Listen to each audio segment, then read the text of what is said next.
Joy Tucker, Mike Hopping. Joy, I believe, is the points leader in the category. Her hubby is, I believe, the points leader in Nostalgia 2. Family affair. This is your penultimate event. We get to go down to Bakersfield in just about a month. Well, Mike Hopping just took over the top of the stack with a 003. He goes 1063, 123. 1087, 121, Joy Tucker. So now go better than 3. You want to be the potential buy. Seth Snyder, gonna do it the hard way. 446 Windsor in the 64 Falcon. 406 Chevrolet, 73 Camaro. That's Rich Strickfader from Mariposa. We got a couple of Mariposa racers. Well, at least 2 so far. Might even be 3. We never know. Red light start. Rich fouls by 11. 20 green there, Seth Snyder. Nostalgia Eliminator 3 come into lanes 3 and 4. D-Gas come to 5 and 6. Nostalgia 3 come into lanes 3 and 4. D-Gas 5 and 6. Bring him on. Johnny Michaels. 69 Barracuda from right here in Sacramento. That has 540 inches of Hemi. Big monster over there. 502 Chevrolet, Steve Ribeiro. The retired mechanic from Millbrae, 72 Nova. Here's 1,042 cubes coming at you. And 2 really late reaction times. I mean, they don't want to be the potential buy. 1053, 126 there for Ribeiro. 1037, 127 over here. Again, this is not a spectator viewing area in front of the tower.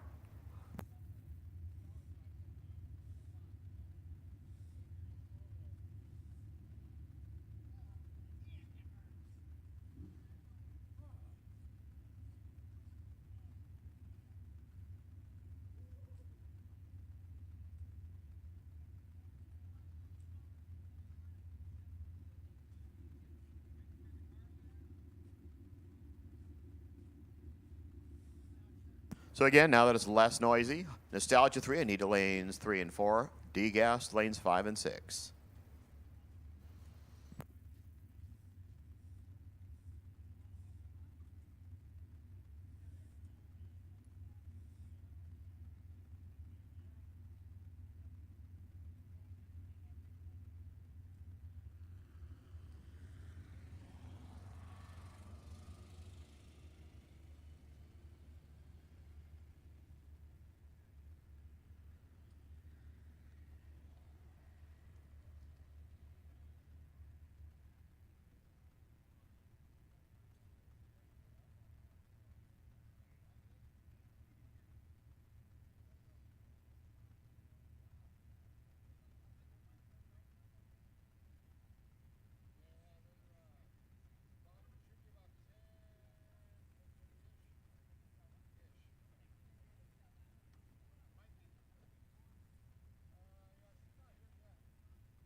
Yeah, and just a reminder, this is a race day, so there's no testing, no licenses, unless you've already checked with us in the tower.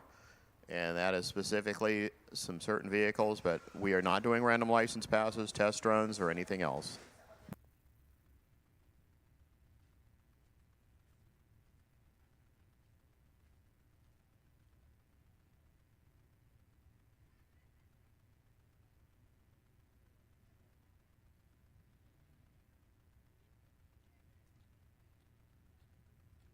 Again, Nostalgia 3, D-Gas. Both of you. Need you. Lanes 3 and 4 in Nostalgia 3. Lanes 5 and 6. D-Gas. Come on in.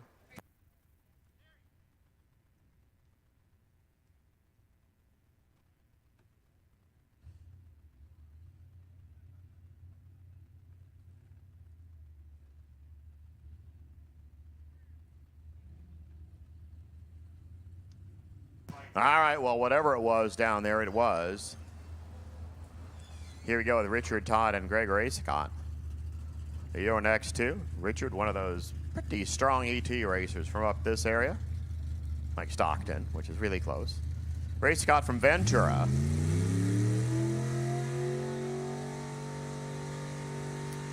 One of the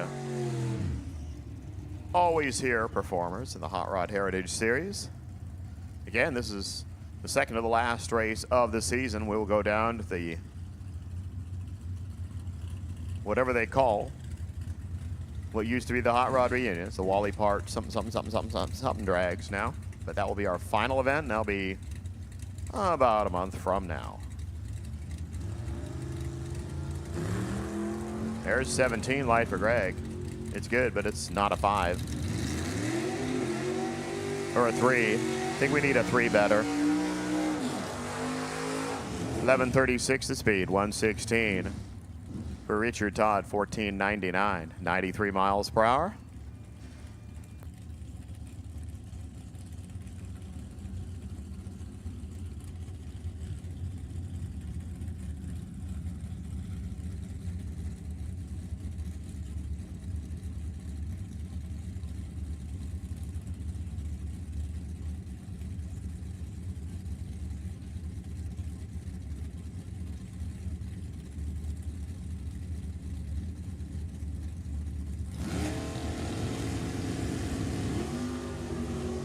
Red light start, Dennis Paz. You know, he's going to be busy today. He's going to be running this thing. He's going to be running a gasser class, and he's also king of the track. He's your season champ in Super Pro. 10:07, 134, John Carvalho.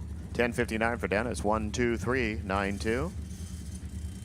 Right down to Todd Allward.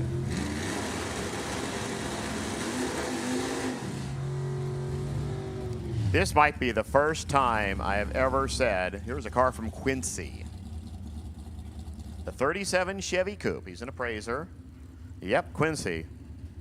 Up there in the high desert. Gonna get a solo pass as somebody made a boomer here in the box. Black Betty turns into Wet Willie. Let's see what the old gasser style car can put up on the number board.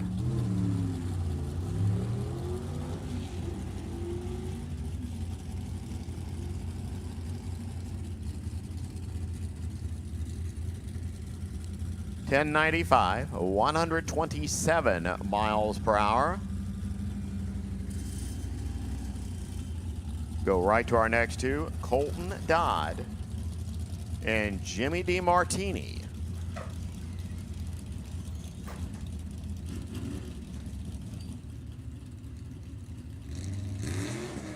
And maybe it's just going to be Colton Dodd.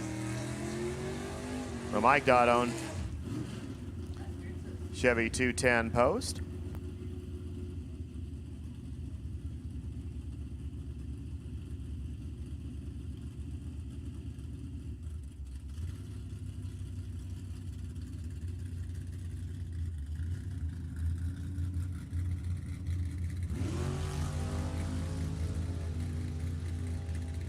$503. Well, that'd be great if we had 10 years ago.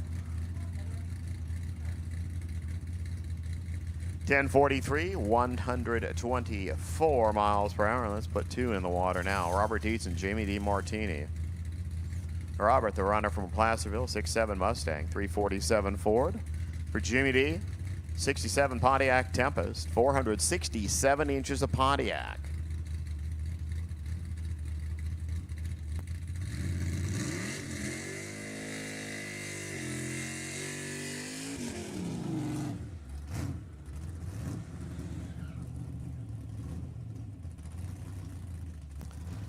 .002, 001, or Trip Zip is all it's going to get you lane choice now.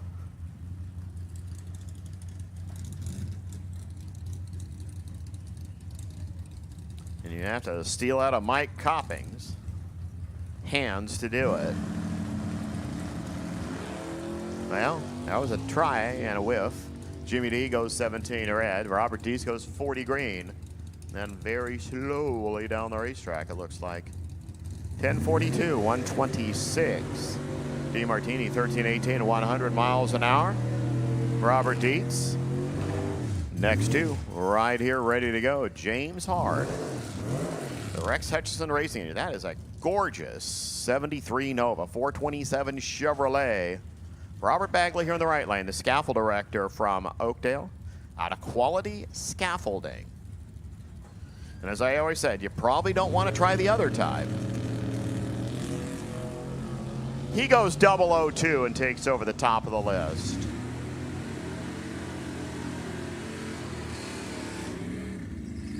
$996, 137 Bagley, 1086, 1, 2, 3, 4, 5. There's a style point for James Hard. Tony Citro and Greg Rudd coming up next. Greg works for Sacramento City Unified School District. He's not Elk Grove. That is not a Le Mans. I'll just point that one out from my colors and cups not matching on the screen here. That's his other car. Tony Citro, the 75 Camaro from Oakley, goes red. 501 inches of Chevrolet in the big blue monster thumping down the left lane. 972 here, 137 miles per, 1280, 101 for Greg Rudd.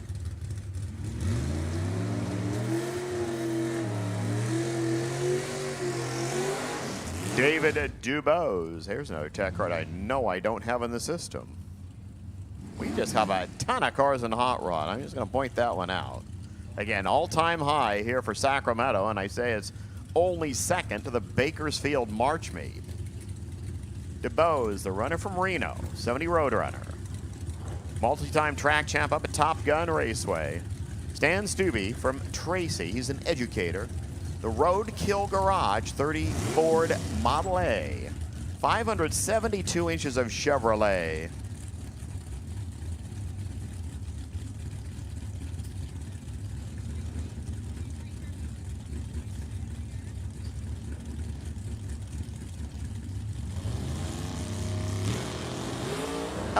Oh, and he just blows the tires off there. I thought that was more of a, like one of those sounds where you look and you see something spinning around under the car. But Stubbe pedals at 978, 149, 1139, 118 miles per hour. There for David Dubose.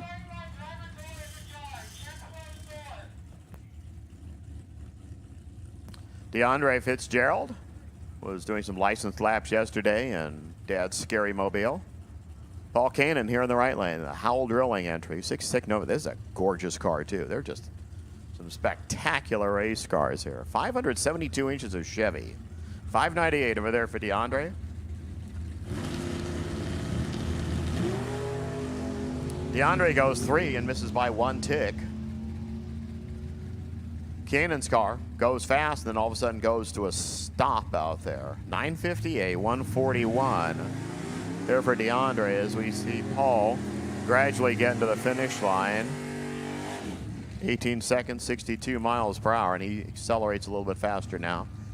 No, his car is probably okay. Gets it off the iffy spot. Don't have a tech card here for number 99, Dan Fisher over there.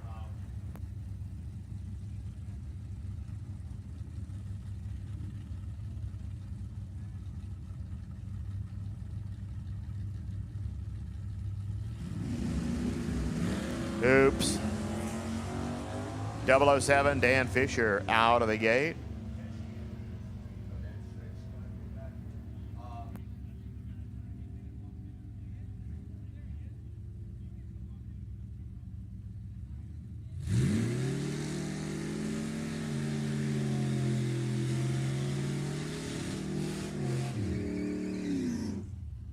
Fisher, 1054. What's his car? 1352. Here's your next two. RJ Feaster.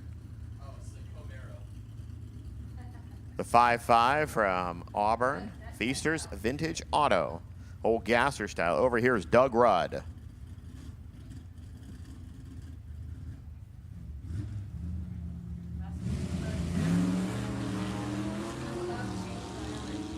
They go 7.5 and 6.7 out of the gate, which is all cute. Kind of cute. Well, you're not anywhere near the top of the list. 1065, 125 there for RJ. 1124, 116 Doug Rudd. Here comes David Rudd. He is your season champion in Sportsman here at Sacramento Raceway.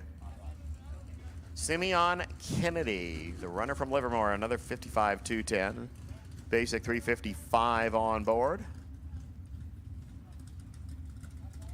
So David, who gets to play later with Dennis and Donnie and Everett for King of the Track.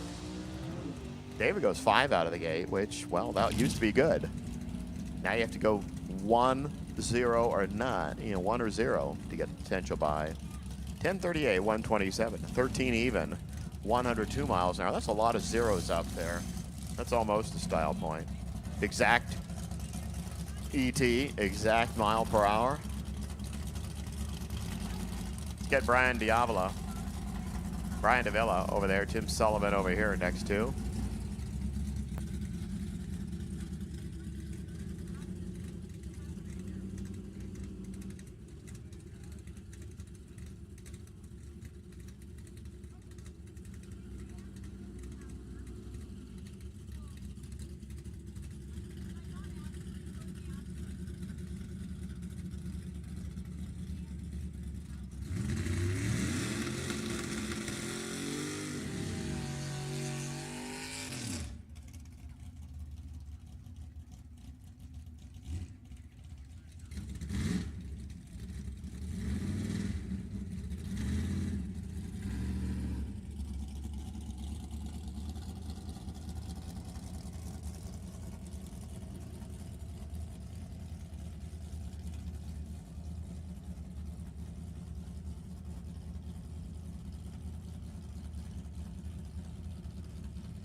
Sullivan gets out there on time, and Davila, well, he gets out of there before time.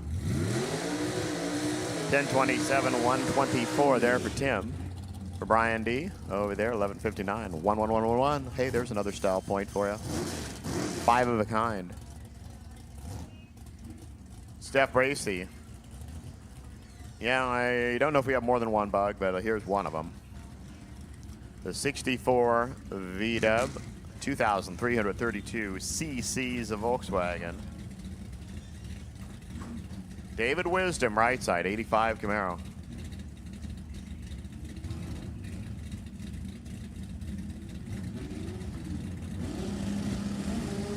Go, go, go!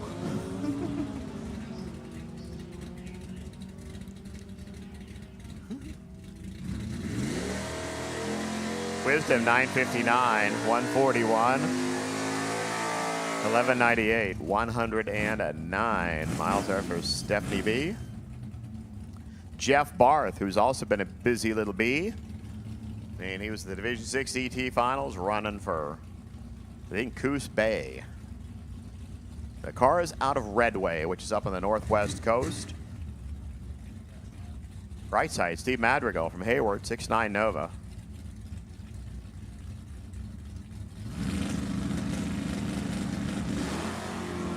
Yeah, 008. He joins the 00 club, but, you know, need to see a 1 or a none. Madrigal, 998, 136. 1048 there for Jeff Barth at 126. Lacey Bogan.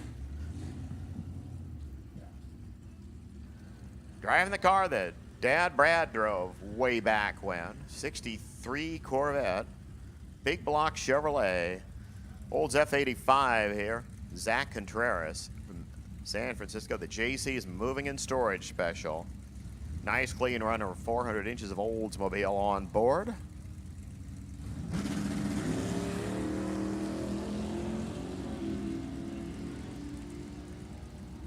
I would like to see C-Gas start rolling into lanes 1 and 2, please. C-Gas. Lanes 1 and 2, just kind of squishing there behind the hot rod cars. We should be thinning out the herd a little bit there.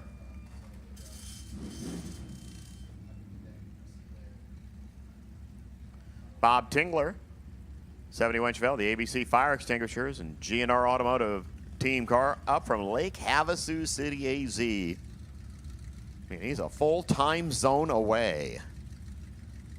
Shelly Garber, right side from Shingletown, the Red Line Oil, 71 Vega. I mean, they cut that wheel well much higher, and they're going to be in the rear window.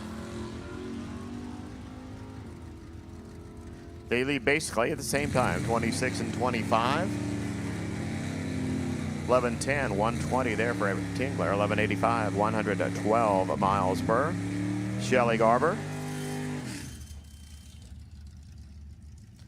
Bryce Youngdale up from Turlock, 69 Customs over there. 468 Pontiac on board. Basic small block Chevy, 79 Malibu. Caitlin Jordan from Carson City.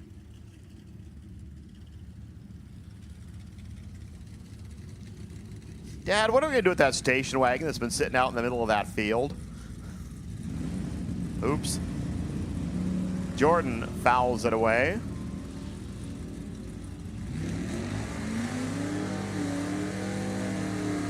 For Bryce Youngdale, 25 green, stripe says 11:55, 114.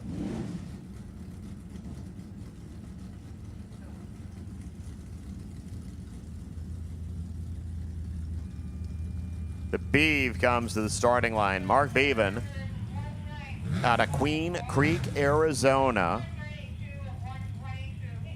Matt Johnson, left lane, out of Turlock, 68 Elke.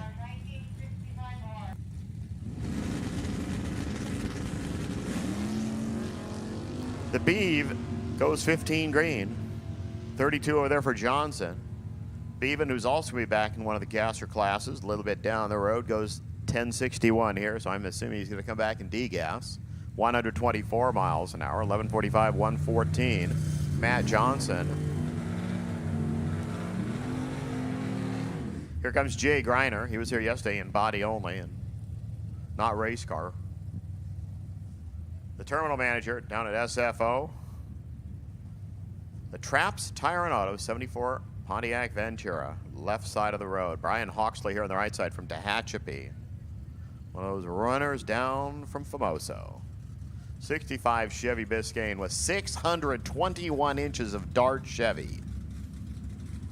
That's putting a big motor in a really big car.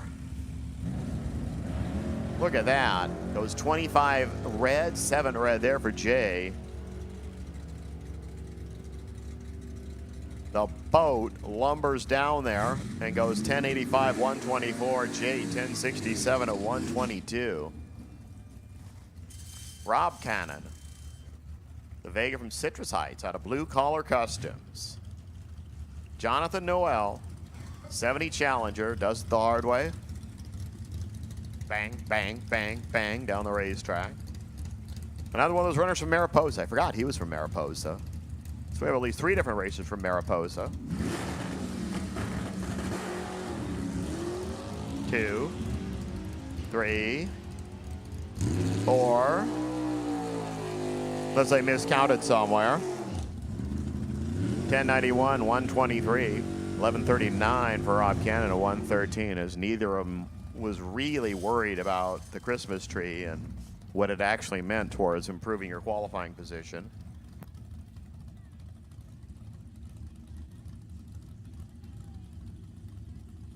I don't know why I don't have number 117 on my list. We'll figure that out later. Randy Snyder, right side, 73 Vega.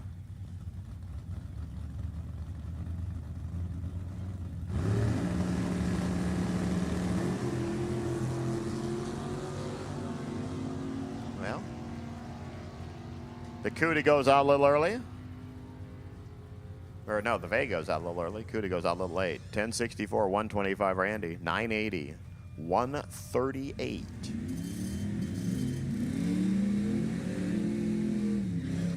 Greg Snyder coming on up now, the business owner from Pulassville. This is a Casper's Muffler and Hitch car. 57-210. Small block on board. Neil Holcomb right side. 67 darn. 440 inches of Dodge inside. Those hot rod cars just keep coming around the bend.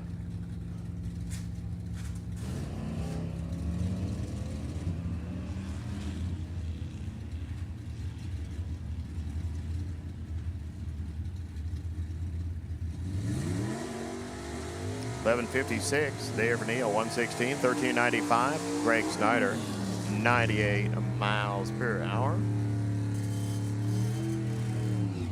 John Werdinger, a fireman from Newark. That's a neat looking race car over there. 68 Tempest, 498 inches of Pontiac. Here's Dan Rowley. He also does the hard way. He's done it the hard way enough times correctly to be a multi-season champion in the hot rod category. Blood, sweat, and gears, he calls the race car. 68 Chevelle from Danuba. This is a 5-speed. Get ready to count. Remember, he's already in one.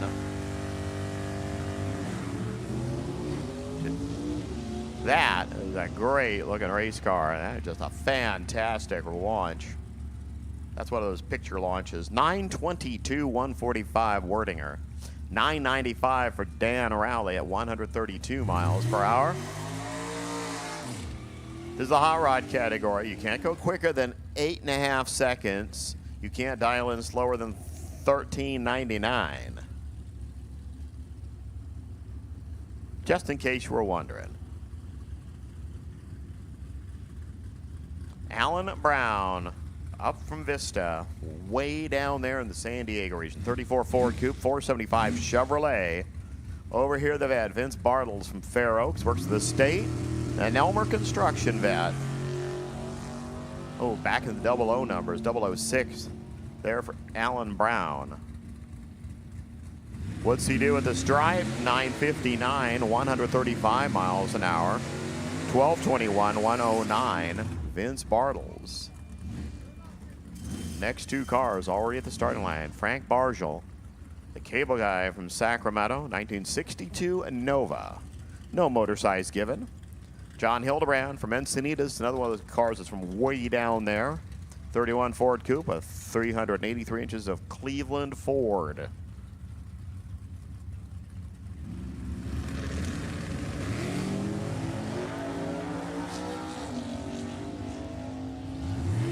Bargel kind of misses the tree. Hildebrand, 4.7 green stripe says 917, 139, 1184 at 86 miles an hour there for Frank Bargel.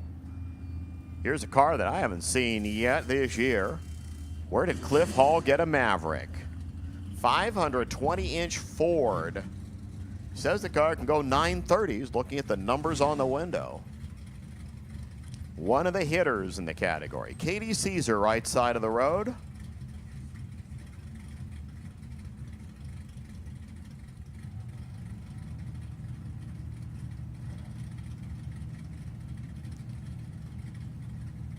The Mav gets in. Katie ready. Go. Well, 008 and 004. The only thing Hall does second was leave. He goes 9.349. He said 9.35 on the window. He just went 9.349. Yep, that car's dialed. Now 11.28, 118 Katie.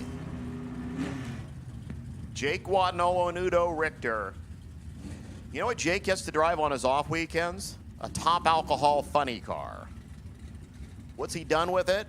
He's won a national event with it. Most recently, he won the regional event in Woodburn Drag Strip.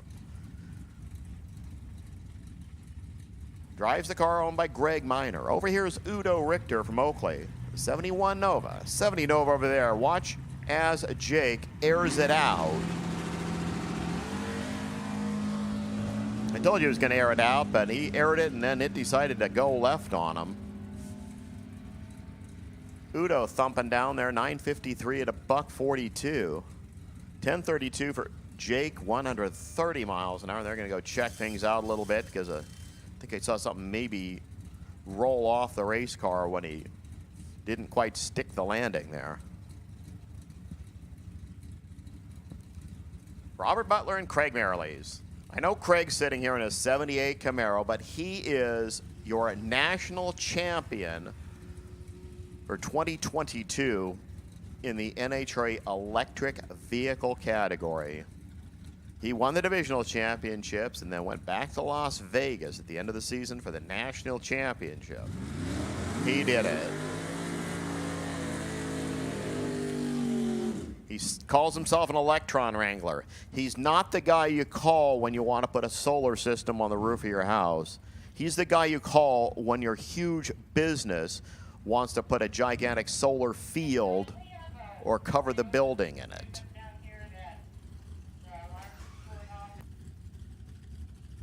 We got a car by the scales. It's a Toyota pickup. Your alarm's going off. It's annoying. Please ungo it off, please. If you have a Toyota pickup, you left down by the scales.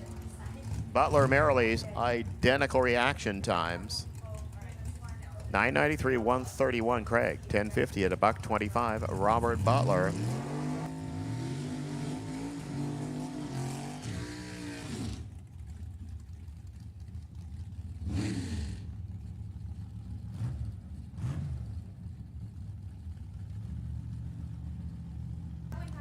Dave Allenach, 75 Penta over here. Over there, Dave Schaefer, next two.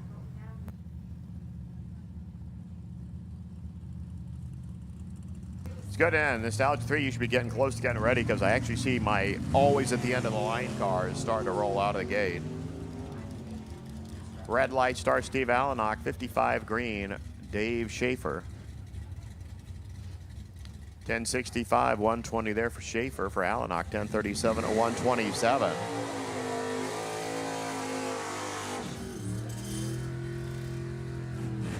Well, that must not have been Steve Allenach, because this is Steve Allenach.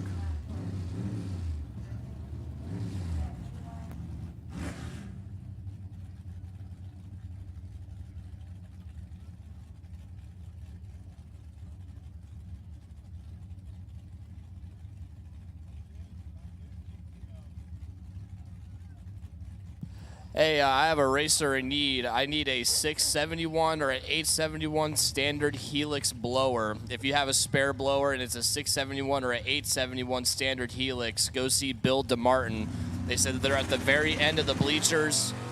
It's an NE1 car. If you have a standard Helix 671 or 871 blower, go see Bill DeMartin. He is in need. 1027 there for Steve. 110, 1088, 122, Henry Roberson. Mike Troxel and Chase Trim coming up next. And yep, I do see my gassers. Here's your final two. Session number 1, Hot Rod.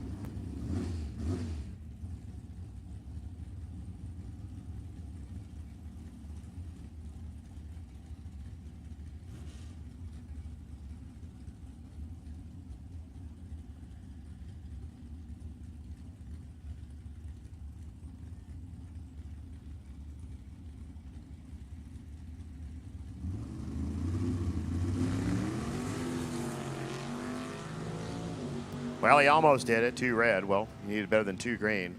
So congratulations, whoever ran that 2 light. I'll have to look on the sheet and find out again. 973, 136 for Mike Troxel. For Chase, 1019, 133.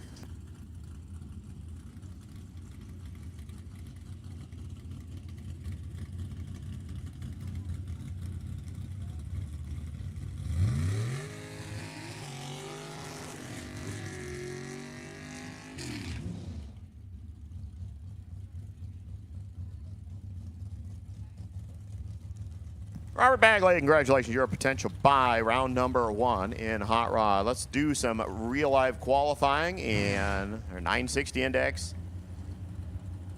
Nostalgia Eliminator 3. Can I have Nostalgia Eliminator 2? Start rolling lanes 3 and 4, please. Nostalgia 2 into 3 and 4. I have 6 players in this game. Donnie Morris, your Pro ET champ on top. Just a 981, which is kind of a stinky run when the index is 960s, because pretty much everybody else went 950s.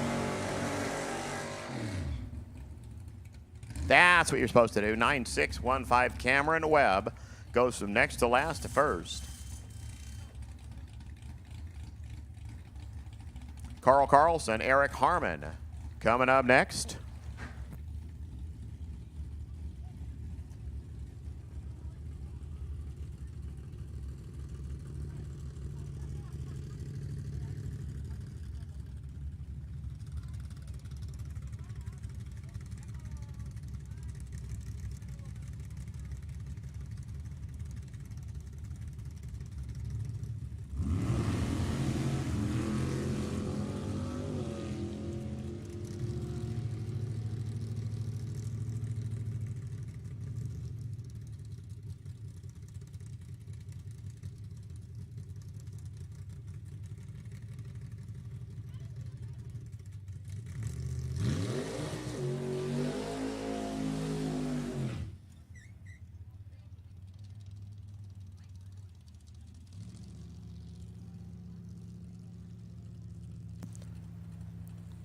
So Eric Harmon moves up to the 2 spot there, 969. Carl Carlson, 971. Here's Stan Steiner.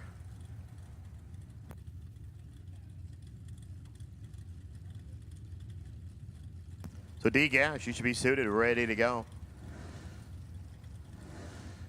I'm going to call B-Gas. Start rolling into lanes 5 and 6, please. B-Gas, come on in lanes 5 and 6. K. Stanley, 614 or better, and you demand. Nope, sorry. That was pretty good, though, 959.8. But unfortunately, we don't get to go on the wrong side for those things. So you're going to stay in the 5 spot. Now only Don Morris, who started the session in the number 1 spot with a kind of sucky 981. Needs to see if he can get back to the top of the list. There will be no bye in this category until the semifinals, which is called round number 2 for all you lay people out there.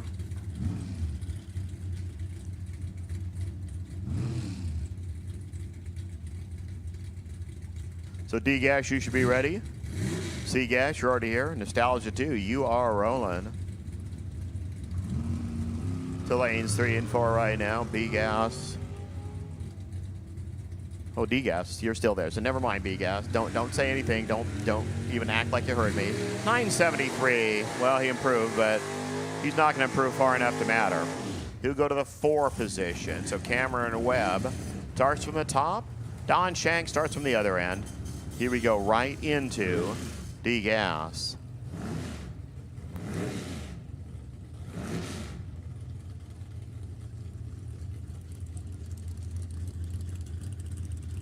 Brian Allen, who was not part of the game yesterday.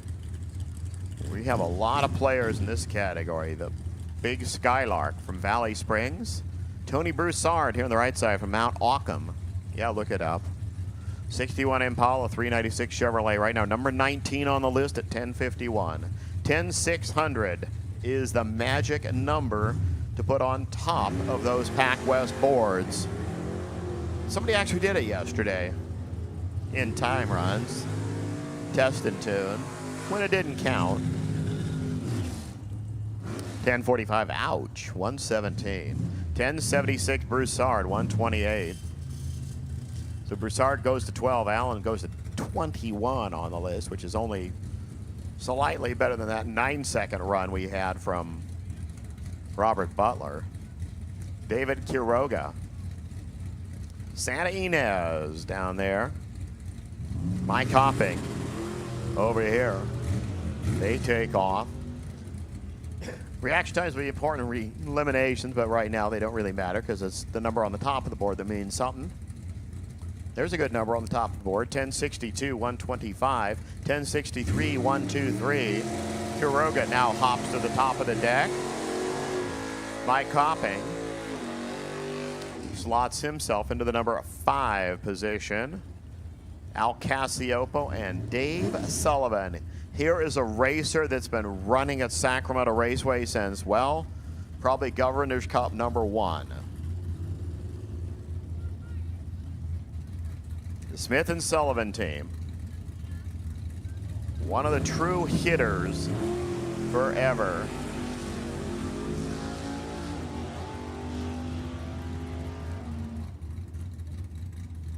Cruising on down the road, goes 10.652, gets to the right side of the road. 11.23 Cassiopo, not going to help him. Sullivan slots himself down into the number 8 position. Cassiopo into the number 12 spot. Seth Snyder and Dan Brown, your next two. B-Gas, roll into lanes 5 and 6, please. B-Gas, come on in, lanes 5 and 6.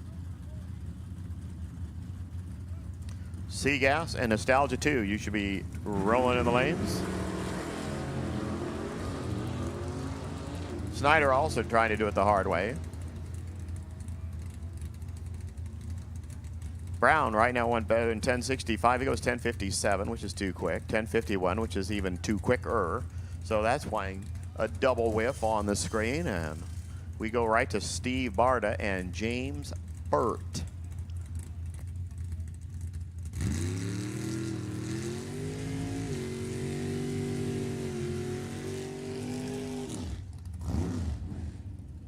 Barta, who made one of those awful quick runs yesterday, 10.49. He'll be trying to slow the game down. 10.65 right now. Burt's in the 9 spot.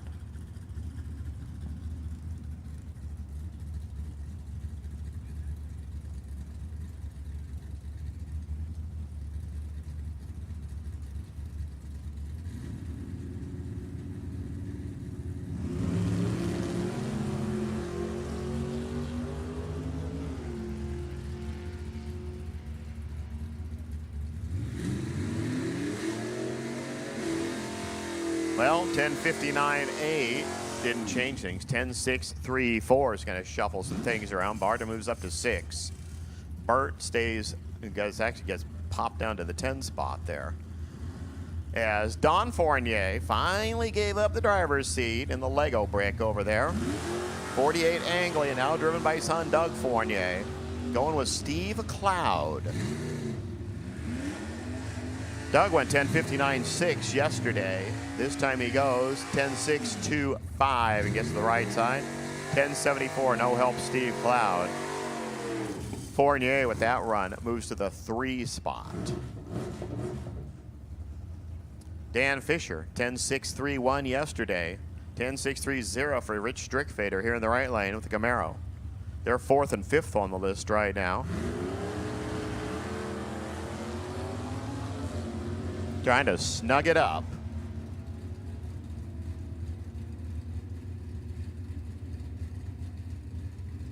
Yeah, 10.634, no change. 10.658, no change. But if you can do a couple of 60s that are that close to each other, you're in a pretty good place. RJ Feaster started the game in the 1st spot. He's now number 2. The Feaster's Vintage Auto Special getting set to go down the left side of the road. Bill Norton, comfortably numb, 6.5 or 6.3 Nova. Big small block, 377 cubes. He went 10.59.4. He just needs to turn about a 1/16 of an inch on that screw. Put it in the good side.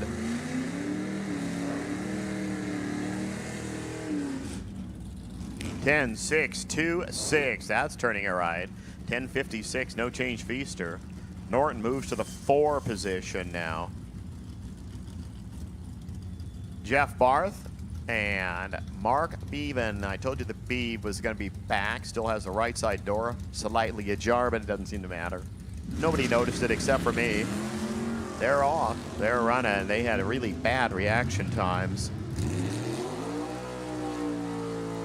Beaven needs to improve a bunch here. Well, 10.622 improved a bunch. 10.68 or 10.59, no help. Beaven just moved to the 2 spot. He ran 10.62 on his hot rod run too. So yeah, that car's ready to go. Steve Allenock and Randy Snyder. Allenock, 10.58 best. Yes, he's 18th. 10.66 in the 14 spot for Randy.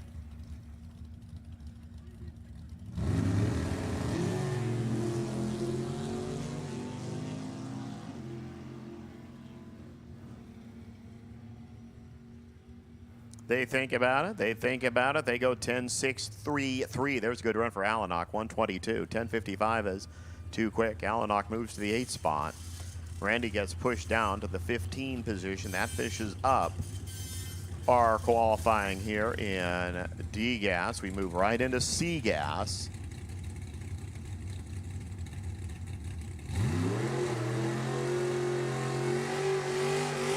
So I'm going to make a call right now for 7-0 Pro to start rolling this way into lanes 1 and 2. 7-0 Pro, lanes 1 and 2. I'm not calling all of the Group 1 cars, just 7-0 Pro. There's a reason for that. C-Gas, 9,600, the new magic number. Coombs went 959.9 on the right lane. He's trying to slow it down 1,000th of a second. Does he do it? No, he slows it down a whole bunch.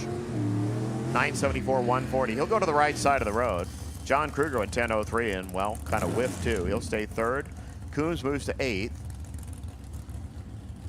This has 20 players right now in the game. Is Lee Roberts, the reigning champ, over there. Walter Clevitt over here.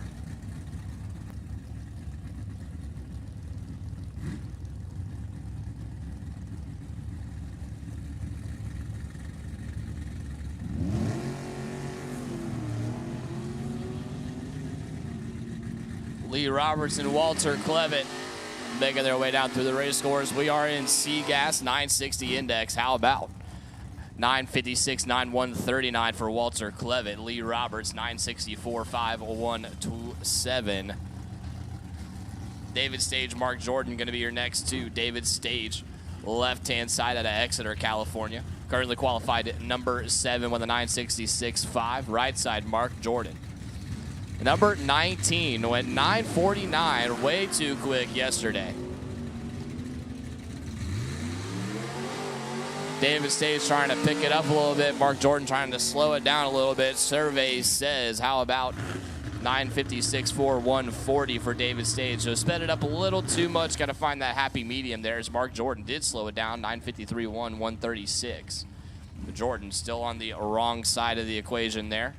Dennis Paz, RJ Simrock. Simrock, right side. Santee, your number 20 qualifier. Way down there towards the very bottom. Dennis Paz has not made a pass in qualifying yet. Your 2023 Sonoma Nationals winner. National event winner over there for the little copper Willys pickup truck.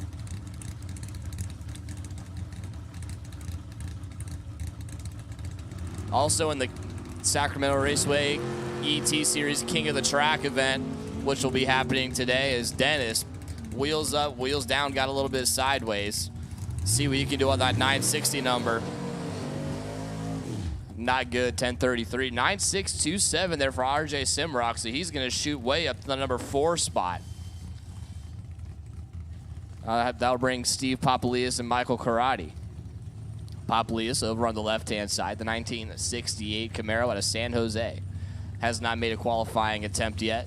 Michael Karate on the right side, that silver CNG Racing Nova. Qualified at number 5 currently with a 964.1. He's got to do 962.7 or better if he wants to improve. 008 to start.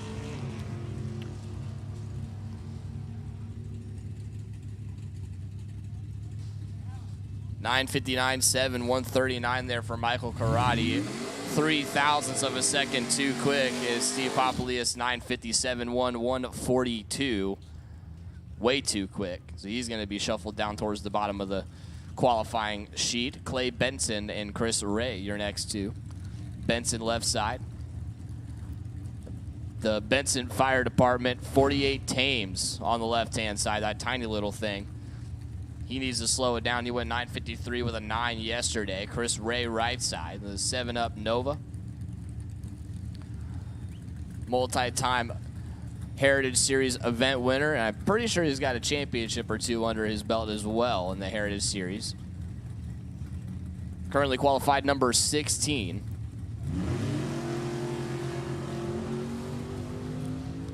Both drivers looking to slow it down a little bit, trying to hit that 960 index on the button.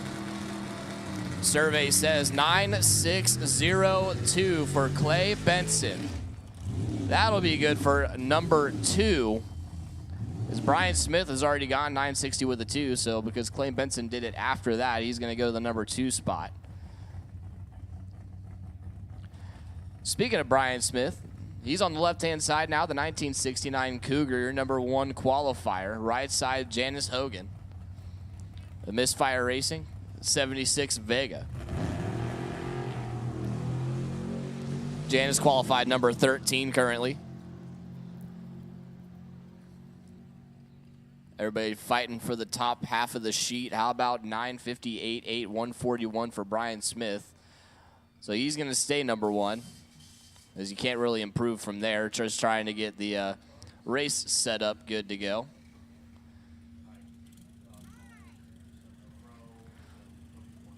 Once again, 7-0 Pro, you have been called to 1 and 2. 7-0 Pro, you have been called to 1 and 2.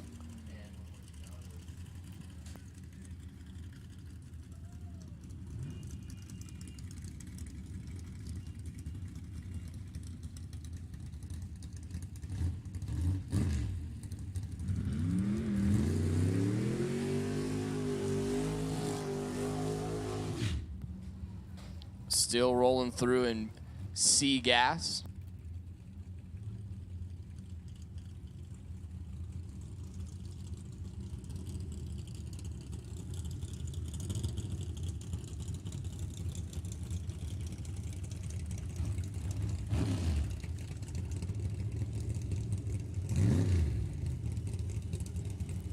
Gary Lynch, Billy Teague. Lynch, left side, the 53 Austin A40, your number 15 qualifier. Billy Teague, right side, the 67 Nova, your number 7 qualifier over here in the little orange car. The little green car trying to better his number, 970 with a 5. 139 is better because he was in the 11-second zone yesterday because he had issues. Billy Teague, 951, 3, 139. Gary Lynch going to go up to the number 12 spot. John Friel, Don Momi. Friel on the left-hand side, the other orange 67 Nova. This one's out of Arbuckle. Right side, Don Momi. Ratty 38 Racing. Howell Drilling on board.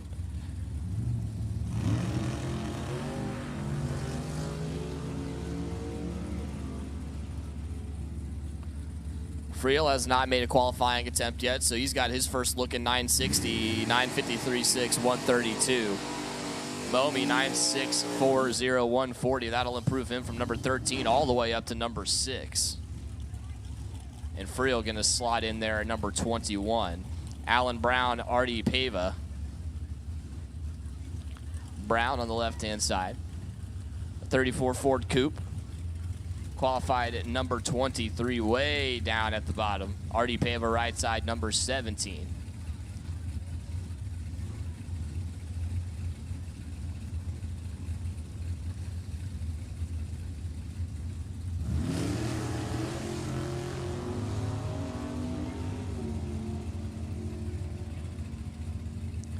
The Super Muscle Parts 70 Camaro on the right-hand side. 9.655, 137 there for Artie Pava. That'll improve him.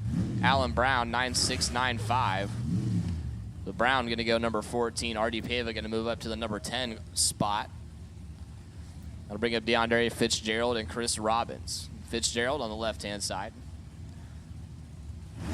Going to college down there in Riverside, California. Decided to come back for the 53rd and final Governor's Cup here at Sacramento Raceway. Chris Robbins right side in the 64 Fairlane. Both trying to improve 958.0, 142 for DeAndre. How about Chris Robbins? 9605, 141. He's going to go all the way from 19. Well, I can't see it anymore, but he's going to be up towards the top half of the field. Probably better than 5. Because we got NE2 coming at you.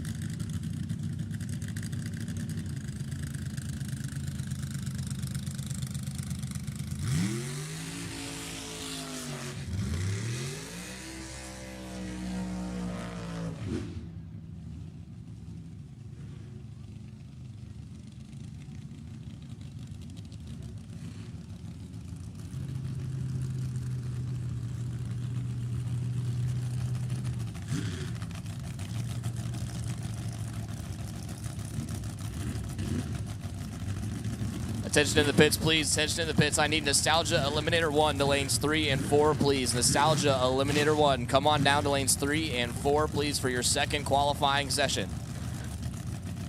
Moving into NE2, Nostalgia Eliminator 2, your first two players, Joshua Lee Jennings, Robert Baker. Jennings on the left-hand side. The red, white, blue, and gold machine out of Ripon, California. Your number 20 qualifier. Way down there towards the bottom. Robert Baker right side, number 16 qualifier out of Thornton, California.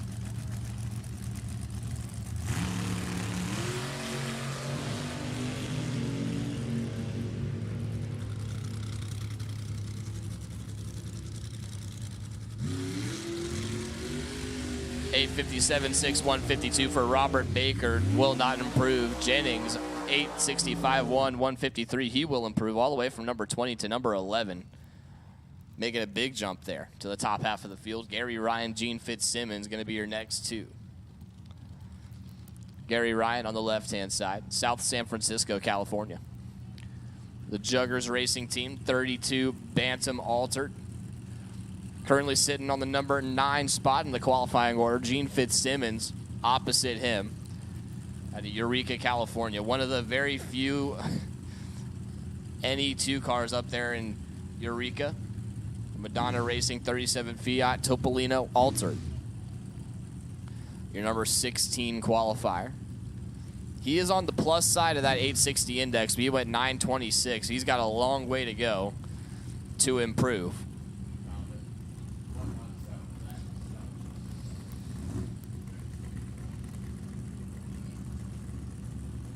Once again, I have called Nostalgia Eliminator 1 to 3 and 4. Nostalgia Eliminator 1, come on down to lanes 3 and 4, please. 7-0 Pro, you have been called to 1 and 2. And I got quite the story for 7-0 Pro when they get up here.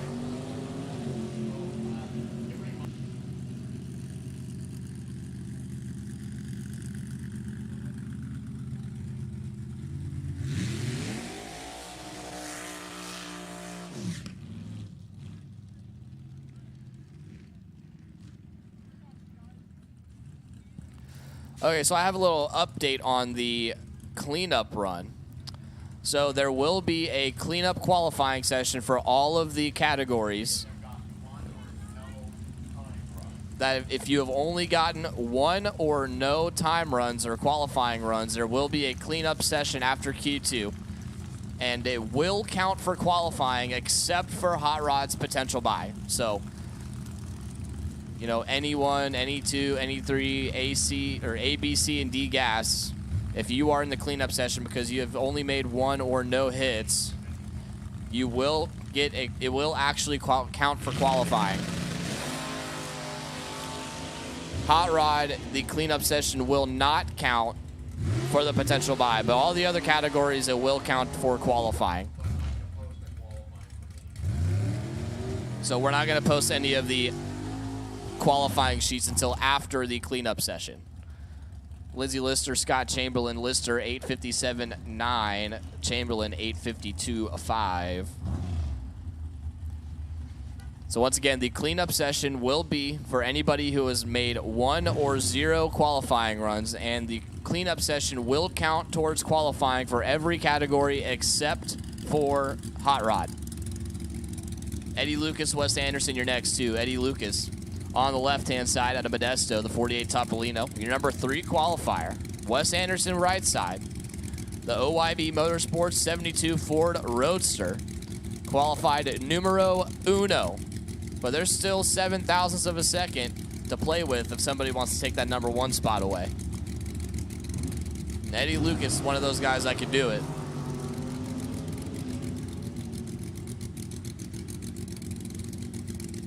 How about a pair of good reaction times, too? A 10 and a 12. How about 8.608 for Wes Anderson? Exactly the same thing he ran yesterday. So I'd say that Wes Anderson machine set up pretty well for E1 later on this afternoon. Eddie Lucas, 8.52.8, 156. Way quick. Will not improve. He'll stay number 3. Troy Moyle, Jeff Brockhauser, your next two.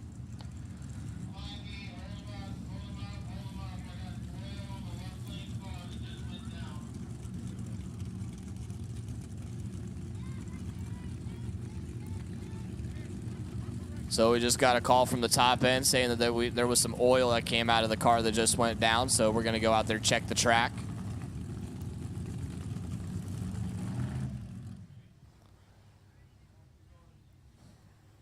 Top end called us on the radio saying that there's a little bit of oil. I need to see Jerry Cumry in the tower, please. I need to see you back in the tower.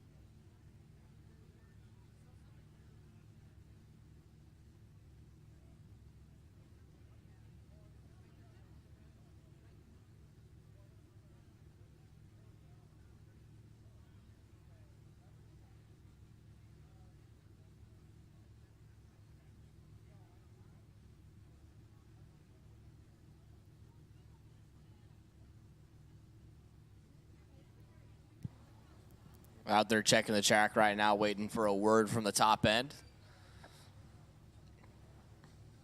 We still got plenty of qualifying left to go this morning. And then we will have a cleanup qualifying session for anybody on the property that has made 1 or 0 hits. And it will count towards qualifying for every category except for hot rod. The hot rod potential buy has already been set. I think Eric already announced it. Did you? Robert Bagley. So Robert Bagley, you will be the potential buy round number 1 for hot rod. That is already set. All the other categories, all the other Group 2 categories, we will wait to post your qualifying sheets until after the cleanup session. Don't forget, later on this afternoon, we will have our opening ceremonies before first round of eliminations. We will have our Nitro exhibition. We've got the Jet Card, the Beast, Jeff Atamian's in the house. The Wheelstanders here as well. We'll be sharing stories and good times of Sacramento Raceway throughout the day. We also have Dave Smith coming out a little bit later to say hi to everybody. The Nitro Fever car will be going down the track a couple times this afternoon as well. We are live on YouTube. Live stream brought to you by Drag Race Machine is live on YouTube right now. We got friends and family at home that are a little bit too far to drive to the racetrack. All the racers that have family trying to watch the live stream and cheer them on. You can find it on YouTube if you go to YouTube and search the Governor's Cup Championships. You'll find it. It's also been posted on my Facebook as well. And I think I'll send the live stream link to Jen so she can post it on the Sacramento Raceway Facebook page as well.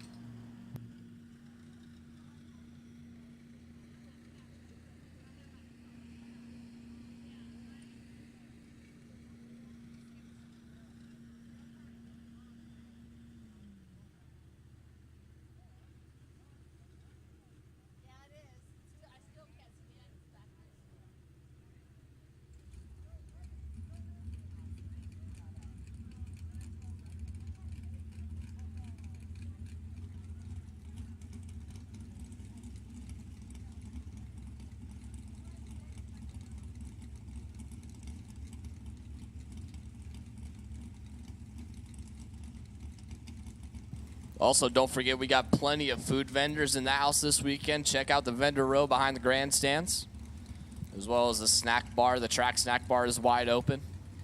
It's not quite lunchtime yet. Yeah, no, 12 or 11:20. Someone might be hungry. If you've been out here all morning, you might be hungry. Go check out one of our food vendors or the track snack bar. Go see Chauncey. So we got the all clear from the top end. They say track is good to go. Back to your regularly scheduled Nostalgia Eliminator 2 qualifying session number 2. Troy Moyle and Jeff Brockhauser.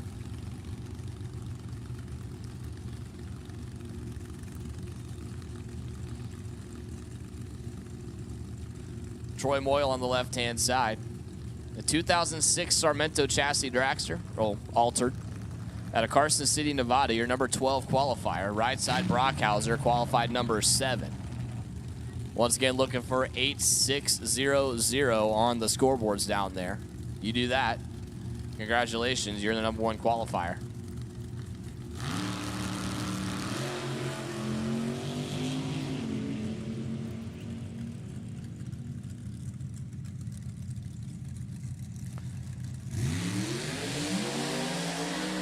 Eight, 5, 6, 4, 152 miles an hour there for Troy Moyle, so he will stay number 12. Brockhauser, 857.0, 152, he will stay number 7.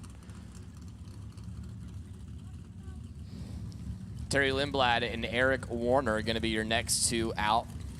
Lindblad, left-hand side, structural steel on board for the Chico-based 96 Tuttle chassis front-engine dragster. Your number 4 qualifier went 861 with a 0 yesterday.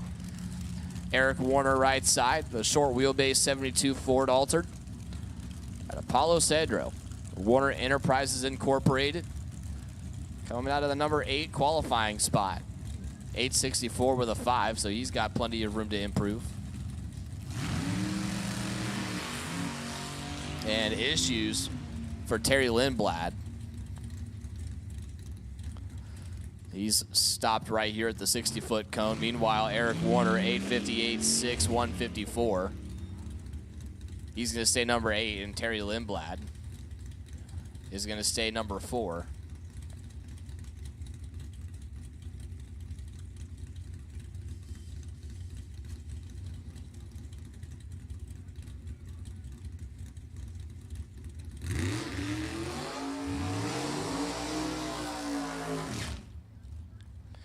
Jim Horn, Sam Tucker.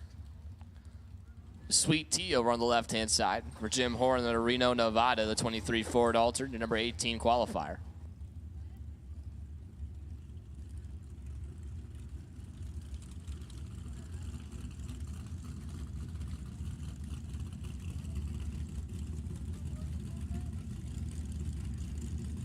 Sam Tucker right side. 32 Bantam altered out of Redding, California. Your current Hot Rod Heritage Series points leader over here for the white altered out of Redding. Your number 6 qualifier, Jim Horn, qualified number 18.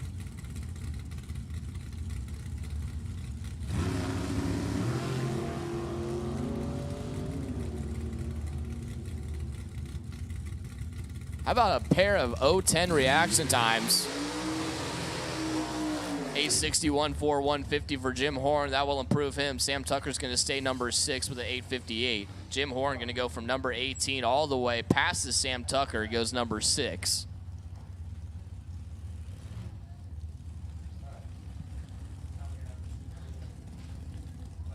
Todd Fernandez, left side.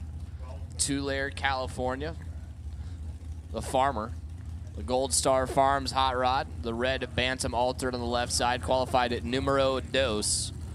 Miguel Lomas right side, the machine shop owner out of Fremont. The Tech Machine of Livermore, the purple and flame job 32 Bantam. Lomas qualified number 20.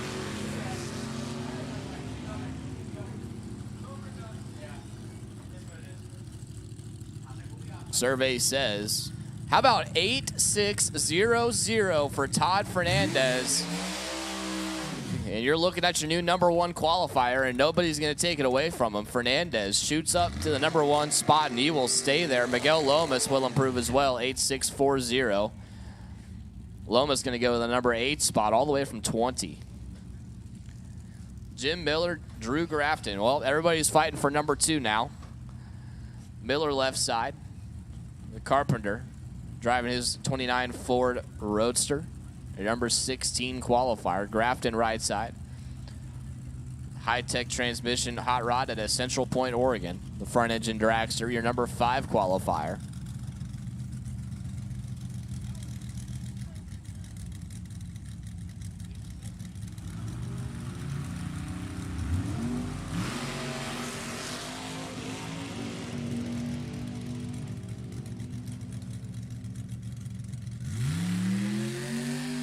Wow.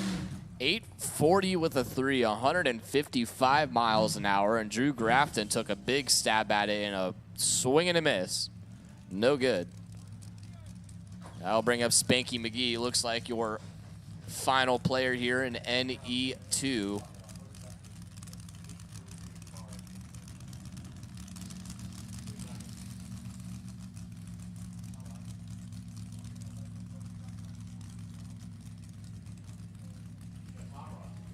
Spanky.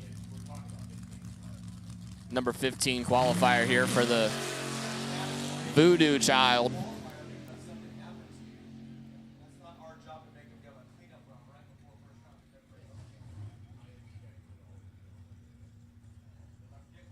.857 to 151. So Spanky gonna stay number 15. And that'll wrap it up for NE2. Once again, the qualifying sheets will be posted after the cleanup session.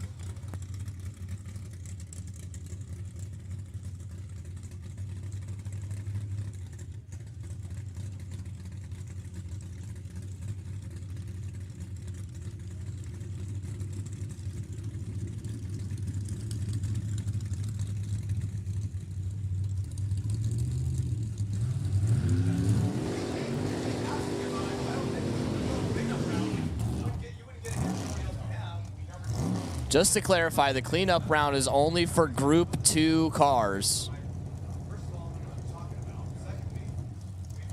The cleanup session is only for Group 2 categories if you have not gotten 2 qualifying hits. This does not apply to Group 1 categories, so 7.0 Pro, Junior Fuel, A Fuel, you guys will not be eligible for the second or the cleanup qualifying session. This is only for Group 2 categories. Moving into B-Gas, Neil Westbrook, Mike Gillespie. Still looking for 860, but we're doing it with the door cards now. Westbrook left side, Gillespie right side. Closest to that 860 number going to be the number 1 qualifier, and then we'll rack them and stack them from there. Survey says 863.3, 160 for Neil Westbrook. That'll improve him. Gillespie 868.1. They're both going to improve Westbrook to the number 3 spot. Gillespie go to the number 5. If you want to go number 1 qualifier, you got to go 860 with a 0, as we have 2 players already that put an 860 with a 1 up on the board. Kevin Albert, Ken Sazy. You're next to Albert, left side, the 66 Nova out of Chico. Sazy right side, the 1970 Nova, the blue one out of Citrus Heights.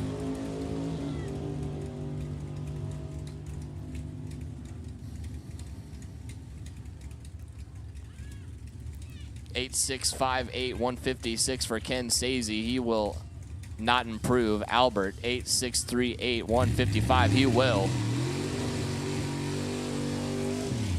To the number 4 spot.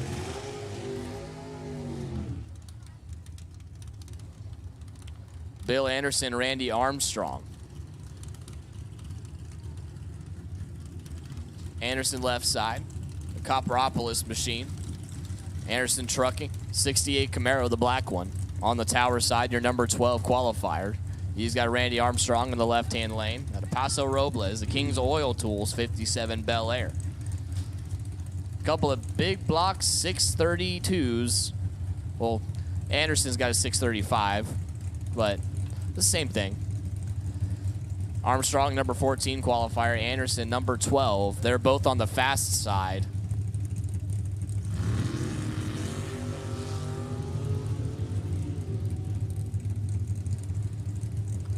Both trying to slow it down just a tick. 853.9, 156 for Randy Armstrong does slow it down, but still too quick. Anderson, 8618, 161. That's some big mile an hour for 861. Bill Anderson going to go to the number 3 spot. Attention in the pits. I need A gas, alpha gas. Come on down to lanes 5 and 6, please. A gas, alpha gas. Come on down, lanes 5 and 6 for your second qualifying session. Brian Franks, Megan Gorman. Remember when I said there were 2 people that put up an 860 with a 1, and they're 1 and 2 qualifiers? Well, they're on the starting line right now. Brian Frank's left side, your number 1 qualifier.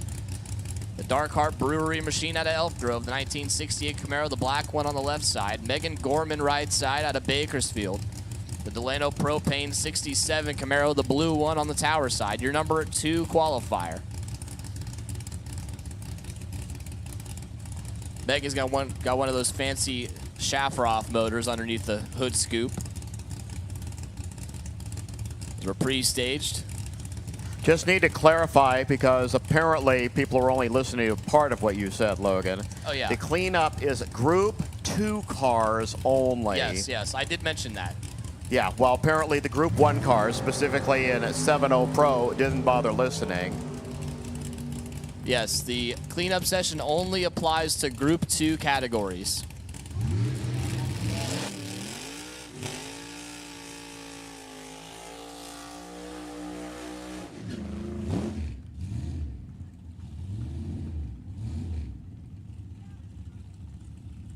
Okay, the photographer standing on the wall at about 1,000 feet. I need you back away from that guardrail, please. No, I need you back away from that guardrail, please.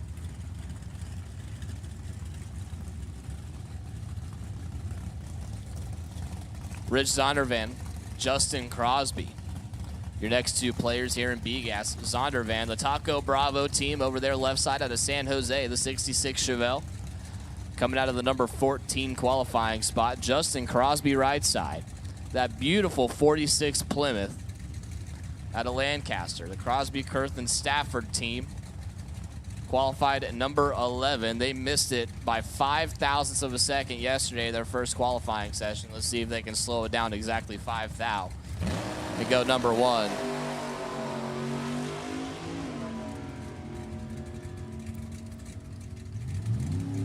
How about it? Nope. 853.5, 154 for Justin Crosby. He's going to stay number 11. Rich Zondervan, 875.2, 155. Well, he might improve. Yeah, he's going to go to the number 9 spot, albeit not really where they want to be in terms of ET. Vincent Reale, Russ Riley. Reale on the left-hand side for the 1971 Nova. The red, gray, and silver machine on the left side. Number 13 qualifier out of Sacramento. Right side, Russ Riley. 64 Thunderbolt out of West Sacramento. Your number 8 qualifier.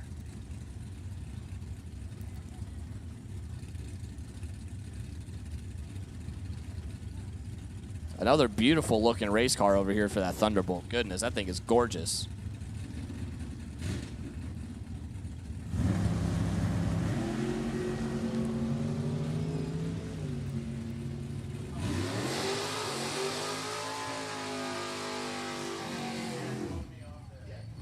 $8,698, 155 for Vincent Reale. Russ Riley right side, 861.2, 158. Russ Riley going to improve from the number 8 spot to the number 3 spot.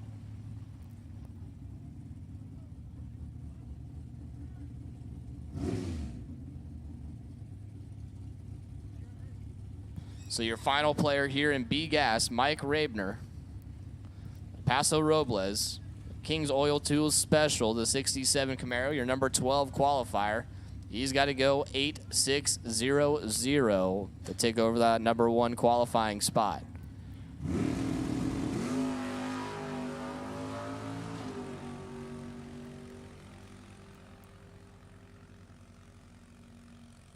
Pink, nope, 8,643, 156. Hey, we have just a very short bit of track prep here, so we're going to get a little bit faster cars coming up. So you need to take a potty, do something, walk away from the wall for a second. It won't be too long, as we're just going to do some quick rub-a-dub here. And again, just a reminder, there's not going to be too many cars, but there will be a cleanup for all the Group 2. That's Hot Rod, A, B, C, D, 1, 2, 3. If you only got 1 or no runs in qualifying, and that does not count cars that were testing or doing something else. If you made runs yesterday and you just magically are going to make a run today for the first hit, that doesn't mean you get 2 shots at it.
Okay, I just need to make a reminder. Jerry Cumberland, I know you came up and were talking earlier. That will not happen. A Fuel will stay a 5-car field, and that's because it is a Heritage Series race, and all the cars that qualify need to actually be in for the points. So a legitimate qualifier actually shows up on the list.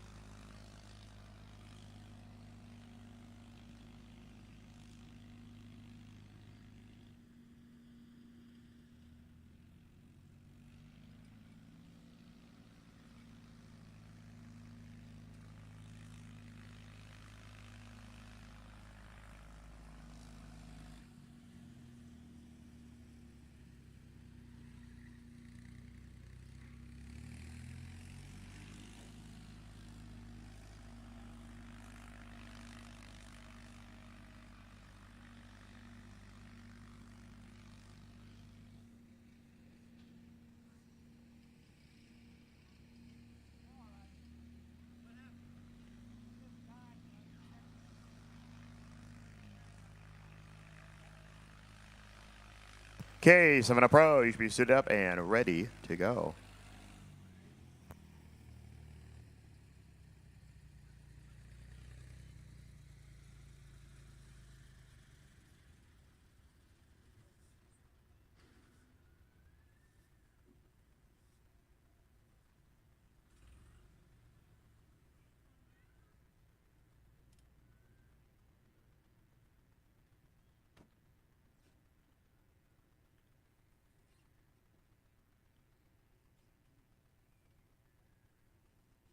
Seven Pro, I mean, we have 6 players. We're actually going to have 7 because there'll be one more car that makes this session. Lawton Ferreira right now is 702 is the #1 qualifier. Tony's second, Dave's third.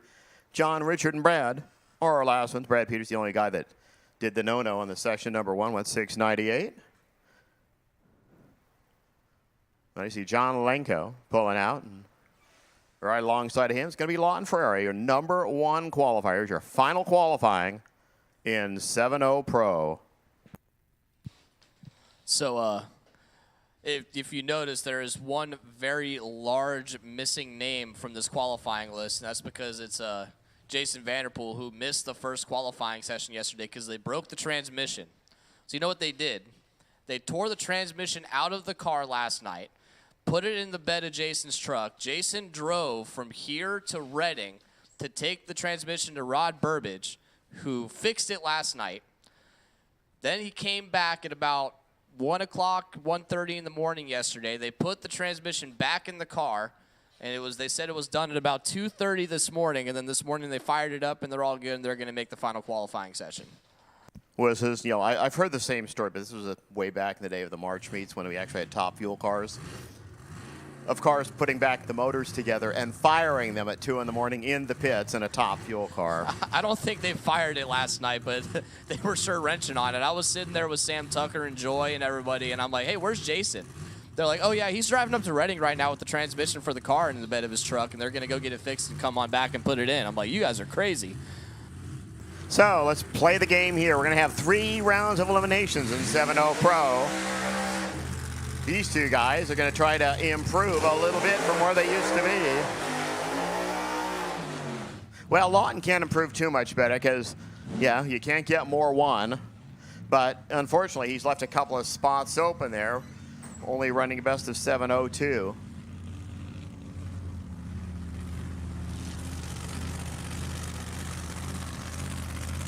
So A-Gas. Or excuse me, Nostalgia 1 and A-Gas, you should all be here. Junior Fuel and A-Fuel, you can start rolling this way.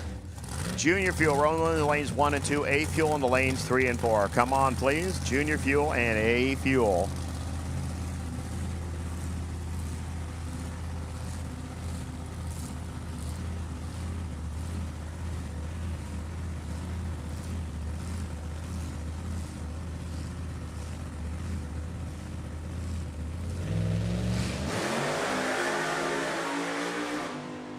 Well, John Lenko tries to put the word heritage back into the Heritage Series by smoking the tires all the way.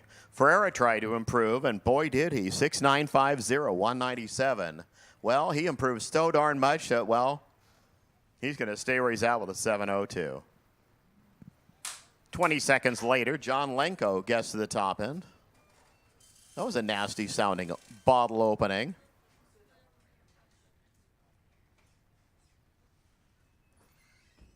So here's Jason. After he went way up to Reading. 2.5 hours away. And I bet he was not doing the speed limit. Probably not. Yeah. I mean, the nice thing about going to Reading is, you stop about halfway. There's a Chester's Chicken, and you can get some food there and get some really good I wonder if it was open.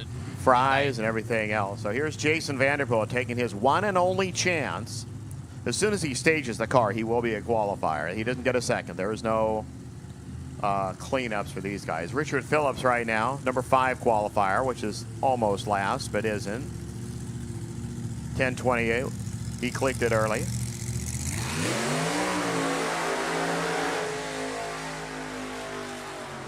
Now, the thing is, Jason's going to make this a 7-car field, which means the number 1 qualifier, whoever that may be, will get a free trip to the semifinals.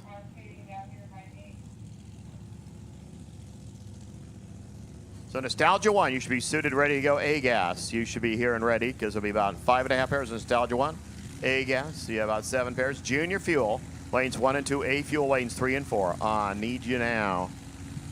Who's qualified number 1 right now? Right now, it's Lawton Ferreira, who's already fired his shot and whiffed. So he would be very beneficial for that first round bye, considering he's sitting about 20 points behind Jason Vanderpool right now. So if Jason has to race first round and Lawton Ferreira gets a free round win, and make things interesting for points. Yep.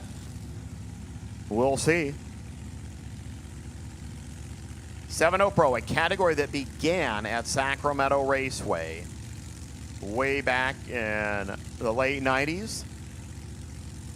I mean, we had 40 cars in 7-0 Pro at that point.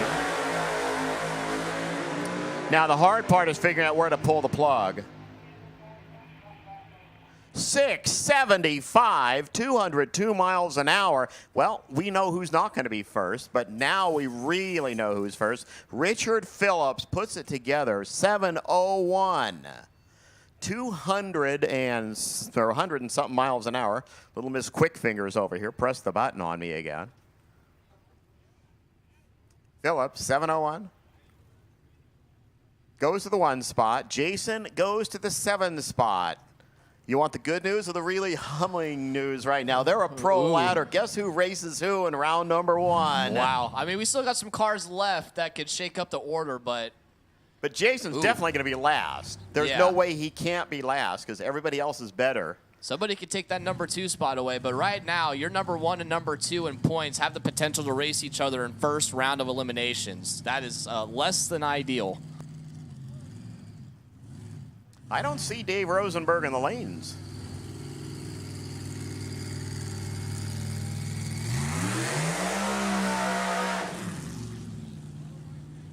So Brad Peters, the noisiest car in Lakeport, California, over there on the other side of Clear Lake.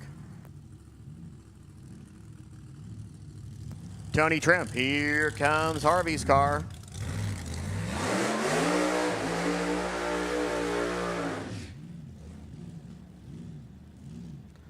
Former champ in the category. Just looking to shuffle the deck for his bud Jason. Brad Peters, I mean, this is a car right here that has it in it too. I mean, all you have to do is, he just has to slow it down a couple of dots. Richard Phillips said, nah, don't worry about it. I'll force myself into taking that bye run in the first round. Hey, you know who's 3rd in points? Who? Tony. No. Well, he's 3rd in the list right now too. These two would race each other in round number 1. I don't even think there's an ideal situation here for Jason, to be honest with you, because even if Tony takes over that number 2 spot or Brad Peters, they're 3rd and 4th in points behind him. So, like, there's really no win here. Well, no, he just needs to make sure that somebody takes over the 1 spot, because that will shove everybody but Jason down a slot. That'll change things completely. So, I mean, Jason over there, go 7,000. Go 7,000.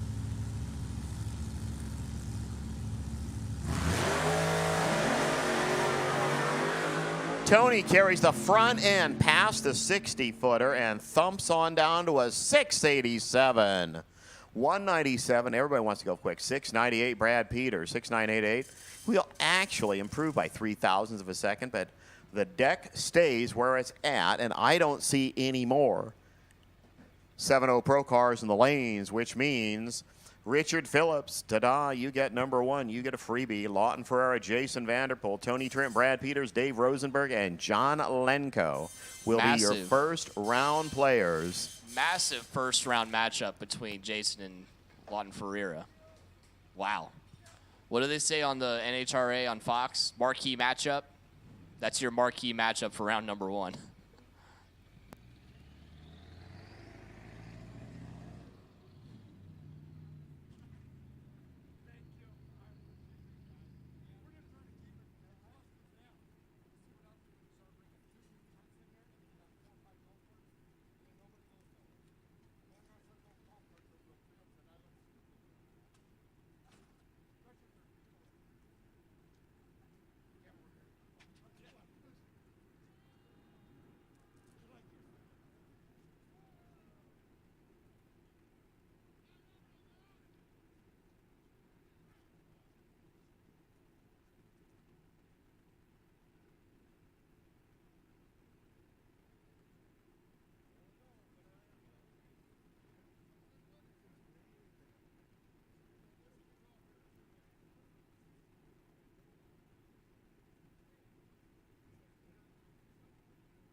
I'm going to go ahead and put our first call out for motorcycles for Q2. Motorcycles, Q2, come on into lane number 7. You guys can start moseying your way on in. We still got lots of cars in the lanes. So first call out for motorcycle, Q2.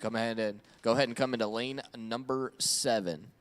And just to clarify, Richard Phillips went 191 miles an hour on that qualifying run. Okay, good. Almost 200, but not quite.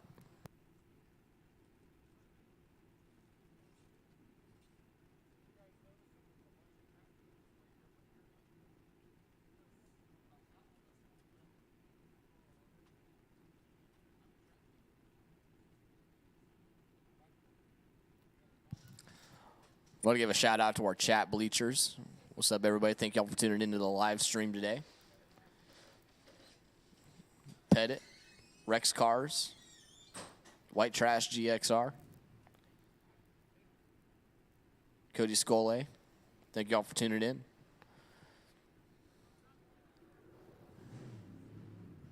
We'll be live all day long on YouTube.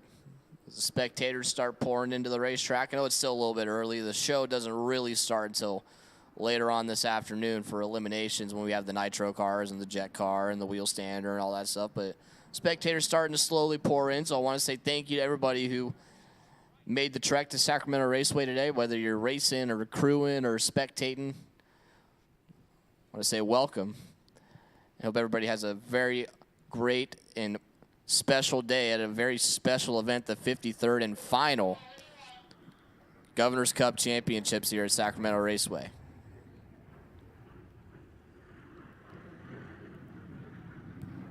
As the air show starts at across the way over at the Mather Airport. Everybody that's here spectating today gets 2 shows for the price of 1. We couldn't figure out a way to upcharge you for the air show going on.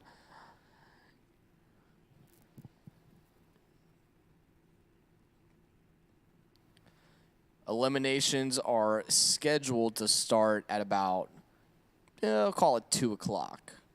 Maybe a little bit earlier if everything goes smoothly, but E1 scheduled to start with Hot Rod at about 2 o'clock.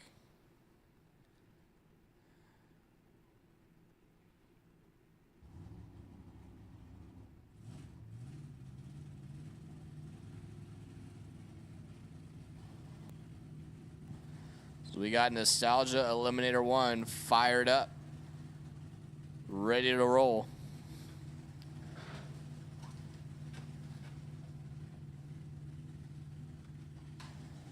Looking at our qualifying list right now, Matt Garcia sitting atop the heap at number 1. Sabrina Pecora sitting number 2. Gabe Brown 3. Sean Wood 4. And Dennis Allen 5.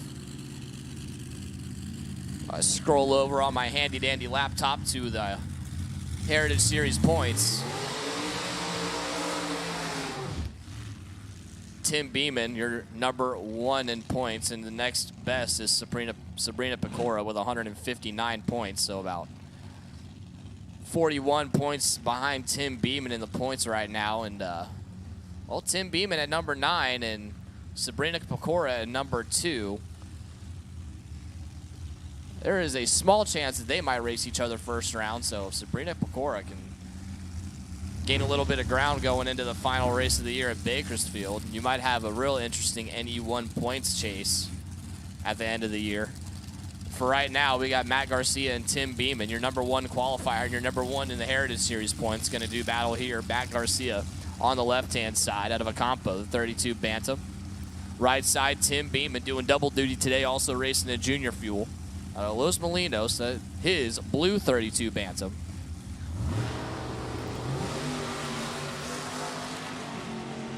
Moving it up a notch, looking for 7.600. That's the best you can do in NE1. How about 7.637, 174 miles an hour there for Tim Beeman. He will improve. Matt Garcia, 7.643. He's going to stay number 1, but Tim Beeman's going to go from number 9 to number 5.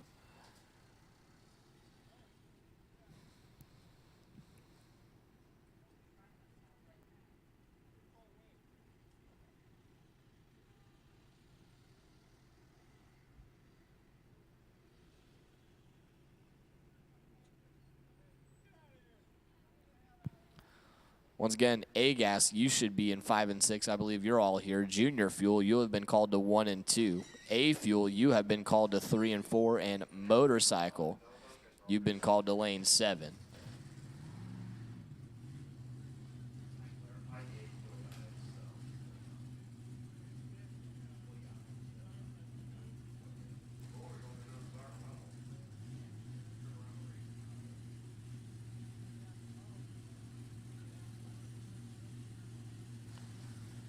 Next to NE2 cars, fired up, rolling into the water box.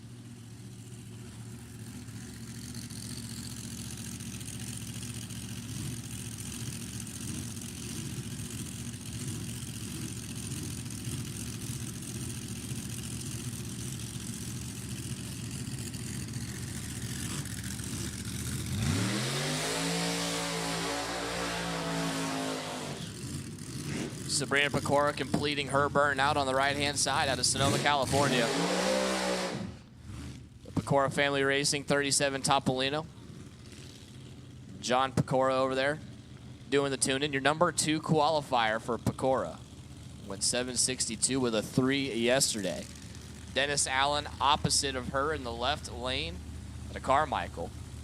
Structural steel and LB Construction, your number 6 qualifier with a lot of room to improve. Went 8.10.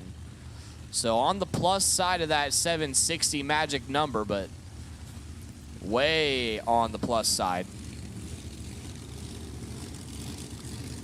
About 5/10 on the plus side. They need to tighten it up a little bit.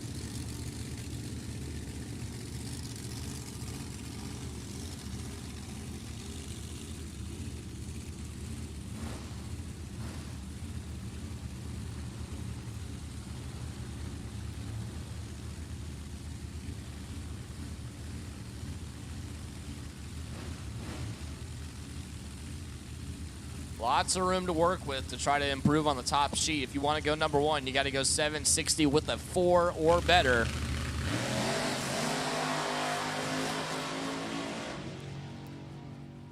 Left side loses fire. Right side, survey says 752.7, 177 for Sabrina Pecora. She will not improve. She'll stay number 2. And Dennis Allen stopped on the racetrack. He's still moving a little bit.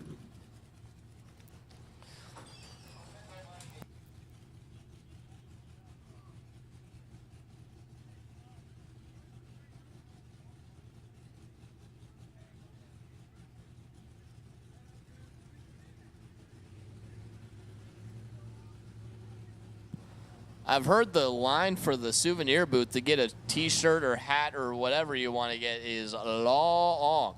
So. Why are we setting the thing that can't possibly go race car? So if you want some event memorabilia, a shirt, hat, whatever the case is, today's probably your final time to do it. Your final chance to grab some merchandise. And I would hop in line now before it gets really long later.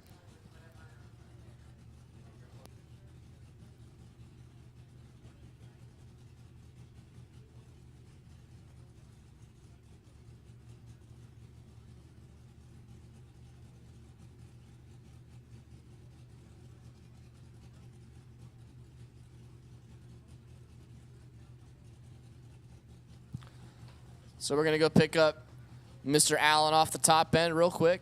I'm going to step away for a second because I need to go get my event T-shirt. And Eric is going to take it from here for a little while.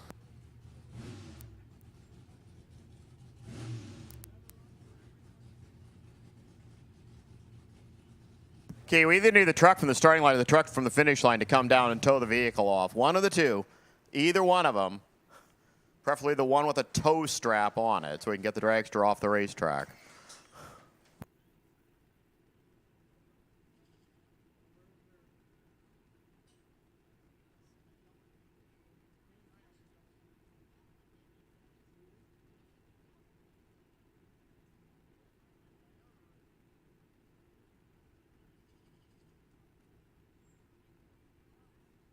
Okay, the word is the blower belt came off Dennis Allen's car, so, well, still, it's not going to go anywhere under its own power right now, so we're just waiting for one of our track vehicles to come out and grab it. We'll continue on. Hey, gang, welcome to this happy, sad occasion, the final Governor's Cup ever here at Sacramento Raceway. Just so you know, the track is not disappearing tomorrow morning. We will continue on running. It's just going to be a much lower key affair, and we know that there are developments you read about, and things are going to happen, but this is just pretty much we're going to be not having any of our major events. We're going to be saying a great bit of thanks to Dave Smith a little bit later, so we'd like everybody, while it's quiet, all the racers, just so you know, we are going to have a special thing a little bit later before first round elimination. We'd like to invite everyone possible to come over near the starting line and help us out and do some things. As soon as we get the race car off the track, we're going to continue on here with qualifying. Finish things up, as I see Austin Means' car out here already. Looks like Robert Parkerson's sitting over there. They're still working on the race car, so I don't know if he's in this pair, but as soon as we pull the dragster off the racetrack, we will continue right back running here. Welcome, everybody, here to Sacramento Raceway. I mean, buy a ticket to the Governor's Cup. It's a 2-for-1. You get a free air show out of it.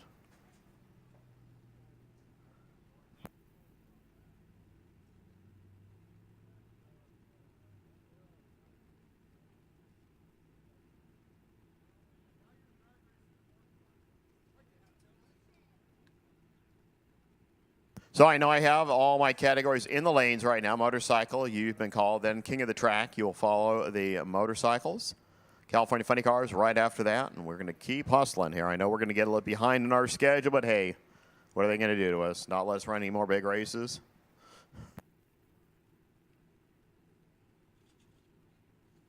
And I got to go to the final drag race ever at Orange County International Raceway. I didn't stay to the end. I stayed only till about 1 in the morning when they ran the second round of Top Fuel. I believe it was about 5 in the morning when they finished that game up.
Well, noise happens, so here comes 2 race cars.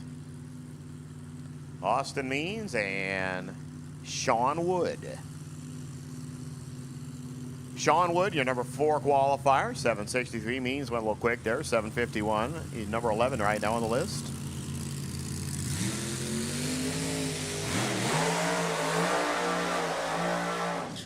Again, all my golf carts that are parked out here, especially ones with small children in them, this is not a spectator viewing area.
Means car skitters and scatters and does a few things, straightens it out. Maybe that's how he slows it down. 758, improving there for Means, getting him a little closer. 753, a little quick there for Sean Wood. Means picks up 1 spot, goes to the 10 position. Wood stays in the 4 spot as Jeff Schultz and Gabe Brown get set to go.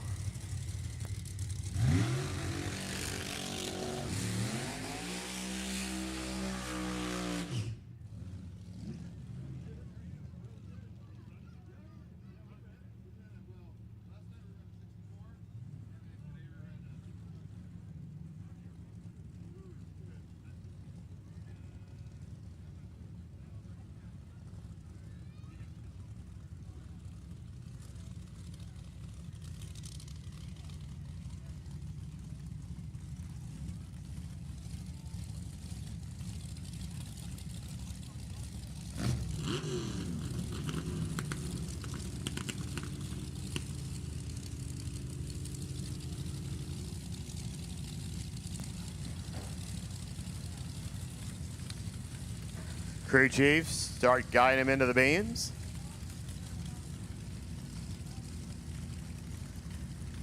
Schultz, the runner from Gold Hill, Oregon, needs to slow it down. Gabe Brown will pick up a couple of hundo, and you go to number 1. Matt Garcia on top, 7-6-0-5. On your mark, get set, go. Nice, straight, good, solid, stripe, 7-6-0-6. Gabe Brown, we picked up a bunch, but unfortunately he needed to pick up 2 thou more. 795 there for Jeff Schultz, smoking a little bit through the stripe. 134 miles per hour, 760-176. Brown moves to 2. Steve Schoenfeld. Oh, and a throttle hang open on Steve Schoenfeld's car. Sounds like he got it shut off, but that's never a fun thing for the racer. So Steve will unfortunately lose the run and just drive it on through the top end.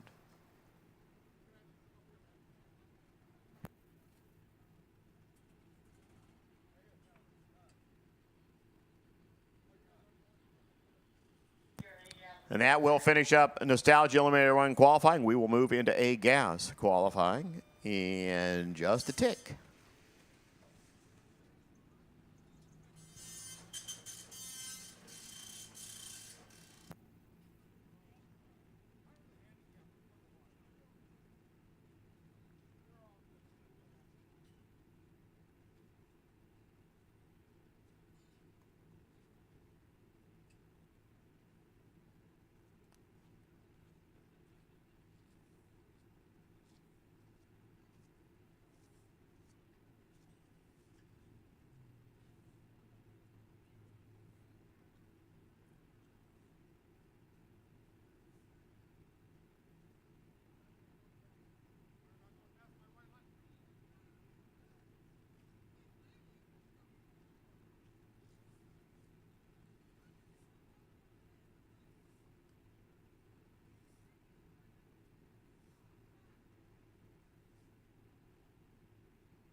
So as we shuffle the deck, hey, Wheezy, what are you doing in the 1 spot? Wheelstander's number 1 right now in A-Gas. Gonna race Terry Newton right now.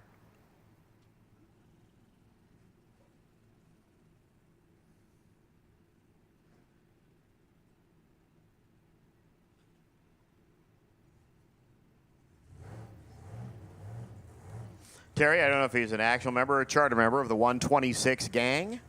He's from Camarillo. First 2 A-Gassers. Final qualifying session gets set to go.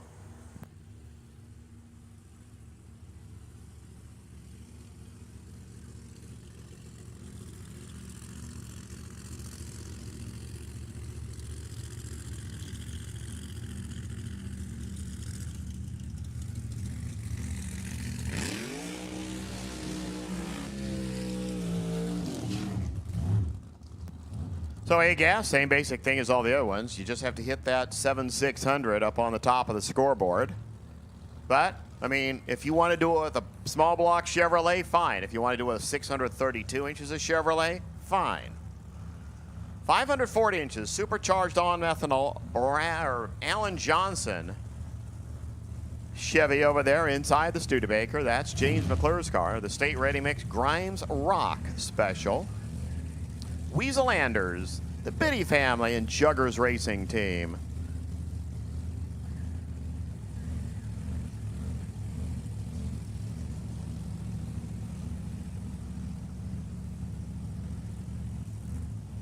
Your numbers 1 and 6, guys, right now get set. Looking to go just a tick quicker, but not 2 tickies quicker. This time they get to do it in daylight. Last night they were running just toward twilight down the racetrack. A little different conditions. 7.622. Good shot there for Terry Newton. He's going to move up to the number 2 spot with that run. 7.62 at 185 miles an hour. 7.59 at 170. Weasel tried to improve, but he grabbed about 9,000 more than he really wanted out there. So he will stay 1.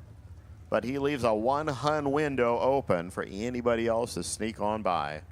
2 of those people that want to sneak on by are Dave Fulfer and Ray Padgett.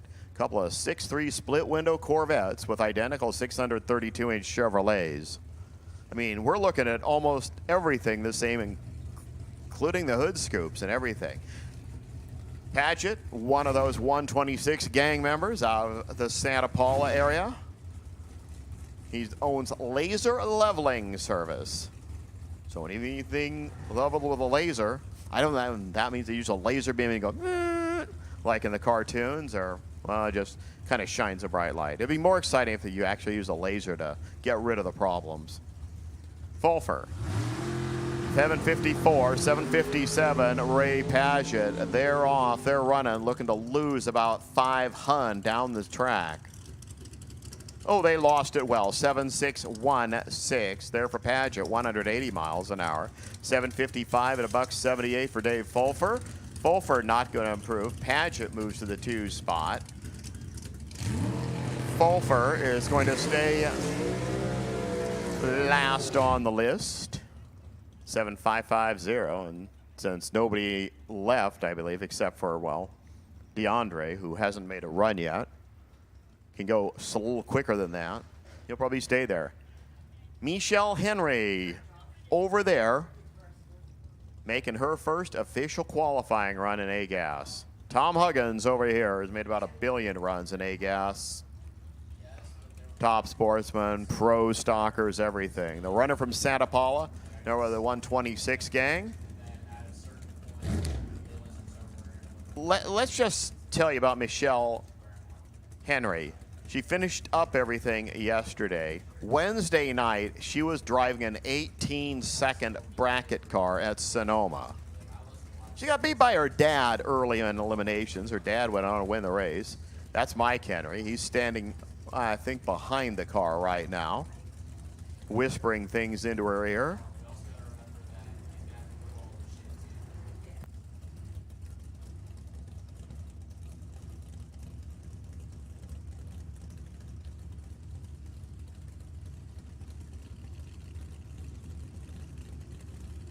They go in. They go.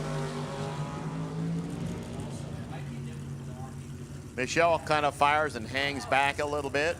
7-6-0-9. Tom Huggins goes to the 1 spot. Michelle goes 8:24-137, gets herself into the number 8 position. But Tom Huggins just pushed everybody not named Tom Huggins down 1 position, and Michelle added her name to the list. Brett Pickler and Jim Teague, your next 2.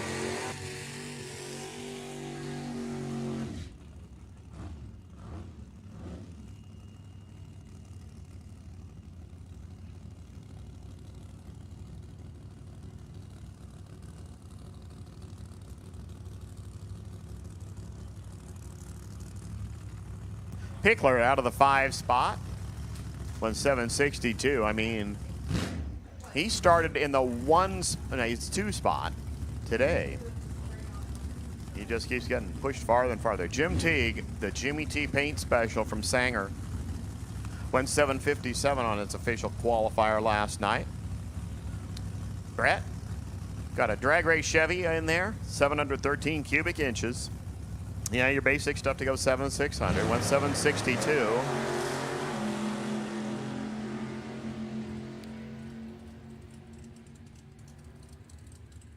$7,602. Brett goes right back to the top of the list.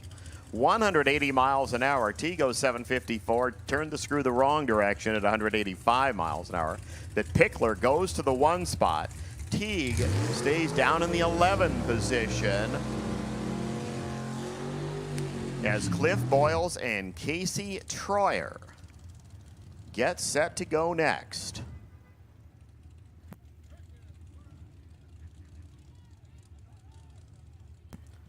And if my calculations are correct, there will be 13 players in the game, which means the number 1 spot takes a free trip into round number 2.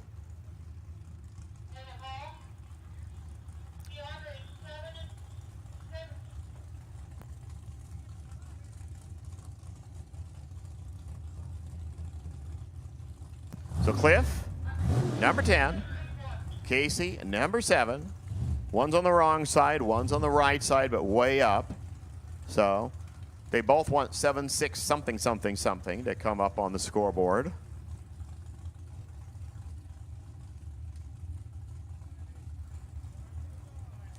Because right now your top 6 out of 12 are 768 or better. Then we have a couple of shutoffs, and then the bottom 3 are down there in the underland.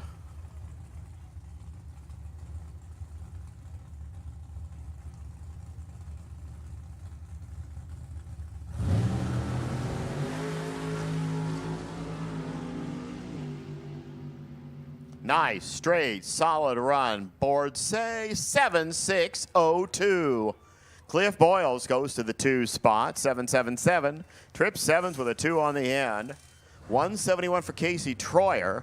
Casey goes up to, well, Casey didn't change because Casey already had a 776, so he goes trip 7s. But Cliff decides to go 7-6-0-2 a little bit later.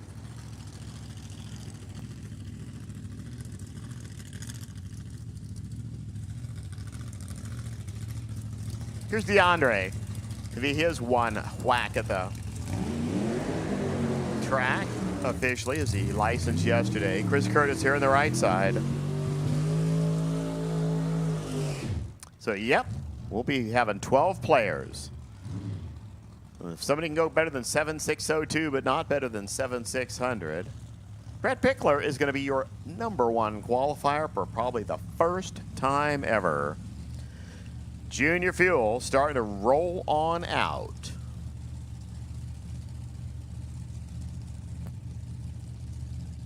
Motorcycles, you should be in the lanes already. Motorcycles, you should be in the lanes. I'm going to call my king of the track cars as well. So Dennis and Donnie, whichever rut it is, and probably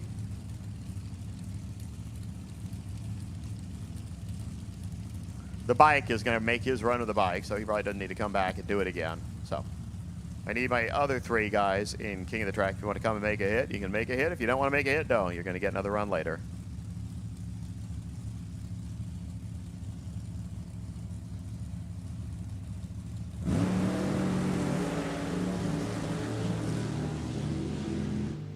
DeAndre's car has an ish, and he clicks it early. 7-6, wow. Dumps the laundry at 1,200 feet and goes 7-6-1-2. Curtis goes to the 5 spot. DeAndre will slot himself in number 11 right there. Brett Pickler gets to start from the top of the stack. Junior Fuel at the ready line. We'll be hearing those injected alcohol burning itty bitty motors fire up probably right now. A Fuel, you should be suited and ready to go. Bikes, you should be here. Wayne Williamson, Dustin Lee.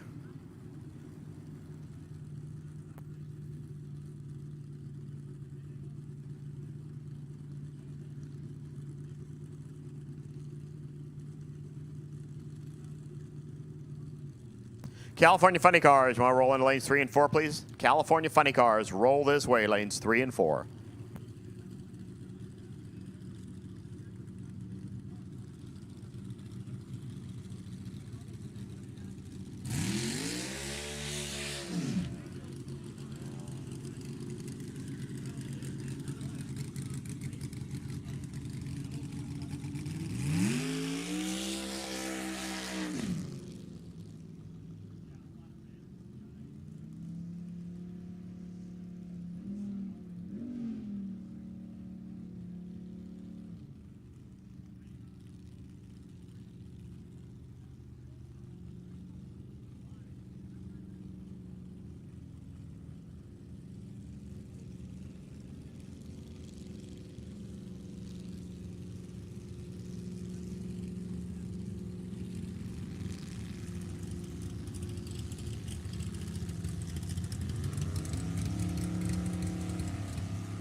Just watching that basic DC-10 take off over there. How does something that big get off the ground? Wayne Williamson, Dustin Lee on track right now. Dustin, your number 1 qualifier, 7:04. Williamson, number 4 right now at 8:36. This would be a first round pairing. There's not going to be any data coming up for Wayne Williamson's car. For Dustin Lee, stripe it out, 7:08 this time, 185 miles per hour. Williamson's car left for the tree activated. No data is going to record for him. So he will stay 4th, and that will be a first-round pairing unless Brad Woodard and Tim Beeman shuffle the deck. They're going to fire their cars probably right now as well. Okay, motorcycles, while it's quiet, Pro Tree bikes are coming out first. Pro Tree, then Full Tree bikes.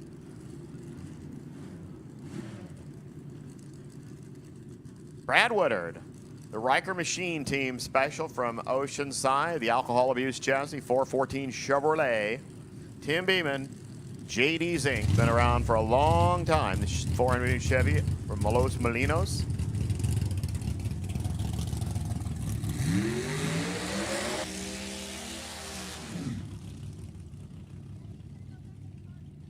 I always tell you, JD Zink, who's retired from the driving position, he is a attorney by trade. You want to Google John Zink jet dragster. That's Jon Zink with a jet dragster. He was one of the pioneers back in the days when jet dragster drivers basically wore open face helmets and most of them just had a cigar in their mouth driving down the racetrack. They sat in vehicles where they were pretty much, the driver was sitting between the front wheels, It was basically a jet engine with 4 wheels and a driver stuck to the front of it. A fuel cars at the ready line. Motorcycles be ready. I see Dennis Paz over there. So again, Donnie Morris, if you want to make a hit, you can go ahead and make a hit with the group. And Rudd, Everett Everhart, you're probably going to be running with the bike, so you'll just take your time right there. Woodard needs to pick up about a Hun. He's going to change things around.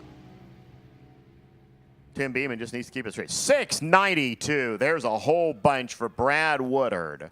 He goes to the 1 spot now by about a 1/10 of a second. He's going to race Wayne Williamson in round number 1. Dustin Lee gets to pick his lane over Tim Beeman. That finishes qualifying there in junior fuel. Woodard lights a monster up there and jumps over everybody. At the ready line is A Fuel for their final qualifier. Rick Ewens and Wayne Ramey. Now, A Fuel is basically Pro Comp for front-motored cars. Pro Comp was way back in the 70s and 80s. These are actually 2 blown alcohol engines.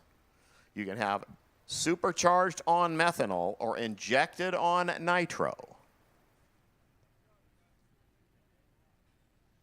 We have 5 cars in the game. I know 1 car will not make the first round, so we'll probably end up with a couple of singles in round number 1, but that's the way the game gets played. Ewens did make a qualifying run yesterday. Unfortunately, he wrung out a sponge at the 8th mile marker doing it, so he shows last on the list. Wayne Ramey, number 1, 629, 212 miles per hour.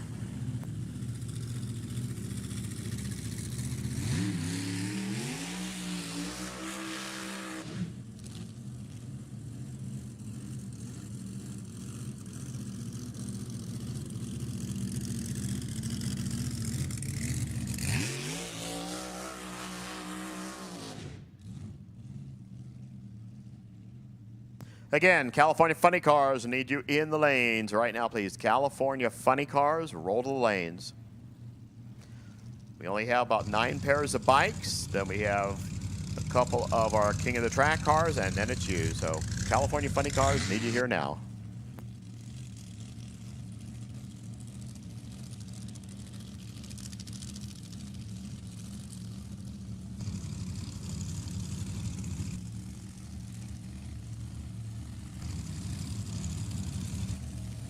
It's you, so California Funny Cars need you here now. It's you, so California Funny Cars need.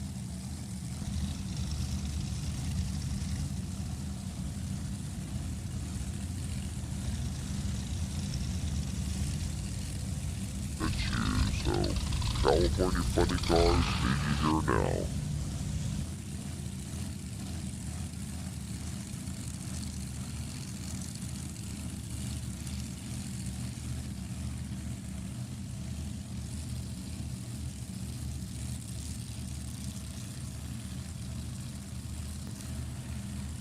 Kevin Ramey and whoever tunes up Rick Ewens' car, they look at each other, tap the hood, and say, go do it, people. Teens, O's, or 5s, we'd love to see him come up on the scoreboards right now.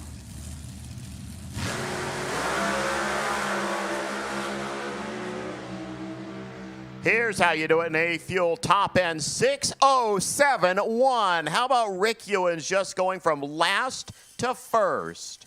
6.071, 221 miles an hour.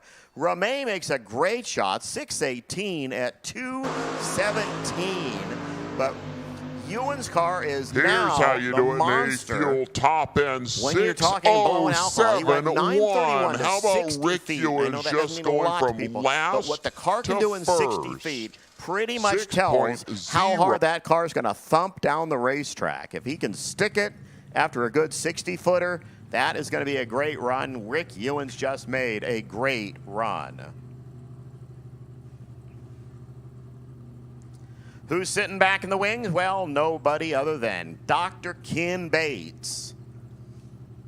The many time champ from Anderson, who right now is only sitting number 4 on the list. He just saw 607 in the lane he is in. What is this car capable of doing? Oh, 577, I think. What's it going to do here? Well, I don't think a 577. That would be flirting with danger and maybe blowing the tires off. But he definitely wants to get into that upper half of the list.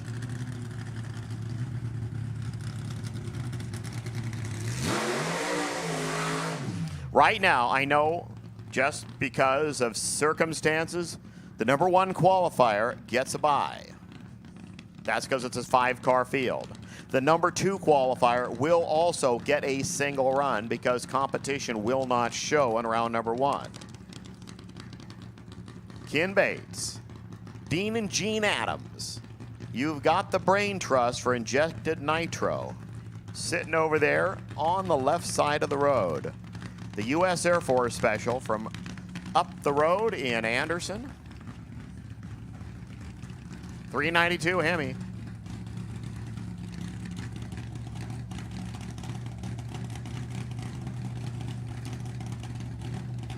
Basic Hemi, that's what the Adamses made run forever. Back in the good old days, Adams and Enriquez. Adams and Winesec when they decided to run an injected nitro funny car. Now Bates and Adams.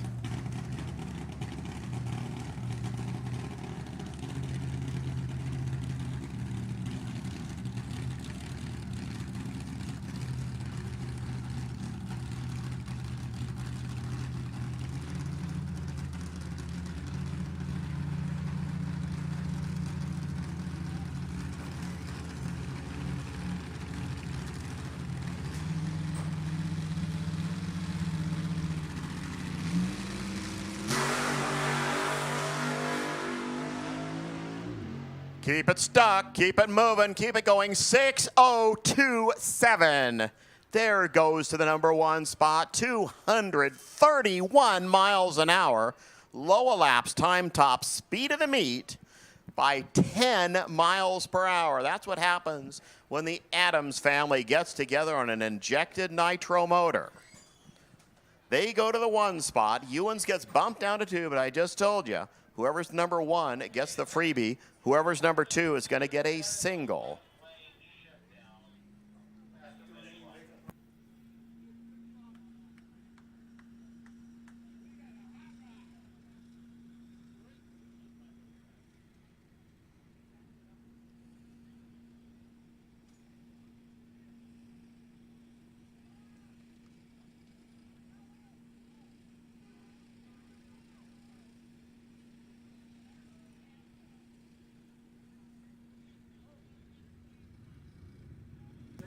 I'm just saying, wow, what is that thing up there?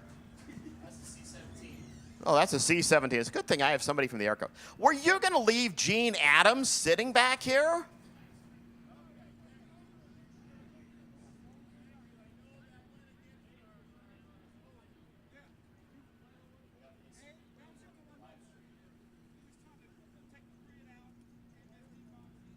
While it's quiet, I just say, these guys, they do it for fun. That's a lot of money they just spent to go 602 at 231. They are going to be tough for the rest of the season. They are just a great gang out here for every time.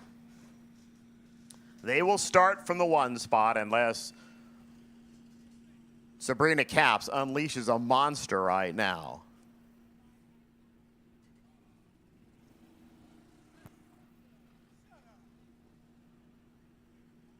So again, California Funny Cars, I should see you pretty much pulling right up to the front of the lanes, people.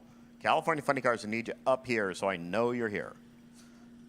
You don't have too many more. I said we have 1 A fuel car, about 9 pairs of bikes, a couple of pairs of ET cars over there, and then where do you?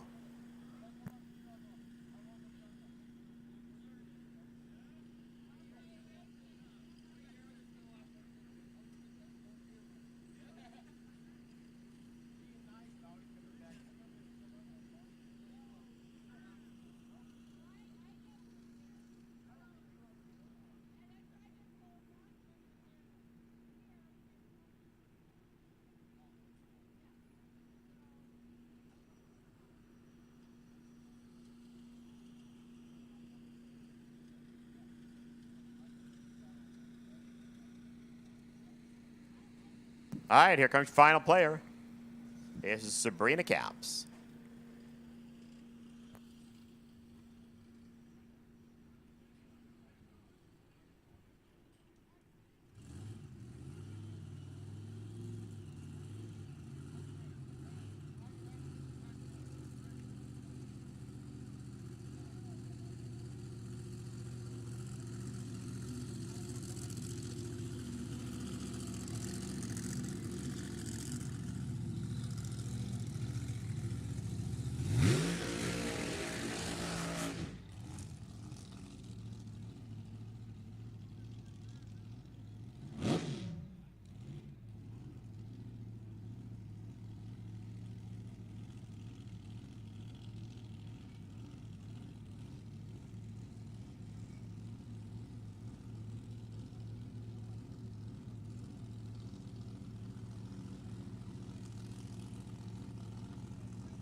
Here's Sabrina. She's number 4 qualifier right now, which means she wants to kind of push Wayne Ramey back one spot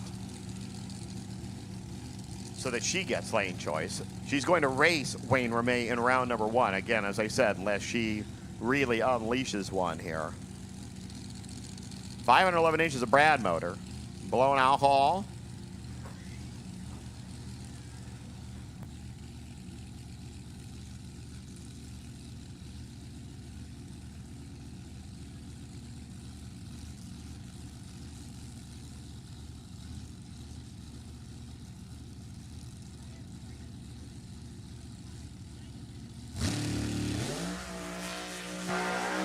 That was a great way to launch. Now let's see if she can carry it through. Top end, 616, 219 miles an hour.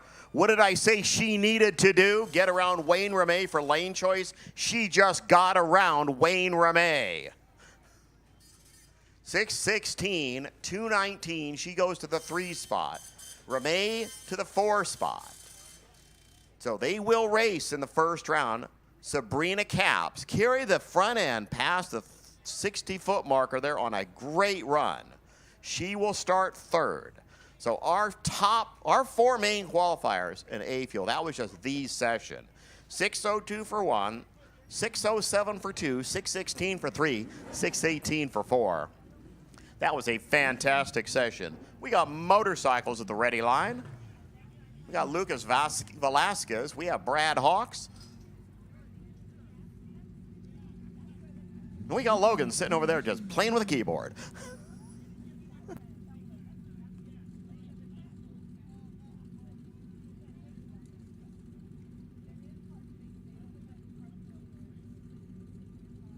So here's Logan.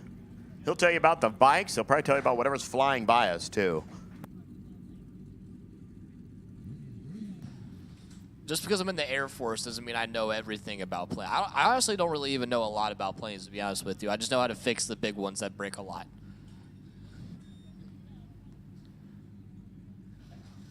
We got motorcycles. Their second qualifying session of the day is where waiting to get Sabrina off the top end down there. I see the car's off the track, but the parachute is not.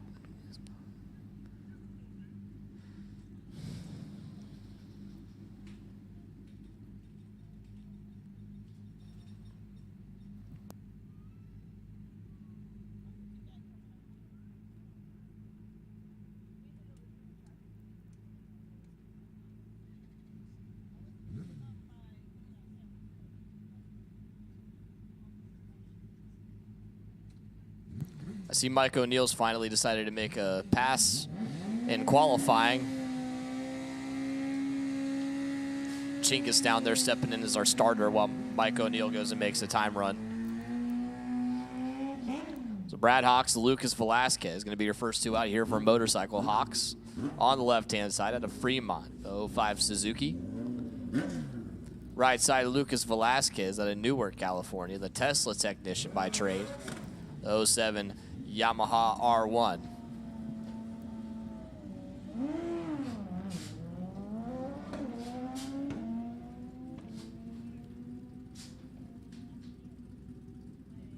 Survey says 9097, 158 miles an hour there for Brad Hawks.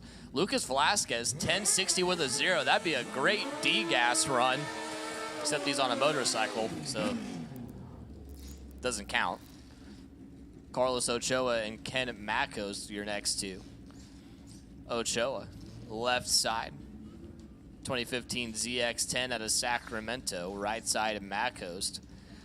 04 Hayabusa, also out of Sacramento.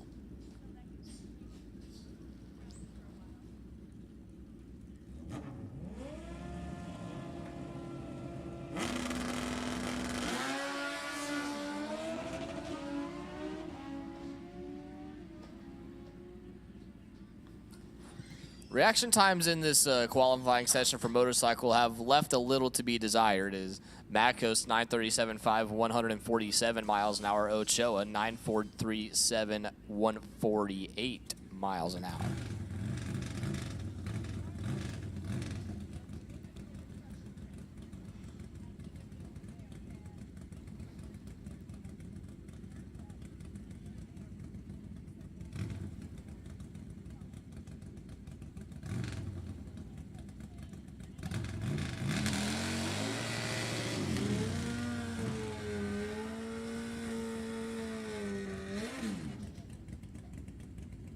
Mark Avila, David Blair, your next two.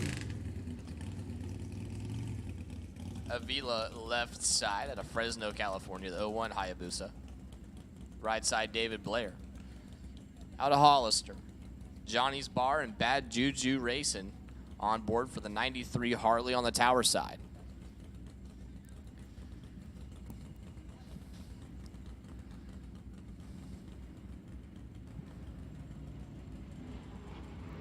Oh, more planes. I can't see it. What is it?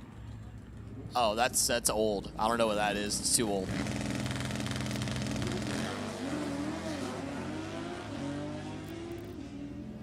Some fossil with wings. 8891, 153 miles an hour for Avila. David Blair, 9478, 144.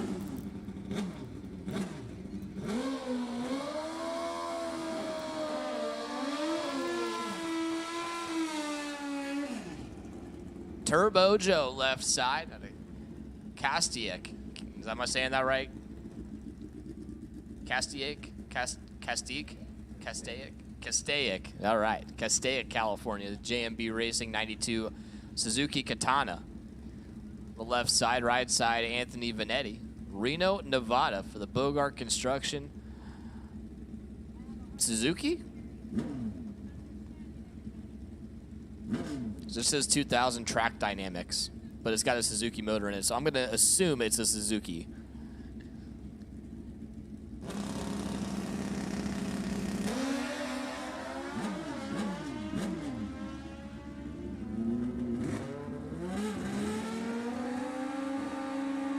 Wow, 827 for 159 miles an hour there for Vanetti. Left side, Turbo Joe, 878 for 144.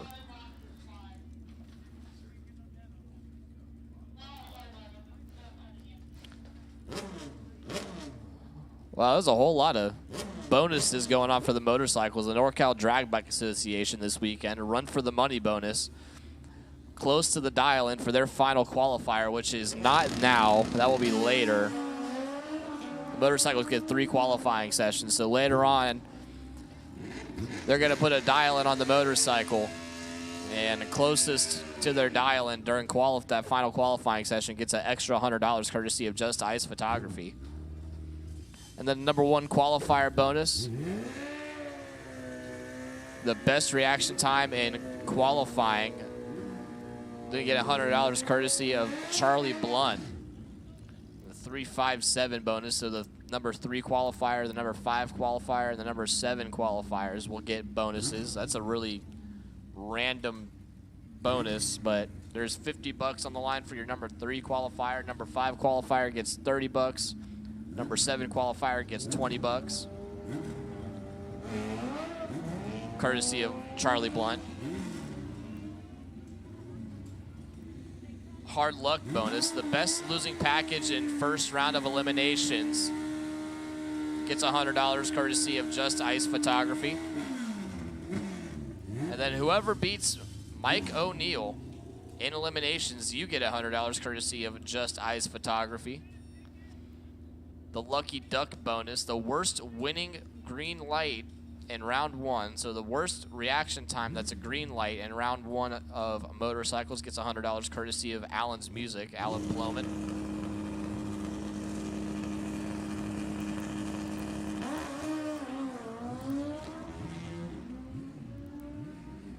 The Headhunter bonus, the whoever beats the number 1 qualifier gets $100 courtesy of Just Ice Photography, and then $100 to the perfect reaction time in eliminations courtesy of Charlie Blunt. So there's a lot of bonuses on the table for the motorcycle category this weekend. There's what, 100, 200, 150 or 250.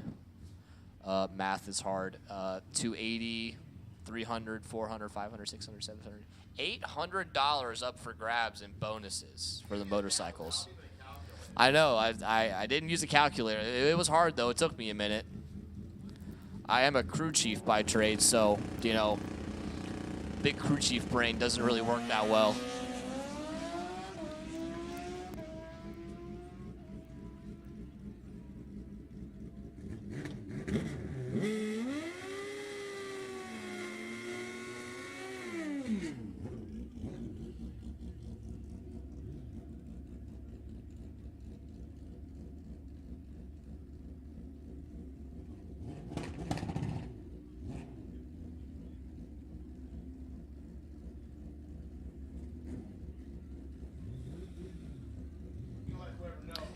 If you were up here earlier looking for a blower, I think it was a 671 or an 871 blower. If you are still looking for that blower, we have somebody who,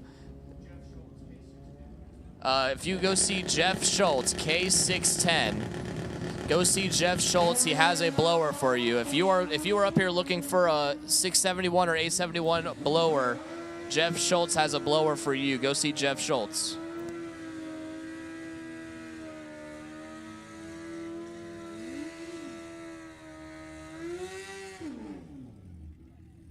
Okay, I just want you to listen up in the pits. Hot rod only if you had 1 or no runs. Hot rod only, 1 or no runs. Come into lanes 5 and 6, please. Hot rod only.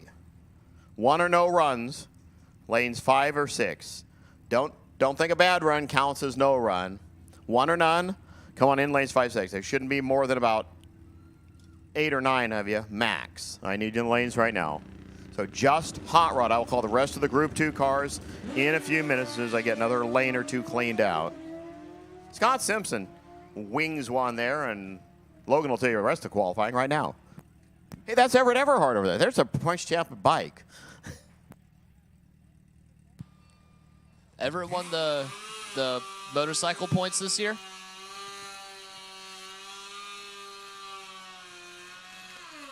Hey, it's my car owner. I drive for this guy.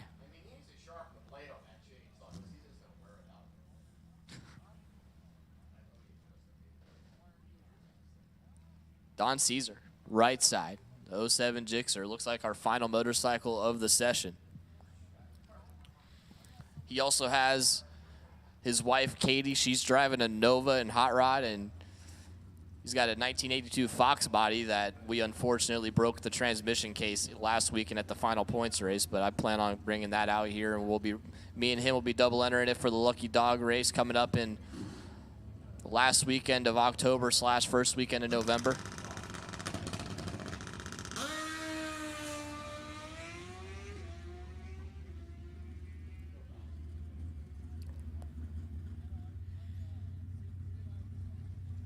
9:13.3, 148 miles an hour there for Don Caesar, and that's going to wrap up motorcycles coming into our King of the Track time run. So, throughout the year this year, we have had our Summit ET Bracket Racing Points Series. Throughout the year, we've had, I believe we had 9 events. And then we had our Super Pro category, our Pro category, Sportsman, and Motorcycles contested all throughout the year. And this weekend, we have our King of the Track runoff. So the points champions in each of the 4 main categories, so Super Pro, Pro, Motorcycle, and Sportsman, are going to run off for the King of the Track championship in a Wally and a jacket and a banner and all kinds of hat and all kinds of cool stuff. So Dennis Paz and David Rudd. Dennis is your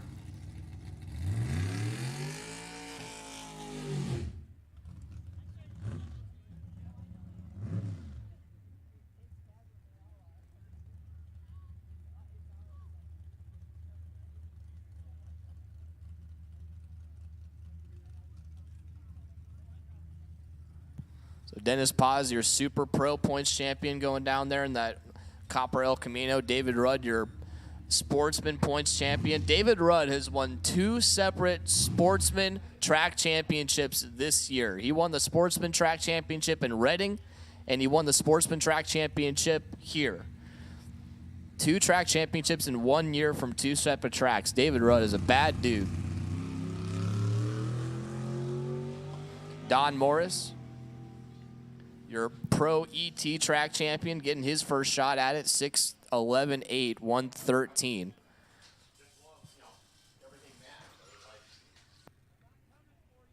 And then, of course, your motorcycle track champion, I believe you said it was Everett Everhart, made his pass in the motorcycle, so the motorcycle qualifying session there. So he's not going to need a King of the Track time run.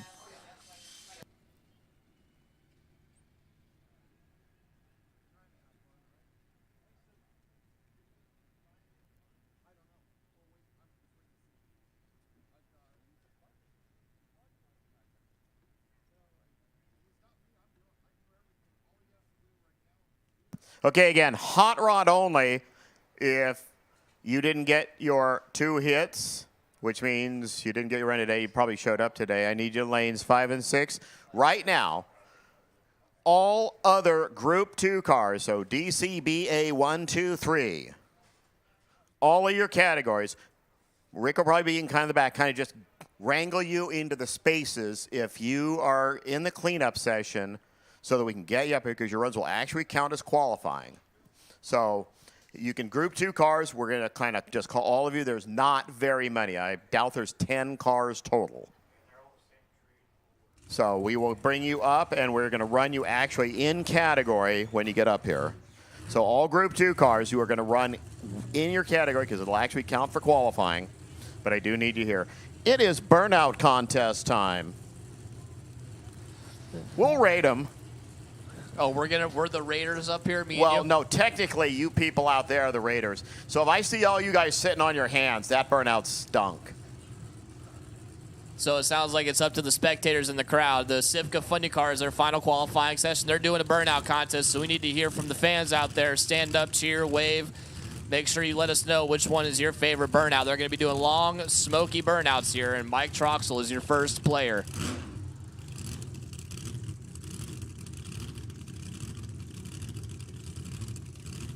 And again, I have to get my special SIN page for CIFCA up here and ready to go.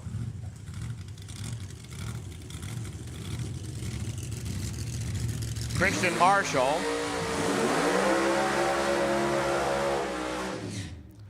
Well, they were short but sweet. I'm going to go with Christian Marshall. What do you say, the right lane on that one better than the left lane? Yeah, say the right lane, because I like the right lane. I mean, it doesn't count if you drive to the 8th mile coasting. That doesn't count as a long burnout. That just counts on not wanting to use the brakes. But Christian Marshall, I think, actually hit the tire a little bit. He's your number 3 qualifier right now at 599. Mike Troxel, number 4, at 6 seconds flat. They can't go quicker than 590 or we swat their hand a little bit. Not as much as like in a gasser or a nostalgia category. All we do is penalize them 1/10 of a second and then add in how far under they went. That's so we don't get a 25-second car out qualifying a car that broke out by 1,000th of a second. Now in eliminations, they don't get a choice. They have to go 590 or slower. But this is the burnout contest, and these are burnouts. So again, any Group 2 cars, gassers and nostalgia cars now, as what I've called you, I need you to, if you have one run still coming to you, head to the lanes.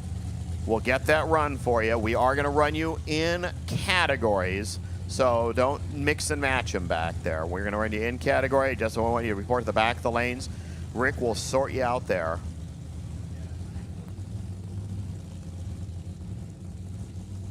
We actually have a crowd here to do our burnout contest in front of people. Thanks for everybody coming out, wanting to spend the entire day with us here. Now remember, you don't want to see anything quicker than 590. 597, that's pretty good. 624, not going to change things. Mike Troxel, somebody's going to press the button over there. 597, he goes to the 3 spot right now. 597.5, so he and Jim Mayer are the same. The Mayer fam, that's the son and the dad. They're 1 and 2 right now. James, the son, is 593, 597.5 for Jim. He's did it first, so he gets the number 2 spot. Troxel 3. Here comes James Mayer and Tony Trimp. Tony already in the game in 7-0 Pro.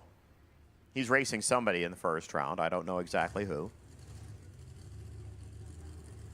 That's why we separated 7-0 Pro from California Funny Cars.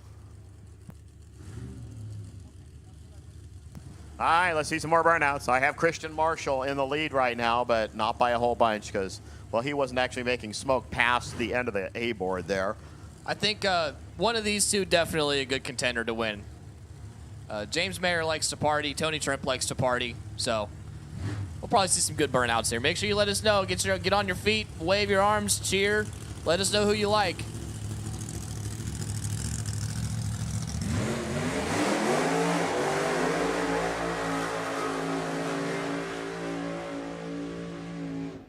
All right, I'll put him number 1 right now. So Tony goes to the 1 spot as he actually does smoke the tires past the 330 block and has to drive past 8. Now, who's going to win the backup contest? I mean, it's not like Tony doesn't know how to drive down this racetrack. He's been living here since, oh, way back when he married into the Smith family. Backup babes doing their job.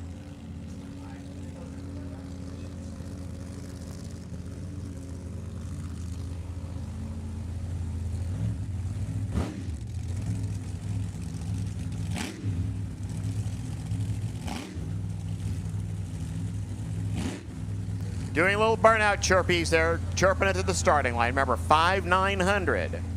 Your numbers 1 and 7 qualifiers come to the starting line. They run a Sportsman tree, which means,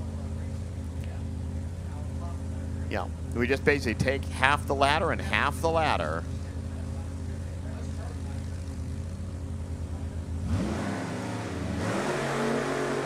Oh, Tony's car carries the front end again. Do we see 5,900? 5,898, ouch. Missed it by 0.02 of a second. 5,873 there for James Mayer. Not going to change. He already has a 593 to his credit, but that 589 will help Tony a little bit. Hey, Tony, whenever you get back off the track, you know, lunch for the workers would be great. Whenever you get a chance. Are your legs broken? Well, I'm busy. Oh, yeah. He's also busy, but 6 seconds flat. Carry 2,000s out there as Tony Trimp's new number. So as I look at the list, that will take him up to the number 4 position right now as our next 2 cars come to life. I was going to say tires don't grow on trees in a burnout contest. Then I really thought about it. Yeah, tires actually do grow on trees. There's a lot of work between the tree and the tire, but yeah. Technically, they are. All the way from Sweden, the guy that won Funny Car Fever from Valara, Sweden. Here comes Joachim Youngberg. Number 9 qualifier right now. Boy, did he go fast. Just a 5:58. He is 9th out of 8. That's not a place to be because, well, only 8 get to play.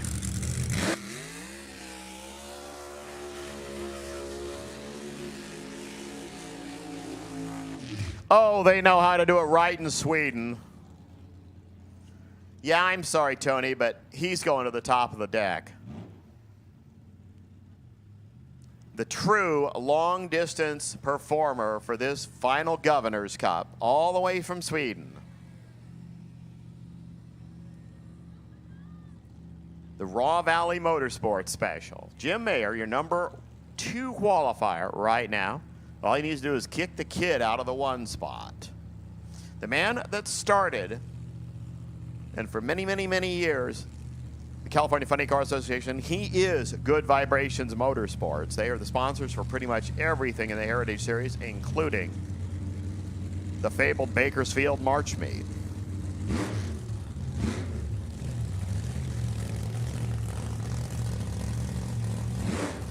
He also does the chirpies to the starting line.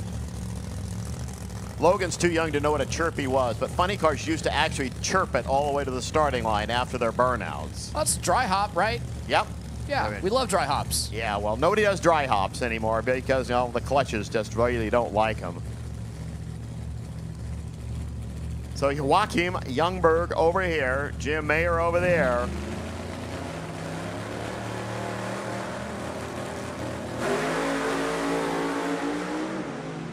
Let's see where the chutes come out.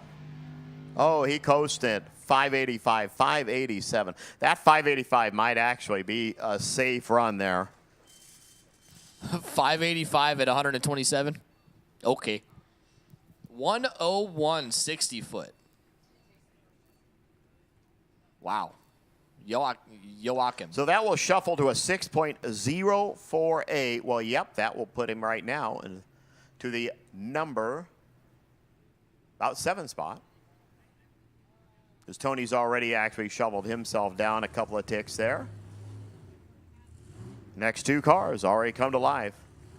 Rick Alvarado over there. Bobby Cottrell over here. I'll tell you about Bobby Cottrell last night. He's running his toy car here, the one that's owned by Ken and Denise Wynn.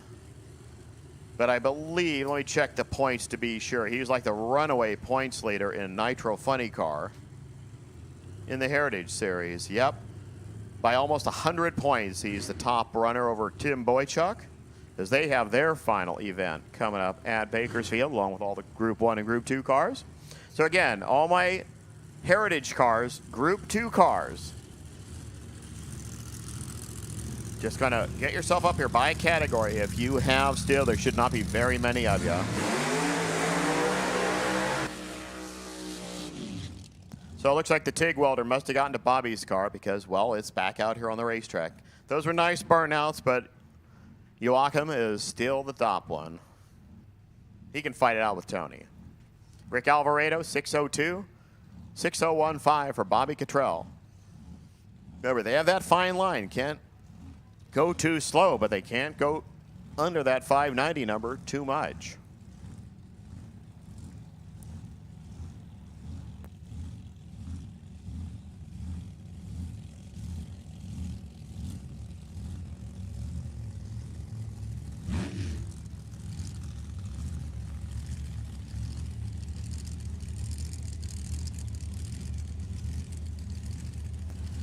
Alvarado right now 3rd in the points. Bobby Cottrell is 5th in the points.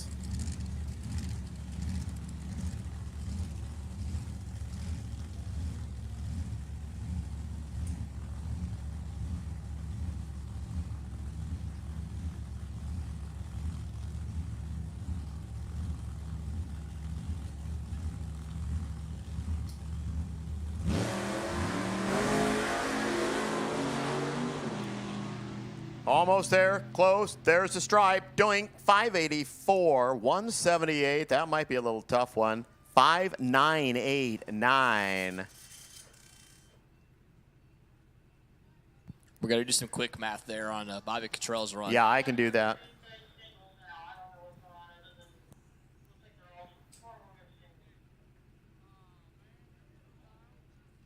$6,054, that's where it's going to put him. 598, Rick Alvarado. That puts him fourth, solidly in the list. I have been told we have some single runs here.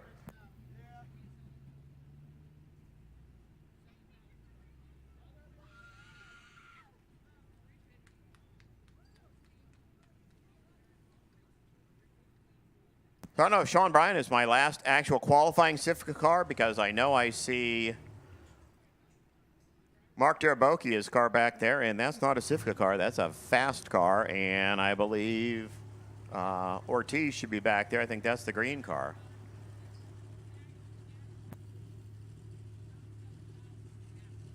Sean Bryan, seeing if he can squeeze back into the show. He's not in it right now, I don't believe, after I had to do all the math. And we'll have the final qualifying for these guys. I mean, it's like two different computers have to deal with each other to make the qualifying happen. So here's Sean Bryan, the only funny car in Windsor, California. The Flying A Gasoline 1989 Forenza 540-inch Chevrolet.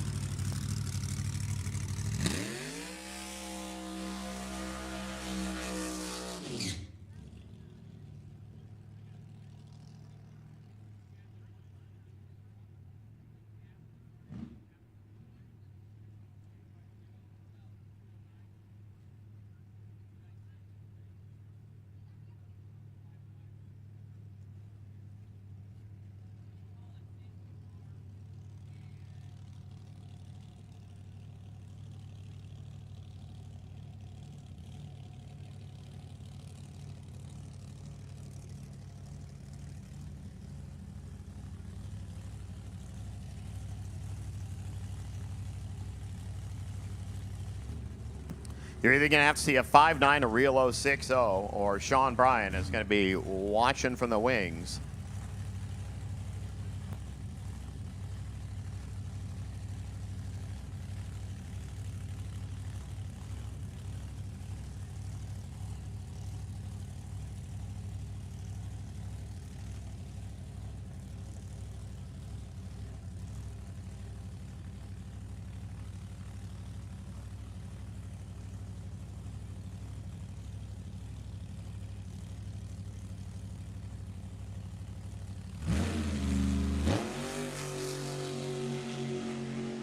I don't think we have enough oomph in the oomfer. 612, 177 miles an hour, so I'll do the math as soon as we clear them. There's the Rattle Rat. We'll get set to go next, because we're going to shift it to quarter-mile numbers here, and the Rattle Rat will make a run, and then we're going to see two very fast, funny cars.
So your qualifying goes this way. 593, James Mayer. Jim Mayer in second spot. 597, Mike Troxel, 597. Rick Alvarado, 598. Christian Marshall went 599. Tony Trim, 6 flat. 601, Bobby Cottrell. Joachim Youngberg got the bump spot, 6.048 after that session. And I got all that done before Rattlecan over here actually did a burnout.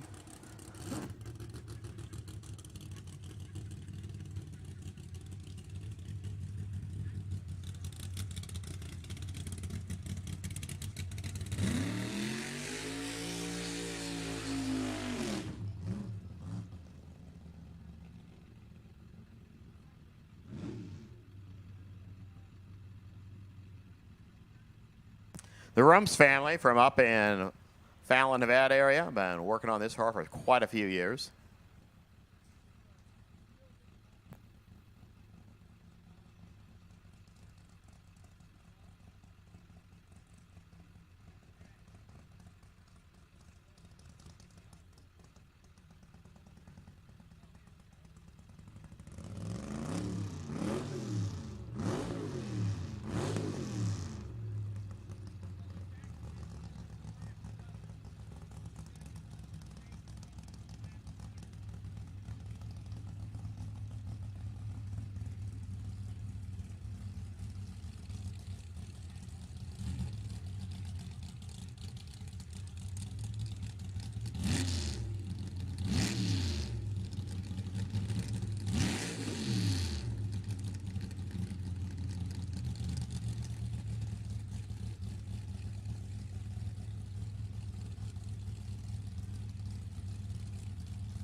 Little poof, 1036, 117. Let's see what California funny cars are like uncorked. Your next two very fast race cars coming at you.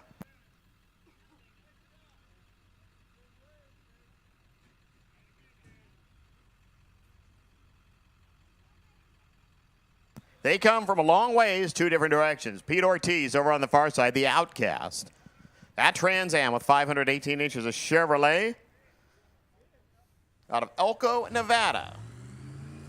From North Plains, Oregon, comes Mark Tarabokia, the Bad Medicine team car.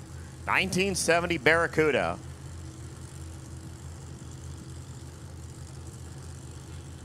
Okay, final call. Any Group 2 cars, Nostalgia 1, 2, 3, A, B, C, D gas. If you have not got your second run in, need you to the lanes now.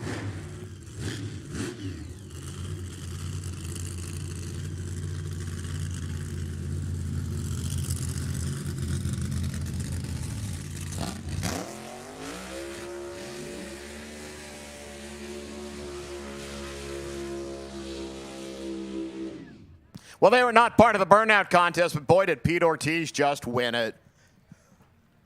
He went 622 at like 221 miles an hour yesterday. Mark Tarabokia did not make a hit last night. I was watching the car last weekend up in Woodburn, Oregon, when he was just rattling off some 650 times. These cars are not full-out top alcohol funny cars, but they're a heck of a lot faster than the California funny cars. And oh, now I see Ortiz's car having an issue backing up. And I will say, you know, just unfortunately by the insurance rules, that car's way too far down the racetrack. So we are going to have to shut off Mark Tarabokia's car unless that car backs up. Nope. So.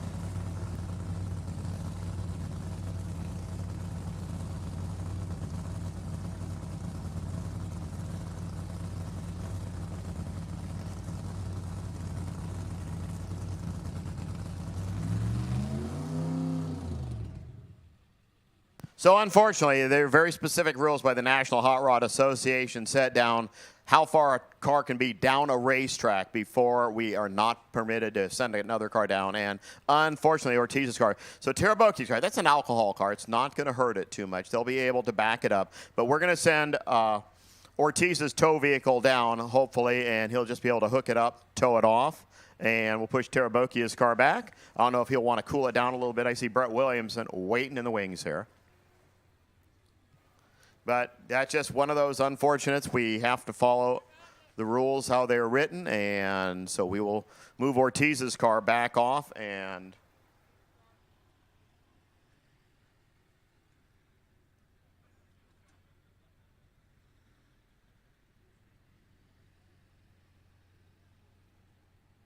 We'll see. I don't know. Are you guys just going to be able to refire as soon as we get the car off, and are you guys going to want to push it back? Okay. They're just going to hang here for a second and probably refire it.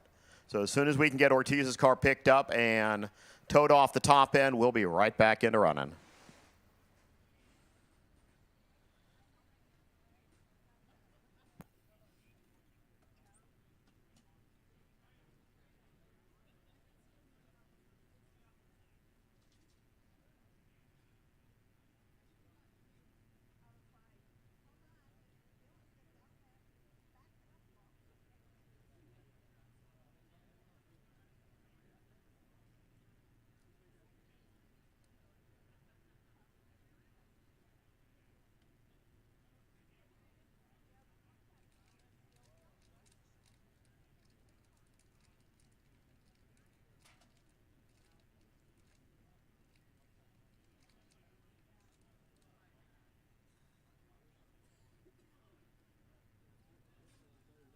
Okay, guys in Group 2, help me out. You're all big boys and girls right now.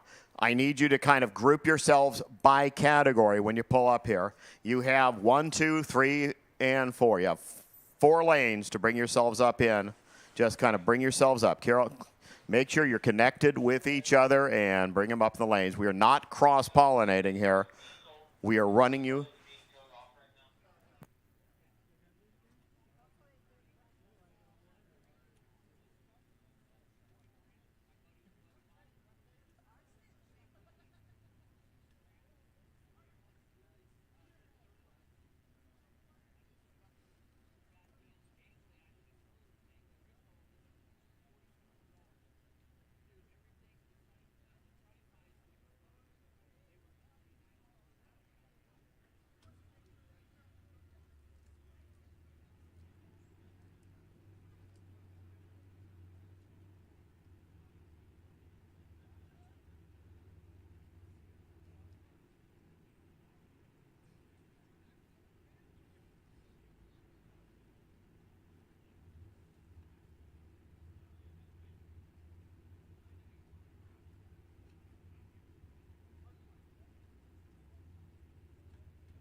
All right, they should be far enough down the road. Let's see if everything's ready, and we'll just relight Mark Terabokia.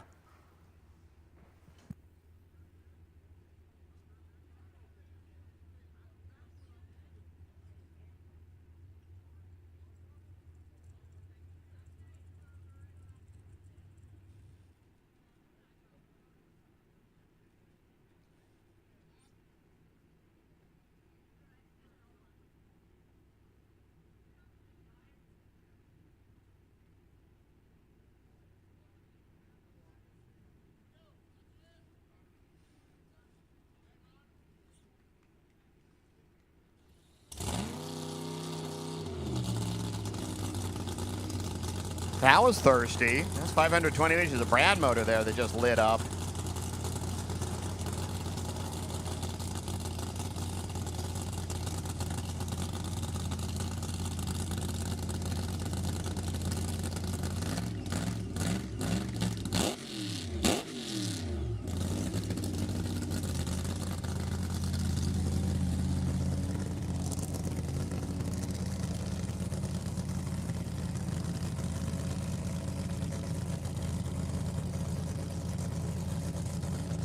Hot Rod, you guys should be ready to go. Hot Rod, be ready. Then we're going to go through all the rest of the guys.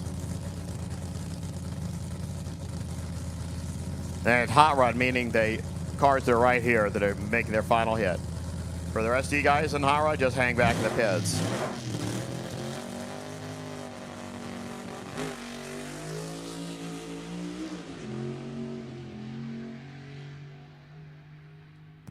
.672, just 212. You heard him have to pedal it there a couple of times, and well, sometimes that happens when you get your game plan messed up a little bit and have to turn it off and turn it back on again. You know.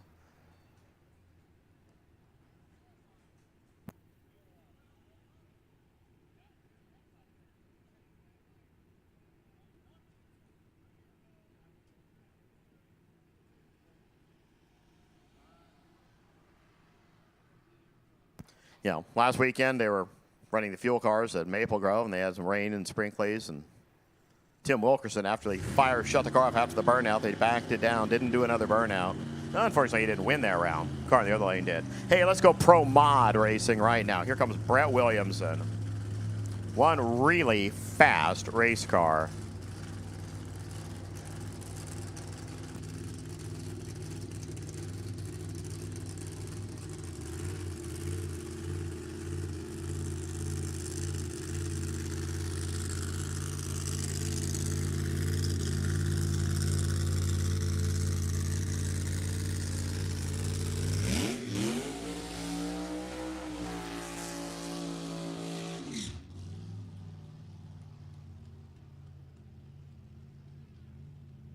So again, hot rod only, 5 and 6. All the other guys just hope you got it sorted out over there.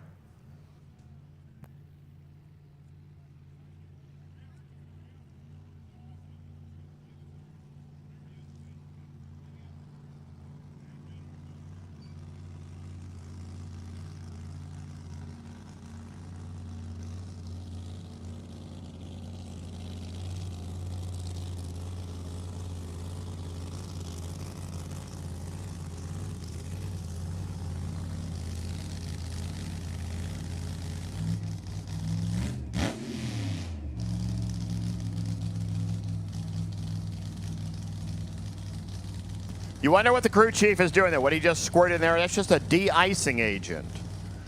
Alcohol motors get colder and colder up on the top. When you have air and alcohol, it just gets cold. And it'll actually freeze up the injector bonnet, and you don't want that to happen. You already see a little bit of ice crystals forming on the top of the injector hat from here. That's how cold it is on top of that motor.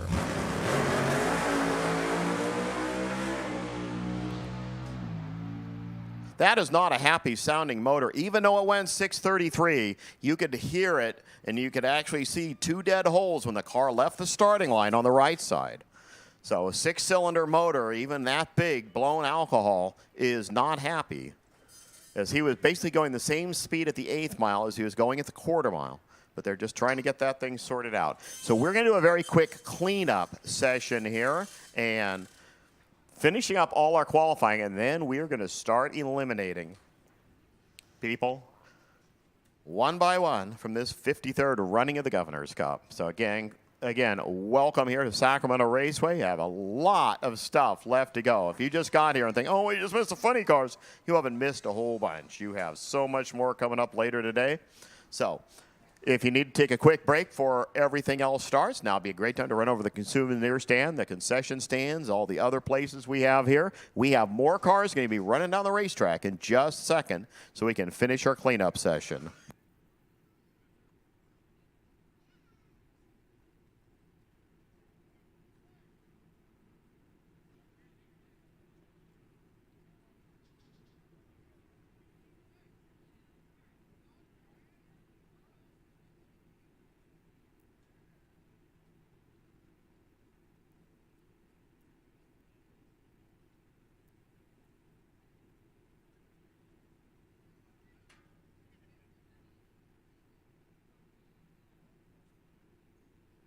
Well, I see us mixing and mangling. I don't know what we were looking at the racetrack, but anything we can send down the racetrack, guys, let's send them down the racetrack. So Hot Rod, if you're ready, get the heads on, get the helmets on. Remember, I don't care if you go trip zip in this section. Unfortunately, it's not going to count for a potential buy.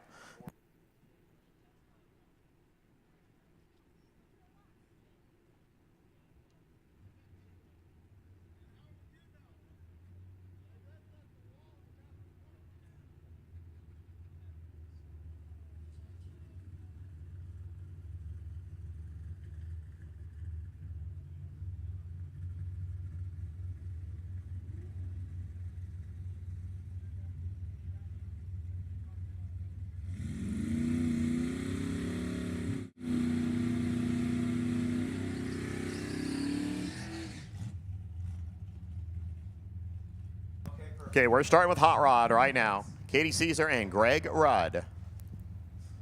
Logan, you're going to talk about it for a few minutes.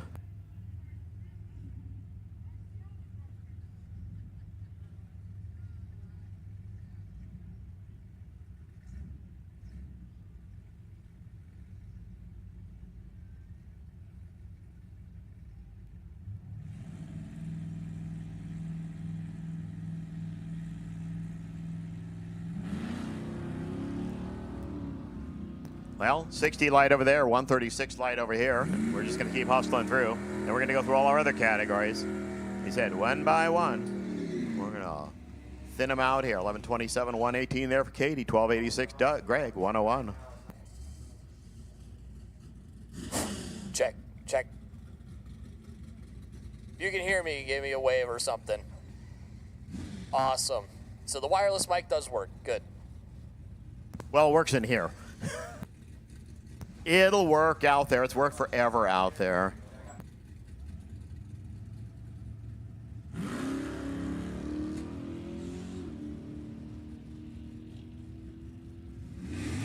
Doug Rudd cruising on down there. 1117, 117. Richard Dodd, 12 RT 90, 94 miles an hour. Check. Oh, hell yeah. Jake We're Guano, good. Robert Eats, next two.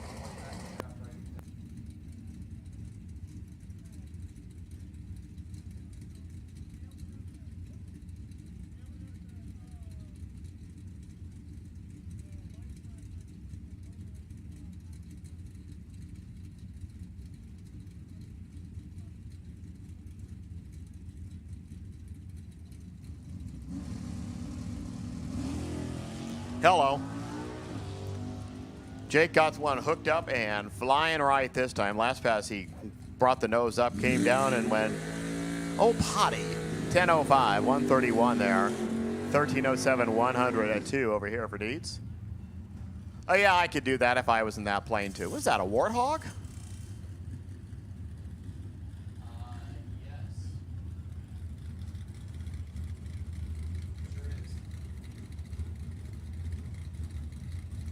Jay Greiner, Craig Merrilees, next two. Craig was second best in points here in Pro ET. I said he is the reigning national champion for electric vehicles. And he just didn't luck into it. He really has done a lot of stuff with a Tesla. Made it like good for running and everything. And he's one that truly is a true believer. His trade is solar power. 10:01, 131. 1064, 122.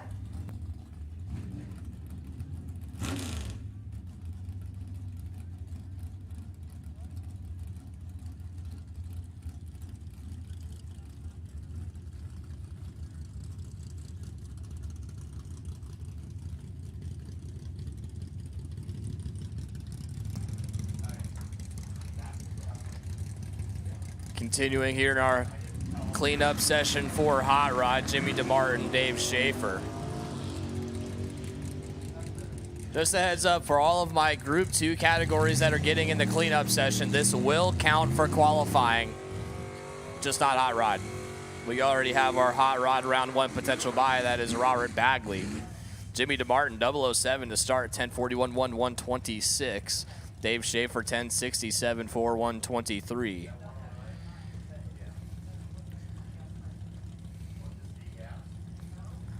Mike Holland and Skip Webb.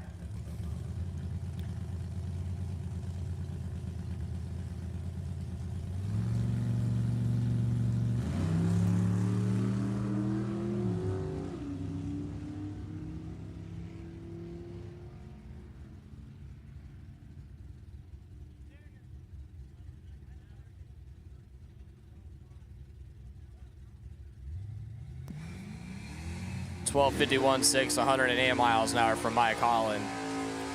Webb has issues. Only muster an 18-second pass.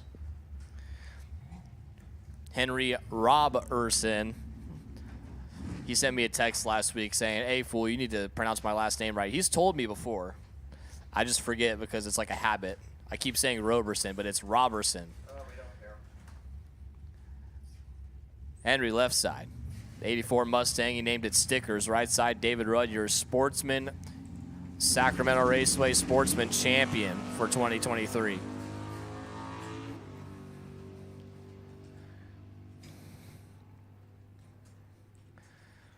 Henry gets down through there. 1087.9, 122 miles an hour. David, 1297, 102. So it looks like we still got a couple more hot rodders in the lanes for their cleanup session, and I hope that all of the D, C, B, and A gassers have grouped themselves in the correct categories, so we don't have to swap categories back and forth in the computer. That'd be great.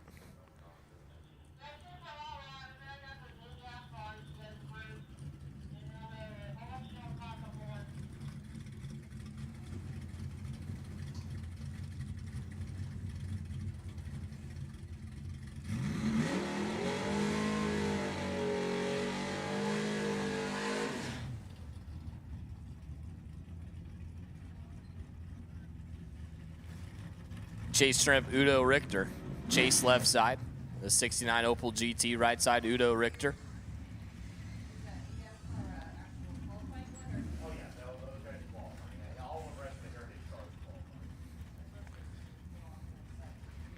This new to him red Nova for Udo. He's got a primered up, beat up looking Nova. It looks just like it, but same gear, but this one's a lot nicer and it goes a little faster too.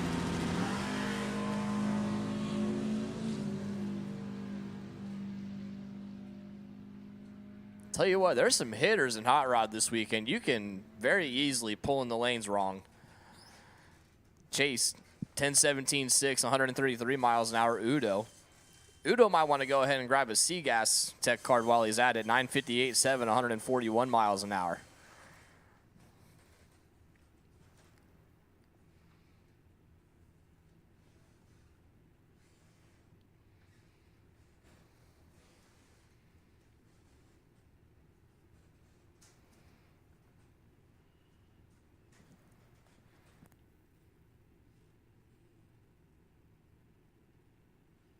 We are getting all of our ladders sorted.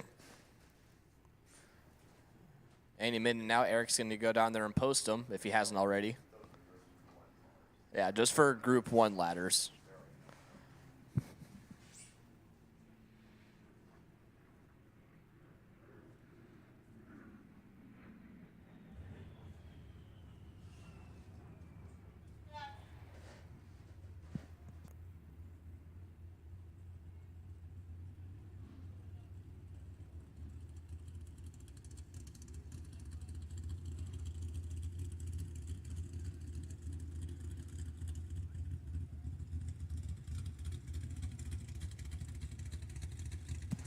Sprinkle in some more Group 2 cards here for their final cleanup qualifying session. Wayne Charbonneau. B-Gas car, so we're looking for 860 on the scoreboard. Out of Ramona, California, the 48 Anglia. 632 big block Chevrolet. Weapon of choice for Wayne. Currently qualified number 12 out of 15. Got a lot of room to improve, though. Went 907 earlier. Anything that starts with the 8 will be great.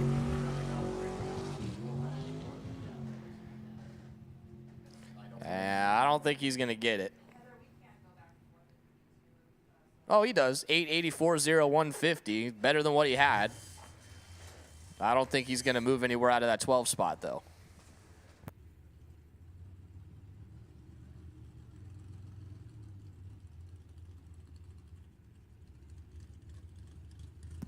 I guess we got some C-Gassers next. Well, one anyway.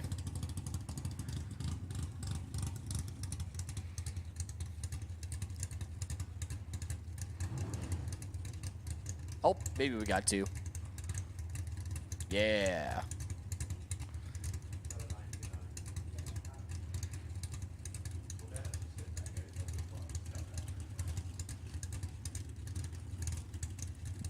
Steve Poplius and John Friel going to get one more crack at it. That 960 index.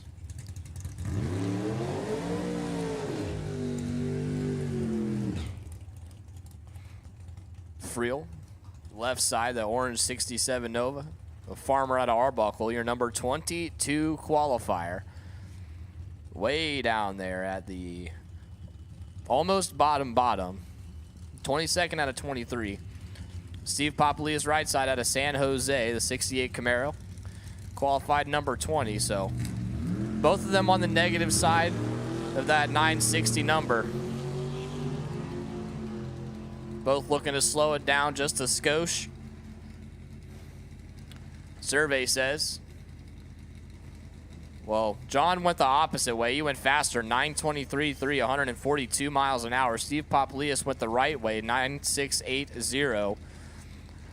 Poplius gonna go number 15. Dennis Paz, your Sacramento Raceway 2023 Super Pro Points Champion. Went over to the Sonoma Nationals earlier this year in July and won that, and I believe Super Gas in this car. He's one of like the lowest mile an hour cars in Super Gas too. He went and won the whole thing. Okay, I remember watching this. I was up in Woodburn watching the Super Gas final.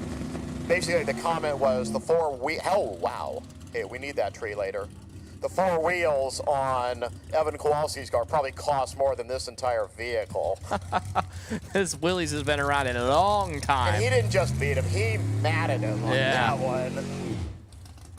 It's been so long since Dennis, he's been trying so hard, and he almost doubled up at the event. What was it, like 7 final round appearances at a national event, and that was his first one? The only good thing is the guy that beat him in Super Street had never won a national event either. So it's going to be somebody's first ever Wally. And since Dennis had a second shot at it, he said, okay, I'll be nice. D-Gas here. Crystal Lynch, the 63 split window Corvette, looking for 1060 on the scoreboard. She went 1052 yesterday at 144 miles an hour. That's massive, massive mile an hour for a 1060 car.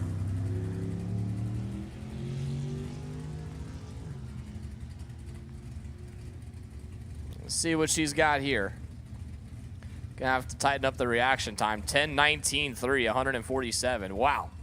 Okay. Well. Yeah, still on the wrong side of the ladder, a little too quick. They're gonna have to slow it down and also work on that reaction time. But what's up, Cole?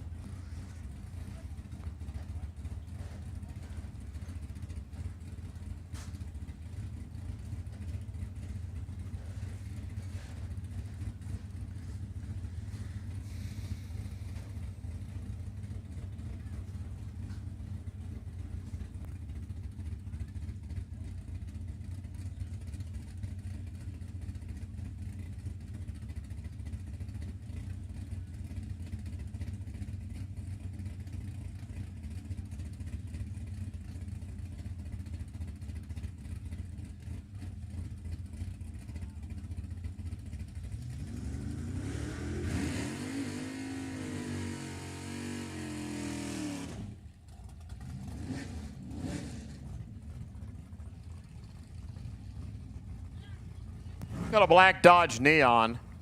It's in the front parking lot. It's blocking cars. People are trying to leave. So black Dodge Neon. Let's see who the license plate is.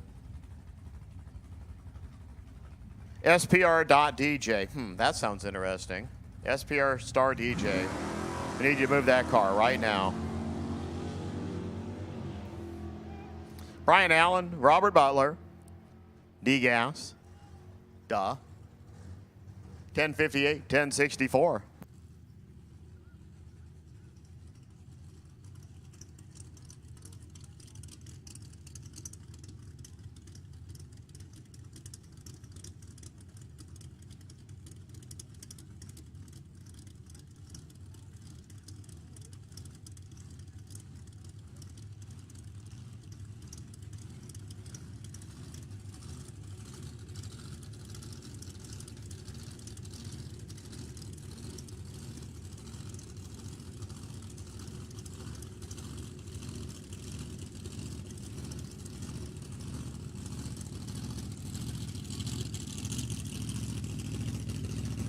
Got a couple of A-gassers here.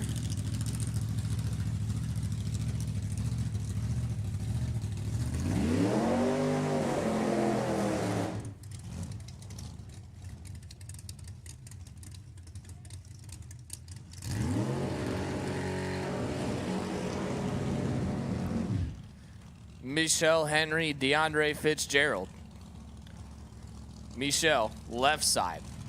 The D&M Racing 69 Firebird out of El Sobrante, California. Your number 9 qualifier with a lot of room to improve. Went 8:24.9 earlier. DeAndre Fitzgerald, right side. The Fro. Goes to college down there in Riverside, California. 1967 Nova. That's his dad, Monty's hot rod. And DeAndre is taking over the driving duties for this weekend.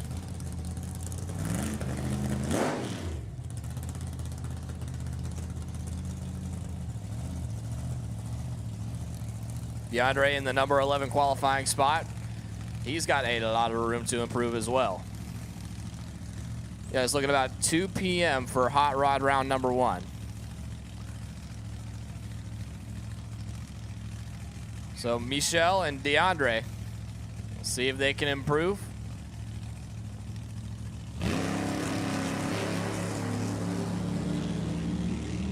And that car is not happy. Both cars are not happy. 8:85.9 for Michelle Henry. And no good, DeAndre. Still having issues. They got to figure the car out before first round.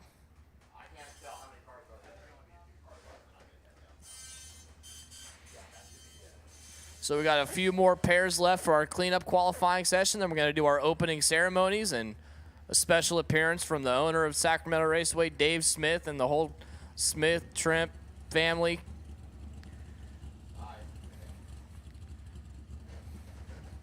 We're going to say a few words about Dave and the history of this racetrack. We'll do the national anthem and... Oh, I lied. National anthem's later.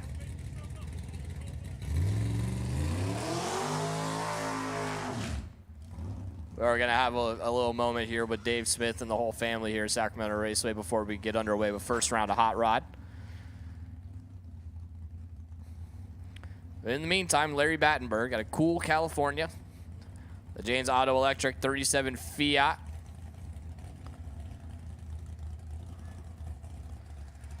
Your number 18 qualifier.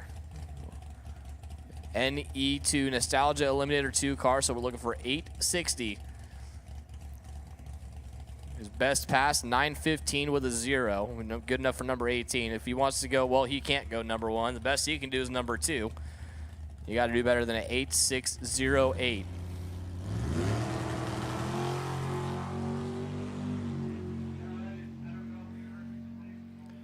.028 to start, looking way better than his last pass. Survey says 9.042, 145. So still not really that good. Still got about 5/10 to work with, and that's going to wrap it up for our cleanup session. And Go.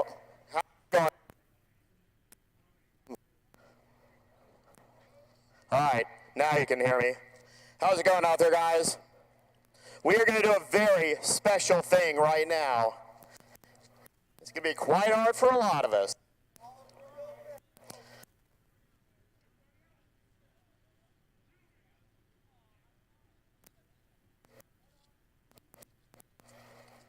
I can do it from oh.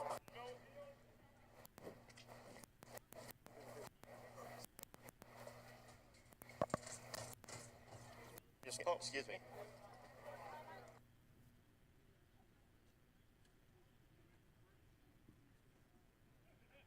All right, again, I was trying to do it from down there. Everybody having a great time. We are going to do a very special tribute right now. So, as we said, we know all the history. We know what's going to happen here. This is our final Governor's Cup. Back in 1970, the Smith family purchased the racetrack, and ever since then, we've been putting on great shows for everybody. So, as a special tribute, right now, I want everybody to stand and show your appreciation for Dave Smith.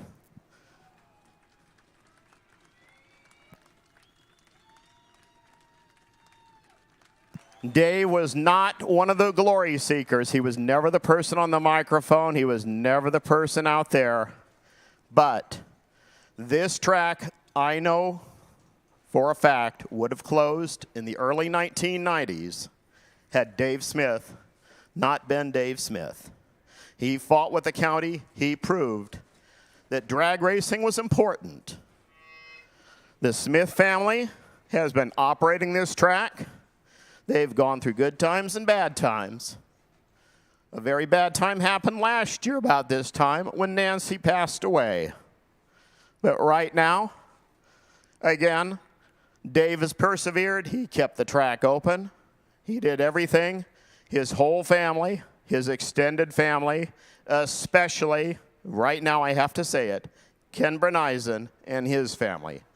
You don't know Ken Berneisen, but he's standing down there in front right behind Tony. Physically, this track could not be here without Ken Berneisen. He is the person that keeps the motocross running. He's legitimately the person that keeps this drag strip operable. In the last week, he's even have to rebuild the water system. It is that tough. So Kenny's out there in front. Dave's in the truck. Everybody has their stories, good or bad, about Dave Smith and the Smith family, but we have a drag strip. A lot of places don't have drag strips anymore. So his family's down there with him, Cindy, Jennifer, Tony, everybody else, all the different generations are there. And I'm just a newbie. I started here in 1988. Same year I moved to Sacramento. I had nothing better to do with my time after class was over with each day. So I came out here to the racetrack. I have to give everything I know about drag racing to Dave Smith.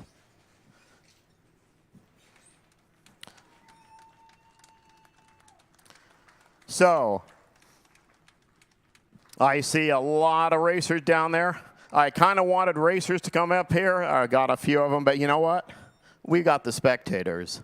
We've had people here that have never been to the racetrack before. We have people that come out to the Governor's Cup every year. It is just that thing on their calendar.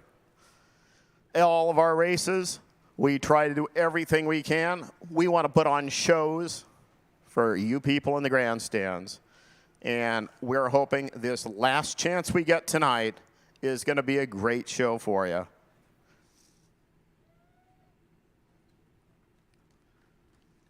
So the racers have been seeing him. Originally, this was going to be done by somebody from the family, and as I said, every time they tried coming up with something to say, they just couldn't. It just hurt too much because this is truly a track the entire family operates. Everybody has their part, and they're going to be sad just like everybody else to see it go. They've all had to fight together to keep everything working here. Sometimes they had to fight with each other to make it happen. That's how families work. In the end, the business persevered. Dave's still out here. I see Ken Gentry. Kenny and I go way back to the start when I first got here. He was the announcer. I was the guy that kind of came out and helped a little bit on Friday nights and some of the bigger races. I will tell you, my first ever event announcing here at Sacramento was the 1988 Governor's Cup. Except for 1 year, I have been at every Governor's Cup since then. My first Governor's Cup was back in 1973. I watched a funny car final with it raining. Dave said, you guys make the run, go down that racetrack. The people are still here.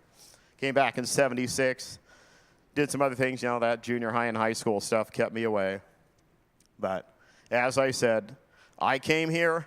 Dave said, well, why don't you learn how to do some stuff in the office? Oh, why don't you start learning how to put on the races yourself? Here's $25,000. Put together a race for me. Oh, you need to write all the ad copy. You need to take it on to the radio stations and everything else.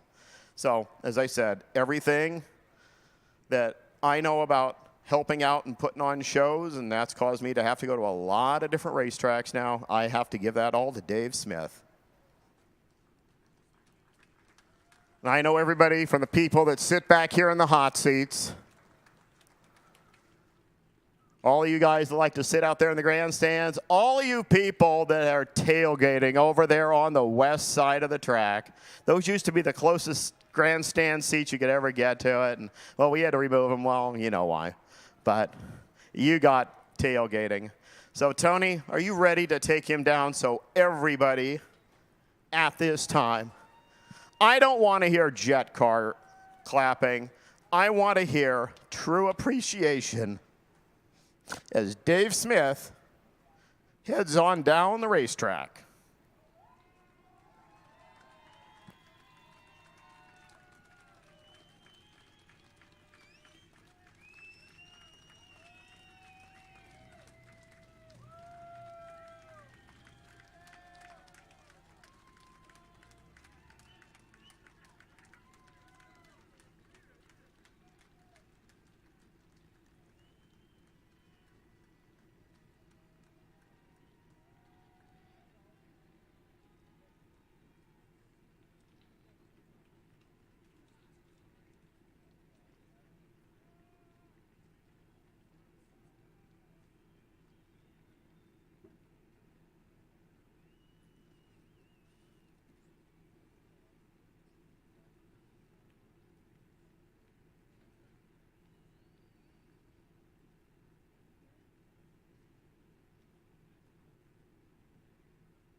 Hey, while he's going down there, you know, everybody you see in a blue or a gray or brown shirt or any color shirt says Sacramento Raceway, we all come out here. We don't do it for money, guys. We do it for you. So anybody you see, track officials, everything, I want you to just give them their appreciation too. I mean, Dave's the father of everything here, but everybody else here at Sacramento, Cindy, Jennifer, David, everybody else in the family, children, grandchildren. I think there's great-grandchildren out there as well.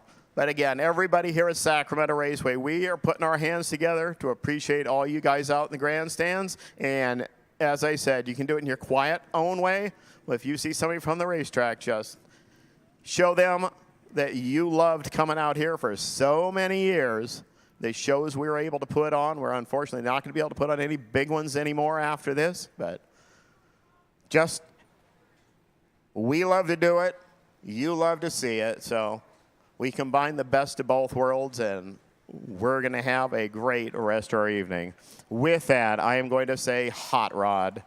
Come on in, lanes 5 and 6, please. Hot Rod. Come on in, lanes 5 and 6 for round number 1. Again, 53 years of the Governor's Cup. We are going to get set to start eliminations in just a few moments. So take a quiet time, think about what's going on, what's been going on.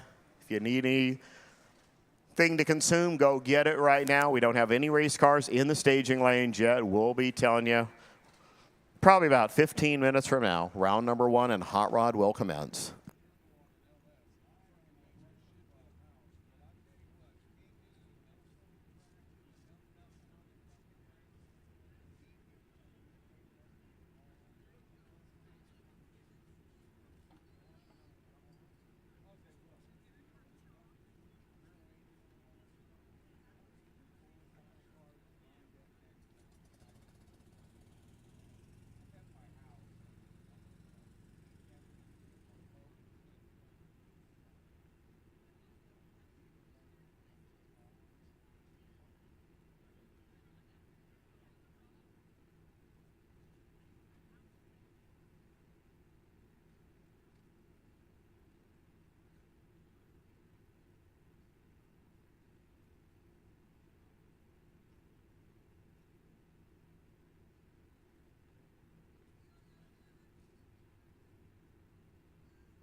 So again, hot rod, bring them on in, lanes, whatever I said. 5 and 6. That sounds like a great place for hot rod. Robert Bagley, remember you're a potential buy, please. Robert Bagley, you hang to the back. You're the potential buy. We will have ladders in very soonly for all of our Group 1, Group 2 cars.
You know, everybody that's watching the live feed right now, if you have any stories about Sacramento Raceway or Dave Smith or any of the Smith family, you know, nostalgic stories back in the 90s or 80s or whatever you got, feel free to post it. Feel free to comment it down here in the chat bleachers on the live stream so we can talk about it. It was a very nostalgic, very historical event this weekend. Eric said all of that way better than I ever could. Eric's been such an integral part of this racetrack and running these events for so many years. And he said he's a newbie. I'm a newbie. I've been here, what, 3 years?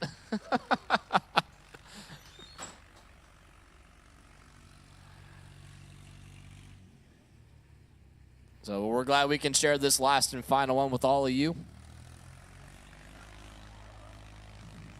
Made sure that we were live for it on YouTube, even if you weren't able to come out and sit in the stands or tailgate on the side of the racetrack or come out and race. At least you can be a part of it on the live stream and get to see it, get to witness it, as we still have a massive show coming later on this evening after we get through a couple of rounds of eliminations. We got jet cars, we got Wheelstanders, we got Nitro exhibition, we got Pro Mod on the property. We got all kinds of stuff. I think I just heard we have a cackle car on the property as well. All kinds of cool, fun stuff coming later on this evening when the show starts. But for right now, we're talking about Hot Rod round number 1.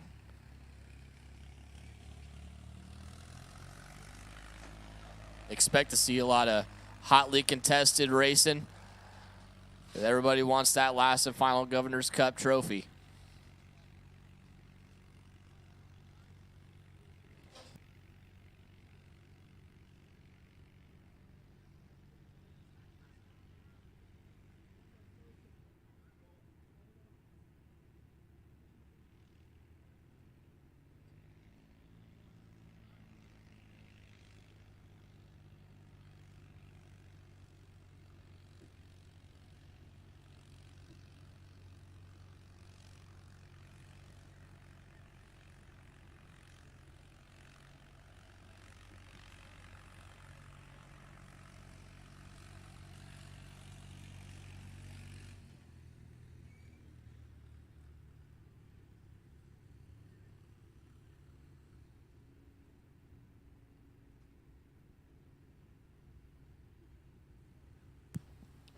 There is a blue Honda in the parking lot.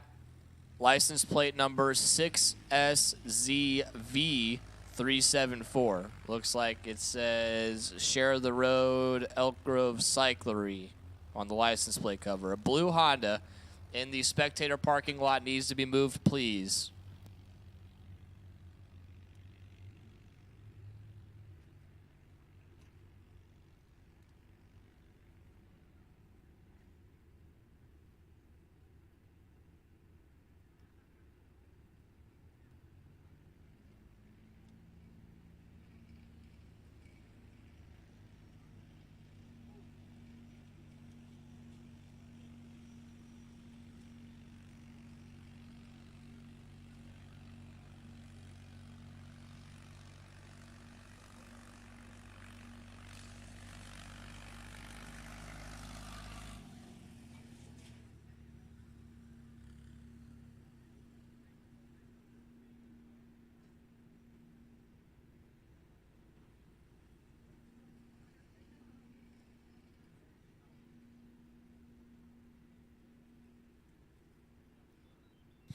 So, Hot Rod, I believe you've been called to 4 and 5. Hot Rod, round number 1. Come on down to lanes 5 and 6. Hot Rod, round number 1. Come on down lanes 5 and 6.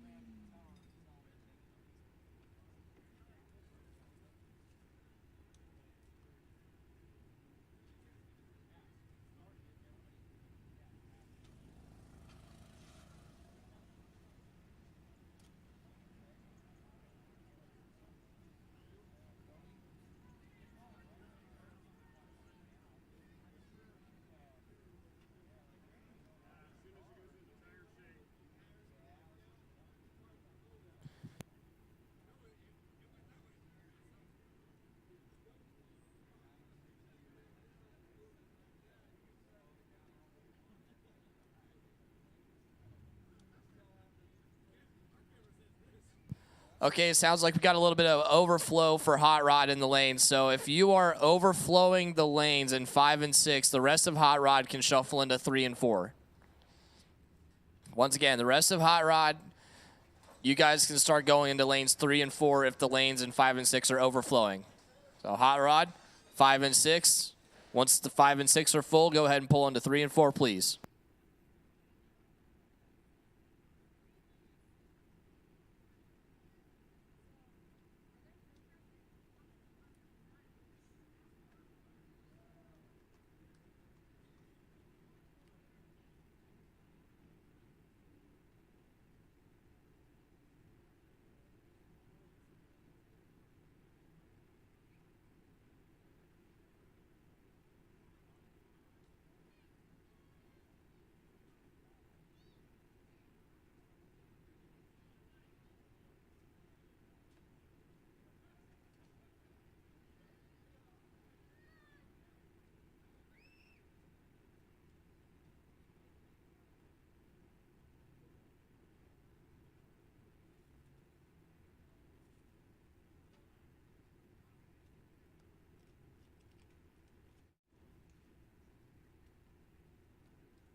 Here's the H&H Nomad.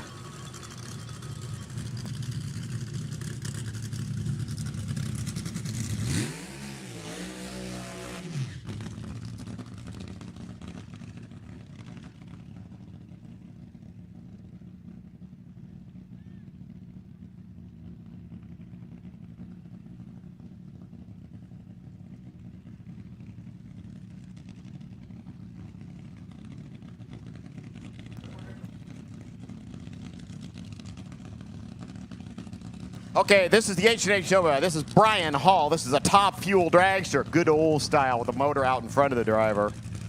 What's he gonna do? It's just like a squirt. It's not gonna be a full out pass, and just, I don't want to get your hopes up too much because we're saving the nitro for the afternoon, evening hours when you can actually get that other sense of seeing the header flames and everything else. So Brian Hall gets set to go as we have Hot Rod in the staging lanes.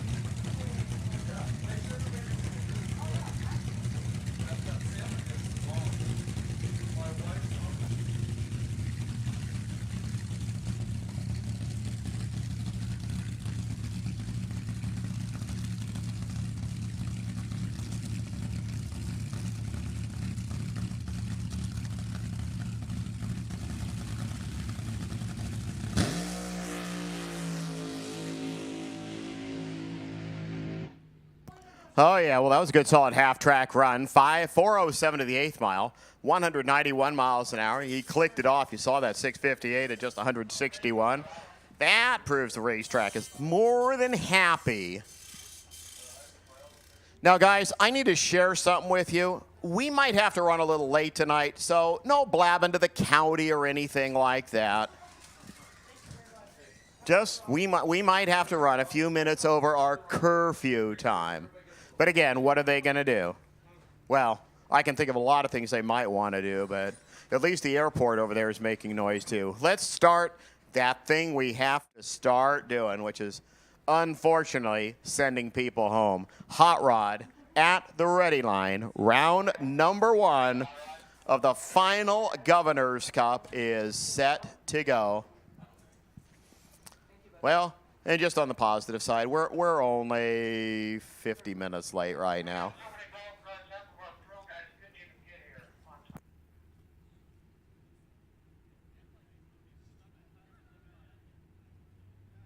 All right, first 2 cars come up.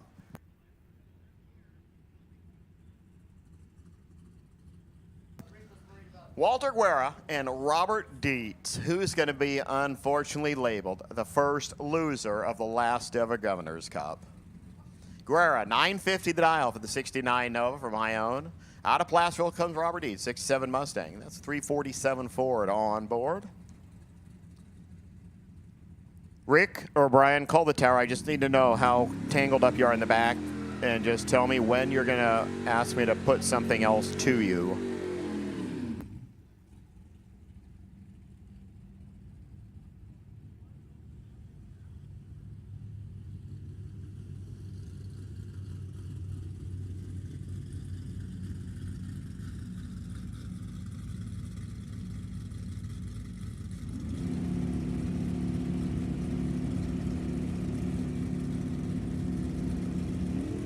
This is the largest ever hot rod field we have had at Sacramento Raceway. It's pretty much second only to the Bakersfield Marchman. Oh, no, don't do that to us. Don't do that to us. 13-17 at 96 for Robert Dietz. Guerra's car starts smoking a little bit out there. 14:39 at just 59 miles an hour, and I think we're going to take a quick peek ski at the racetrack.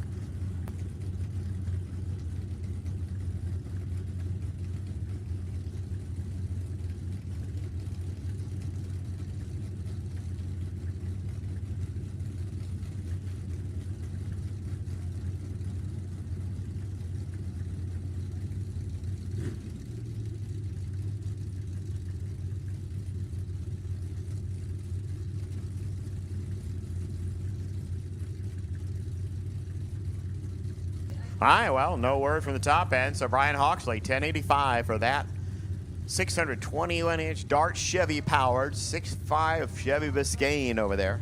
Over here at the B, Mark Bevan from Queen Creek, Arizona. Dr. Judy Bindermans. race car. The Beeve on board. 1061, 1085.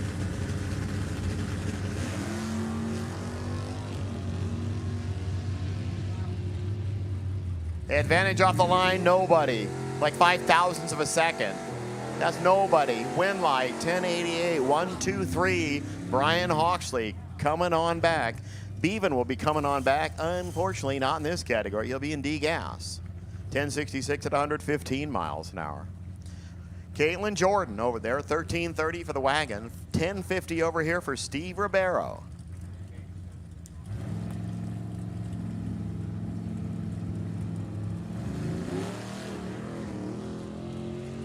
They're off and running, and somebody just got a free bonus 1/10 of a second to play with.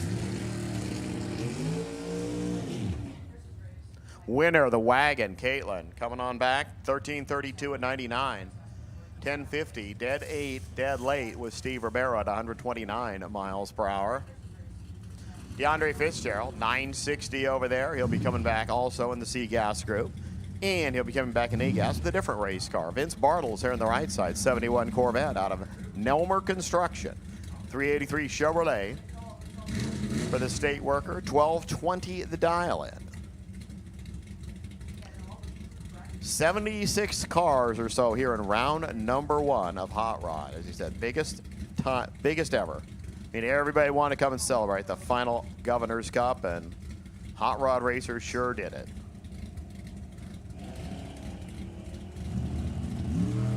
Red light start DeAndre. He fouls by 24,000ths of a second.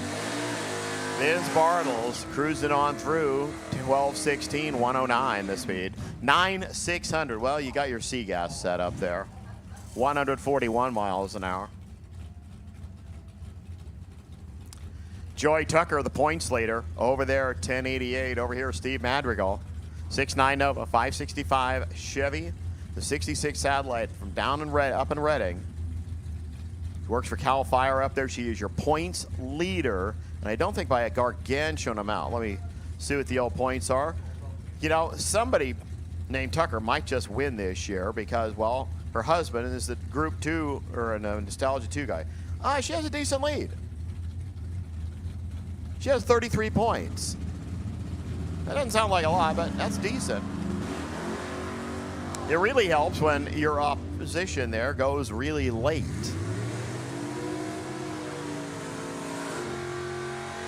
.1102, 107 the speed. 10:03 there for Team Madrigal, 135. Mike Troxel, Mike Copping. The Mikes come to the starting line next.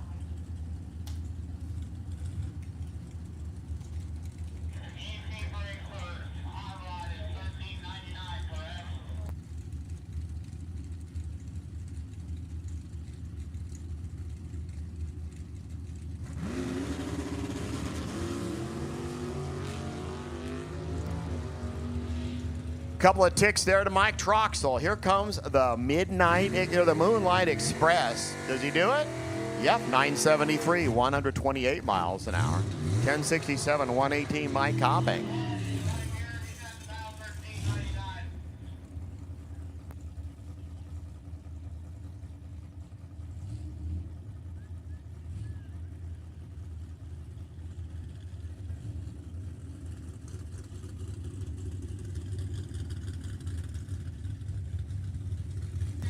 We still have a Ram truck blocking the front parking lot, 448-2953. Ram truck blocking the parking lot.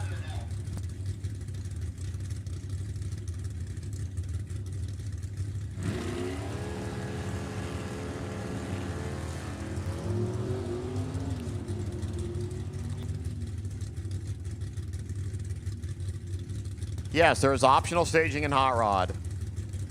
1058, winner is Rich Strickfader, 126. Todd Allward, 1097 at 121.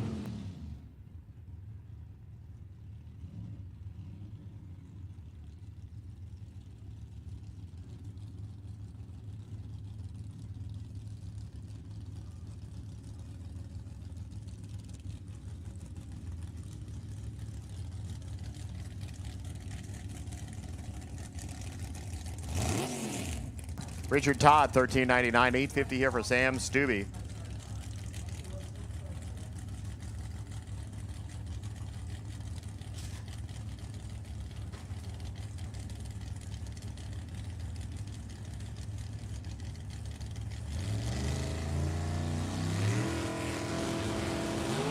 Red light start, Stubbe.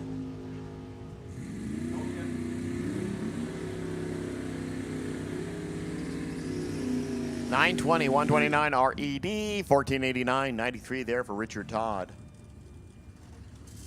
Craig Merrill's $9.99 over there. Greg Rudd over here, $12.86. Just gonna keep on playing the game with a whole bunch of cars.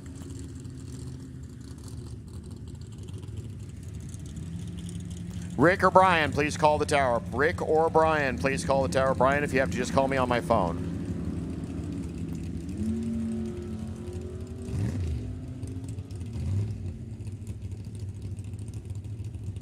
The track champ, not the champ, the relation to the track champ, he's going to do it. 1282 as they both go quick at 101. 991 there for Merrill's, 131. Craig was about 500 behind at the start, and unfortunately, Greg didn't give a whole lot back and kept about a thou at the, or a hun at the stripe.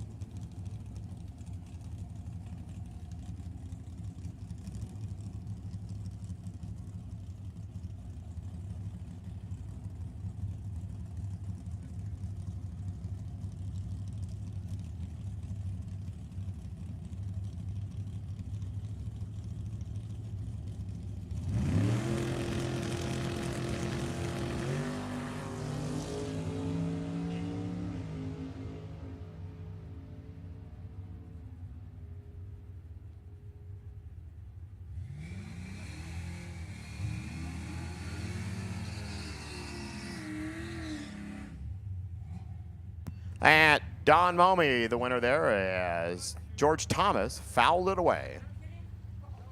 Katie Caesar, 11:27, 12:98, David Rudd.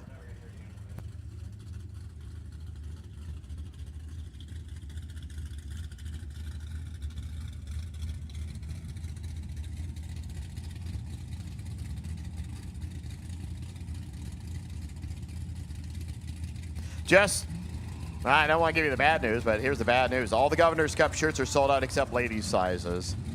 So all Governor's Cup shirts, unfortunately, are now sold out except for ladies' sizes.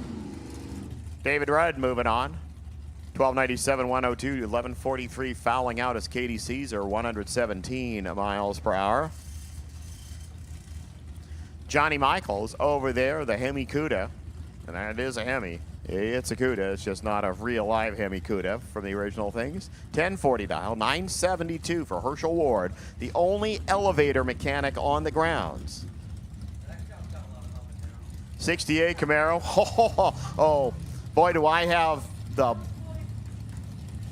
cafeteria comedian in here. Oh, Johnny.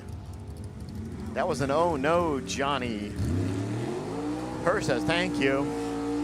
Holy cow, he gave it back.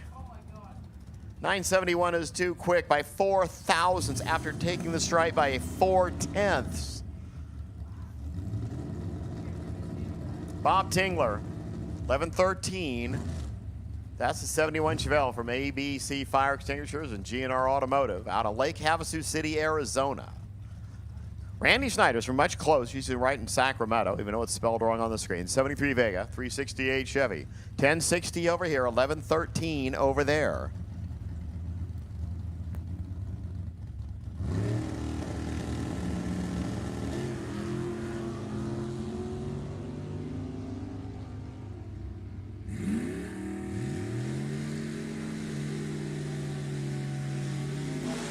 $10.62, Randy sends Bobby trooping on back to Arizona. 10.62, 127. Tingler goes too quick out there after taking a 200 stripe. 11.12, 110 miles an hour. RJ Feaster, the Feaster's Vintage Autos special over there. 5.5 Chevrolet, looking like a gasser. Old style gasser. 10.60 dial, 11.17 over here for Doug Rudd.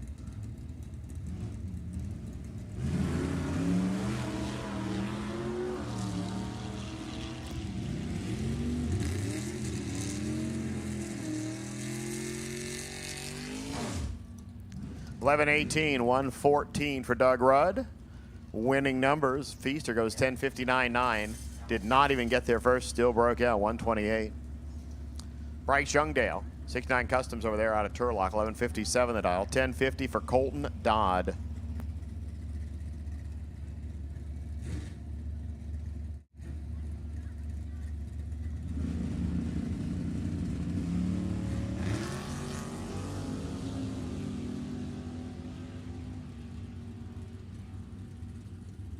Okay, Jennifer just wants to clarify. They have other merchandise, just not Governor's Cup shirts for men's sizes.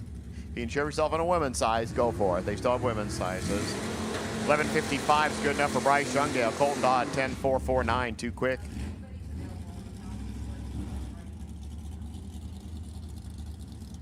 Dennis Paz over there, 10:60, 10 flat over here for Tim Sullivan.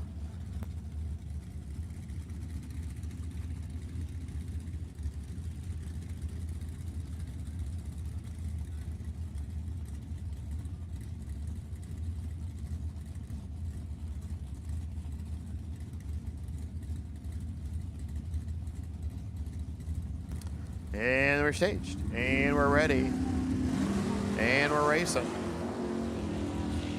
How about two great lights in the same pair? I mean, you usually get a great light, but this is two good ones. I mean, the one Hun light was second. Pause, 10:63, 123 winning. 10:05 Sullivan, 132. Pause tied that one up to a Hun down there. Jimmy D. Martini, 10:43 over there. Dave Schaefer over here, 10:69.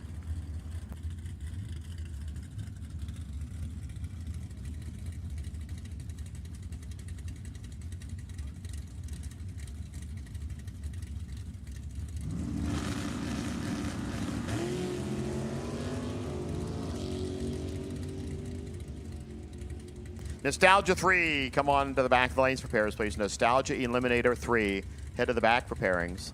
10, 6, 8, 9. By 1,000, he's still safe. That's Dave Schaefer. Jimmy D. Martini, 10-403. By 3 Hun, he was out. Took 600 to stripe. That's way too much. Let's keep on going. John Hildebrand from way down there in Encinitas. 920, the dial for the 31 Ford Coupe. Over here's John Carvalho. The Dice Converters entry. Mazda's Plus the sponsor. That's his business. 67 Camaro. Apparently, yeah, he fixes Mazdas. He races Chevys. Unless the plus means Mazda's plus other things.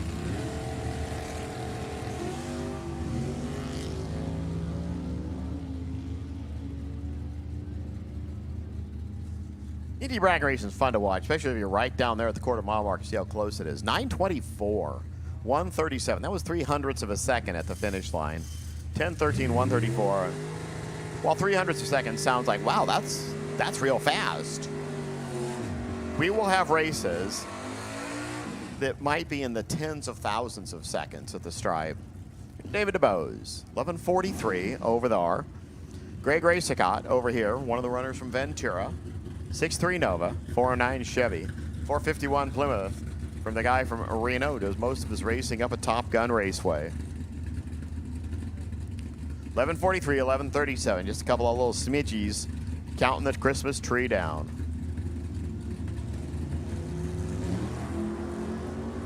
Well, you can see when there should have been even much closer than that. That's what 0.05 of a second looks like when you're late. Greg Racicott trying to make up that 500. Is he doing it? Nope. 11:52, 118 there for DeBose. Racicott did make it up. He made it up way too much. 11:33 at 118 miles an hour. As we go with Seth Snyder and Paul Cannon. Cannon, 911, the Howell drilling car. That's a fabulous looking 66 Nova. That's a pretty darn nice looking Falcon over there. And he does it the hard way with it. 446 Windsor power plant. Oh, and he's going to win it. Heenan fouls it out. Seth Snyder right down there, 10:52, 127. Kanan, 892, 151 miles per. Our next two, Matt Johnson, 1141, 1086, Jonathan Noel.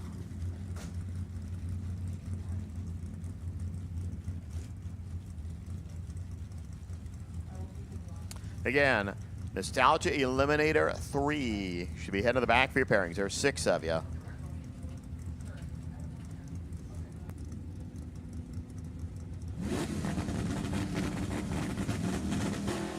Red light start Matt Johnson. Noel and all the Mariposa boys. Has some problems, but he's still got the blinky thing going in his side of the lane. 1662, 49 miles per hour. So the Sierra Auto and Tire car from Mariposa, MMA Towing and Recovery, comes on back. James Hard, right side of the road. The Rex Hutchison Racing, that's a 73 Nova with a big old 421 Chevrolet. 557 inches of Chevy. The SS 396 Chevelle, Robert Butler. Butler is your Super Pro champion at Sonoma Raceway this year.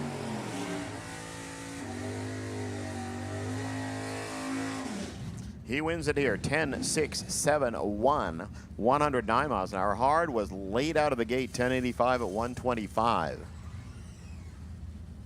Dan Fisher, 1060, over there. Heather Courtney over here, 1270.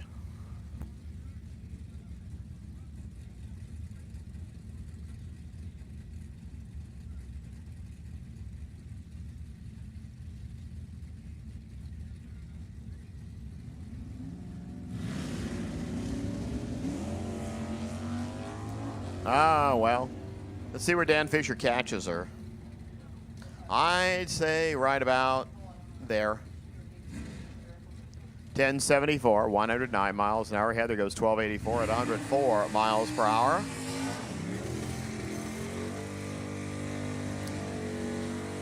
Jake Guadagnolo over there, 1007 dial. Phil Wamberg over here. Wamberg, the runner down from Brookings, Oregon. He's been busy.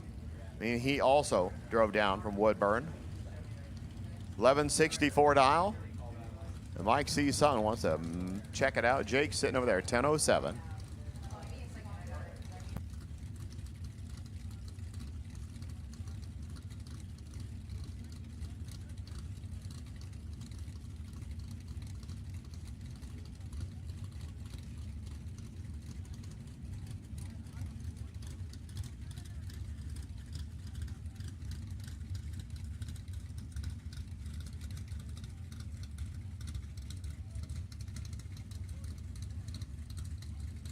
Again, we have some cars that are parked over there, and you're actually literally trapping cars in the pit area.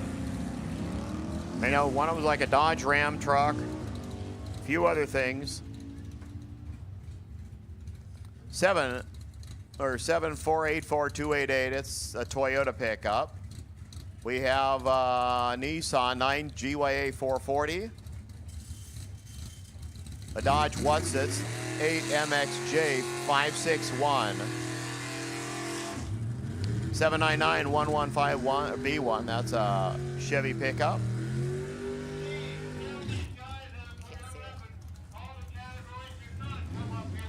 All those cars, you're blocking some people in. They cannot move in the parking lot. Jake goes 1007. Phil goes 1166. Okay, do not come to the staging lanes until we have called your category, please. Do not come to the lanes until we have called your category. Only Nostalgia Eliminator 3 should be rolling to the lanes. That is the only category I have called. We have a traffic jam back there. We do not need total gridlock.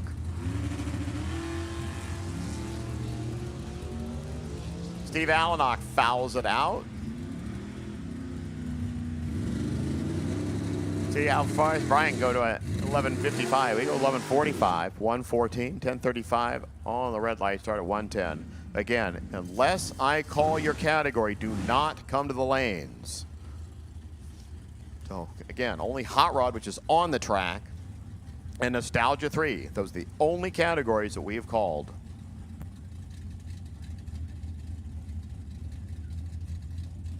Greg Snyder, 11:13.94 for the 5.7 over there. The Camaro over here, David Wisdom, 9.63.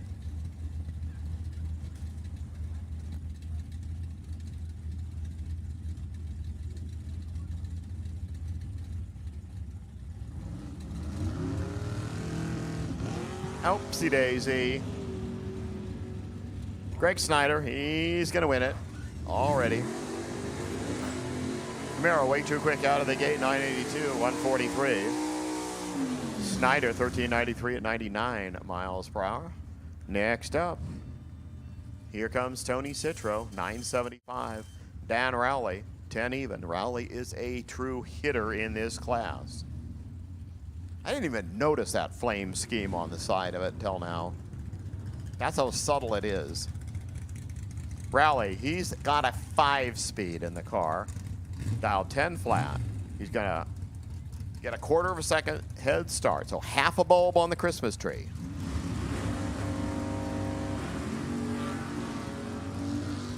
Half a bulb plus an extra 2 hun.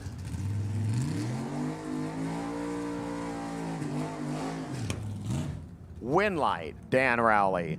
10:01 at 123. 977 Citro. 137. Citro didn't do a whole lot wrong, but he just didn't have enough. Left 3 hun down at the stripe. Okay, Volkswagen aficionados and Ford Pinto aficionados. Let's tie you all up in the same race. Stephanie Bracey and Michelle Alanock.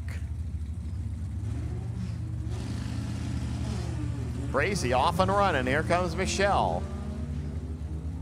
If Michelle does it right, not too far from now, like right there, she's going to catch him. Harrah, 10:54. Stephanie caught. Alanock caught. Stephanie Bracey, Michelle Alanock, that is.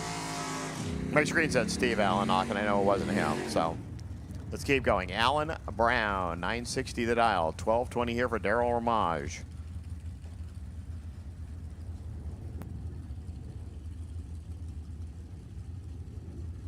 Show off.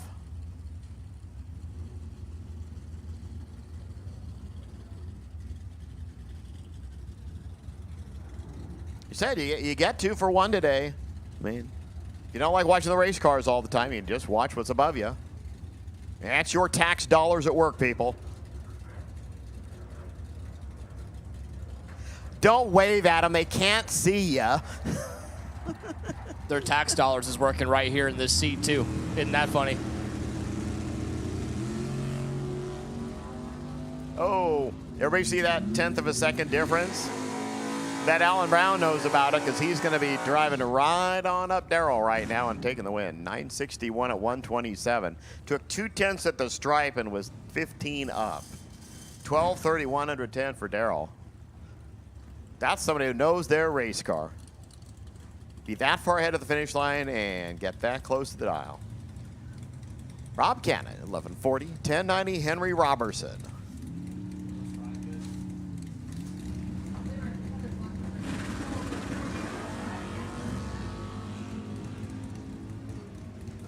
Henry, who just wants to drive everything, every time, every day, every race, everywhere. Why? Well, because he wins it. Oh, that was exhaust smoke. It just kind of came off the tires. 1092, 116 for Henry, 1138, 107, Rob Cannon.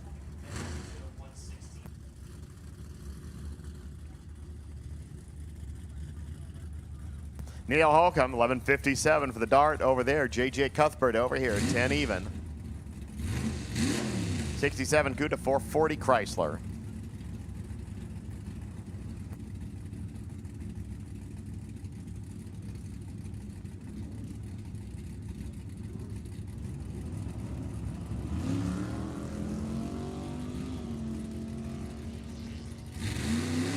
Just between you and me, we're going to be short one J.J. Cuthbert in just a sec. Yep, 11. Wow. Remember I told you somebody who really knows their race car? Took a 3 hun stripe and went dead 1. Cuthbert was way ahead, 983, way too quick. He's done. He was 206 light, and, well, Neil was a 14 light. That's math you usually can't overcome.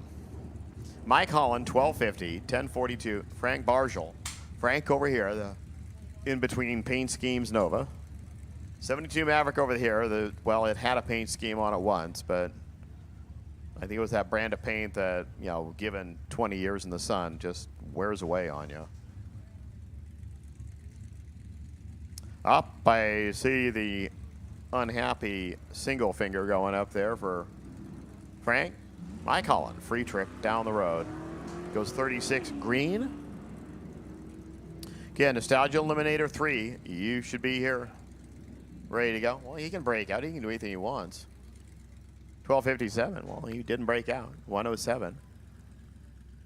Frank having something go away on the starting line here, and I see the mop of shame coming out now. D-Gas just got the call from Brian. D-Gas, head to the stage lane. Brian, that is a perfect way to do it, too. Just text it to me. D-Gas, round 1. Head to the back of the lanes for pairings, please.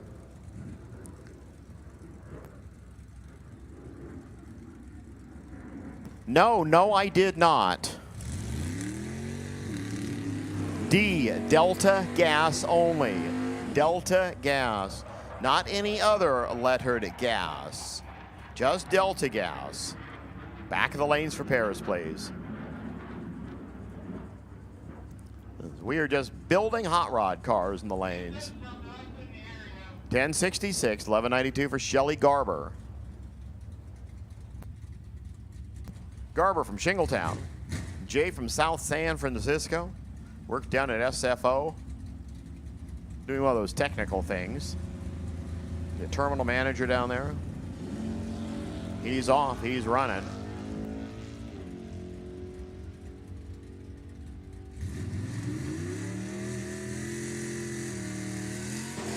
Griner, 1073, 112. I mean, he was 500 behind. Garber grabbed 2/10 too much of the stripe. Yeah, sometimes it's your day.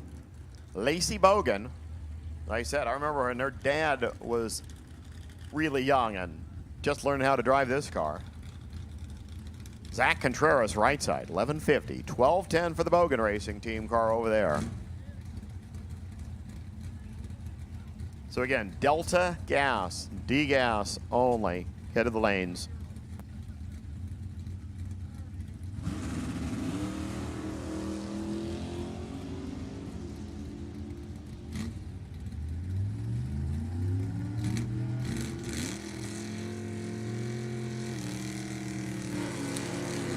Contreras grabs a chunk too much, 1217. We're going to see Lacey Brown into round number 2.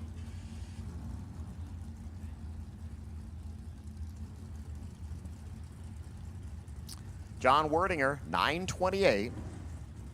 That's the 6.3 Tempest over there. That's a neat car. 498 Pontiac on board. The 71 Vega over here, Jeff Barth. He's from Redway. Look on the map. If you find Garberville, you'll find Redway. All those are little towns up there just south of Eureka. Does his racing at Samoa, and Redding, and Coos Bay, and all those fun tracks. He does it pretty well, looking at the reaction time. I mean, Werdinger wasn't awful, but he wasn't 005 like Jeff was. Jeff, 1054, 128, 5 light coming back. 922, 145. Werdinger grabbed a little too much stripe after just being a couple of hun behind at the start.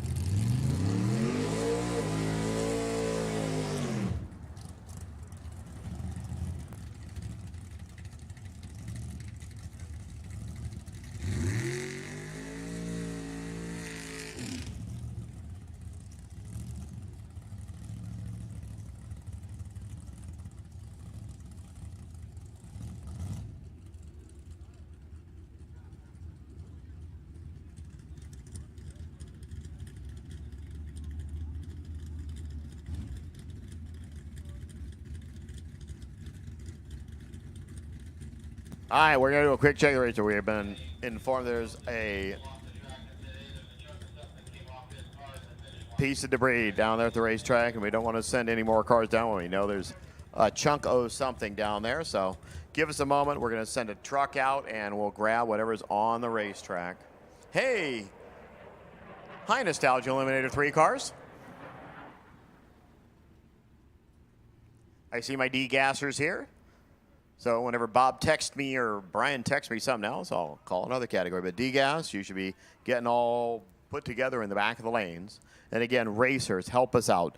Don't sit in the back of the lanes thinking, oh, maybe I'll get called next. We actually have a schedule.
Well, as soon as what's-his-name gets back here, we'll keep racing.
Oh, well, I see one car. Let's get the other car back up here. Oh, he broke? Oh, bummer. So Cliff Hall gets a free ride as, unfortunately, Skip Webb's car unable to fire. 934, the speed 142 miles per hour. Go right to our next two. Simeon Kennedy, 1036. Chase Trim, 1019. Next to go.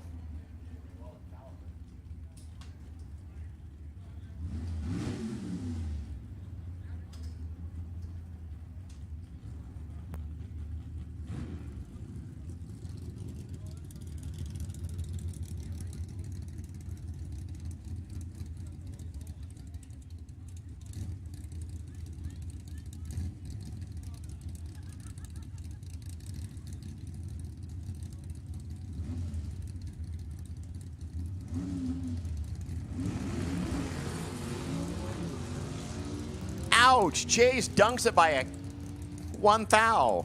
Ooh. Simeon Kennedy, guess where you're going the next round? 1034, 128. Chase goes 1199, 80 miles an hour. Missed it by 1 thou. Here is Robert Bagley. This is the last car in round number 1 of Hot Rod. He went like 002 in time runs. That gave him the freebie. So the Quality Scaffolding Vega gets to keep running.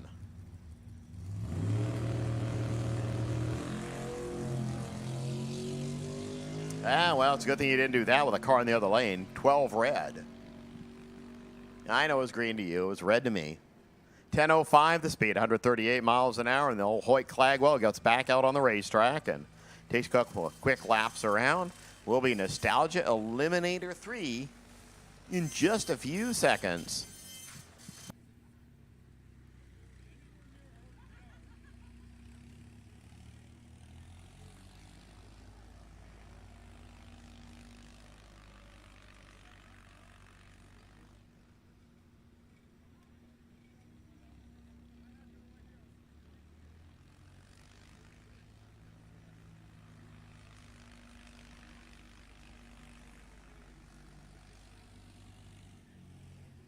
Hey, Dennis Paz, just FYI, your potential buy for round number 2.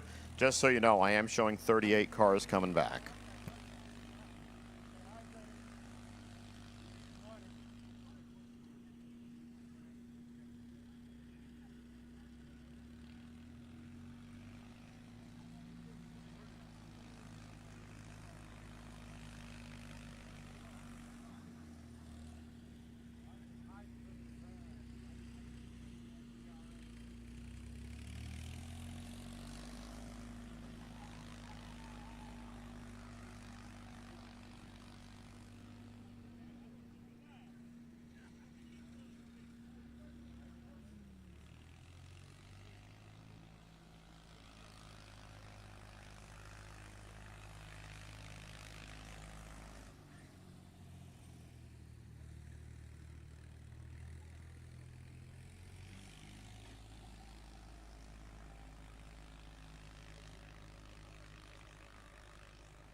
We're still driving back and forth the tractor. We'll get it right.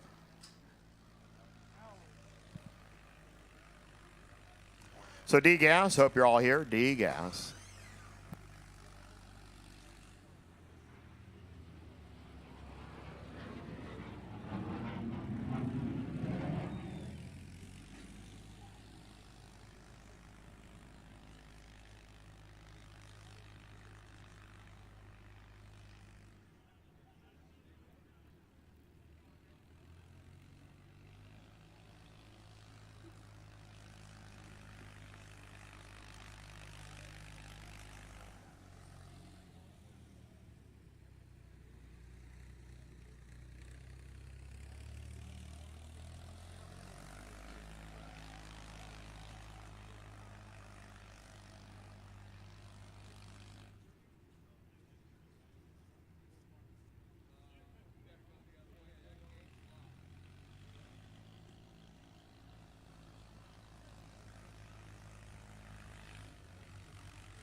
All right, well, I see them all looking at something, so I probably start hearing my Nostalgia 3 cards lighten up in just a second.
Nostalgia 3. The slowest of our Nostalgia classes, the 960 indexes. I don't know why we don't have 1060 index cars, but, you know. Hey, we're working on it. We're working on it. Eric, thank you for having me up here in the tower. I have never announced the Sacramento Raceway, and this is awesome. Well, we get to announce now, because here comes Nostalgia 3. Stan Steiner, the winner out at Sonoma 2 weekends ago out of Columbia, California, the landscaper and supplier. That 23 T-Bucket. You know, that used to be the Mighty Mouse car. That was Gruesome. That was one that they always used to raise their hand when they were doing the burnout. Always. Then we had to say, you can't do that anymore, and hey, where are those arm restraints at? We got to tie them down a little tighter. Yeah. Eric Harmon out of Gold Run, California. That absolutely beautiful roadster. 960, the elusive time here. Yeah, you only went 960. Stage Cameron. and ready to go. Starting line advantage, right lane with Eric. Yep. Yeah, he's going. Let's see what 300 means. I meant that. About 300 down there. How about 1710 thou stripe? That was about as close as they get. Yeah, I was going to say a few hundred. That was good. That was 1710 thousandths of a second. Margin of victory there to Eric Harmon. Yeah, they don't know who crossed first. They're going to both argue it, but they'd have to get a telescope out for that one. Carl Carlson out of Discovery Bay, California, the retiree. And Don Shanks out of Alberta, California, another retiree, both 27 Fords. well, let's say that the really old guy just taught the much younger person how to leave the starting line. Oh, and he wins it too. 958, 127. They both go on the quick side. On a double breakout. Yeah. Who would have known?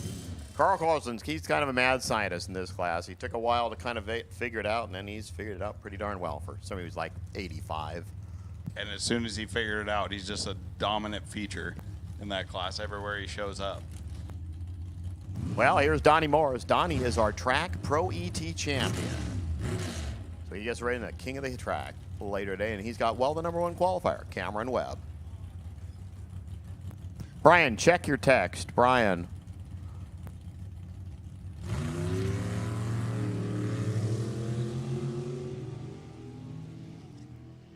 Well, there's a little bit left on the table there. Right lane with Cameron out in front.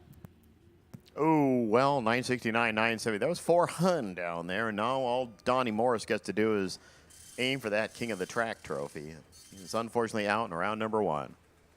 He is a former Heritage Series champ in Nostalgia 3, but unfortunately it didn't go all this way. We're going to go D-Gas Racing now. That's next. He's a former NorCal Nostalgia champ, too. All right, Brian. Yeah, you said the Y, so I'm going to say the C. C-Gas. Charlie Gas. Head to the back of the lanes for pairings, please. Charlie Gas. Right now to the back of the lanes for pairings. We're modernistic here now. We're actually texting to call lane assignments and lane choices and categories in. I figured we were going to be sending smoke signals. I know. That sounds more like a Reading or a Samoa sort of thing. Eric, you said that over the mic. Yes, I did say that over the mic.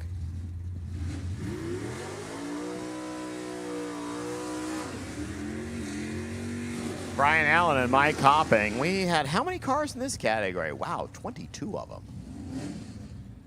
So we'll send 11 pairs down. Copping, your #9 qualifier, the 20 qualifier there, Brian Allen.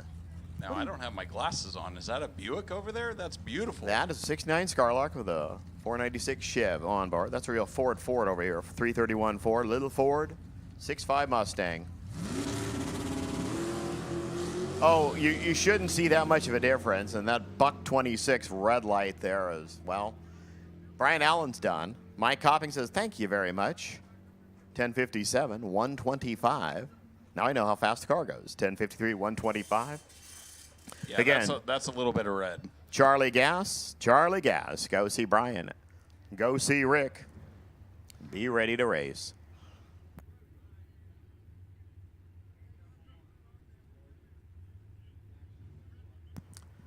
Steve Allenach and Tony Broussard getting set to go next.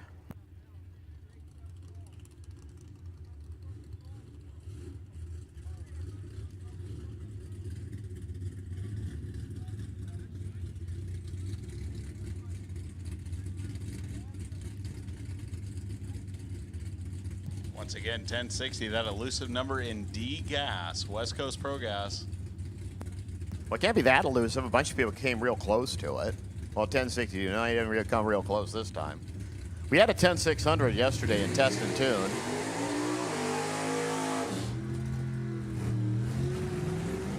Don't bring your A game to test and tune.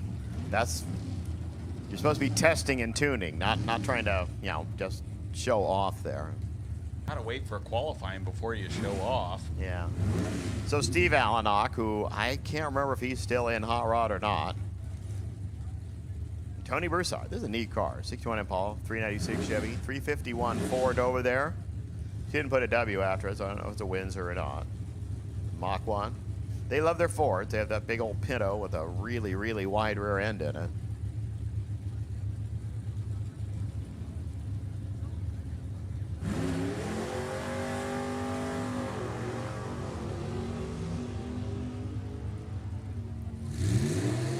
Broussard got about 400 down the road. What's it going to mean? That. 10-702, 1, 2, 3. The winning numbers, 1067, 125 for Steve Allenach. Well, he's definitely out here. I mean, I said a long time back, everybody had their Dave Smith stories, positive and negative. Well, a lot of people have their Dave Sullivan stories, plus or minus as well. I mean, yeah, there's been times when he's not been a winner in a race, and you don't win to be within earshot, visual, or anything. He's a pretty good racer, though. He's going to win it here. as RJ Feaster, unfortunately, went deep. You go deep, you go back to the trailer. I know one thing with Fischer's ride is I always love to have that as a daily driver. 10:53, buck 24. Feaster goes 15:69 on his. I'm really sorry I red lighted lap. Now David Quiroga up from Santa Ynez. They got a mission down there. Robert Butler, he's also been, I said he's the track champ reigning at Sonoma, and like 2 years running. He just snuck in there and took the Super Pro title. He's been racing here since he was in a junior dragster. Well, I've said what a bunch of Huns, like, let's do a 12 thousandths of a second. That's all that's between these two cars off the line. 10:64 for David Quiroga, just puts out the 10:63 for Robert Butler by 5 thousandths of a second. Randy Snyder, kind of muted orange over there, and really bright yellow. Bill Norton, the comfortably numb 6.3 Nova. Norton from Twain Hart, only racer here from Twain Hart, I believe. Again, C-Gas. Well, I see some C-Gassers. Hey, you must have heard me, because I see you in the lanes. Attention in the pits, attention in the pits. If you lost a key to some sort of Honda, we have it in the tower. Comfortably numb was unfortunately really red. It's like the only color is not on the car is the one that was left on the Christmas tree. Snyder, 10:59.8. That was pretty close to that 10:600. 126 winning. 10:57, 125 Bill Norton. Jeff Barth's back with us. I mean, he just ran in Hot Rod. Now he's right back here. Qualified 17th with the 10:68. He's got the number 6 car, Rich Strickfader. They're off. Oh, oh, oh. That's all. That's really hard to, it like burns your eyes to look at that reaction time, unfortunately. 10.67 and 121 for Strickfader. I mean, he actually snugged it up to 86.10 thou down there. Jeff Barth went 10.58 after a buck 60 green. Whole lot of breakout trying to catch up there. Oh yeah, and he still didn't. Now Steve Barta, one of the names in the game over there, the 62. 400 Chevrolet out of the 10 spot, taking on the 21 runner, Seth Snyder again. Doing it the hard way. Count the bangs through the gears.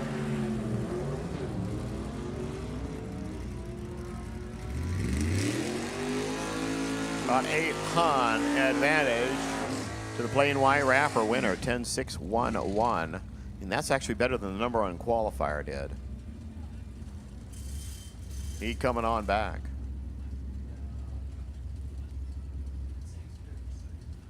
Dan Fisher and Al Cassiopo. That's what a gasser used to look like, and you wonder what the driver could actually see.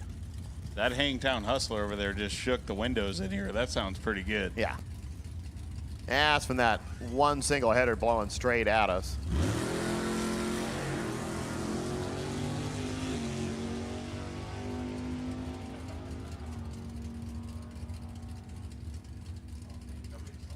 Al goes 10.11, which is, my gosh, way too quick. That's why he got there first by a half second. 10.65 there for Dan Fisher coming on back. 122. James Burt and Doug Fournier. Here's an amazing pair. Don Fournier and James Burt battled out 2 years ago for the championship in D-Gas. Don is now standing next to son Doug, watching the kid take the car down the road. See if he can put out the nemesis.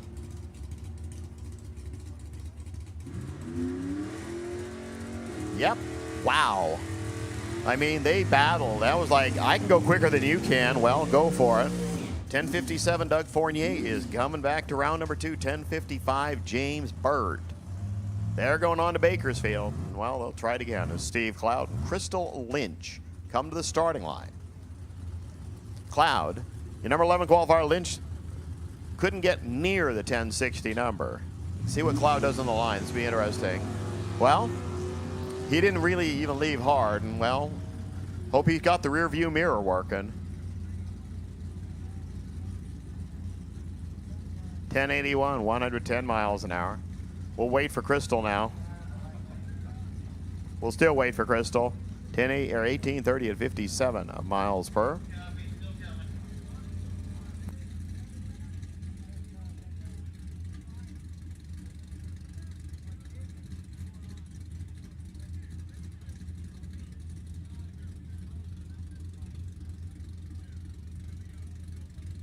Brian, do you need anything back there? Brian.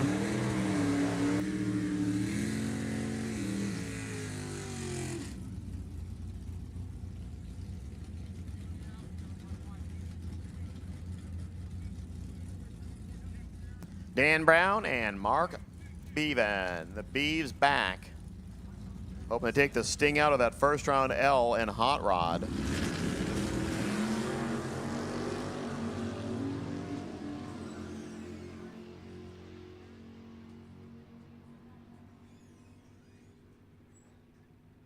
.607 as Dan Brown just kind of puts the hurt on Mark Bevan. 1062, 125.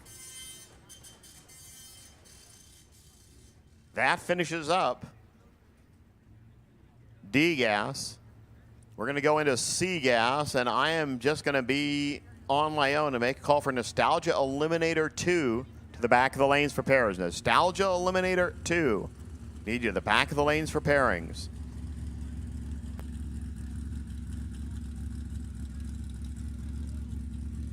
John Kruger and Alan Brown first up.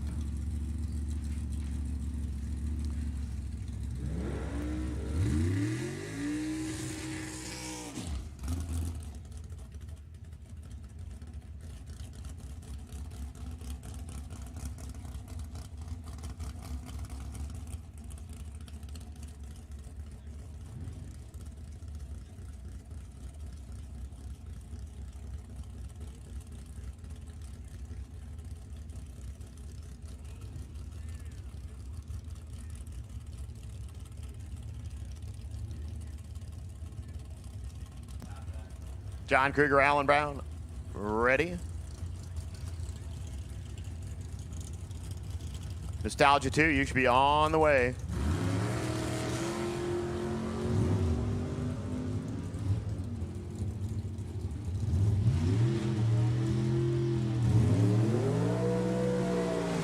.958, 139. Give it to Alan Brown. Kruger, line 49, 140. I don't know what that was all about, but it was all about going way too quick. Cat Coombs and Don Momey. Momey wanted to show you again the bottom of that 38 Chevrolet. The Howell Drilling Special out of Stockton.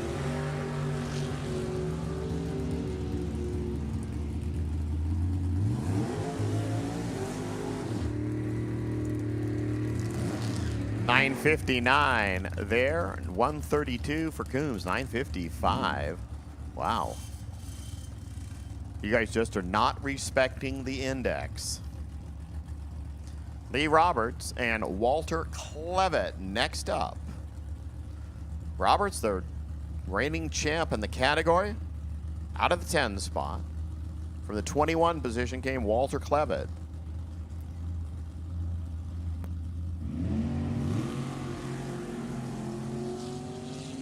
Oh, Walter, you know that guy was the champ in the category. You can't give him 3/10 like that. 970, 119, 946, 328 out of the gate, 142.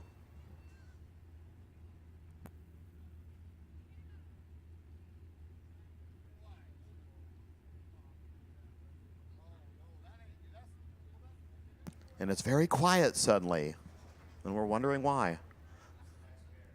I don't know. It's some of those cars back there.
Robbins and Janice Hogan take off. A whole bunch of advantage there to Janice Hogan's. Win light 988. 139 for Hogan. Robbins goes 958 to 132. Took this try by a quarter of a second after being 5 behind. Billy Teague and DeAndre Fitzgerald next two.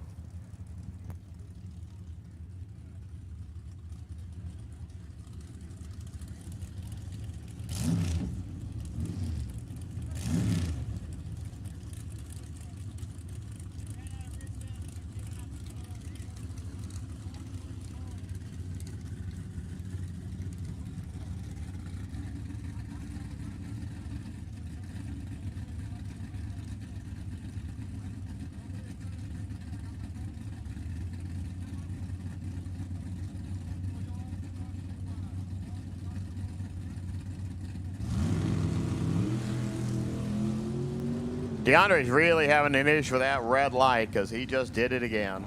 He's down to just a gas. Teague, 959.5, winner, 139. DeAndre, 967, 142. And 0 for 2 on Mr. Christmas Tree. David Stage, that's the red 6-7 out of Exeter. The 79 Malibu. You'd be amazed how many 79 Malibus there are in racing. They're like the class car for like lower class stock and super stockers, and a lot of bracket racers for some reason love that car.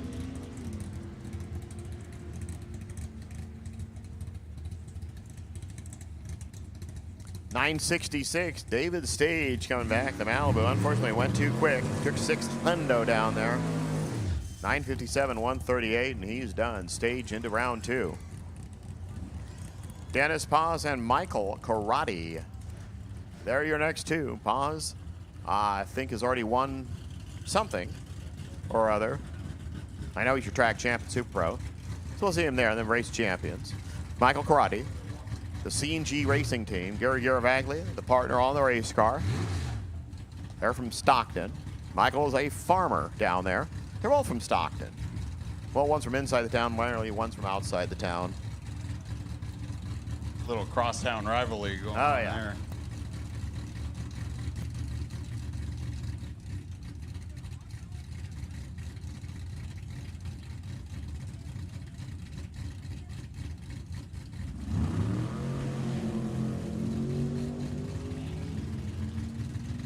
Dennis, Paz, that car's just not been nice today.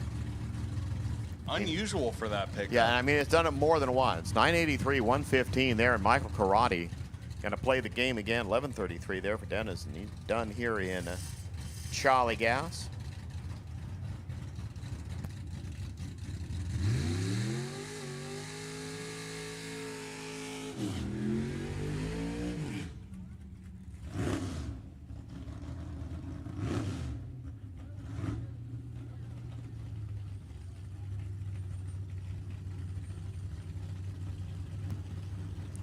RJ Simrock up from Santee, the Thunderbolt, owned by Steve Thompson. 6'7" Mustang, 482 Ford. Gary Lynch, the 53 Austin A40.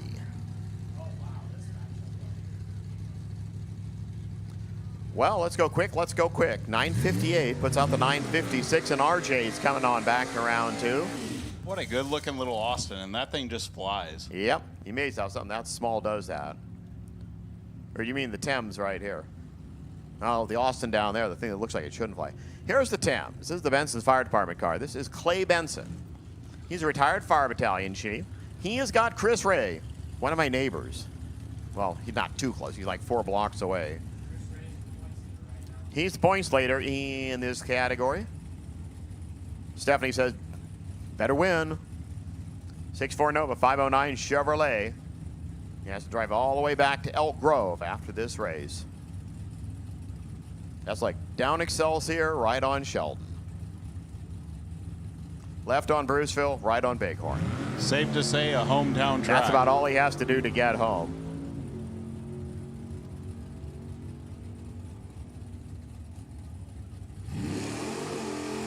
Oh, weren't expecting that one to happen. 9-6-1-7 puts out a 9-6-1-2 on a 15 thou hole shot. And what an upset on that one there. Benson snugged it to a hun down there.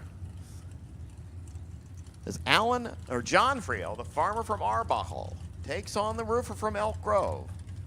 The supermuscleparts.com special, 70 Camaro. Uncle Artie over there with the Wheelstander Camaro. Yeah, this car is just a neat vehicle, and I just love the 70 Camaro funny car bodies. They're just really neat. Oh, I don't think Artie's going to have an ish here. He better not. 958. Yeah, he could break out because, well, he still had 2/10 in the bank. I was afraid he was going to give it back there for a second. You know that Friel's last trip down the road was like 929.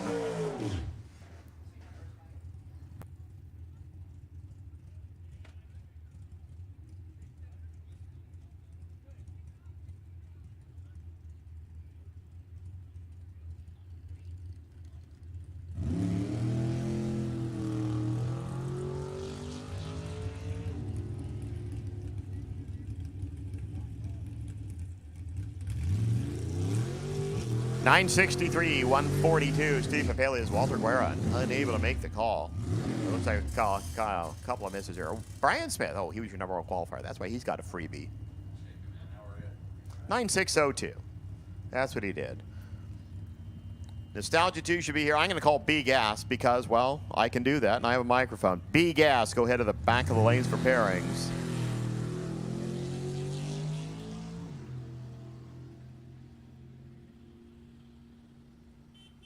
0960? Nope. 957, 143, and I think we're supposed to do a little bit of brooming and grooming and something here. Then we're going to go to Nostalgia Eliminator 2.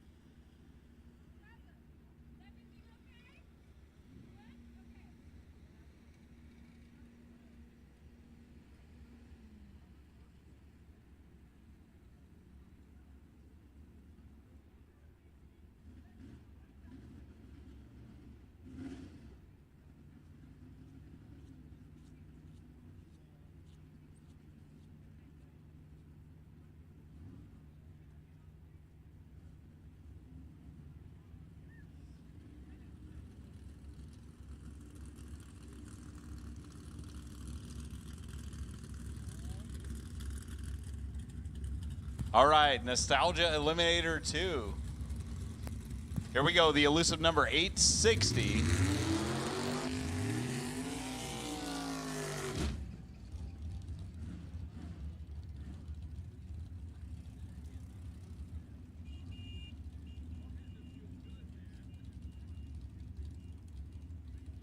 All right, Sam Tucker here over in the tower side in that all-white altered. We call him Windlight Tucker.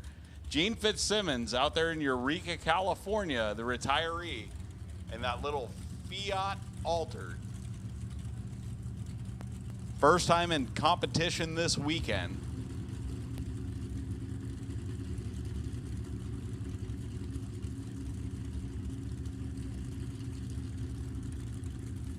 Sam Tucker, many-time champion in the Bantam. 440 for power in that one.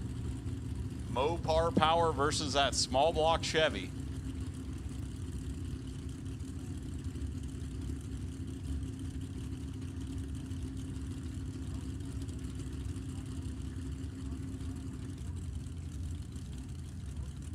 Oh, do we have a burn down going on? Nobody wants to go in? Sam's in. Here we go. Big time starting line advantage to the white altar. Let's see if he can hang on to it. And Sam Tucker going to take the win, 877 to an 865. Troy Moyle over there in the far lane in the Bantam. Well, what would have been a Bantam, altered. Small block Chevy for power out of that Peckerhood Racing crew out of Reno, Nevada. Terry Lindblad over here, 392 cubic inches of Chrysler power, injected on alcohol. Both of these guys, many-time champions. Terry, many-time NorCal Nostalgia champion in Nostalgia Eliminator 2.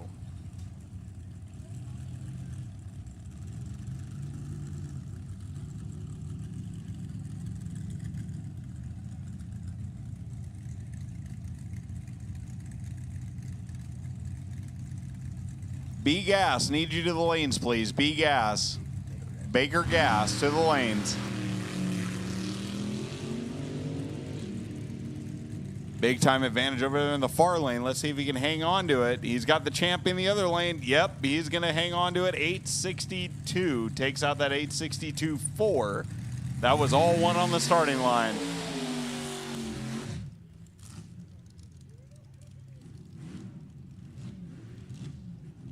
Lindsey Lister over there in the far lane. Many-time Nostalgia Eliminator 3 champion.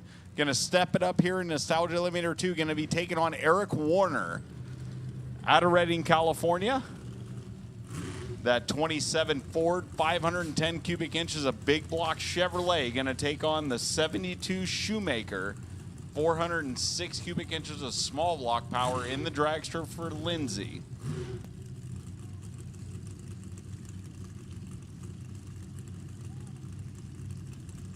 Eric Warner already pre-stage, waiting on Lindsay. And here we go.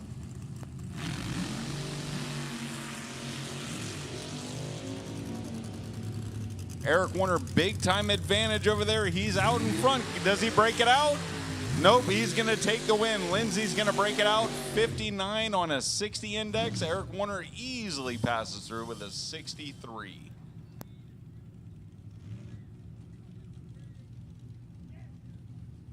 Todd Fernandez over there in the far lane out of Tulare, California. The farmer in that 32 Bantam altered. 468 cubic inches of big block Chevy. Gary Ryan out of South City, San Francisco. That Juggers Racing team in the 32 Bantam.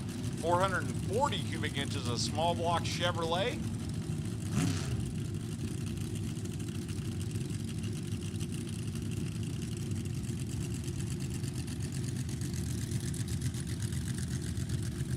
All right, here we go. And the older retiree, I believe he's 79 years old. Nope. Todd Fernandez way out on a run. Let's see if he can keep it. And Todd Fernandez gonna take the win, 73 to a 69. That was all on the starting line there. Jeff Brockhauser in that far lane over there in the Bad Moon Rising altered. Gonna be taking on Duke Baker in the Kakihi's Revenge front engine dragster. 427 cubic inches over here in the tower side. Going to be taking on 440 cubic inches of big block Chevy over there in the Bad Moon Rising car. Duke Baker just took home the championship in NorCal Nostalgia. He's looking to double up here in the Heritage Series, and he's got that altered standing in his way.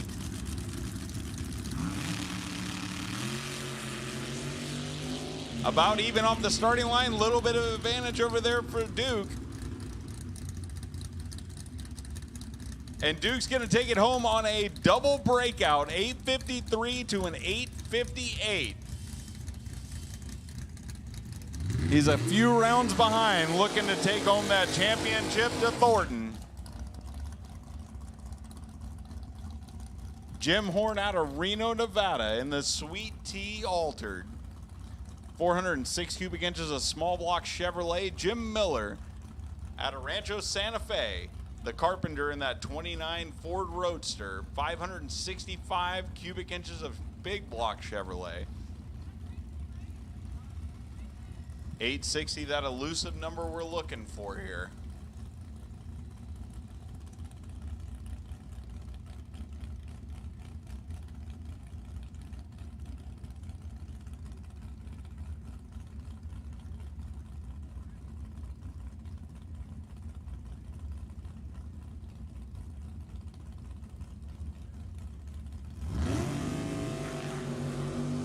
Oh, and double O red for Jim Horn. Going to hand the win over to Jim Miller. Battle of the Jims over here, and it's going to go to the Roadster, and he just breaks it out for good measure. 855, 159.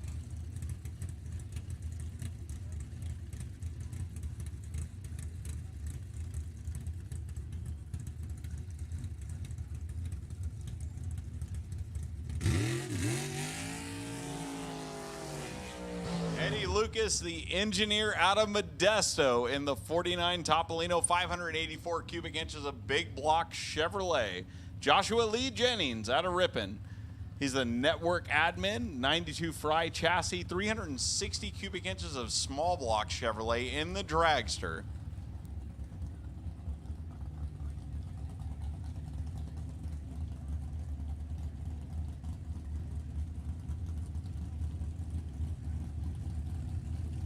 Eddie over here in the tower side, one of his new rides. Still trying to figure it out and has got a handle on it now. So let's see what happens.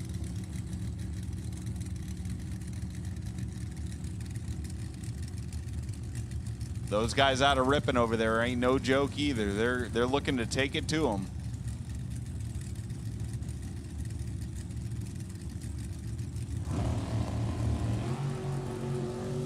Oh, and he's going to turn it red, 11th thou, handing the win over to Eddie Lucas, who goes 14 on the tree. What is he going to do on the other end?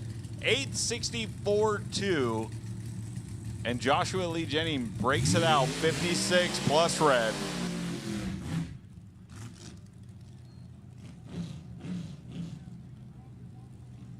Drew Grafton out of Central Point, Oregon. And that 15 O'Brien chassis, 498 cubic inches over there, a big block Chevrolet. Spanky McGee out of Red Bluff, California, the truck driver. Twisted Racing, 23 Ford, 438 cubic inches of small block Chevrolet. Gonna break in here for a second. I need Nostalgia 1 to the back of the lanes, please. Nostalgia Eliminator 1. Go to the back of the lanes for pairings. And they said, hooligans, don't be late.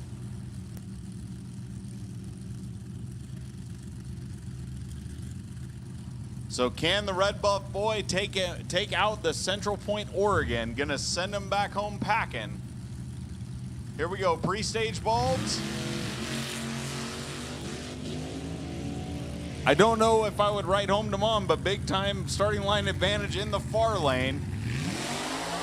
And on a double breakout, they go way into the 40s. Drew Grafton gonna take the win.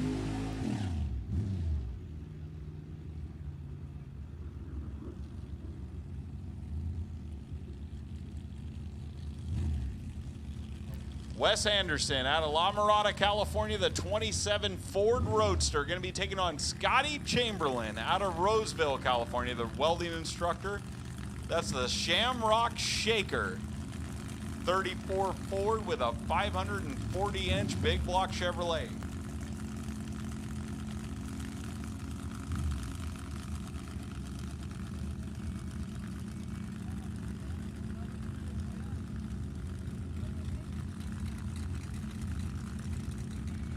One of the original hooligans over here with the Shamrock Shaker. Let's see if we can take out Wes Anderson, the champ.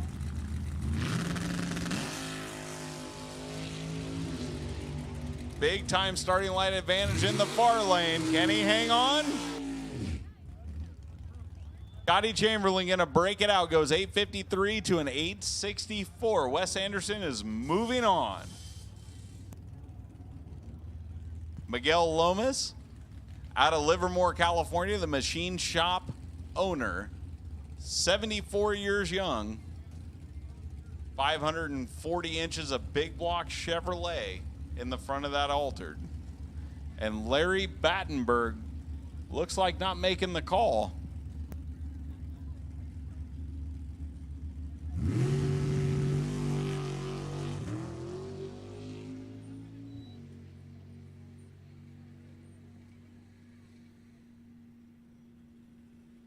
And he goes 892. Easy pass, nobody in the other lane. Larry Battenberg not making the call.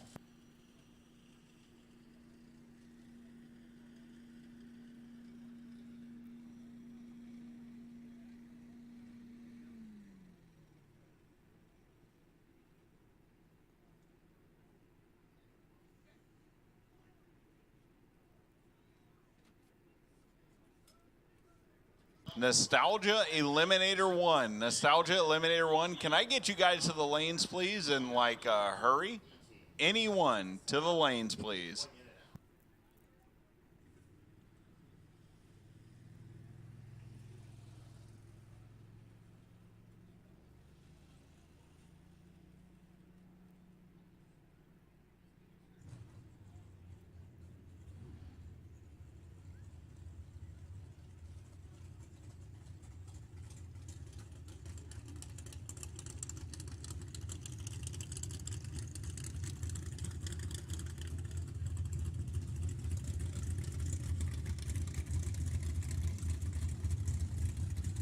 All right, here we go into B-Gas 860 being the category. Neil Westbrook out of Pixley, California. Wayne Charbonneau out of Ramon, California, the retiree in that 49 Anglia. 632 cubic inches of Chevrolet power. 572 in the Camaro. I love those little Anglias. That looks like fun.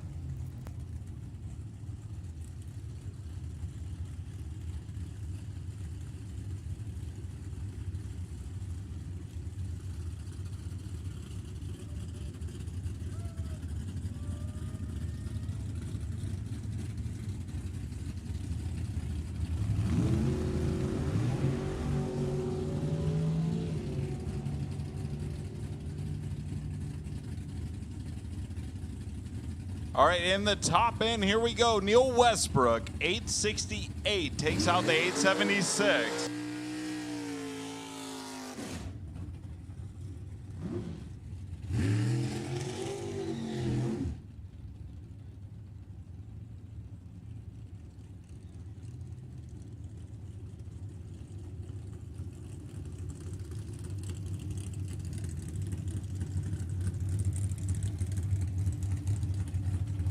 All right, Mike Rabner out of Paso Robles, California, the fleet manager, King's Oil Tools, 67 Camaro, 582 cubic inches of Chevrolet.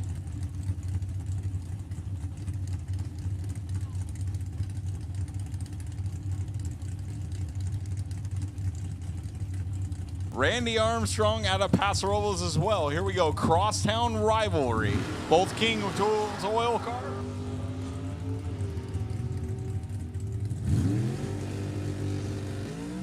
And real close at the other end, it's going to be the Camaro, right? Mike Rabner, 871, 152.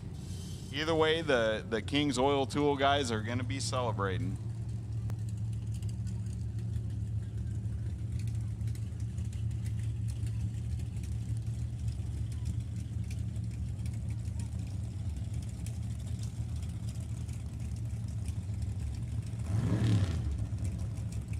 In the far lane over there in the Nova, Mike Gillespie out of Concord, California, the retired firefighter. 632 cubic inches of Chevrolet. Megan Gorman out of Bakersfield, California, the office manager. 67 Camaro, the Shaper, 565 cubic inches of big block. She's number 2 in the points right now, looking to advance, and turns it red 77. That's a big red. Gonna hand the win over to Mike Gillespie. And they both break it out just for good measure, 50 to a 57.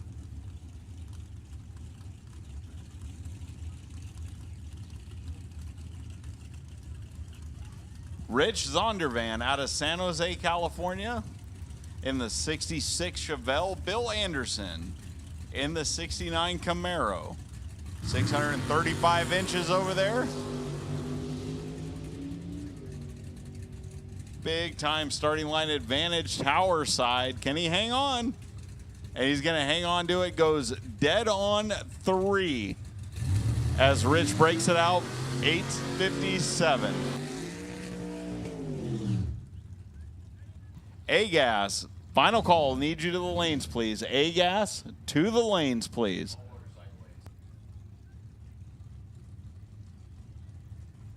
Motorcycles, lane 7. Motorcycles, lane 7. That means you, Everett. Get up. I know you're taking a nap. Lane 7, please.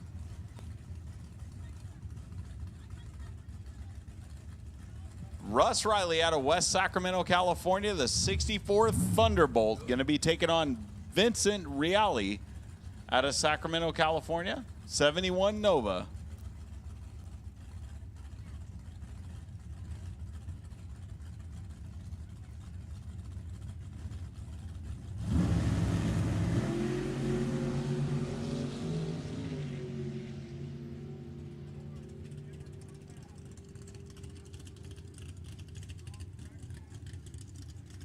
And going to hand the win over there to Vincent. He's going to go 63 on that 60 dial end, 862 in the other lane, all lost on the starting line.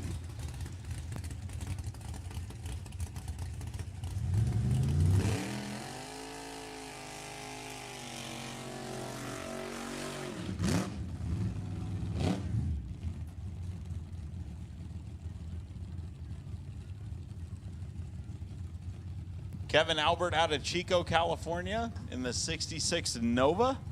Going to be taking on Justin Crosby out of Lancaster, California in the 46 Plymouth. I don't think it gets much cooler than that.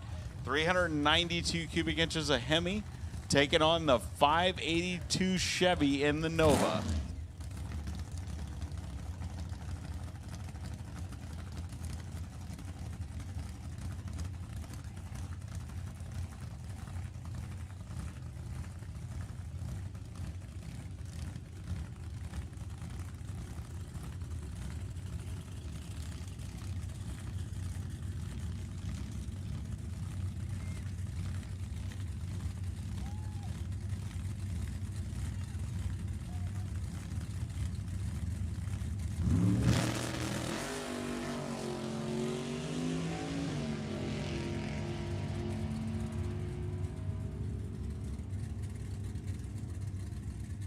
All right, and Kevin Albert going to be taking the win, goes 63 to that 66 of Justin Crosby. The Nova moving on.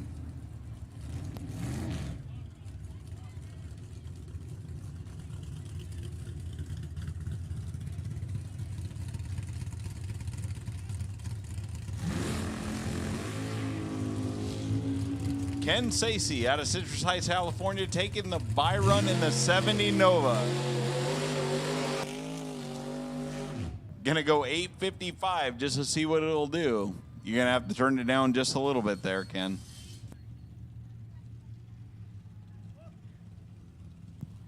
Brian Franks out of Elk Grove, California, in the 68 Camaro, 572 cubic inches of big block Chevrolet. He's a crane operator, which would explain why he can see past that injector hat right now.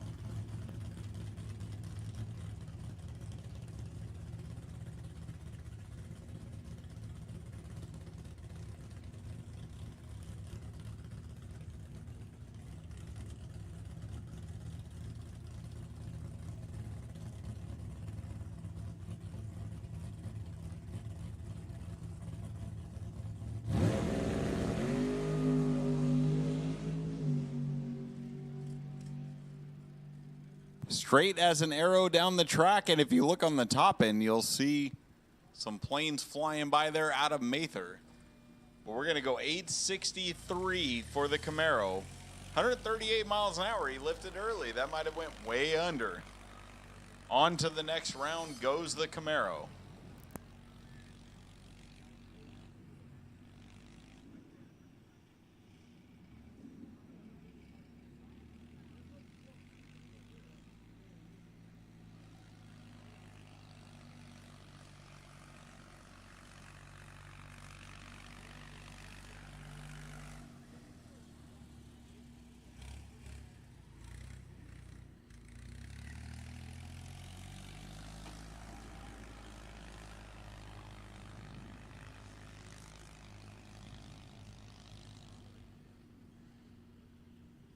Seven O Pro, need you guys to the lanes. 7-0 Pro, need you to the lanes, please. And though Jason is awesome to watch on the tractor, we can watch the Thunderbirds in the background. You guys get a free ticket to the air show while we're at it.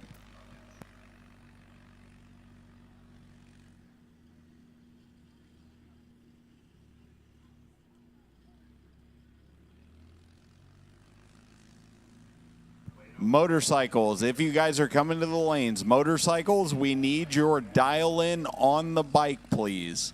We need your dial in there.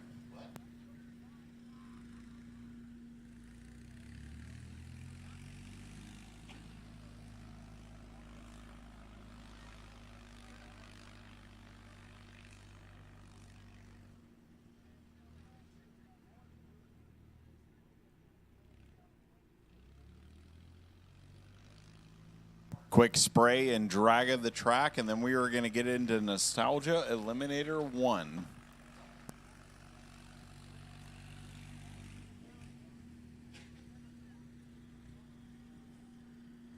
And all that freedom going by from right to left.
Been a packed house all weekend for the last Governor's Cup. What a way to celebrate.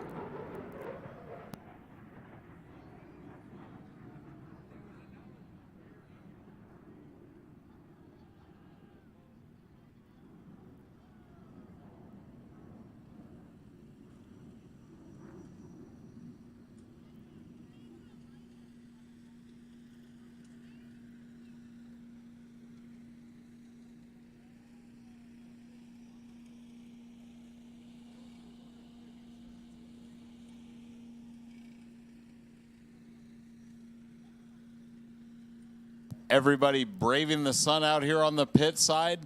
What do you think? The last race, last Governor's Cup of Sacramento Raceway, it is packed to capacity out here. What do you guys think of the racing going on out here? All right, all right.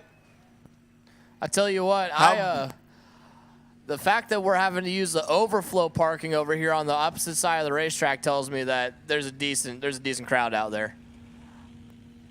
Look at over there on the pit side. All of you guys are on the spectator side. Everybody out there that is tailgating, got the easy ups, everything else. Sacramento Raceway, what do you guys think? Tell you what, I hope you have tie downs for your canopies when the jet car comes later.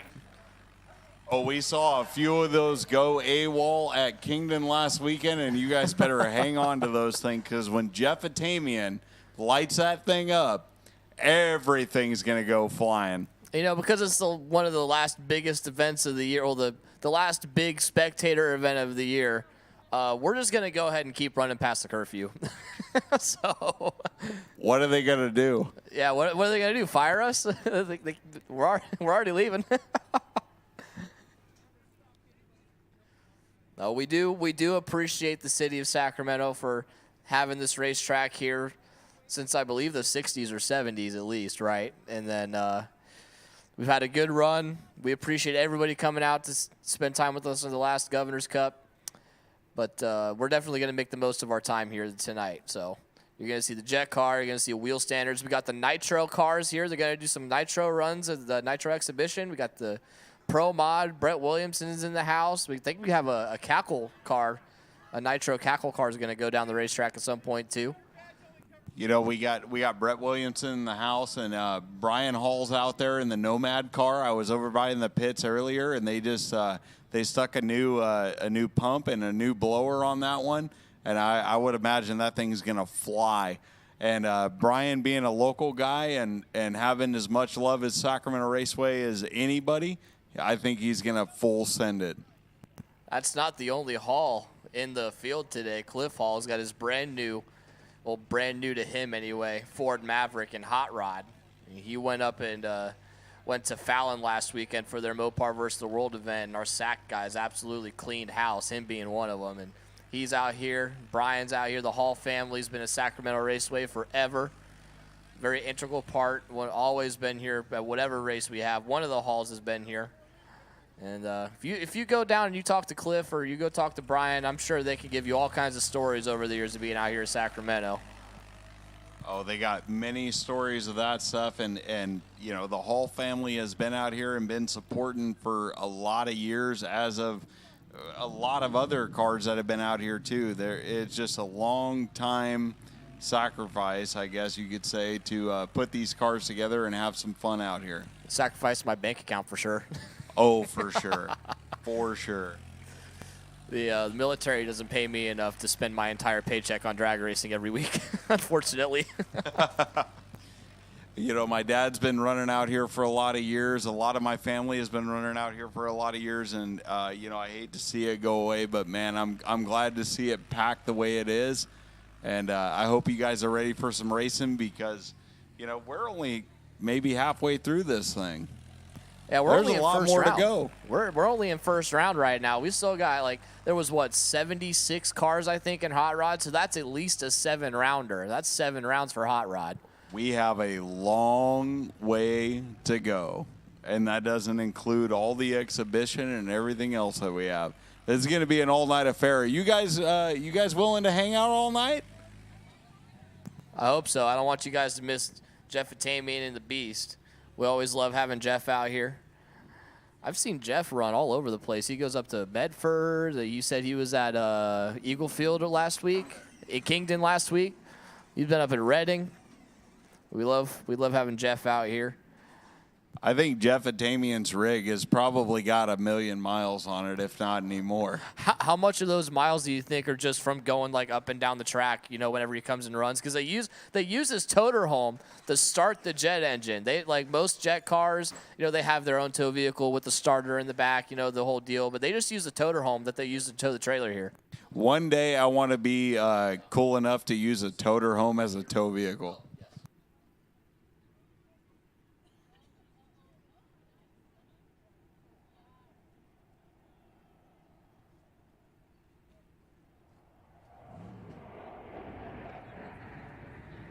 And the Thunderbirds flying by as we hear motors crank to life.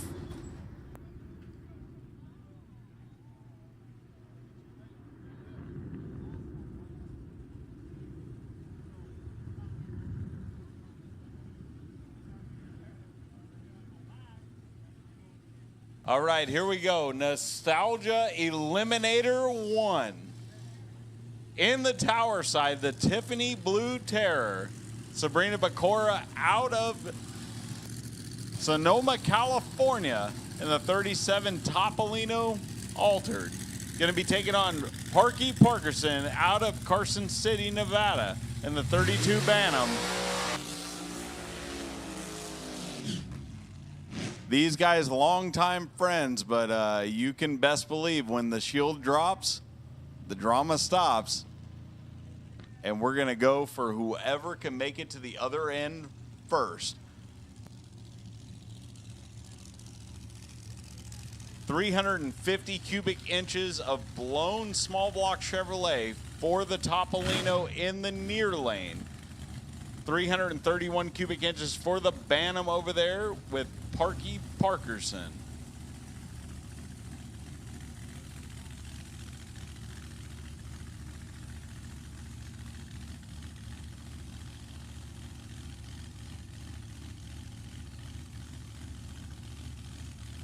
Sabrina pre-stage, here we go, rolling in.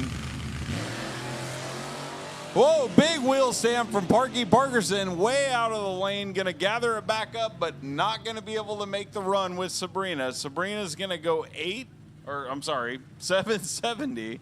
Parky Parkerson, 896. Gonna be handing over the win to the Tiffany Blue Terror.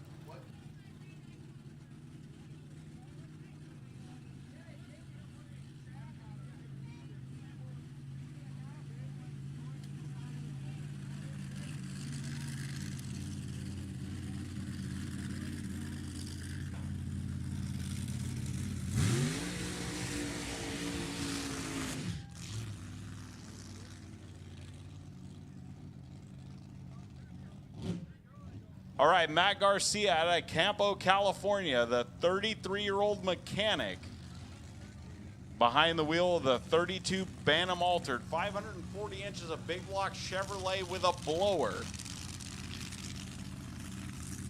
Gramps Jack Wyan, being the owner of that car there, going to be sitting back and watching the grandson make it happen. Longtime NorCal Nostalgia runner. Stepping it up to anyone. Stephanie Garcia there in the fishnets, going to be walking away from her hubby.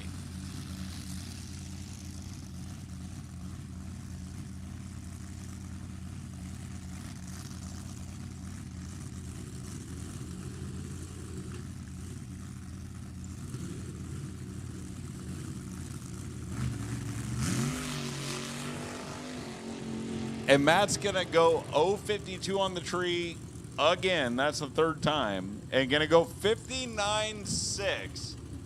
Yeah, you're in good shape for the next round. Going to be moving on. Number one qualifier there gets the bye run. Bill DeMartin and that...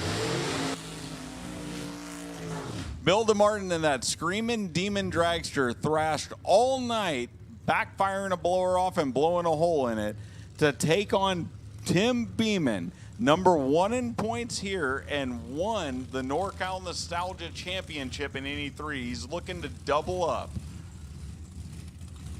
Beeman out of Los Molinos, California, the physical therapist in that blue 32 Bantam, 555 cubic inches. Gonna take on the iron worker in that 68 Dragster, 427 cubic inches of Chevy. Bill looking for the Cinderella story as he did last week in Sonoma.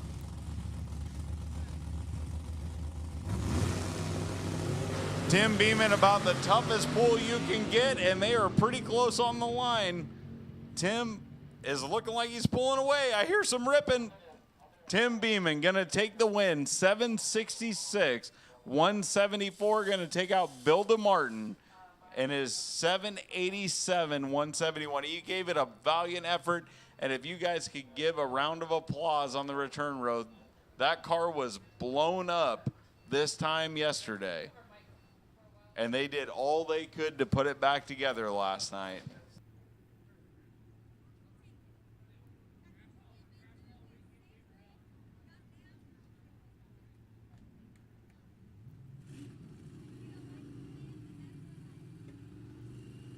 All right, Steve Schofield out of Moray, Utah, in that Sonny's Toy 23 altered, 502 cubic inches of injected Chevrolet. He's going to be taking on Sawwood out of San Anselmo, California. The contractor in that single malt Chevy small block powered dragster. And take a look at that paint job.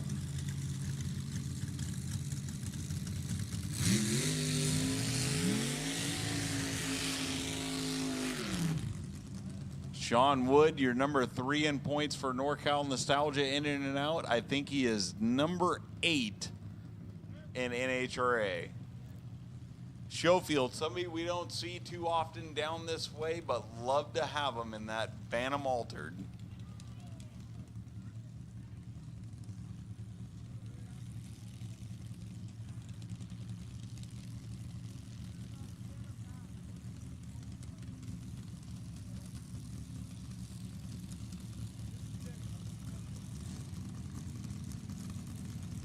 Crew chief Rich Jones back there making the calls behind the butterflies of that one.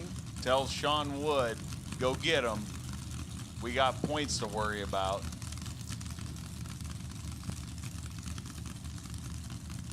Steve Schofield, if he's got anything to say about it, that dragster is not getting past this next round. He didn't drive all the way from Utah for nothing. Let's see what happens.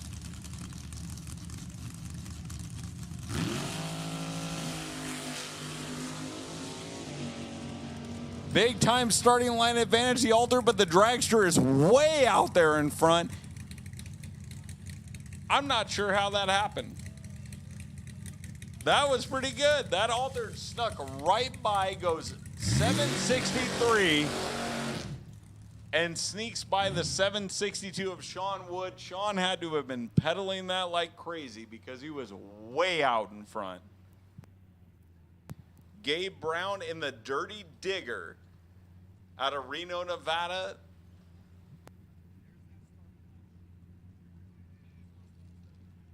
The 39-year-old fabricator in that Peckerheads racing crew.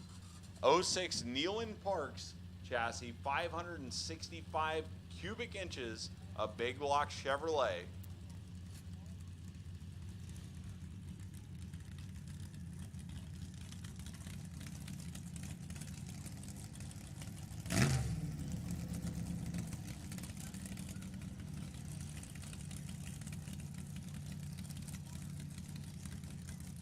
Gabe Brown bringing out the dragster this weekend instead of the 34 coupe in NE3. No stranger to this nostalgia eliminator game. And an absolutely beautiful, beautiful dragster for anyone.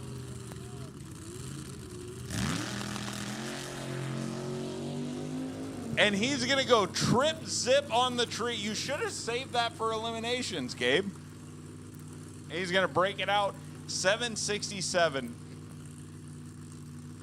But goes perfect on the tree. 0, 0, 0. Great job to the Peckerhead crew there. That was awesome.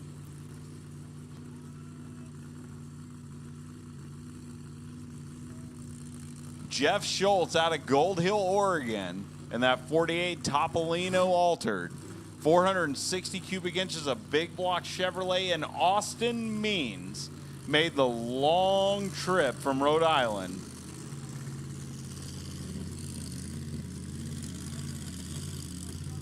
That Means Racing team.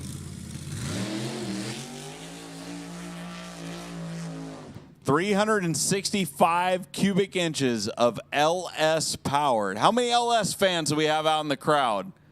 How many have a blown alcohol set up on top of it?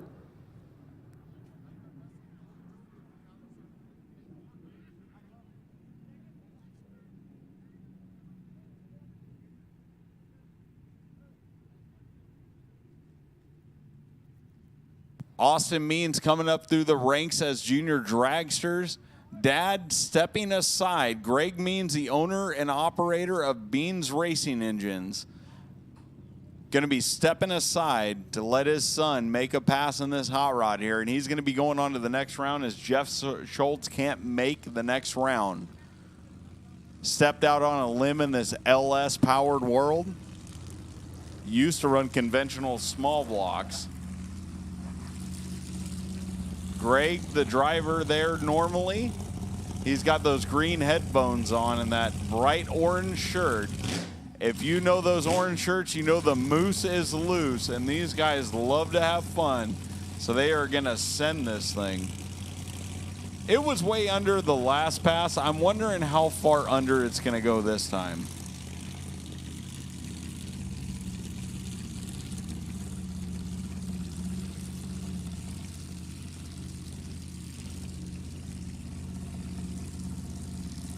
I talked to Greg earlier. He said he was going to be, well, they're not going to fire me, shitting bricks.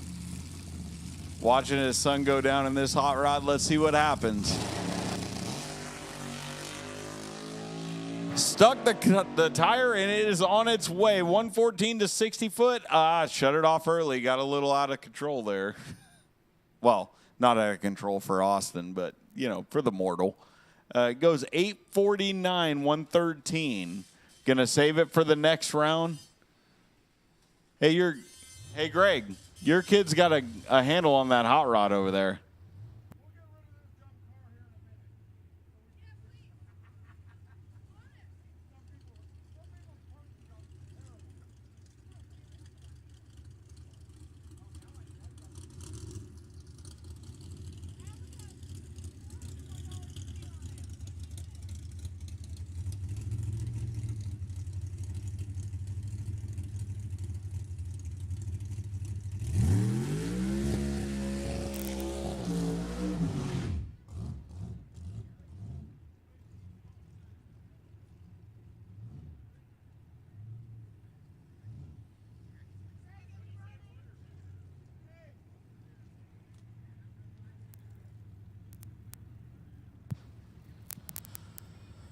All right.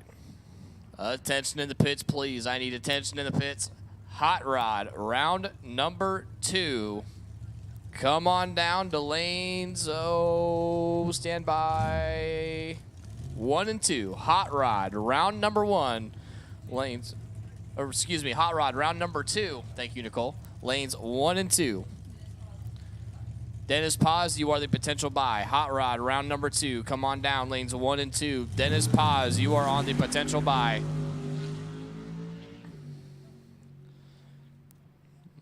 Round number 1 of A-Gas, Wheelstander is going to get the freebie in round number 2. Frank Miranda unable to make the call. Shuts it off early.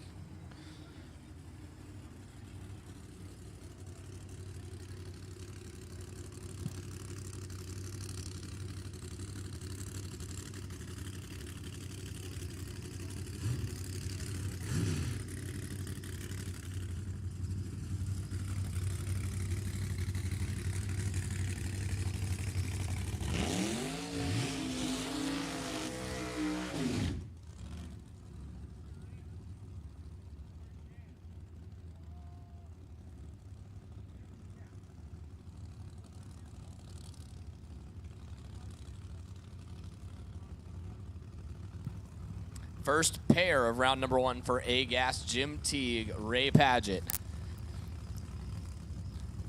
Jim Teague over on the left-hand side, the 67 Chevy twice that Nova out of Sanger, California. Beautiful paint job on that hot rod, Jimmy T Paint. Jim, the auto body restoration technician by trade, so that makes sense why that car just looks so beautiful. Right side, Ray Padgett, Santa Paula, California. The Laser Leveling Services 63 split window Corvette. Jim Teague, your number 12 qualifier. Padgett coming out of the number 6 qualifying spot. A-Gas looking for 760 on the scoreboard.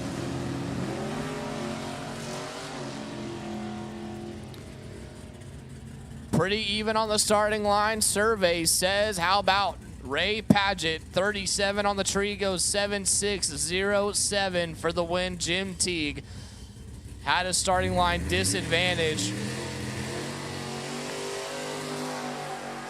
0.44 reaction time for Jim Teague to Ray Padgett's 0.37. And Nicole with the quick fingers. It's all right. I just like giving you a hard time. It's fine. Brett Pickler, your number 1 qualifier here in A-Gas, going to get the solo ride to round number 2. Is 1969 Camaro out of Cameron Park, California.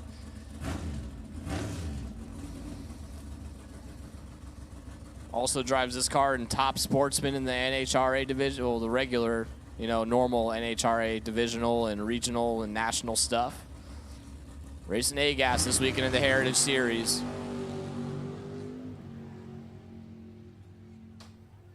.013 reaction time for Brett Pickler. Gets down through there, 764.5, 180 miles per hour.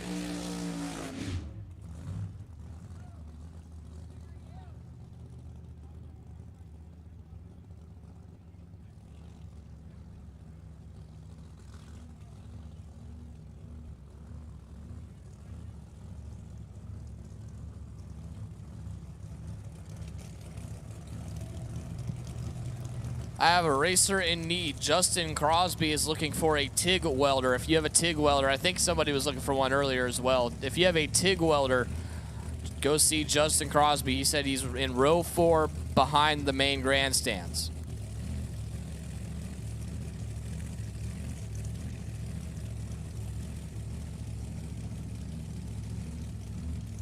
I have 4 motorcycles that I'm missing for the 3rd qualifying session, which is also the dial-in, the run for the money.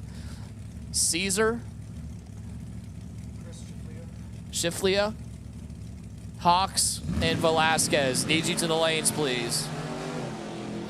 Caesar, Shiflia, Hawks, and Velasquez for motorcycles. 3rd qualifying session. Need you to the lanes, please. Terry Newton, Dave Fulfer, win light, Dave Fulfer.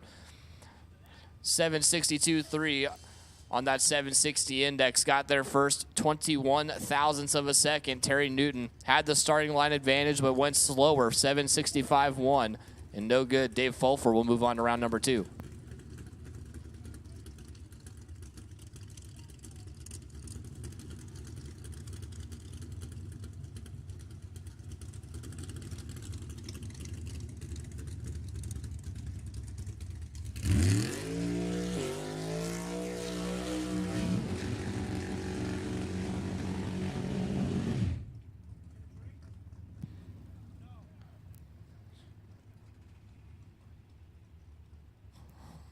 Sorry, the live feed is not going to have the names of the drivers like how it's been. I just don't have enough hands and time when I'm announcing, also having to type in all that stuff at the same time. It just ain't going to happen. It's going to be like a surprise thing every now and then, you know, when I can get around to doing it. Because I do the names on there manually for every pair. Speaking of pairs, we have Michelle Henry and Tom Huggins, your next 2. Henry left side. El Sobrante, California, the 69 Firebird. D&M Racing, your number 9 qualifier over there on the left-hand side. Tom Huggins, right side, out of Santa Paula, California. The white, blue, and black 63 Corvette. A couple of big block Chevrolets. Huggins, 632 cubic inches. Henry, 615 cubic inches. Huggins, your number 3 qualifier, went 760 with a 9. Henry went 824, was her best pass. So she's going to have to figure something out here, and there's a massive starting line advantage for Tom Huggins. Expect a win light in the right lane. Yep, 778 for 146 miles an hour lifting early. Michelle Henry, 8092, not good enough.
There is a white Dodge truck, license plate number 95616J3. You are blocking a racer's pit. a white Dodge truck, license plate number 95616J3. You are blocking a racer's pit. It needs to be moved immediately.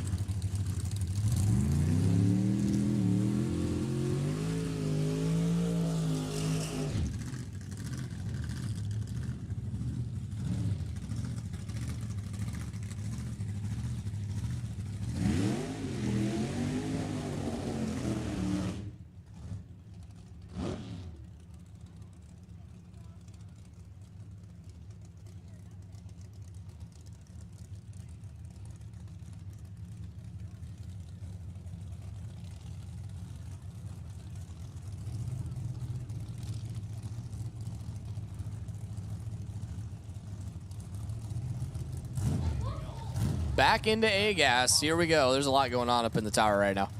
DeAndre Fitzgerald, Chris Curtis, your next two. Curtis, right-hand side at Bakersfield, California. The Aquaflow and Ken Turf, 1970 Chevelle out of the number 5 qualifying spot. DeAndre, over on the left-hand side, the 69 Nova. They call him the Fro. He's a student down there in Riverside, California, over in L.A., Southern California. And look at Big Monty out in front watching his son. Gonna walk him into the beams. Had a little bit of trouble last round, but they're gonna make it happen this time. You know, DeAndre's licensed in like 5 different cars over the last 3 weeks. Well, he's a jack of all trades. What can you say? Yeah, he's just a driver. He's a wheelman. So they're going to try to make something happen here. They've got a long way to go to work on that car. The motor was not happy the last 2 passes to see if they can pull something out of the hat here. Got a whole lot of motor and a blower on top of it. They're going to make it happen, I promise you. Let's see if it's enough to take out Chris Curtis. Chris Curtis is your points leader right now in the Heritage Series, so Fitzgerald can do everybody else a favor and take out Chris Curtis round number 1. He's going to be a spoiler. Let's see.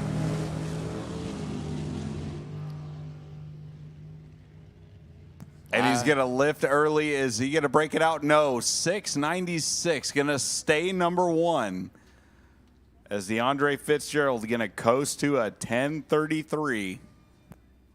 Excellent spatial awareness there by Chris Curtis, noticing that DeAndre was nowhere to be found and decided to pull the parachute way early to ensure he didn't break out. Absolutely. That Black Nova was nowhere to be found, and he can look out of those quarter windows out there to see.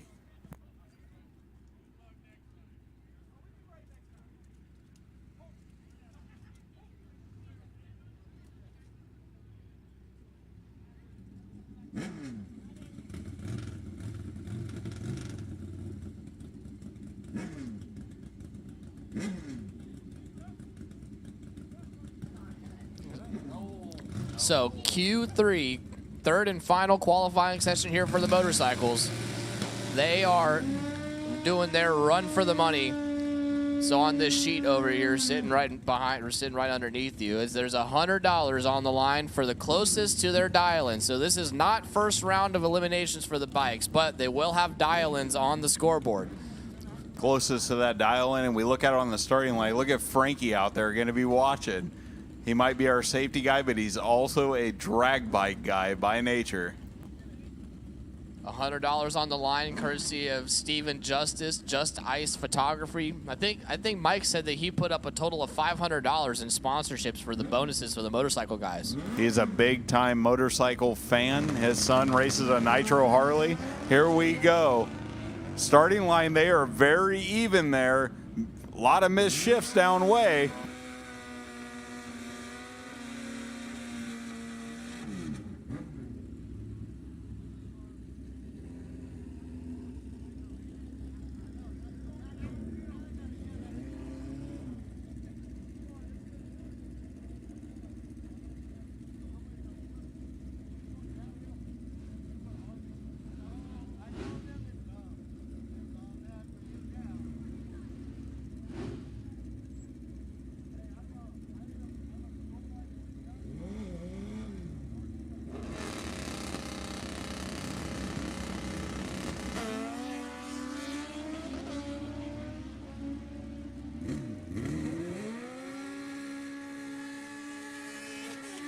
Mark Avila out of Fresno taking on Ken Matchotz out of Sacramento in that 04 Hayabusa. We go 923 for the Hayabusa, 883 for the older Hayabusa.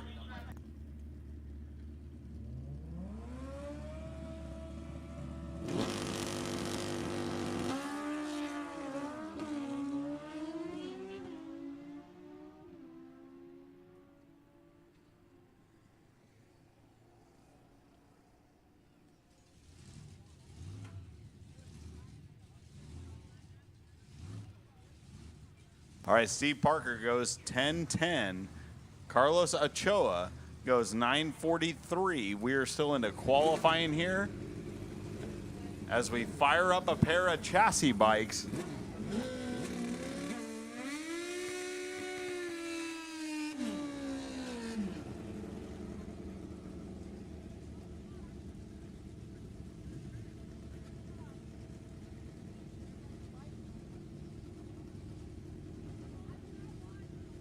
In the tower side out of here, Turbo Joe on the yellow 92 Suzuki Katana. Anthony Vanetti taking him on out of Reno, Nevada in the 2000 Track Dynamics Suzuki. Pair of chassis bikes here. Still into qualifying, so best reaction time wins.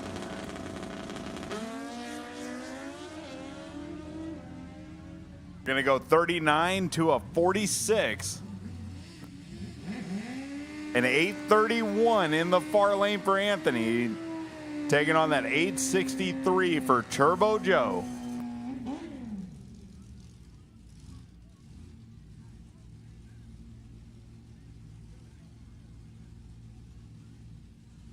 Lucas Vasquez out of Newark, California. The Tesla technician on that 07 Yamaha R1, little behind at the moment from Brad Hawks. And the 05 Suzuki, he's going to go 902, 152. Lucas goes 1025, 140 miles an hour.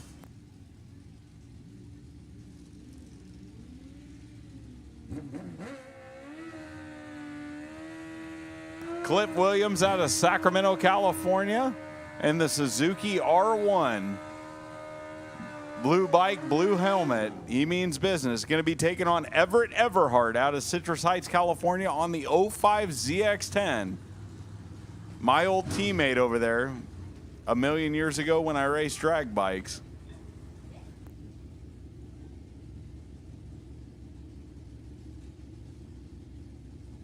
Was told back when I used to be cool. Everett Everhart locked up the championship. Going to be racing for king of the track here. And he's going to go 009 on the tree to Cliff's 058. Not bad for a drag bike either way. 898, 152 for Everett. 1072, 138 for Cliff. Scott Simpson out of Redding, California, the 2012 Kawasaki KX. Going to be taking on Tommy Brown in the 06 Hayabusa. Out of Fernley, California. We're looking for the best reaction time for qualifying here.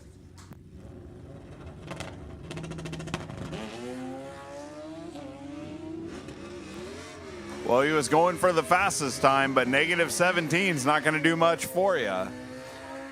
Scott Simpson goes 928. Tommy Brown goes 872. Long burnout from the Hayabusa over in the tower side out of Stockton, California. That's Manny Santos. Jesse Dolan out of Napa, California on the 2010 Aprilia.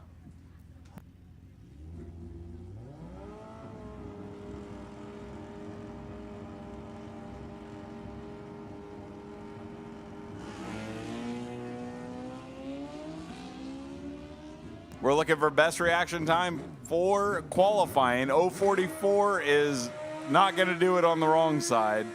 1066 for the Aprilia, 952 for the Hayabusa.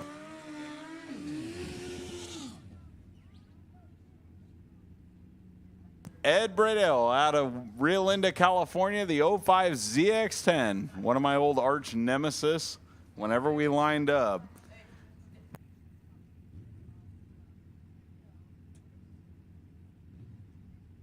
Paul and Dan, please contact the tower. Paul and Dan, please contact the tower.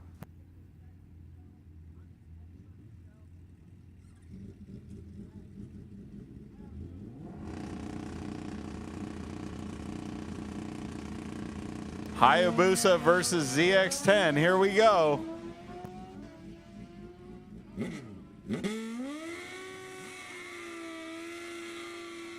Ed Burdell goes 874. Bill Combes goes 1030. 133 miles an hour. A lot of motorcycles out here this weekend. This is awesome. Don Caesar out of Citrus Heights, California, the 07 GSXR 1000.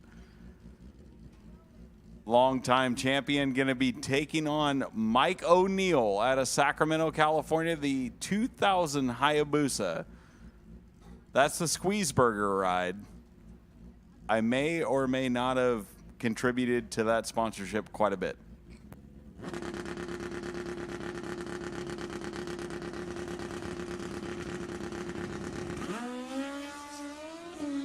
Don Caesar taking the advantage there, 015 on the line. Mike O'Neill, 028. Mike O'Neill, 852 to Don Caesar's 914. Hey, Don, just ever saying if, you want to race now, I got a faster car. Let's go.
So motorcycles are wrapped up. 7-0 Pro. Round number 1 is on deck. And let me tell you what. So if you were not here, or if you were not paying attention earlier when me and Eric were talking about it, Jason Vanderpool currently leads your NHRA Heritage Series 7-0 Pro points with 309 points. Lawton Ferreira Jr. is sitting number 2 with 288 points. And there's one more race left in the year. And guess who has to race first round?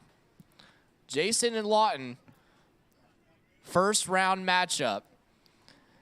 And Tony Trimp, sitting there in the number 3 spot at 201 points, is licking his chops, saying, hey, man, one of y'all can take each other out. I can go on to win this thing. It'll look real good. There's going to be quite the points battle going into the final race of the year down there in Bakersfield. I'm going to play the old-timer here where I was around when this class first started in the early 2000s, working on my uncle's car, the Dago Express. This is going to start here, and it's going to end here right now with the points. And 2 guys that have been around for a little while, especially Lawton, has been there since the beginning. This is going to be a hell of a ride. Yeah, I said it earlier. This is going to be your marquee matchup for first round in any of the categories. Lawton Ferreira is trying to do everything he can to take out #1 in points and chasing that 7-0 Pro Championship. And Jason Vanderpool, who actually debuted last season, and this year they've gotten everything figured out with that car. And the story behind that is, in and of itself for this weekend, is crazy because they blew up the transmission. Last night, they took the transmission out of the car, drove all the way to Reading to go see Rod Burbage at Spec Right. They got it back together, drove back to the track last night, got it put together at about 2 o'clock this morning, and they made the final time, or their final qualifying pass, and they qualified last. They are looking for the Cinderella story right now. Richard Phillips, one of the originators of the 7-0 Pro category out of Visalia, California, in that 32 Bantam Altered, blown alcohol 511 cubic inches. Gets a bye run here in the first round. Phillips racing in that beautiful car up there. He has been around since the beginning, and he intends on taking care of business this weekend.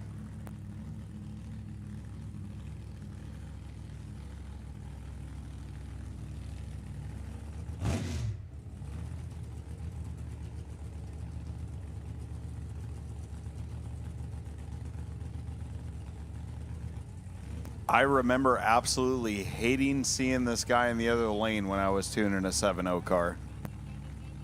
Richard Phillips, not in the points for the NHRA Heritage Series necessarily, but qualified #1, so he's got something to say. You can play spoiler.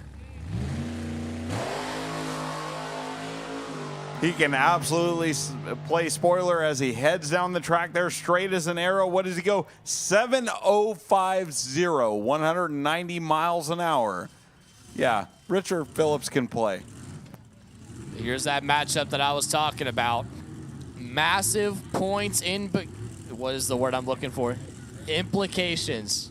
Massive points implications for this pair about to roll into the water box. Lawton Ferreira Jr. and Jason Vanderpool. We got that Top Flight Racing crew over in the far lane there in that Fiat Alter.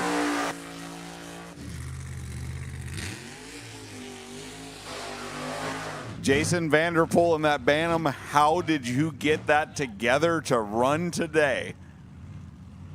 Absolutely a group of, well, they're not going to fire me, badasses over there. Dude, so me and Andrew Olson were hanging out last night. We roll over to Jason's pit and the Tucker's pit because they're parked next to each other. And we roll up, and I'm like, hey, where's Jason at? They're like, oh, he's on the road right now. I'm like, what do you mean? He's like, oh, yeah. Jason's on his way to Reading right now to get the transmission fixed. I'm like, y'all are crazy. The driver of this hot rod was out till 2 o'clock in the morning trying to make this happen. Let's see if Lawton Ferreira can close the door on him. Oh, and they are very close off the starting line. Lawton's way out on him. Does he break it out? Yes, he does. He breaks it out 697 to a 699. Jason Vanderpool moves on to the next round. Coming out of the last qualifying spot, they thrashed to get the car together. They barely made it for the first, or their last qualifying session. Qualified last, came up here to face the guy who's sitting right behind him in points and put together an A to B pass and take him out. And George Vanderpool driving down in that Kawasaki Mule over there. That's one of the guys taking care of business, and you cannot believe how happy that crew is. They may be a little quiet. They're just looking forward to the next round, but what they went through last night to make that round, give them a round of applause. They did a hell of a job getting that Bantam Altered together. Now that Lawton is out of the picture, Tony Trent sitting third in points. The field is wide open for him, and he's next up on the docket. Oh, no. So you're saying that Harvey Williams tuned funny car is back into the points on that one? Well, you defeated one giant. Try another.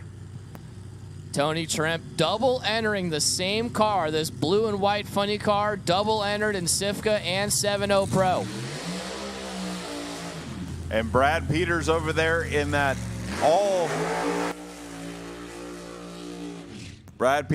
all magnesium and carbon fiber dragster, that Neyland Parks chassis car. 426 cubic inches of Hemi power over there. One of the NorCal runners is going to try and take out that funny car of Tony Trim. That rough and ready crew, that's a tough pull any round you take. You know, I'm actually kind of curious how these guys tune the car in between rounds, like whether or not they exchange the blower pulleys or whatnot, because 7.0 and 590 in the 1,000 foot aren't that close to each other. Like, it's close. Well, like if you try to go 690s in the quarter and then you try to go 590s to the 1,000 foot, that doesn't really equate to the same setup. So they're changing setups in between rounds trying to make it work.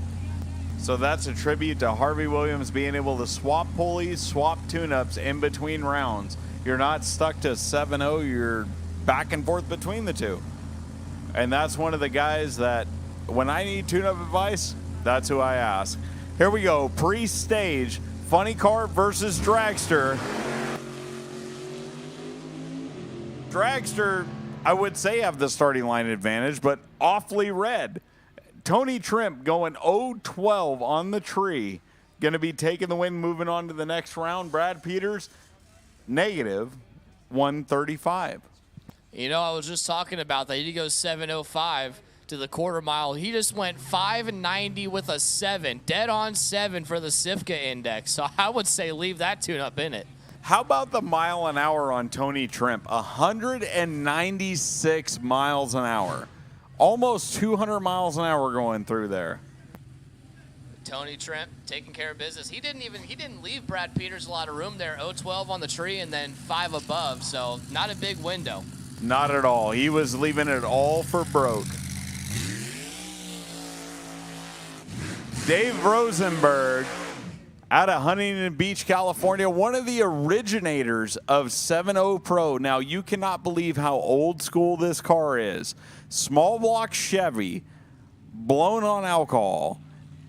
He leaves off the foot brake in this car and still runs 7.0. The car can't weigh anything. And then John Lenko over there in the other lane, the winner of the Nostalgia Invasion up at Sonoma Raceway in that Estras chassis car over there out of Bakersfield, California. 400 cubic inches of blown small block Chevy. If you want to see what this looked like back in the day, you look at these two cars right here. So you're telling me Dave Rosenberg is foot braking a 7-second car in the quarter mile? Dave Rosenberg is absolutely foot braking this car, and for a long time he left in high gear. So everybody else in this category's got a trans brake or two-step or something. Dave Rosenberg's like, you know, I'm just going to foot brake it like the old school days. You want to know what's funny? The guy in the other lane, same deal. Big time starting line advantage for Lenko. He's going to run it on down there. Goes 7.18, 170 miles an hour, way off his normal index. 7.18, 178 for David Rosenberg, and he is going to pack it up. How about you go 1/10,000th of a second between the two?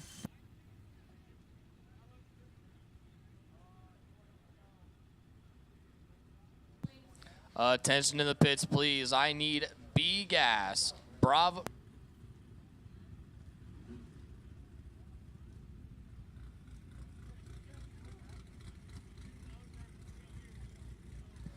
All right, scratch that. I need D gas. David Gas. Sorry, there was a little bit of miscommunication. I need D Gas. David Gas. Round number 2. Need your lanes 5 and 6, please. D Gas. David Gas, come on down. Lanes 5 and 6 get paired up in the back of the lanes. Pull up into lanes 5 and 6.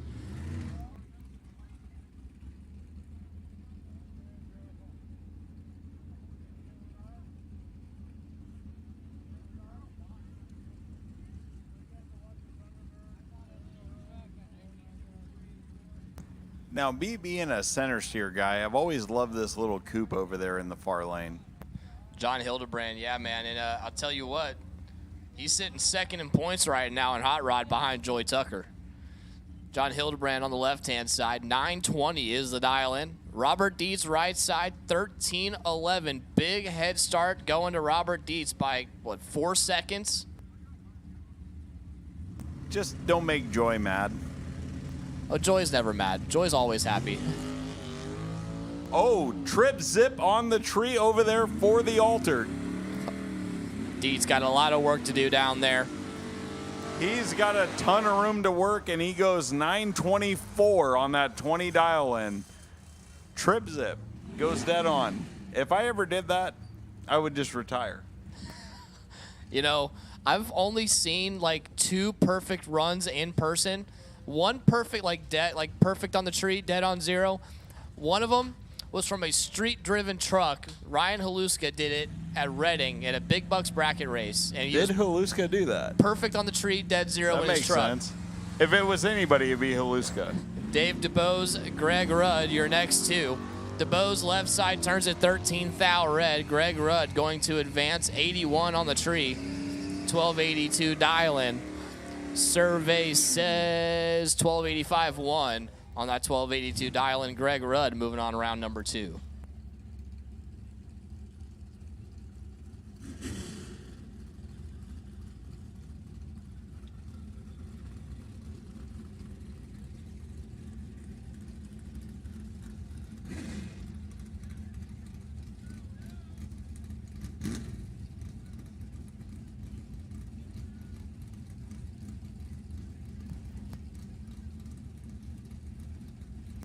Brian Taylor, if you can get Eric a call, please. Brian Taylor, give Eric a call, please.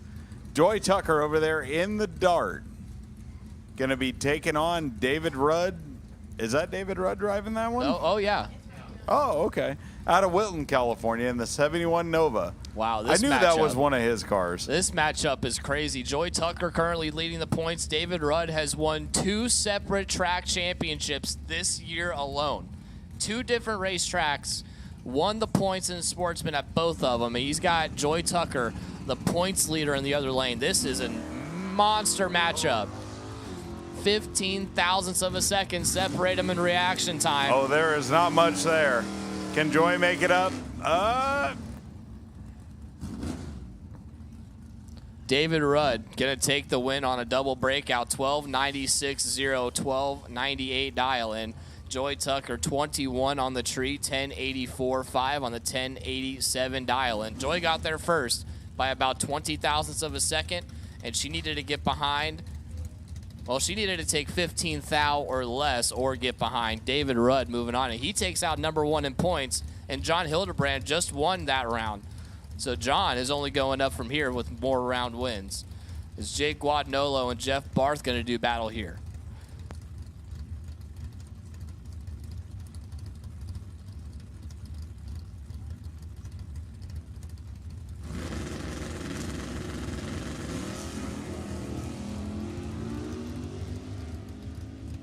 Jake Guadagnolo and Jeff Barth. Barth turns on the red light. The wheel standing. Jake Guadagnolo going to move on. 27 on the tree, and how about 2 above 2? Moving on. Barth 3 thou red and dead on 6, but no good.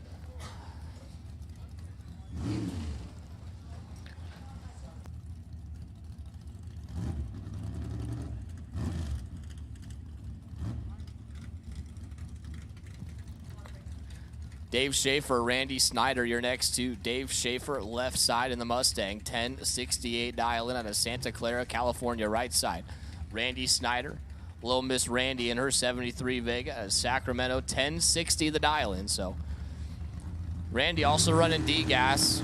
She's pretty confident on that 1060 number, and she's going to get the win here as Dave Schaefer turns on that ugly, stinky red light by 15 thousandths of a second. Randy, 053 on the reaction timer, goes 9 thousandths under the dial in, 1059-1. I've come to figure out that you know just as much about bracket racing as I know about nostalgia racing. I may not be very good at this. Give it a shot. I mean, I've been bracket racing since junior days when I was 6, so. Let's give it a try. Okay, Cliff Hall dialed in 934 out of Carmichael, California. The Hall Brothers Racing 70 Maverick. Doug Rudd out of Wilton, California, the retiree in the 64 Fairlane.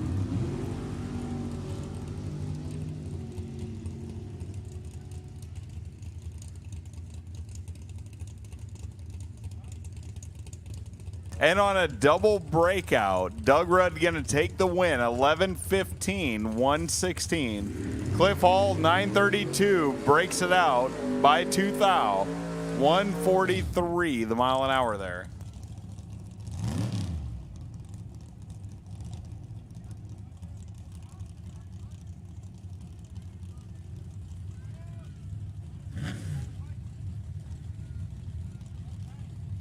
Jay Griner out of South San Francisco, California in the 74 Ventura going to take on Don Momey out of Stockton, California, one of my neighbors, in that 34 Chevy sedan.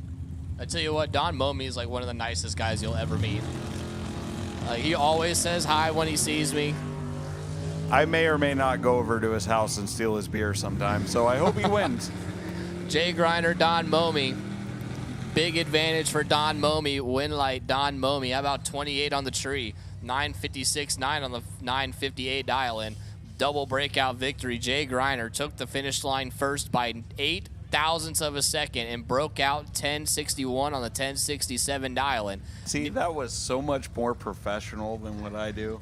Well, so you got to kind of find that line, right? Because there's not a lot of people that really know about bracket racing, so I can spit numbers out at you all day long, and like some people will get it and some people will think I'm talking gibberish. So you got to kind of like walk the line a little bit.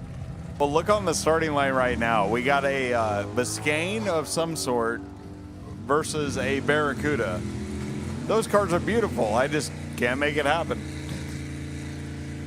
Neither one of them wanted to leave the tree in a hurry, but the win light goes to Brian Hawksley, 1088.7 on the 1087 dial-in. The Biscayne going to move on to round number 2 as Johnny Michaels missed the tree big time, way late on the reaction time. 2 above 4 on the dial-in, but no good. Brian Hawksley advances. Is anyone else out there a fan of the long roof cars? I really like wagons. Oh, yeah. Big wagon guy over here sitting next to you.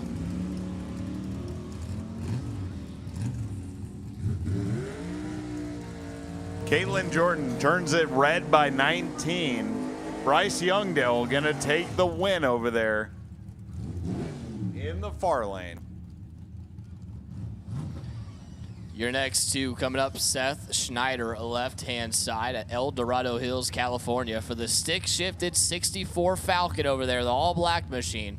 Dialed in 1052. Right side, Steve Allenach, 1040. Oh, that's Michelle Allenach driving the 75 Pinto on the tower side.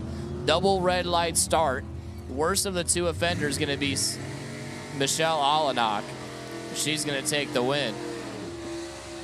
You got to absolutely love somebody that's just out there rowing gears. Yeah, unfortunately. I mean, they may turn it really red, yeah. but, you know, it's just cool in general. Yeah, unfortunately, he's going to bow out here around number 2. But what about is that orange Chevelle? Dan Rowley. Dan Rowley, 5-speed.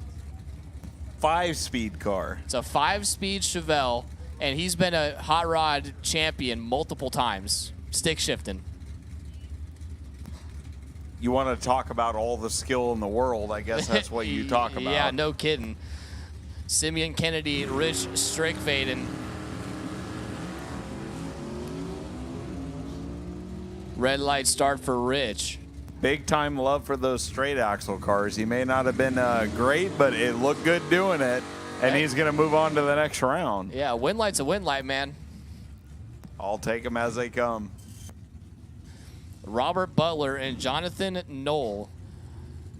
Jonathan right side. The 1970 Challenger out of Mariposa, California, dialed in at 1086. Robert Butler, left side, is your Sonoma Super Pro champion for 2023. So Jonathan Knoll's got a big and tall order across the starting line from him. Robert Butler, left side, 1064 dial-in. Jonathan Knoll, 1086.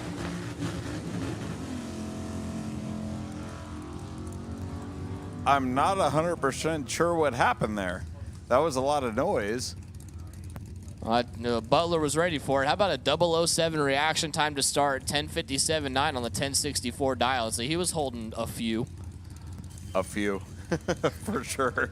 That's like, I need C gas, Charlie gas to the lanes, please. C gas, Charlie gas to the lanes. When you're ready, come on into 1 and 2. C gas, get paired up in the back. I lied. Just come to the back of the lanes. C gas, Charlie gas, go to the back of the lanes for pairings, please.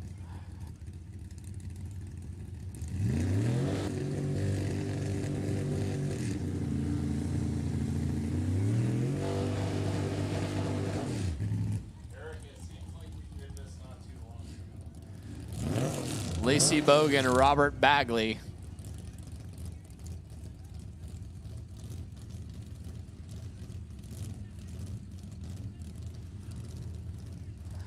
Bogan left side, 12:13 the dial in for the 63 Corvette out of Citrus Heights, California. Right side, Robert Bagley, the quality scaffolding 74 Vega. 10:01 the dial in for Bagley.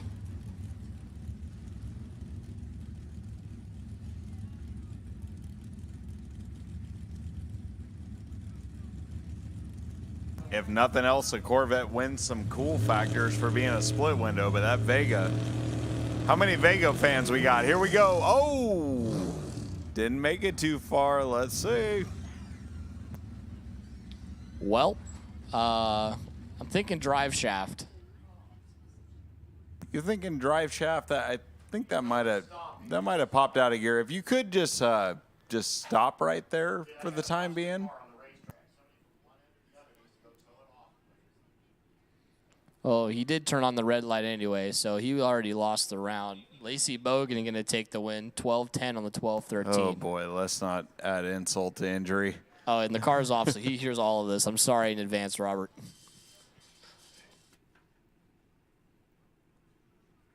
If nothing else, I think Vegas are cool.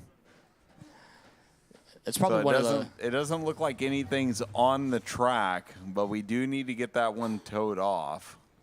I tell you what, that's probably one of the loudest small block Vegas I have ever heard. Yeah, oh, for sure. For sure. When he does his burnout, and I'm like, oh, that's Robert for sure. That's got to be Bagley. Well, what happens? The windows start rattling in here, and then all of a sudden you know. I'm like, oh, is that a jet car? Oh, no, that's just Robert Bagley.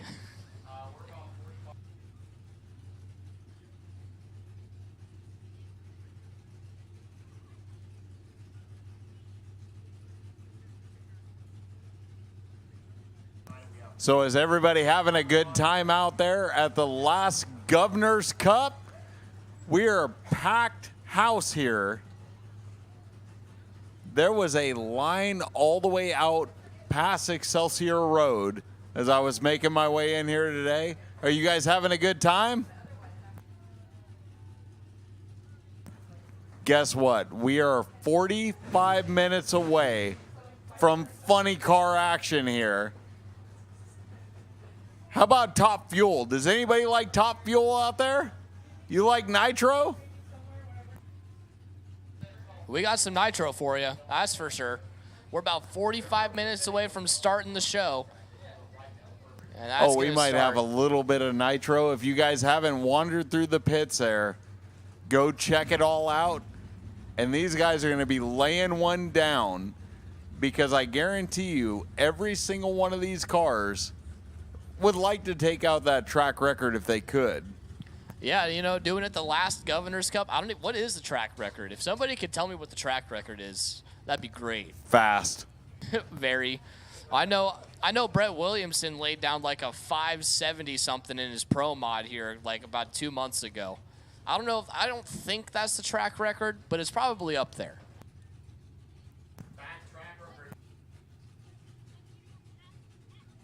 A 539 by the Berkey bunch. Hey, attention in my Top Fuel pits. Throw a weight on the clutch and maybe a little more percentage. Go have some fun.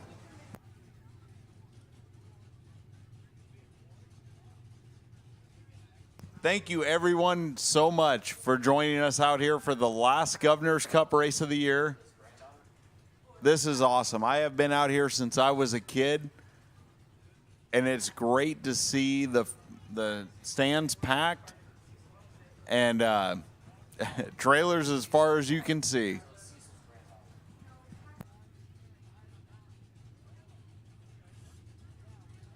We're getting the go-ahead from Big Dan down there. Let's fire them up.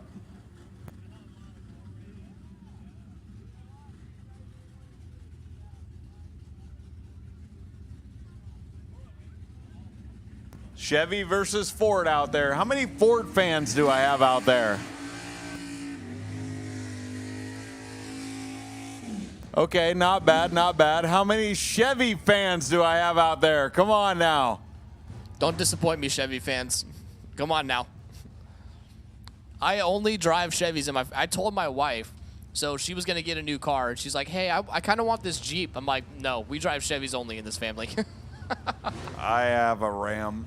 It's disappointing. All right, 64 Fairlane in the far lane, 71 Camaro or Corvette. Dan Fisher, Vince Bartles doing battle here.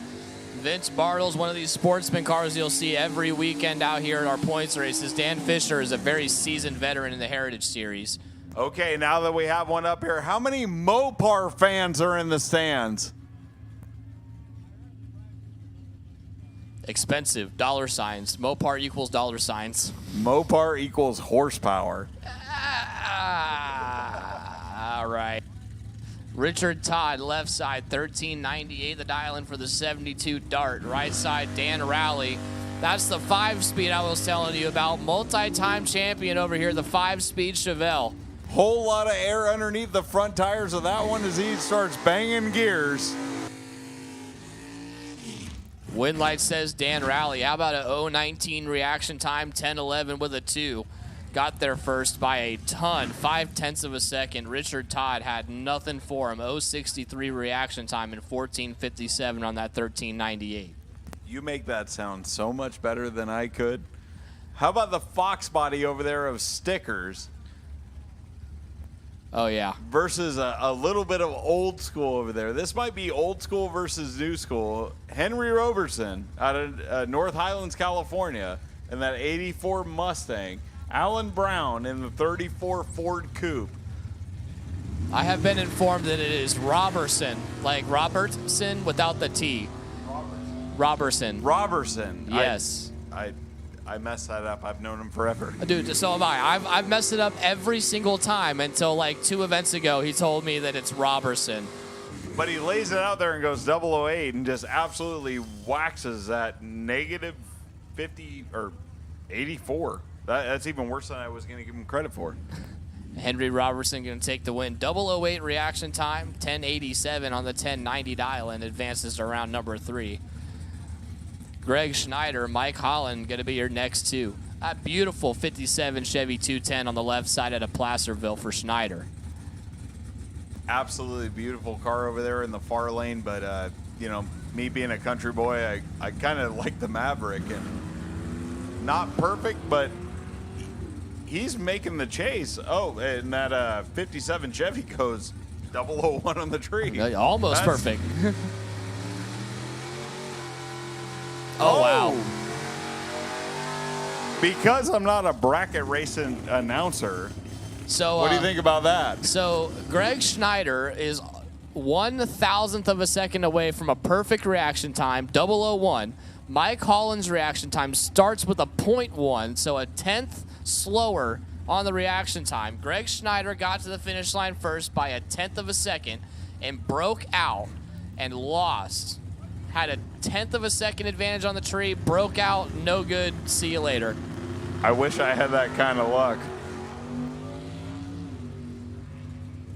Neil Holcomb, Mike Troxel Jr. The win light going to go to Neil Holcomb via a double red light victory. Neil Holcomb, the less of the 2 offenders. Oh, no, excuse me, Mike Troxel going to take the win. I forgot True Start's not in effect for the Heritage Series. So Mike Troxel is going to take the win there, 968 on the 972. If you're going to be red, you might as well be slower red, I guess. Yeah, well, so that's how it would work in True Start, right? But because it's a Heritage Series, we don't have True Start in effect. So whoever, essentially the slower car, if you're the slower car, you leave the starting line first and you red light, you lost. Like that's just it.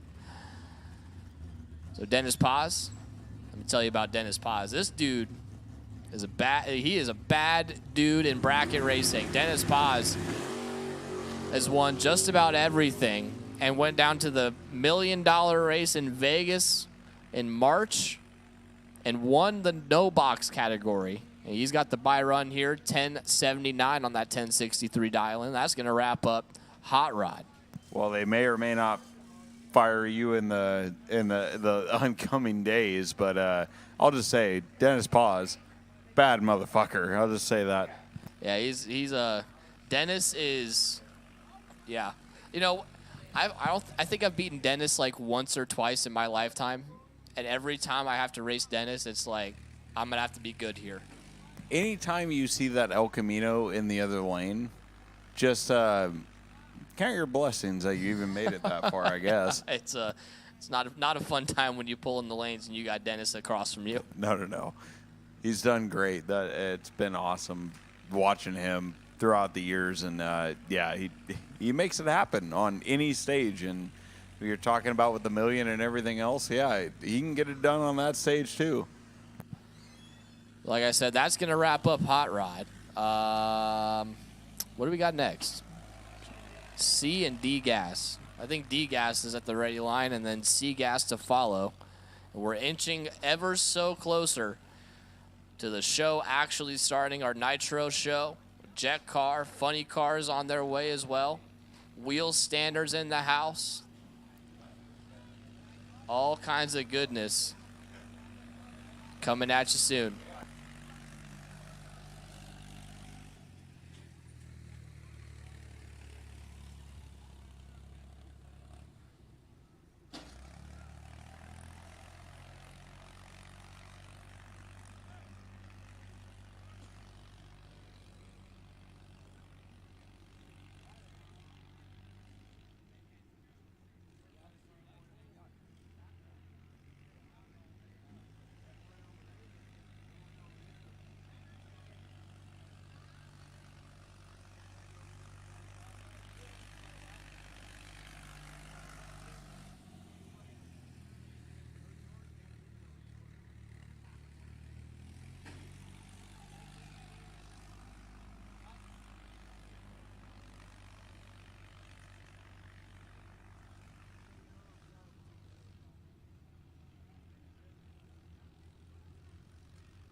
Hey, California Funny Cars, guess what I'm going to say to you right now? You are 30 minutes out, 5:30. So, gang, just so you know, I have about 6-7 pairs of a couple of different categories. So, you know what? You had about a half hour of thinking about it before we're going to start doing it to you at about 5:30 p.m.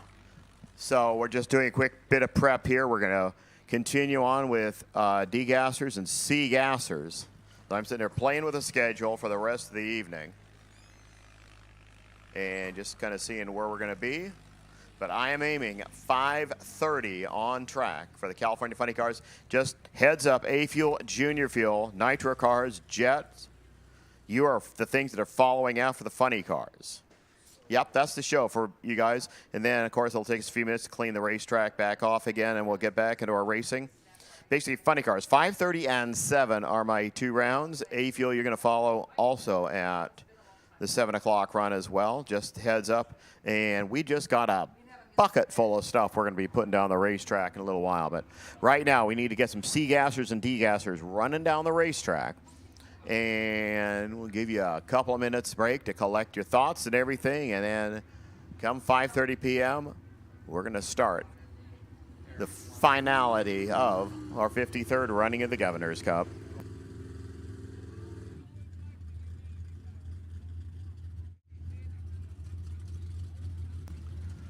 D-gassers at the ready line. Mike Copping and Doug Fournier, your first 2. They said we have about 7 pairs of these guys, 6 pairs of C-gassers, and then we'll just come on back with race cars. Copping out of the number 9 spot. Qualified at a 10.63. Doug Fournier came for the 4 position with a 10.62. Put out James Burt in round number 1. Just like Dad used to try to do. And Burt and Fournier used to dominate everything here in D-Gas. Well, let's just say that somebody just got a really good light. Let's see if they can play it out at the stripe. 10.66. Let's put Doug Fournier into the next round.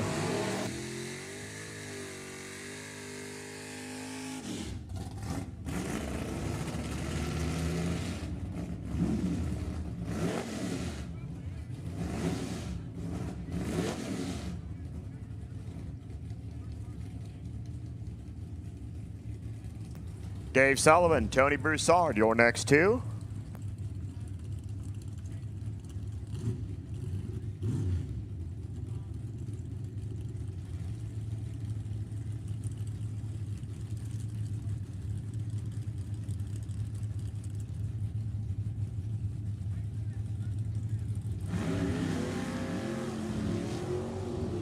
Hi, oh, they're pretty darn close there, like 11 thousandths of a second. That's pretty darn close.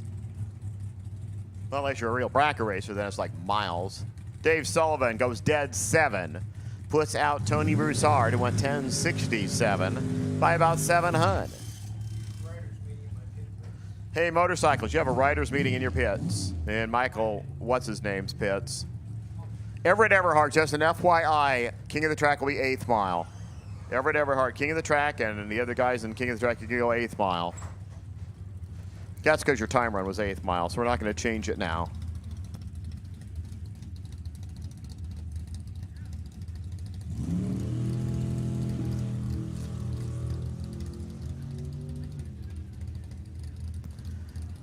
David Quiroga.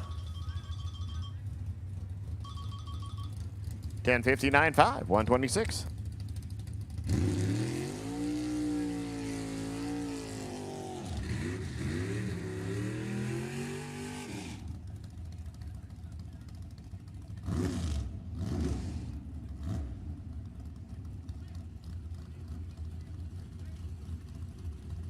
Okay, funny cars again. Funny cars, you can start rolling to the lanes. First call A Fuel. A Fuel, you're going to run right after the California Funny Cars. So it goes Funny Cars, A Fuel, Junior Fuel, Top Fuel is the order of arrangement. David Quiroga just went 10.59. Let's see who's here. Oh, it's Steve Barta and Randy Snyder. They snug it to 3 thou off the starting line.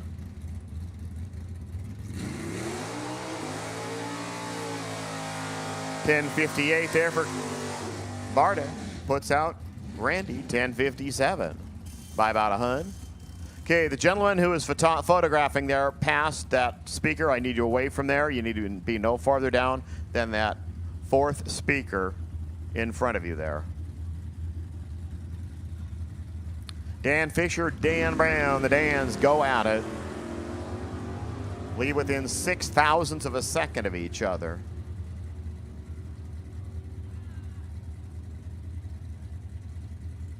.10.61. Dan Brown just puts out Dan Fisher with a 10.68. Steve Cloud, Rich Strickfader. Your next two.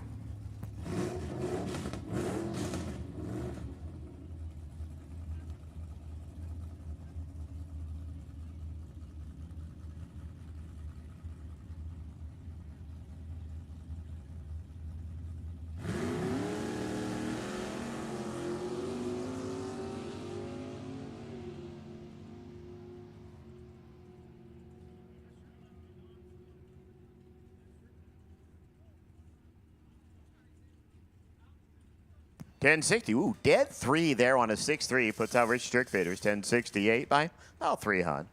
I think we're going Sea Gas Racing now.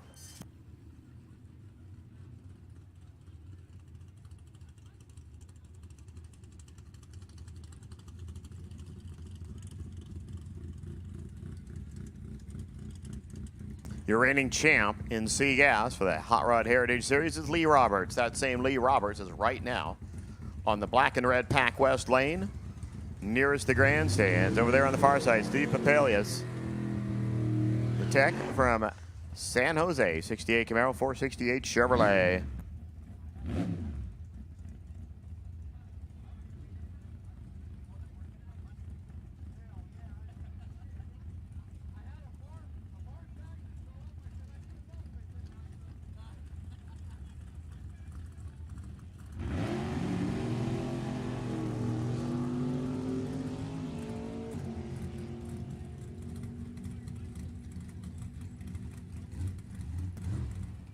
$965, 124 for Lee Roberts. Moving on, 9,700, 129. Steve Papelius is unfortunately done here at the 53rd Governor's Cup. Billy Teague and Janice Hogan. Hey, you want to buy a slightly used 76 Vega? Comes complete with a 523-inch Dodge motor. You get the best of both camps. Well, you get a good Mopar. That's a Vega. So I always said, if you want to have some fun, read the Wikipedia page about the Chevy Vega.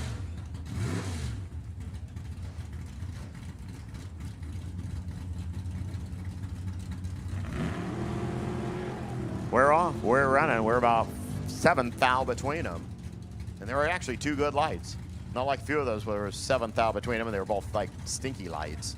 961, 140 there for Billy. 964 Janice, 139. Make an offer. Jim will sell you that car. Janice might not like it, but unless she gets a new one out of it. David Stage, RJ Simrock coming up next.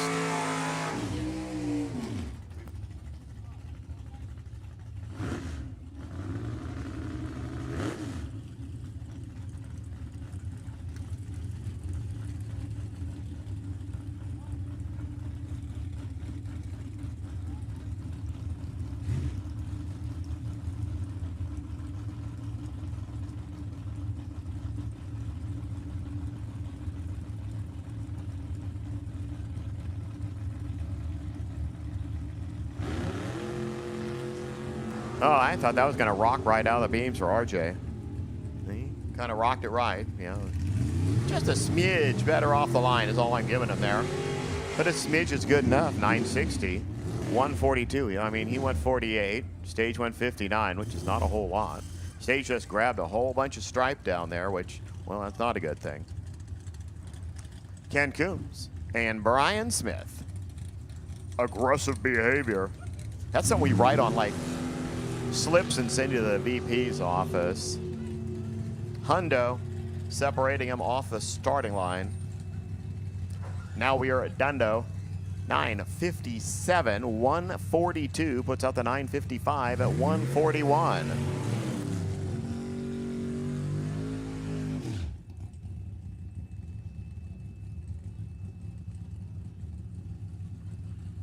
California Funny Cars. Let's be very clear. you are on racetrack at 5:30. So I need you to the lanes now. Funny cars, roll to the lanes now. 5:30 is when the game starts, not when you start heading through the gates. Brian and Kent are done. Let's see what Michael Karate and Clay Benson can do.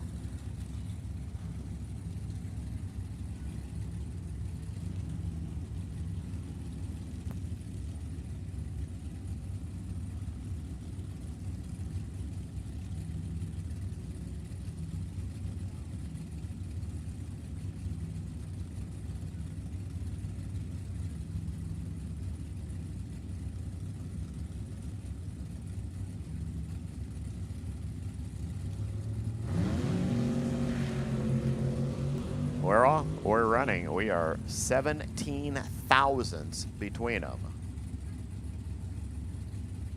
Pink 9610, but that 959.7. Just to make it feel worse, Benson even got there first. Karate still broke out, but 44 ten-thousandths of a second. Here's your final pair.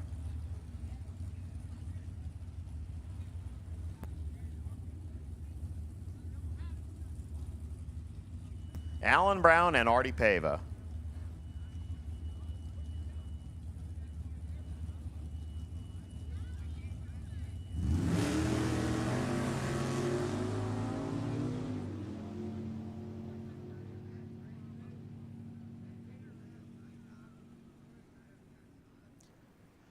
.956.2 puts out 956.1.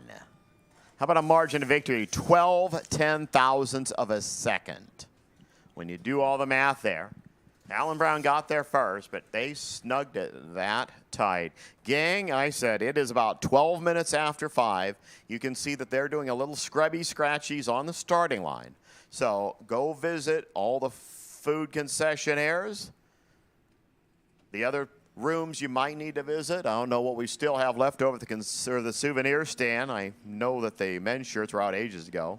So this is going to be your time as the funny cars are starting to fill in the lanes. We will start this final running of the 53rd Governor's Cup in about 17 minutes.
Hello. Holy cow, it finally works. It's because I plugged the right cords in up there. So we, as I said, about 15 more minutes. I already got funny cars back there. I got irritatingly loud tractor next to me. And again, everybody, I hope you're out having fun, celebrating with us the final Governor's Cup here at Sacramento Raceway.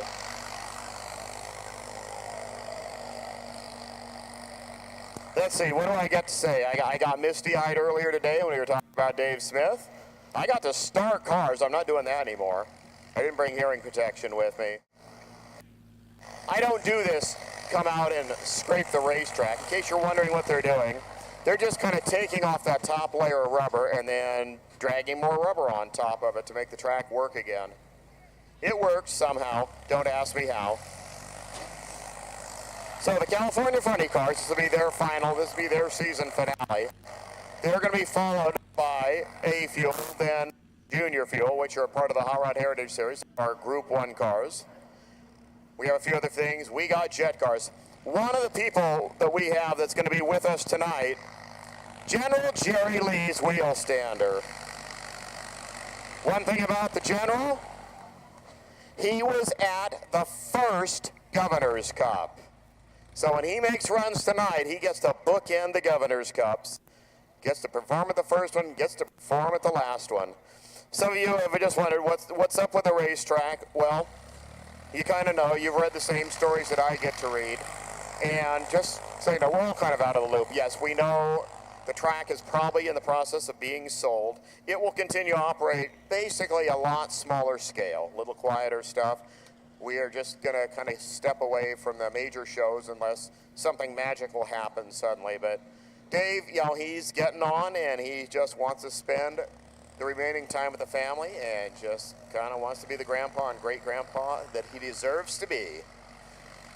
So, give you a few more minutes if you're still wandering over in the pits and getting all that stuff done. I mean, we could have asked for a better evening. I mean, you got a show here, you got a show in the air.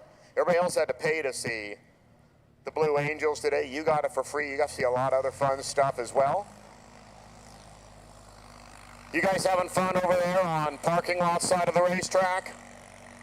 Yeah, we had to turn the left side of the road over and kind of make it a tailgate party over there. And boy, we have everybody out there tonight. So again, I'm just kind of give you a few more minutes break because in about 10 minutes, fuel cars on the racetrack. Gang, have a great time. And thanks again for coming out.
Brian, if you can come on over, a few other people, I have kind of an updated schedule for the evening. I just want to make sure everybody gets copies of it and just kind of heads up on what's going to happen for the rest of the night.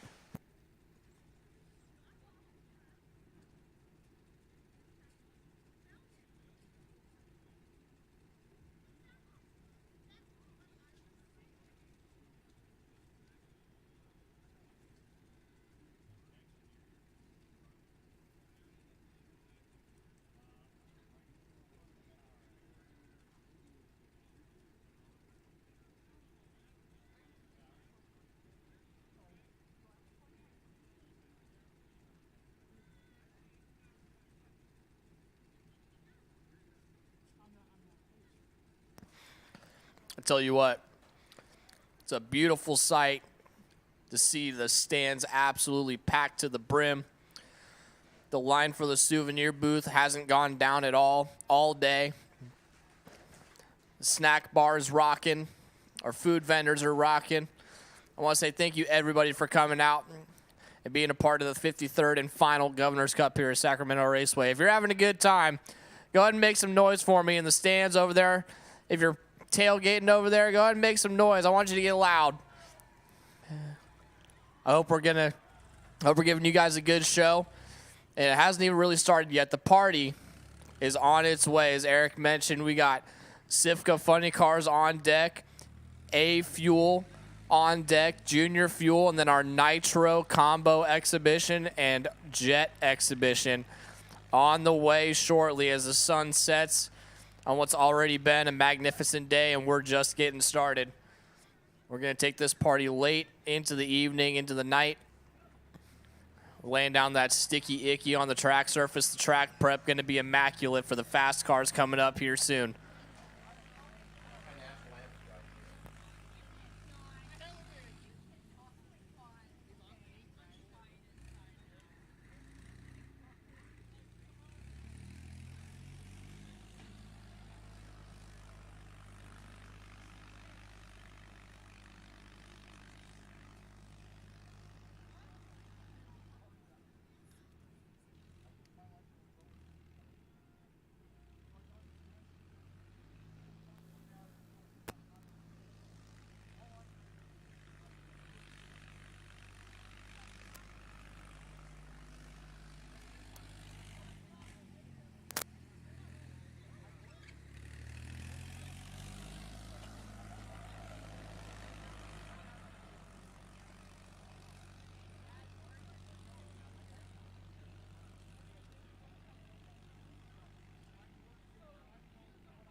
Heather, go ahead. Heather, go ahead.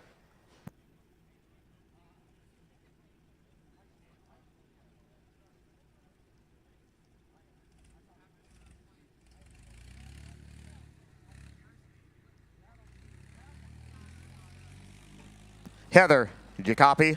Go ahead. And put them in the water.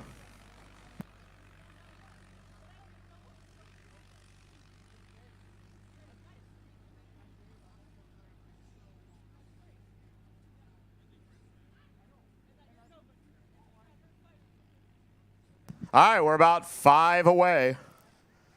Don't worry, that tractor's just going to keep going back and forth until we actually have the funny cars out here. So I see my funny cars, A Fuel, Junior Fuel, Fuel Cars, and my Jet. I want you all in the lanes right now.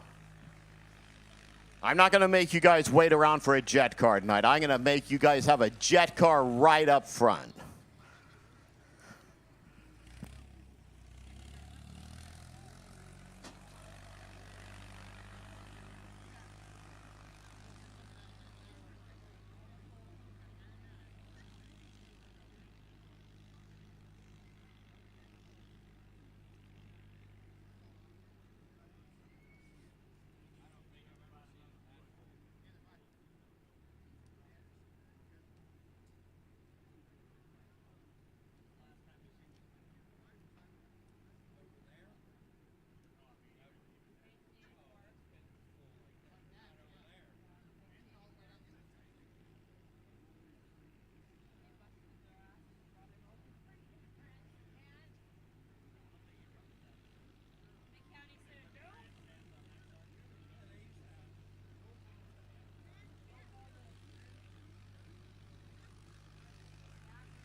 Ladies and gentlemen, with a bittersweet way, please rise for the final time for the final national anthem of the final 53rd Governor's Cup. Here is Michael Riggs. Oh, say, can you see by the dawn's early light what so proudly we hail as the twilight's last gleaming, those broad stripes and bright stars through the perilous fight. For the ramparts we watch, we're so gallantly streaming, and the rockets' red glare, the bombs bursting in air, gave truth to the night that our flag was still there. Oh, say does that star-spangled banner yet wave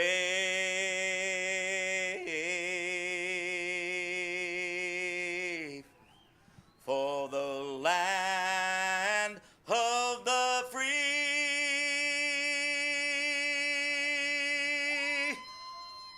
and the home of the brave.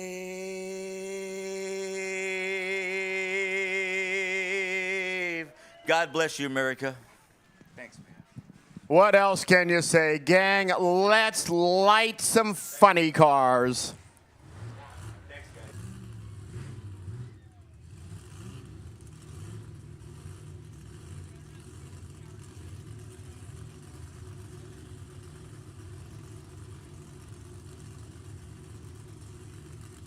Bobby Cottrell, the runaway points leader in the Heritage Series for Nitro funny cars, gets set to go with his other car, the Mustang 2 owned by Ken and Denise Wynn. The fabricator from Hemet on board of the Bad Intentions special, coming up here to race Mike Troxel.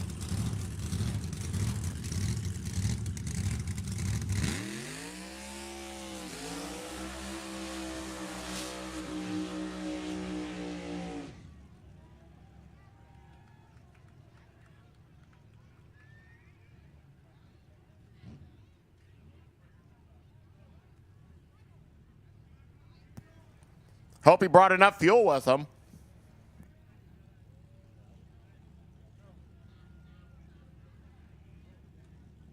Troxel, the runner from right here.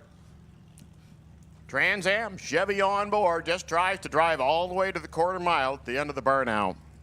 Bobby Cottrell, just a great racer. I mean, he was plucked from the ranks of the 7.0 Pro and Nostalgia 1 cars, and they said, you know, he might be a good funny car driver. He turned into a fantastic funny car driver. Backing up here, I mean, there's a green crew. Wonder if you had to go on special to get those green tights and everything. Wow. So let's wait until the No More Alimony car comes back. Out of Hart Racing, Mike Troxel Junior, they're backing him up. They're ready. Your first pair, your final Governor's Cup.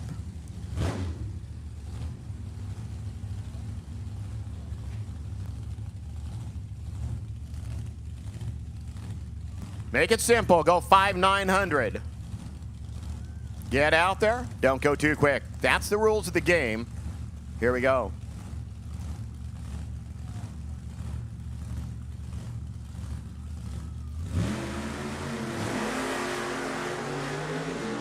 Advantage by 300 going to Bobby Cottrell, the win light to Bobby Cottrell, 601, 162 miles per hour.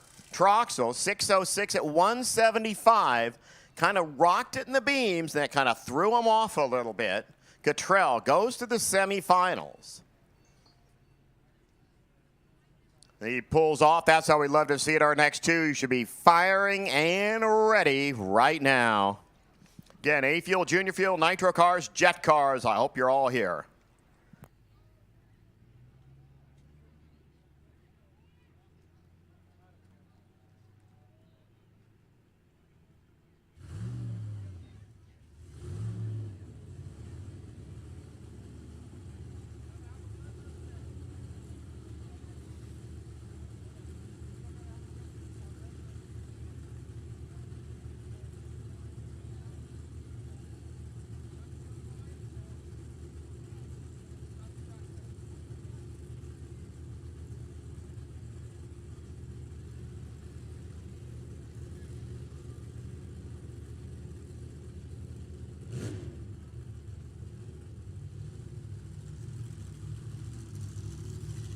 What do we got here? What do we got here? What do we got here? We got Tony Trimp right here and Jim Mayer.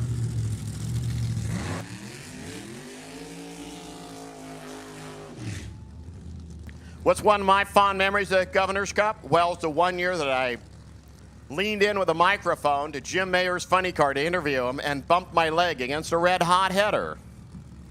I looked down and go, ow, that kind of stung a little bit, touched a piece of skin, and it came off in my hands. It was just a top layer. It wasn't horrible, but I still got the scar. Tony's already won the first round in 7-0 Pro, and he's be coming back kind of soon, not too soon, but soon enough to run the next round of that. Jim Mayer, that number one, yeah, he's the champ, but he is good vibrations. He is the reason the California Funny Car Association exists. He and son James, they've been doing it. Jim's been doing it forever. James not as long because, he's his son. The Ford Tempo, the 6.5 Mustang, they go in. Chip it, go. Advantage going to Jim Mayer, win light there. How about Tony Trim? 591. 160 miles an hour. Mayer goes 601 at 177. Mayer had him off the starting line by 3 hun. He was losing it by 60 feet down the track. By the 8th mile, he was already 0.08 of a second behind. And that spelled as you kind of saw him wiggling and waggling down the road.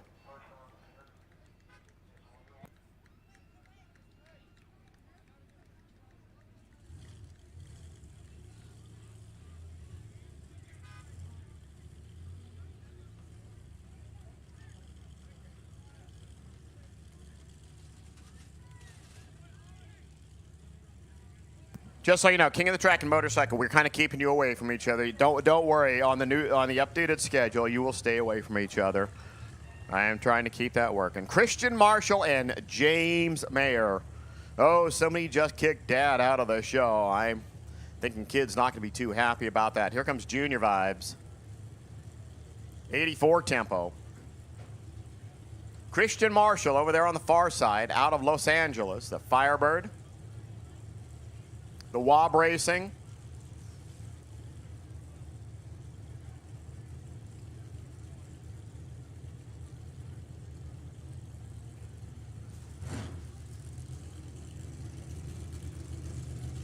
I think that M just turned over and turned into a W, so it wouldn't be the mob. Wob cars. Good vibrations. Your next pair of funny cars.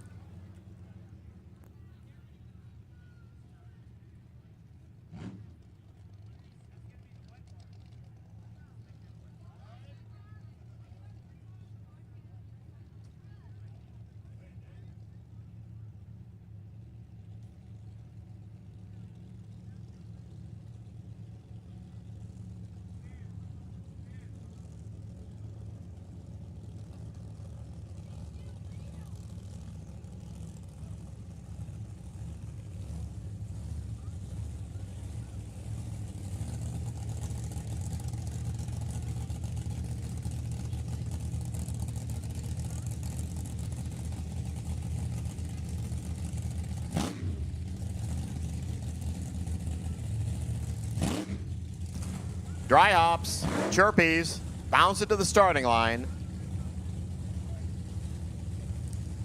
They play with the roof catch there on Christian Marshall's car. Get the lid down and decide, that's good enough. We're set to go. It's Mayer, it's Marshall. Somebody gets to keep playing. Somebody unfortunately gets to go back to the box.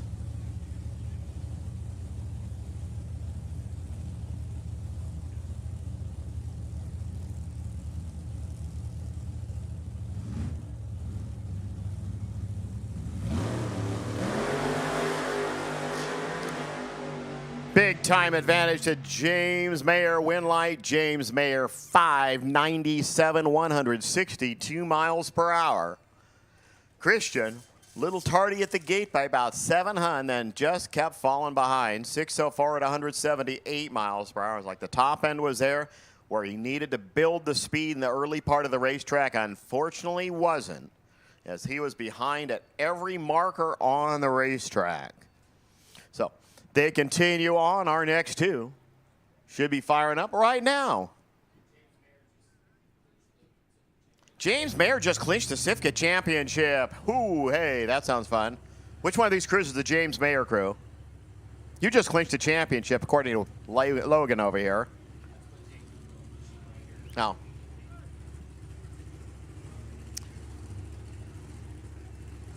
Joachim Lundberg, the runner from Valera, Sweden, and Rick Alvarado, your final two.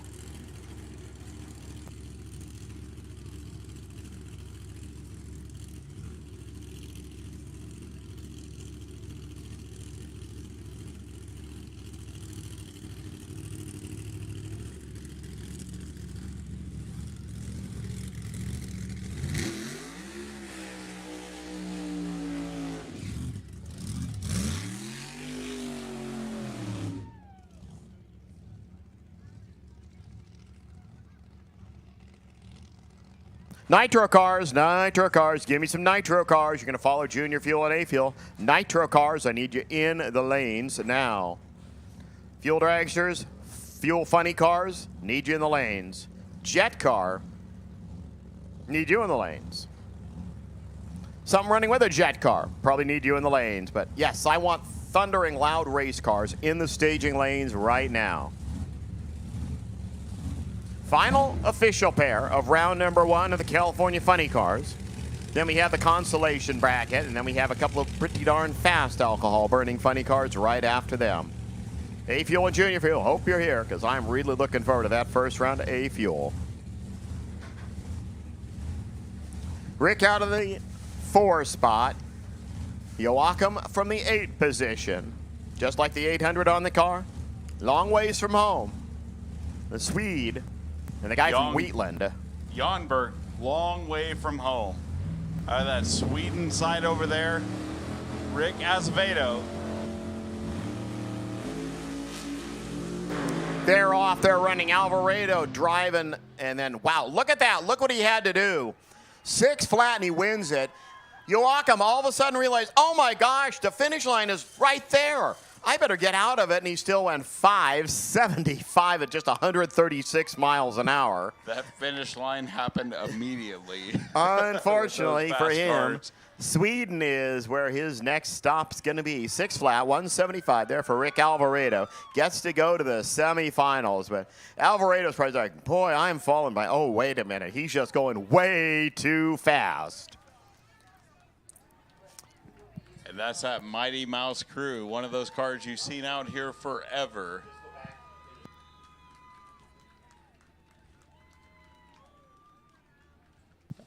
Attention in the pits. If you have a white Ford Focus 9D0X87 or 887 as a license plate, you need to get that thing moved immediately, or else we will, and Jeff Atamian might help.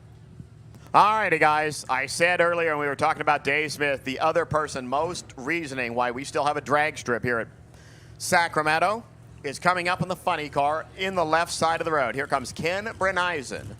Following alongside here will be Sean Bryan.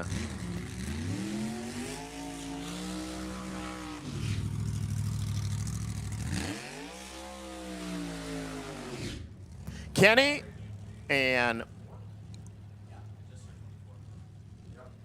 Vicky put on the motocross show forever here at Sacramento Raceway. He's just taking another final trip down the track as he can in the funny car. The KB Racing Special.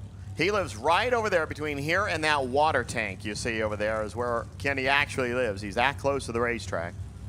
He is literally the reason things still work here. If it needed fixing, he fixed it. If you had to get into the cherry picker, he got into the cherry picker because he was like the skinniest person here and everything else. But this is the person in the far side that, besides Dave Smith and the Smith family, has kept racing happening here at Sacramento. And even as you look at it on the surface, look at that absolutely beautiful top alcohol funny car right there. Absolutely a good time to be had over in that far lane. Oh. And Sean Bryan maybe spinning the tires from there. That might be some breakage. Well, I can see a little puddle of fluid, which it's drying up enough. That's just alcohol I see, but it's like the thing that's making the noise in the front is not really wanting to connect with the big, fat, rubbery, round things in the back end of it. And it's, well, he's just going to stop in there. And, yeah, you get to see what high-tech, late 80s alcohol funny car bodies look like as one of GM's lesser ideas, the Forenza, comes to a stop there just at the 8th mile. So we will go ahead and pluck Sean Bryan off the track because I see too much quicker alcohol funny cars right behind him.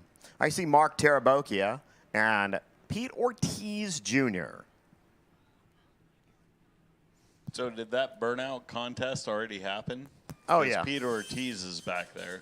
Well, I know, but he I don't think was technically in the burnout contest because, you know, he technically wasn't part of the CIFCA show. So does anybody want to see a big burnout from a funny car? Yeah, I do. Like I do. a long one. Like a real long one. Yeah, but the cars have to actually do the burnout and back up and make a run after that. That wasn't part of the deal. Oh, yes, it is. It's not a do one or the other. Jungle Jim never just did a big burnout. He back up, he made a run, and he lit the candles off right in the lights on every other run. That's what you're supposed to do. I was just going to tell you, up in the Great Northwest, they have a association, the Northwest Double B Funny Car Association, and where the California funny cars run like the 590 to 1,000 feet or 710 to the quarter mile. They run a 670 index, and it's a soft index, meaning they can go above or below the 670 numbers. They just kind of, well, do some sort of magic to figure it out. Mark Tarabokia is one of the main players up there. He was with me up at Woodburn last weekend, going pretty darn quick. He was one of the two Barracuda funny cars that did not go off the end of Woodburn drag strip. And Woodburn is basically the same layout here, except it's a very flat shut-off area. There's no kind of uphill, and it's a farmer's field after that. And, well, the Livingston family doesn't own that part of the facility. That's owned by the farmer, so we have to do as little damage as possible. So after the other funny car twice went into the dirt, we decided, well, we really don't want you to do it again. Let's hope that's a hot rodding farmer. Oh, yeah. That Bad Medicine car is absolutely beautiful. Yep. And he's a professional fisherman. Professional Well, fisherman. I mean, that's his business, was fishing. And that's Mark Tarabokia. Where's I my mean- son at? My son will probably dig that. He is from Liam, basically are you up- out there somewhere? Go over to that funny car and go find out how to fish. Ever been in Astoria, Oregon? Have you ever been in Astoria, Oregon? No, I haven't. Okay, you need to go up there. It's a neat town. It's the mouth of the Columbia River. If you cross, that's where you cross the Columbia. If you're on Highway 101, you got to cross the Astoria Bridge, which is a really scary bridge that you go up. You basically do a loop-the-loop up a hill, get onto the bridge, go down, and then basically you're going down, and you're just staring down this steep hill at the Columbia River. And then you drive across the Columbia for about 6 miles. And then go fishing for a little bit. Well, yeah, hopefully not. But Tarabokia, he was from the Astoria area, so it's basically over there in the corner. He's North Plains, Oregon, is where he's listing his home base now. I'll have to look that one up. Ortiz, he's from Elko, Nevada. You know what happened the last time I was driving through Elko, Nevada? we were having what basically are known as Mormon crickets. I'm driving on the freeway, and I look and say, boy, there's a lot of gravel on the side of the road. It ain't gravel. It's moving. And, well, we finally pull over, and I actually have film on my camera of those things. They don't go towards humans. The problem with them, scientists have figured it out. They are salt deficient, so they're hunting for food. Well, one of the things they will do is stop and eat the squished version of them right in front, which has also been salt deficient, so now they're even worse, and they just keep marching. But it's just... If you've seen the videos of it, they don't lend any credence to actually being there and seeing this reddish mess on the freeway on Interstate 80. Yeah, that was my last time in. I can tell you one thing. They are about as hard as rocks. That's what happens. Well, what? Did you try eating one? Well, steam it first. They're not for raw eating. Listen, sometimes when you're running around with a top fuel car, you get a little hungry sometimes, and we can't stop, so we got to catch it as it comes through the window. All right, well... all that, I don't know what has taken that car so long, but let's fire these next two cars. Instead of us yapping, let's make a couple of funny cars start yapping right now. All right, yeah, I know we're clear, finally, to daily. Ooh, I see 8 fuel cars coming up next. Mark Tarabokia, Pete Ortiz, let's go ahead. All the way to the stripe is what these guys are going to do. See how fast they can do it. So wait, where were my Plymouth fans out there? Where were my Mopar fans? I want to hear a whole lot of noise going on out there. The Mopar is making a whole lot of noise out there. We got that Bad Medicine 70 Barracuda. Brad Anderson for power, 521 inches. Let's make some noise.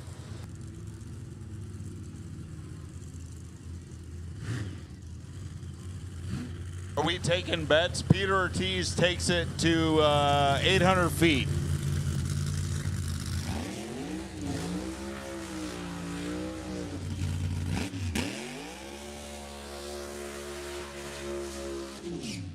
Yeah, well, no, he decided, I'd rather make the run than, do what I did last time. So he'll just do a nice, strong, real funny car burnout. And that's pretty much what, if you were in competition back in the 70s, that was a decent burnout.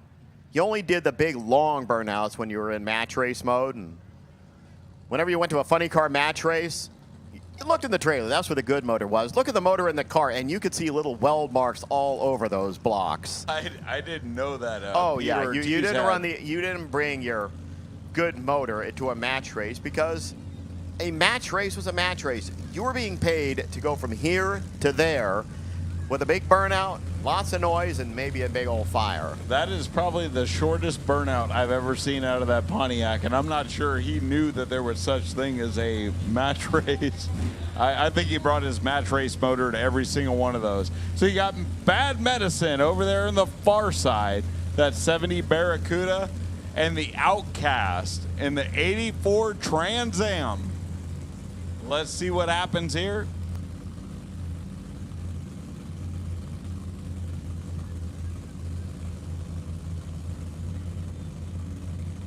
About Brad Anderson power in the far lane, Chevy in the near lane. Here we go. Well, Tarabokia's got it hooked up correctly. What's he do? 652, 218 miles an hour, and, well, don't worry about that wind light. Look at those trip zips up on the top. We do have an issue at our quarter mile, so do not fire anything right now. As we need to go down, we got a clock stop immediately, but we do know that Ortiz's car had already shut off at that point. Pretty good solid run, 652 at 218 miles per hour. Goes 105 to 60 foot. That thing was absolutely hooked up. But the Barracuda, 112 to 60 foot, no slouch. I got one of those Ford-like things out in the front parking lot. It is 9 DOI 887. That's your license plate. Somebody needs to be able to get out, and you're blocking them. So, if possible, 9 DOI 887. That is all. If you do not move that Ford Focus, we will tell Jeff Atamian about it. And it may be part of the festivities later.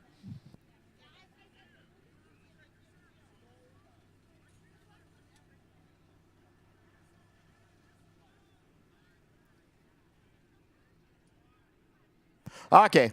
Well, just so you know, while we're making sure that we have a finish line still here, back in the days, like 51 years ago at the Governor's Cup, actually only about 30 years ago at the Governor's Cup, we still had light sources on the middle of the racetrack and photo cells on the outsides of the racetrack. Well, light sources tended to get hit frequently, and then the wires got broken. Then you had to figure out how to rewire them. It's not like you'd stick a battery out there. So we put infrared beams on the outside. They just reflect off those orange blobs you see in the middle of the track. Well, in those little holes that are in the walls, guess what else likes to live in those little holes in the walls? Usually black widow spiders. And yeah, they're big enough to block the beam because that beam is like a pencil lead wide going out there. And I know because I played on the starting line, and literally your finger can block the beam. So just give us a second. We will figure out what is causing us some consternation at the quarter-mile mark, because I see our A fuel cars. Ken Bates will be a single run. Rick Ewens is going to be single run. You are going to run separately, guys, you know. You will be separate. So as soon as we get word of everything fixed back together and happy down there, one of you two, I should ask for a raise of hands. Which one of you two is going first? Oh, you over there. Rick, I still have to say you had the most gorgeous top alcohol dragster ever built. Second that opinion. I just want to recognize what you glossed over there was Black Widow spiders being as big as a couple fingers. Like, the Black Widow spiders, Sacramento. Well, you know, living in Sacramento, never stick your hand where you can't see, because more often than not, you're going to find a surprise on the other side. Black Widows love this place. It used to be between the guardrails and the fence. You get them.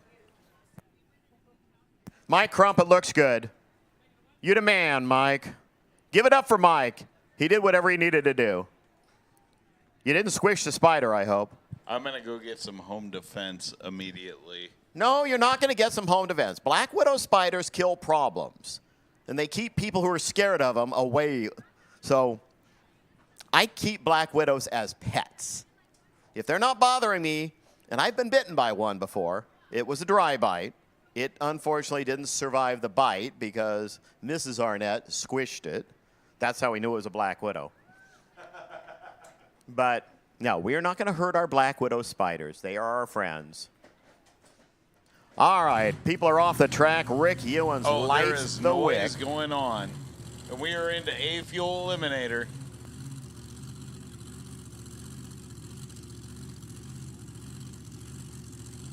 The second to the last of the Hot Rod Heritage Series. Let me just bring up the Heritage Series points here. That sounds like a pair of blown alcohol. Well, it's only going to be one blown alcohol car, actually. It's going to be a couple of singles. As I said, the way the ladders ended up, the number one qualifier was going to get a bye because there was an odd number, but the number two qualifier was not going to be able to show. So here's how the points right now. Wayne Ramey, who is going to not have lane choice against Sabrina Capps, she's going to be in the lone pair in this round. Ken Bates and Rick Ewens, who are numbers 2 and 3, are both going to get singles. Bates was the number one qualifier, so he gets the laddered single. We'll have 3 cars come back, which I have a feeling that means Rick Ewens is going to get 2 freebies to the final because Ken Bates is going to have to actually work in his next race. I was just going to say that. That sounds like he fell on the right side of that ladder by a long shot. Yeah. So 5 cars made attempts. 4 were actually capable of making eliminations. Here is going to be Rick Ewens, who's supposed to race Gary Cumry. Cumry's car broke in qualifying. And you look at that one there out of Paso Robles, California, that 16 Sacramento chassis, Alan Johnson for power. 450-inch, blown on alcohol. There's 2 ways you can do this, blown on alcohol or injected on alcohol. So that's that same Alan Johnson who's right now killing everybody with Doug Coletta's car. That blowing on alcohol deal is getting better and better. We have the injected alcohol or nitro deal. Oh, that run is like, where's that next gear at? I know I put it in there. That was a whole lot of first gear. 944 to 60 feet, and either that was a planned shutoff or we just missed that 1-2 gear change. So 944 to 60 feet, he clicked it early, 769, 107 miles an hour. Let's see what Dr. Bates can do next. Can I just say that was almost 150 miles an hour in first gear?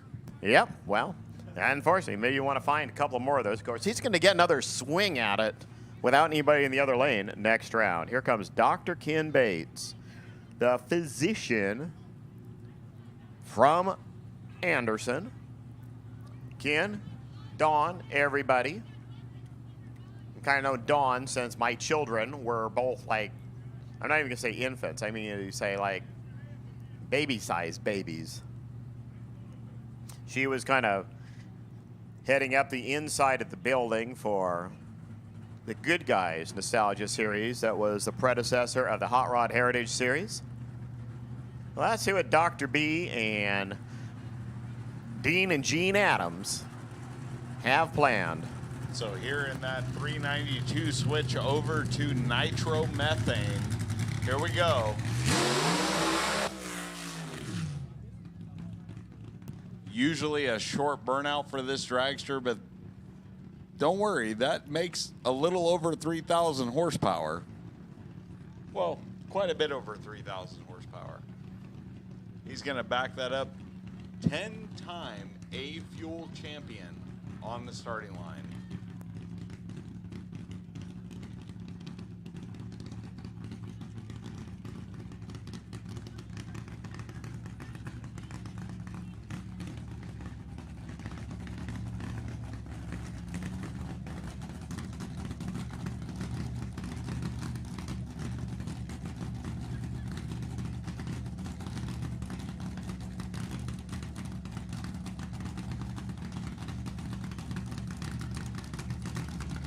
So, Ken, road's all to you.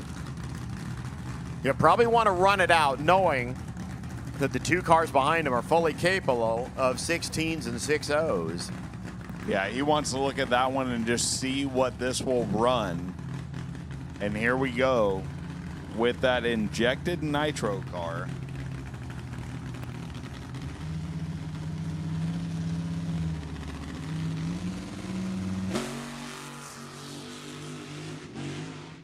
Well, he doesn't want to go over there.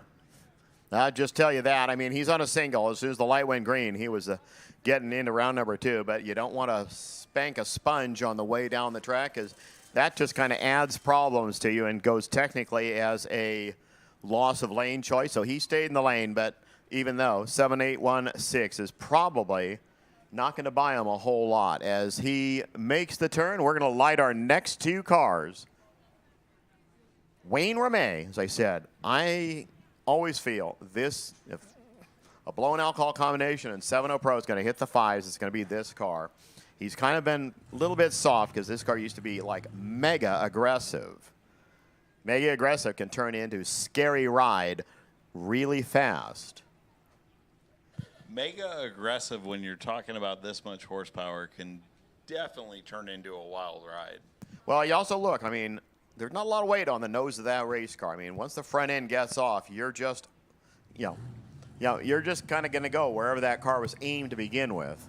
You're kind of along for the ride there. And those dragsters, no matter how long they are, you can put some weight on the front, but it's not really going to make much difference when you're making more than 3,000 horsepower.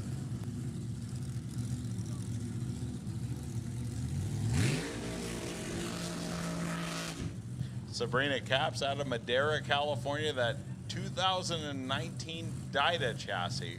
Brad Anderson for power, 511 cubic inches over there in that far lane. And Wayne Ramey out of Simi Valley, California. That's a Neal and Parks car. 470 cubic inches of Alan Johnson power. And he's been close to one of the ones into the 5s with a blown alcohol setup. These are actually pretty big motors. I mean, 511 inches, that's a pretty good size motor for A fuel. 470 is also pretty good. Usually the blown alcohol motors, you don't go really big on them. You kind of keep them in the smaller area, but there's minimum weights in the category and stuff. So, I mean, front motor cars are pretty darn light to begin with. So, let's see what happens here. Ramey has been having to pedal the car. That means on and off the throttle, kind of what you just saw Ken Bates do. That means it's not going to get to the stripe as quite the way you wanted it to. So let's see what happens. There's Dennis Murphy and the gang over there. Give the go get 'em girl to Sabrina and send her to the starting line. You can definitely get away with the smaller cubic inch here, but both of these cars blown on alcohol. That belt-driven intake manifold makes a difference on them. They're going to turn them way up and see what happens here.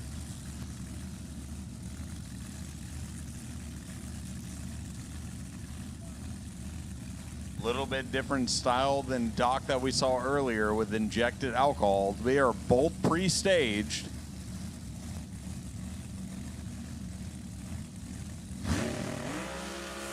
Wow, that is a run. Look at those cars move. Top end, 616, 217 miles an hour. Wayne Ramey just hit a perfect reaction time. He was ready for that one. He just said to Sabrina, watch this, girl. Trip, zip, out of the gate. You do not see that from an A fuel car. You will never see that from an A fuel car except for right now. Sabrina, I mean, she carried it front end. She went 936. She was actually ahead at the 60 foot, and I think they both had the front ends over the top of that beam at 60 feet. 616 to a 618. That might just be one of the best A fuel races we have ever seen. Neither driver did anything wrong. Wayne Ramey just did the unthinkable with an A fuel car and goes trip zip. He is going to carry lane choice against Ken Bates in the semifinals. Who's that, Wayne Ramey? Oh, yeah, I remember him. He's the guy that's on top of the list in the points. Yeah, he's kind of up there, huh? So Wayne just did some bracket racing stuff in A fuel with like a really fast car. So there goes Sabrina's crew. That was nothing wrong with that run, guys. Dennis Murphy and the gang go pick their racers, but there's the team that just went trip zip. You want to talk about a whole lot of fast? That's that Chevy dually right there. Give those guys a wave there. We go to the category of engines that never existed in nature. To paraphrase Steve Gibbs, this is junior fuel. These are not the junior fuel cars from the good old days who were just small block Chevys on Nitro. These are small Chevys, small Chryslers, small everything on alcohol. Oh, I like that. That would be saying that like these never existed as a 400 cubic inch motor that revs to 11,000 RPM. Yeah, they usually blow up. NHRA has a class called Competition Eliminators. It's on the Lucas Oil Series. These cars actually qualify as junior or Nostalgia Dragster A and Nostalgia Dragster B in that class. We also have a Nostalgia Junior Fuel C that aren't any of the cars here at this race. But over the last 10 years, the Nostalgia Dragsters have been the national champions in Competition Eliminator 2 or 3 times. Between one of our West Coast cars, Craig Bourgeois in Louisiana has won it a couple of times. It is just a neat way to go, but very expensive way to go. And there's not a lot of extra places to race. I had one of these guys tell me that their converter stalls at 9,200 RPM. Mine would blow up. So fuel cars, you should be at the ready line. Pulling up here. My jet cars should be in the lanes. I'm not going to call my next category after that. Tim Beeman, Dustin Lee. So Dustin, the Filer, Idaho runner, trying to get into the points lead. He throws it out there, 7 flat. Where did Team Beeman get that run? 7 flat, 185 miles an hour. JD Zing's car goes to the final round, and that was a major question in the junior fuel points, as Dustin Lee carries 40 points. That's all he's going to get at this race is 40 points. Did you know that Tim Beeman had nothing better to do but to bring out one of his bracket cars and win the Nostalgia 3 championship in NorCal Nostalgia for no reason? Wow. Well, here comes Wayne Williamson and Brad Woodard. This is the time for Brad to really turn up the wick. He qualified in the 1 spot. Wayne, the only 6-second run in qualifying for the junior fuel cars at 6:92. Looks like over Wayne's in car, the they're tower going to try lane. to push it back. There's no rule saying you can't push it back if it can't get back under its own power. You can still push it back as long as it can go in the forward gears. I was going to say, you know what's great about Nostalgia Racing is backup girls, but she has to participate there.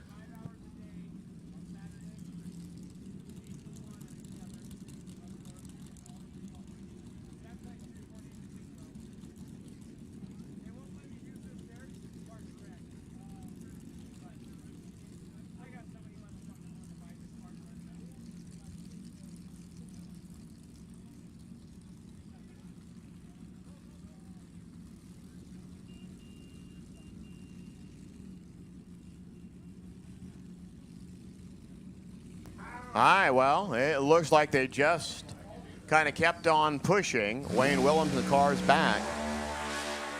Let's see what Brad Woodard can do on a free ride. Knowing he's going into the final round, he goes 695, 189 miles per hour. And that... absolutely jamming out of a 414-inch small block Chevrolet. Yeah, on alcohol. Remember, it's a magic motor.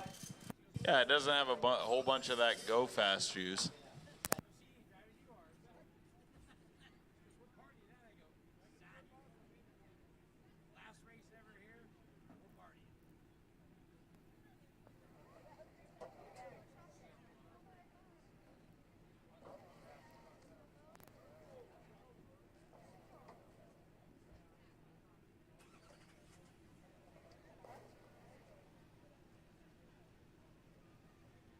Hi, guys.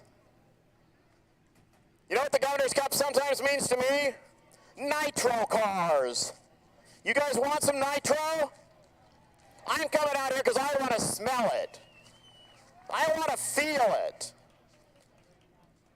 Fuel and funny cars at the ready line. Almost. They're back there. I promise. They're coming up. And you know what's coming up right after that? A jet car. I expected more out of you when I said a jet car. How about you people over there on the cheap side of the track? You want jet cars? I want to hear you say something. I want to see you actually wave your hands. We're just here. All righty. I see trucks. I see everything. I think we're almost ready for some nitro here at the 53rd running of the Governor's Cup. Who are all you people? I have the microphone. I'm the one that gets to stand out here. I'm not going to stand out here on the jet runs. I get to go to the ear doctor a couple of more months, figure out why my left ear doesn't work anymore. I'm kind of blaming it on Jeff Atamian specifically because, one night I decided to be Mr. Starter when the jet cars ran. I didn't have any ear protection. I don't need any ear protection in this ear anymore. Oh, I see a top fuel car. Who is it?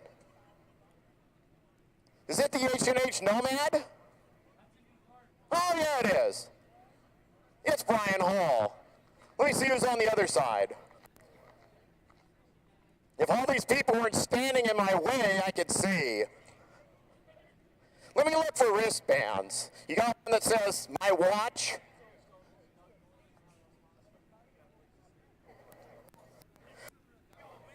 Brendan Murray? How did Brendan Murray get here? Brendan's probably been around for almost every Governor's Cup as well. He used to do them on alcohol. He had the only front-engine alcohol car, ran in the Heritage Series. It was fun to watch. Then he went on Nitro, and the car sometimes was fun to watch for a completely different reason. He was pretty stout, too. I see starter motors hooked up. Do I see some thumbs up? Ladies and gentlemen, do you want some Nitro? Let's have some Nitro.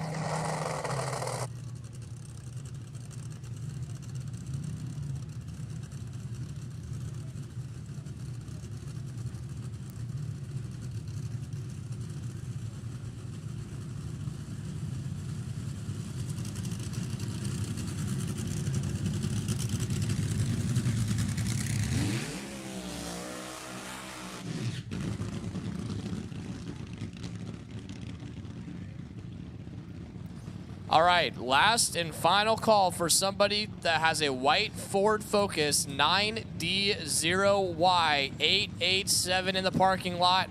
You need to move your car immediately or we're going to find another solution, and I am dead serious. I want to know what the solution is. Don't just make an idle threat. I want to hear a real solution. A tow truck. A tow truck is the solution. I mean, we have tow trucks. Let's put it between two places where they can't drive it out. That works. We'll find a solution. Hey, Eric, Nitro cars on the racetrack. Brendan Murray and Brian Hall. Here's the H&H Nomad.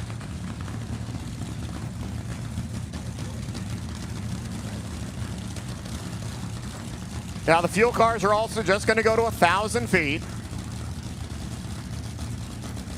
All right, here we go. An early model Hemi versus a late model Hemi. Brendan Murray, 426 cubic inches of TFX.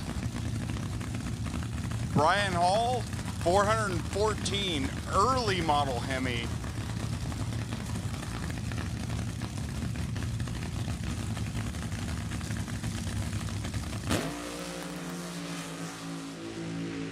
Oh, pedal, pedal, pedal, pedal, pedal, pedal. A whole lot of pedaling going on over there as we have 9,000 horsepower on the starting line. Still goes 634 at 152 miles an hour. Or 125 miles an hour. Hey, according to Brian, there was a set of keys found on the spectator side. That's really specific. Hey, reach in your pockets, people. Somebody's missing their keys. We found them over on the spectator side, so probably good idea you went on the spectator side. You know, I said the first time I ever came to the Governor's Cup, 1973, we literally had the funny car final while it was sprinkling. The two cars did their, I mean, that's back when Dave Smith ruled with an iron fist. I paid you to run down the racetrack. You are going to run down the racetrack. That may or may not have been my dad. I don't know. I was only like 9 years old at the time, so I just thought it was fun. But it's raining outside. I want to go home. It's cold. It's late. And we have to drive all the way back to Petaluma. But, I mean, the two funny cars literally did their burnouts, backed up, and it just sounded like dry hops all the way until one of them lit the wind light at the other end. If I had to guess, and that was my dad, he was probably the one that stayed in it the longest and didn't complain. Here comes Wally Giavia and James Day.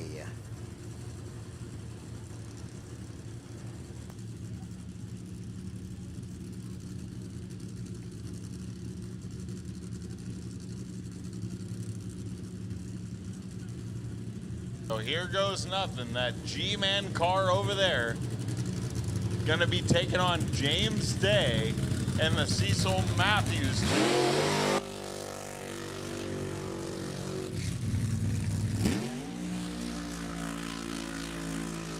The G-Man out of Klamath Falls, Oregon, Wally Giavia. He's one of those guys, you know, he's been running fuel cars forever. He was actually driving Nitro cars when they were the only things, not the heritage style. Then he went heritage racing and had a dragster for a while, switched it to a funny car. James Day will drive anything anybody leaves the keys laying around for. James Day will absolutely drive anything, and he has driven actually our Altered to a win, and he has got many wins in his, repertoire. And he's over there driving the Cecil Matthews ride, that 70 Camaro, which, does that look like a 70 Camaro to you? This is the body, I just vote this body as my favorite nostalgia funny car body is that 1970 Camaro. A couple of people have made a GTO body out of it, or a Firebird body out of it as well. It's just a neat body style. That is what a 1979 Nitro funny car looked like, the G-Man car. That's just a basic fuel funny car body from the late 70s. That's not tricked out. We didn't have fuel funny cars that looked like Matthew's car. Cecil looks over, waits for the crew chief. They look it over. They say, yeah, right. Yeah, that looks good. Bang, bang, bang on the hood. Time to race. Brad Anderson for power in the near lane. TFX over there in the far lane with the Dodge Omni. Oh, kaboom. There goes Cecil's car. 384 at That was almost a 199 double miles per hour, as for some reason I got an eighth mile in the left lane and nothing in the right lane. That was almost a double kaboom. Both of those cars nearly sub 1 second to 60 foot. So by the time you saw them move, they were already well past 60 foot. So I don't know what happened there, as James Day's eighth mile numbers did not record everything up to that point. He definitely got there first. We're not faulting him for that. In the wings is a Pro Mod car. And I think we're going to take a quick look-see of the racetrack as James Day's car gets taken off. Brett Williamson sitting back here. Oh, we say they got a little bit of oil out there, so let's take a quick look at it.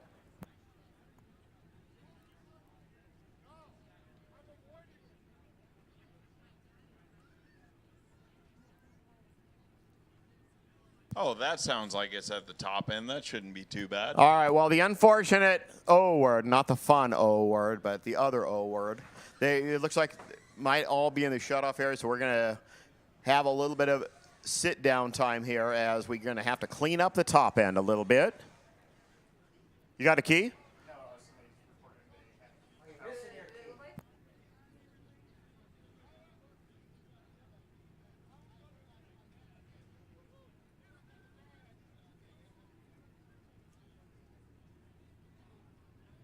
So we'll send our vehicles down there that deal with problems like this, and I know it's not as fun a time.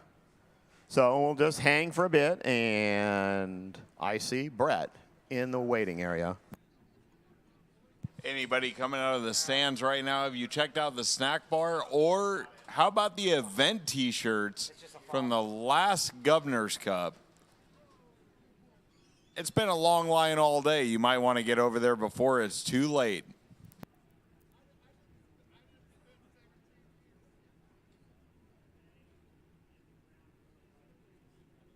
So Brett is sitting back here. Dave Dalen's Silver Bullet, 63 Corvette. That's a minor Rhino inside of it, punched out 509 cubic inches. Brett, fantastic race car builder. He is the type of driver you just say, Brett, can you get in the car, take a ride? We want to know what's wrong with this car, and he can probably tell you. He's driven boats, fuel dragsters. He drives a Heritage Series top fuel car. He was like second in the points last season. He's driving top alcohol funny cars. He's driving top alcohol dragsters. I was at Fremont Raceway when he was 16 years old, and he was driving one of his dad's toys, a top alcohol dragster. Older brother Rick, also one of the dominant runners in the Heritage Series. So I see our trucks, and the nice thing about it is you see them way down there. And if that's where all the oil is, it's a pretty easy cleanup because we don't have to send scrubbers and all that other stuff out there. So we'll pick up this stuff with some other stuff, and then we'll blow as much of it off, and then we'll let Jeff Atamian blow the rest of it off in a few minutes.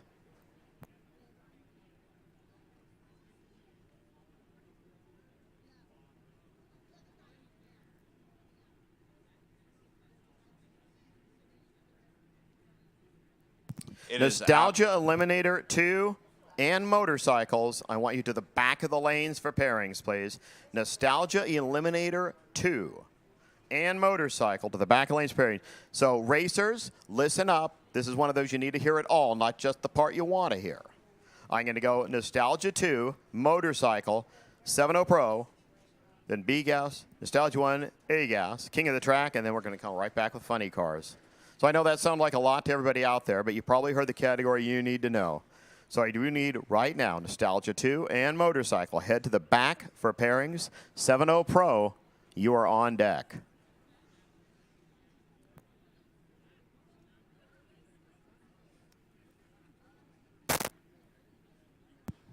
While we are down for a second here, it is amazing to see all of you guys out here at Sacramento Raceway. There has been a line out Excelsior Road as we have a packed house here tonight.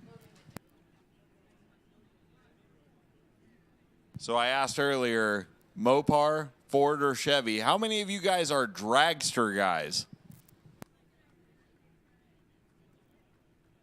Oh, only a couple. How many are funny car guys? Yeah, lots of funny car guys out there. Okay, guys and gals, I should say. Door cars. How many of you guys like those door slammers?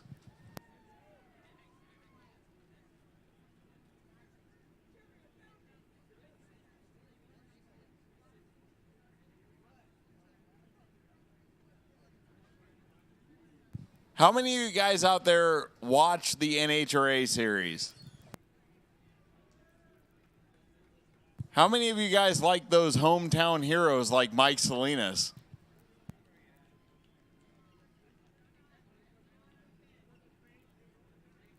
How about one of the first guys to hit 300 miles an hour to the 8th is Mike Salinas, one of the guys out here in our neck of the woods. The Scrappers Racing Team. They're not going to fire me. Those guys are badasses.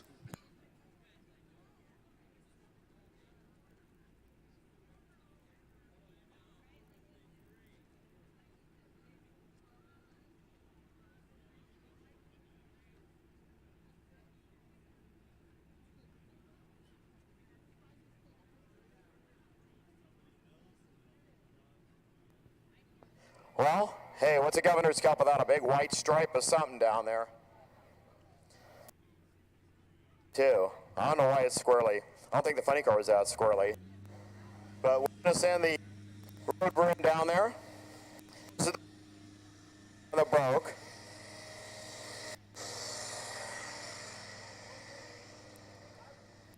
So I see Brett back here in Dave's car.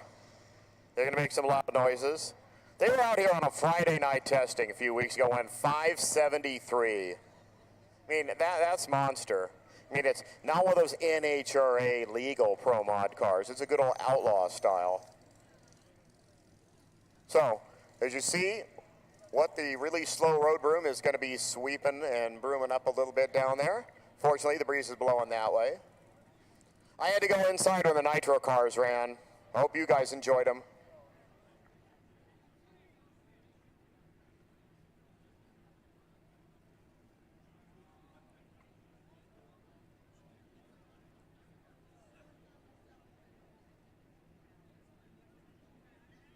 From here, it looks like the road broom's just like a picture of the road broom. You can't actually see if it's moving.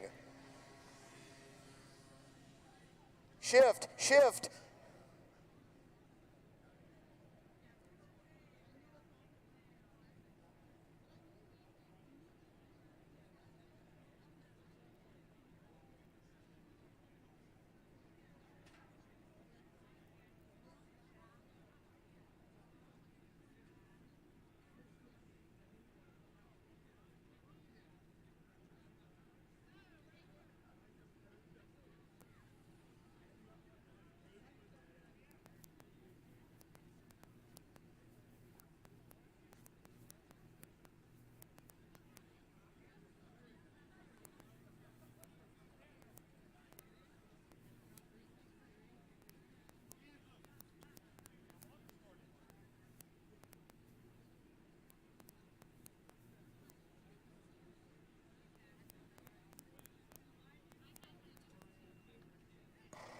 Is this thing? Hey, it does work here. I don't know, it works too much.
So again, you see the road broom doing its job. I think there's a blower in front of it that's blowing even more stuff. So we just kind of dissipate it a little bit, and then we will, I promise, let Brett go down the racetrack. And right after him, well, we're going to split the difference. We got Nitro cars, we got jet cars, we got them all at the same time.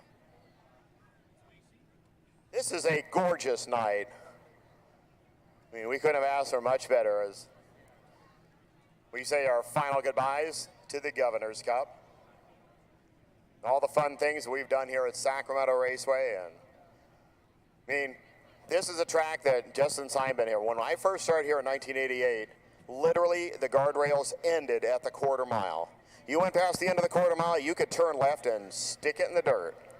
You don't believe me? Look at some of those old time photos of the 70s and 80s and you will see. We had manual timing system, 1988 when we started here.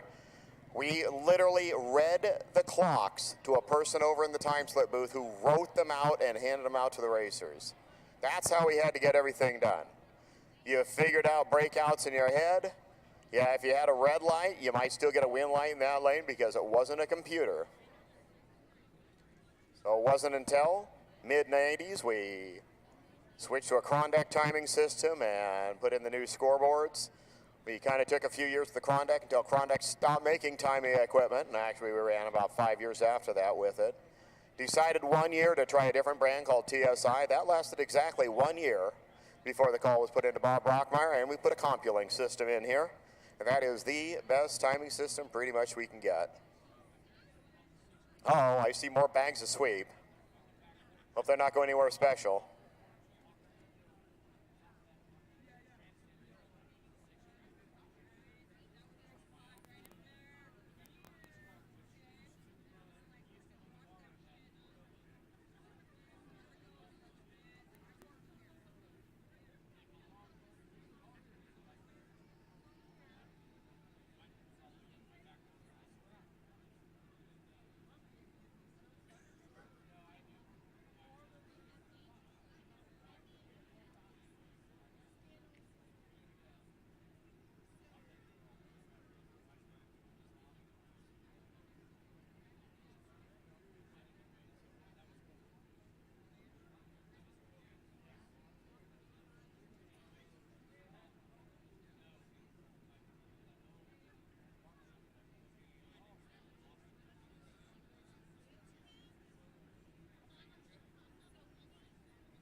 Wow, that's a lot of sweep down there. That's some low fog. I think we borrowed somebody's Buffalo turbine blower. That's the new version of grease sweep, the stuff that's supposed to be ecologically sound. We used to use rice hull ash, which literally you burn up the rice hulls and you take their ash, and it was a great grease sweep. But somebody said, oh, that's dangerous. We don't know why it's dangerous, but it's dangerous, so we had to formulate something new. For a while, we just used kitty litter. That was real fun because, you know, what happens when kitty litter gets wet? Turns into clay.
All right, as we're getting into the next round here, how many of you guys come out and run your car on Wednesday night for the street legal drags?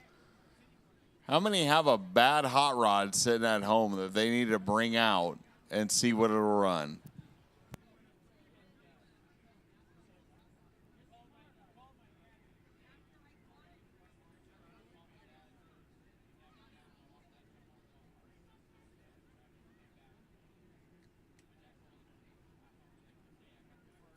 Wednesday night street legal drags, we are going to give away an entry for that. If you can answer this question, who was the first one into the fives in Top Fuel? I know, Come I up know, to the tower. I know. Pick me, pick me, pick me. And let us know who was the first in the fives in Top Fuel, and we will Unofficially get you an officially, entry I can win on for both Wednesday counts. night Pick me, drags. pick me. Oh, I know. It's Tommy something. I can tell you where he did it, too. That's the extra bonus.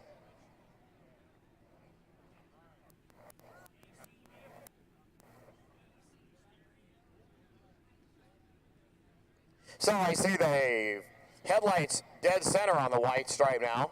Let's see if that means they're going to blow off the rest of it or what they're doing.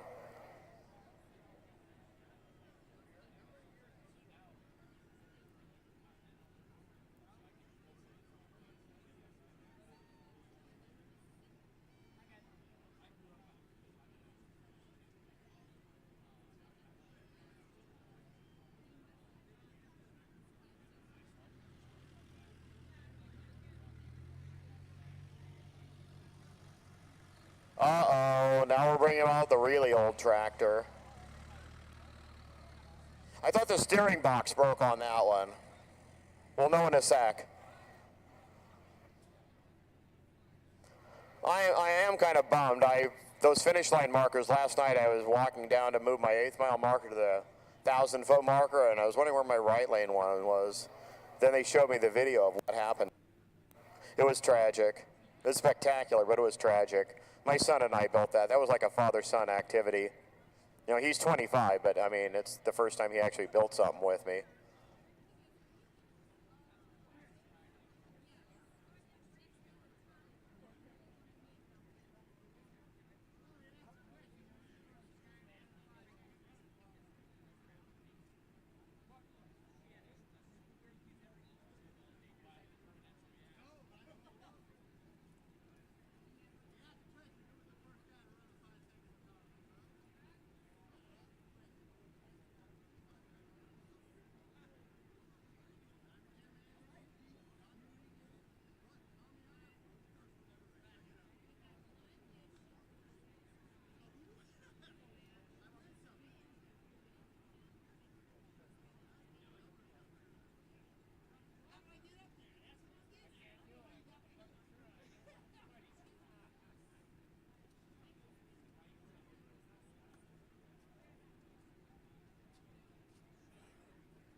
Well, I see the road broom out there again. Oh, did they put more sweep down? Was that what the truck was doing?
Well, let's see what Big Blue can do to the big white stripe now.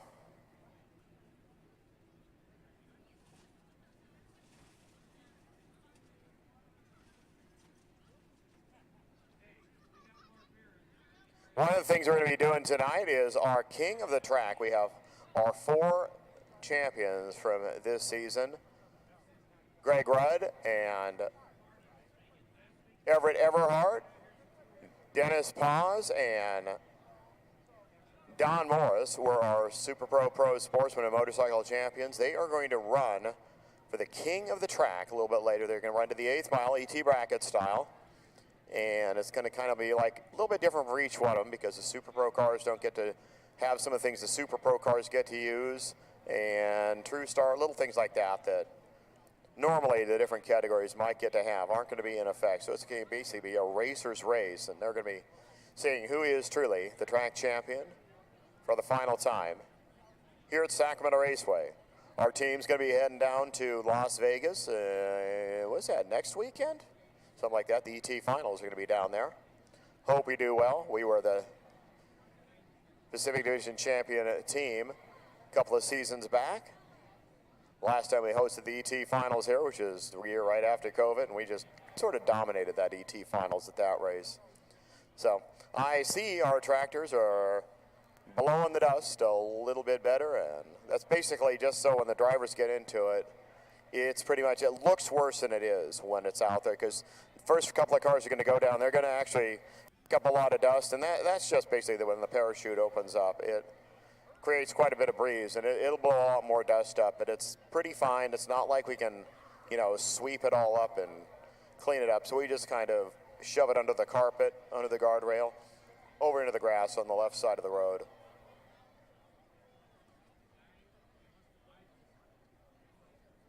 Well, you are going to get to see the jet car after sunset, which is always more fun. Greg Kramer already strapped into the Nitro Fever top fuel car back there. Jeff Atamian getting set to go in the Beast.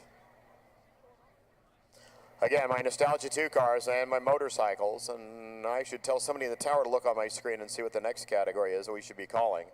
You should be kind of in the back of the lanes and just kind of getting paired up, and we can squinch up far enough where you're behind the line of fire for the jet cars. And all right, first one up to the tower wins the tech card for Wednesday Night Drags. It was TV Tommy Ivo, first one to run into the 5s in top fuel. I didn't hear what he said.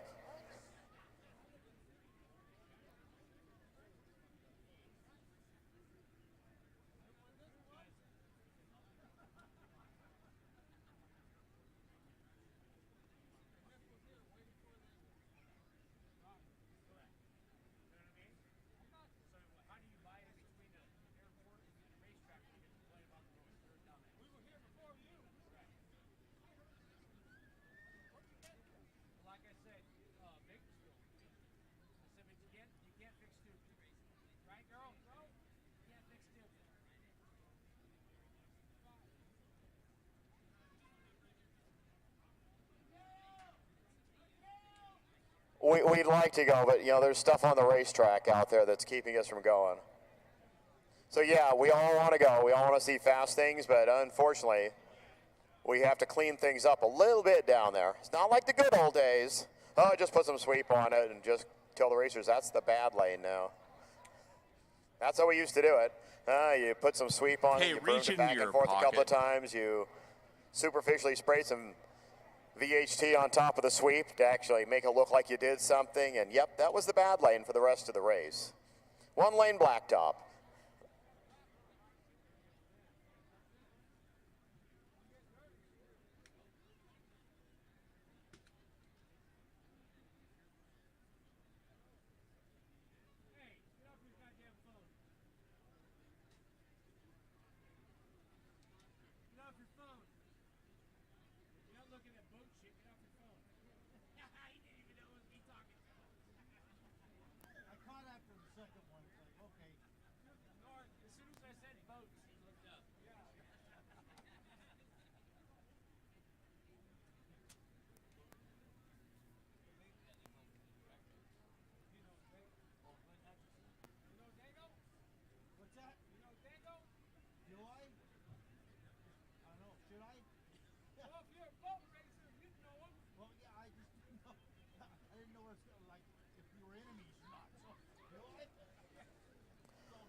Seven 7.0 Pro and B gas. Why don't you head to the back for pairings, please? 7.0 Pro and B gas. Come on to the back of the lanes for pairings. So I'm just going to kind of keep you guys ahead of the game here. So 7.0 Pro and B gas, because it looks like we're almost ready. Flushing the toilet down there and see if we can get the rest of that surprisingly large amount of sweep off our racetrack. And we'll be right back to running.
All right, time to do those happy positive thoughts. I almost see him getting there.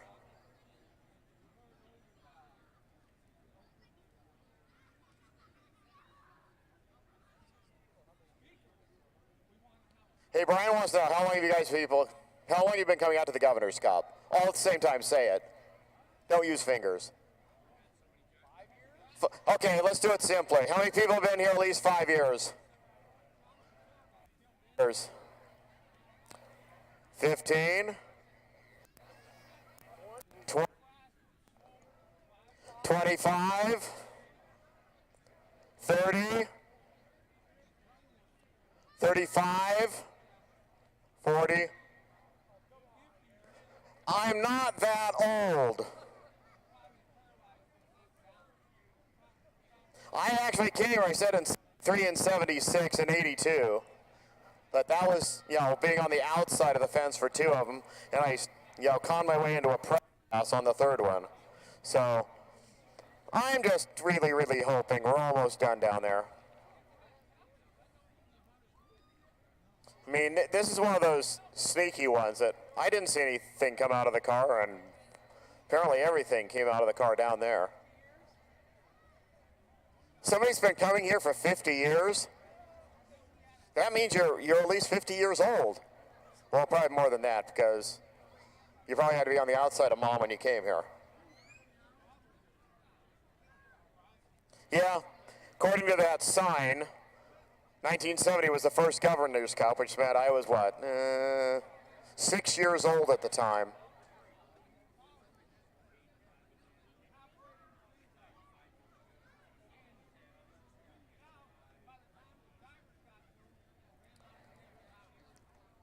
Yeah, it'll be just in time for the 54th reigning of Governor's Cup, and about the time we get finished up here. Oh, yeah, well, the sun's actually falling behind. Hey, people out there in the hot seats, ready for the jet car, except it's going to be in the far side. All you people that parked in the front row of the parking lot over there, get ready to click your alarm buttons back off.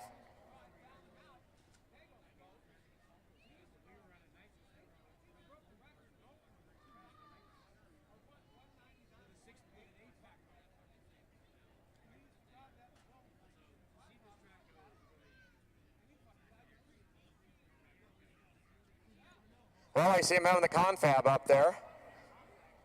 That's just, hope. Hey, there's someone with a Fremont drag strip shirt. Nimitz Freeway at Durham Road. Durham Road doesn't exist anymore. They call it like Auto Mall Parkway or something.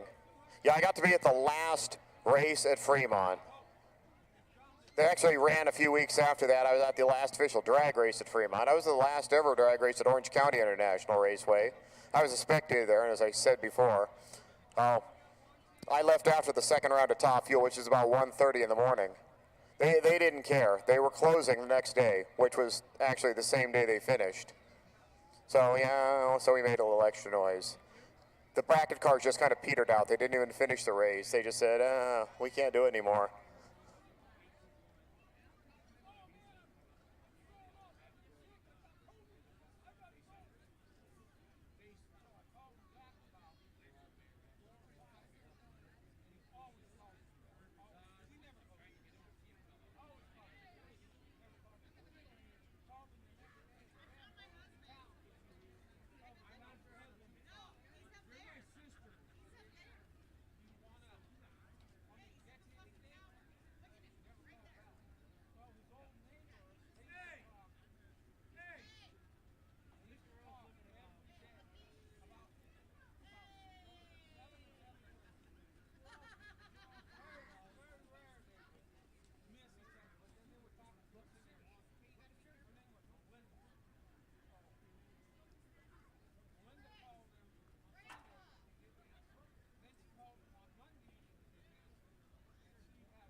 I'm just standing here shooting the breeze with one of the all-time greats in top alcohol director. He's not probably going to say anything over the PA.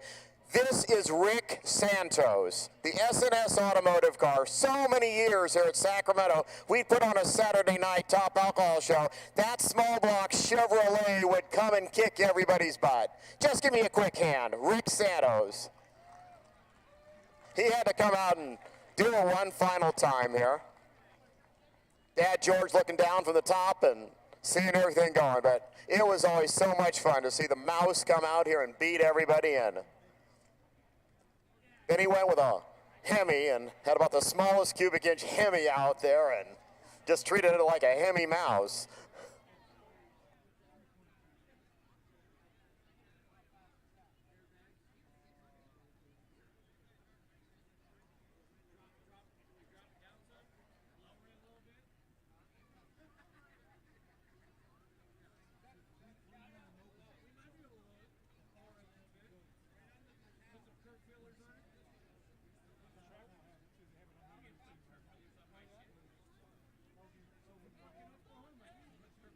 Hope this is good news he's bringing me.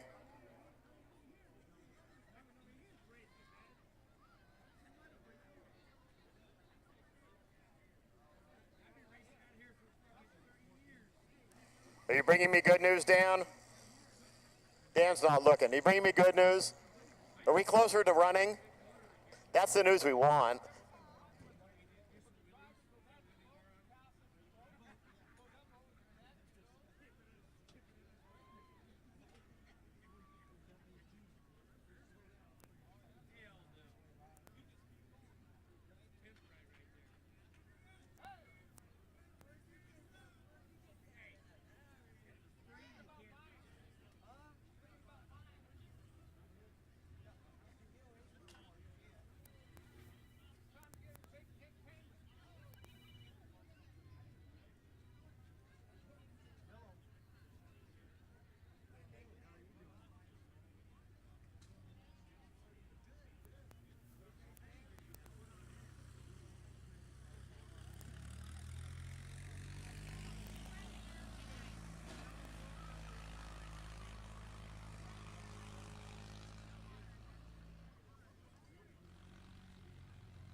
Well, what I heard, they've used almost 20 bags of grease sweep down there. It was that bad. It was one of those things you didn't see, but boy, did he broadcast it out there. So that's what we're still cleaning up.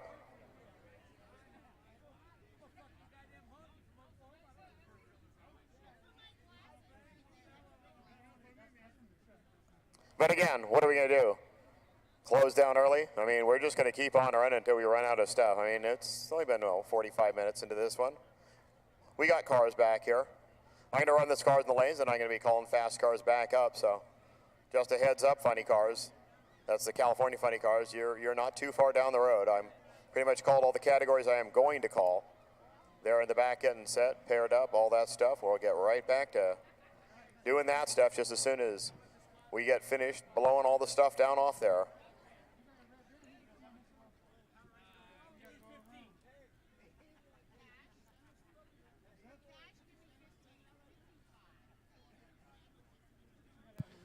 Eric, you having fun down there? What?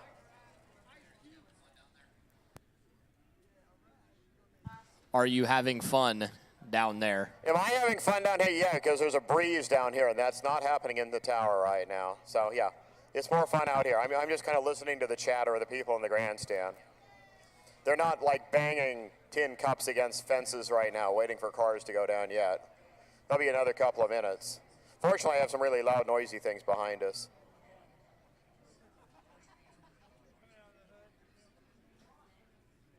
What do we got next? The jet car? No, we got Brett Williamson and then the jet car, right? I think we should run all three of them at the same time. The fuel car, the pro mod, the jet car. See which gets to the finish line first. I'd probably have a few votes in the grandstand for that one. You just going to send one down the return road? Well, I know the jet car could probably make it down the return road. It might be kind of ugly, and yeah, Technically, insurance wouldn't be happy if I sent a jet car 8 feet away from people standing on a fence.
These are brand new shoes I'm wearing. Why am I walking around on a racetrack? I'm going to walk over here on the blue stuff.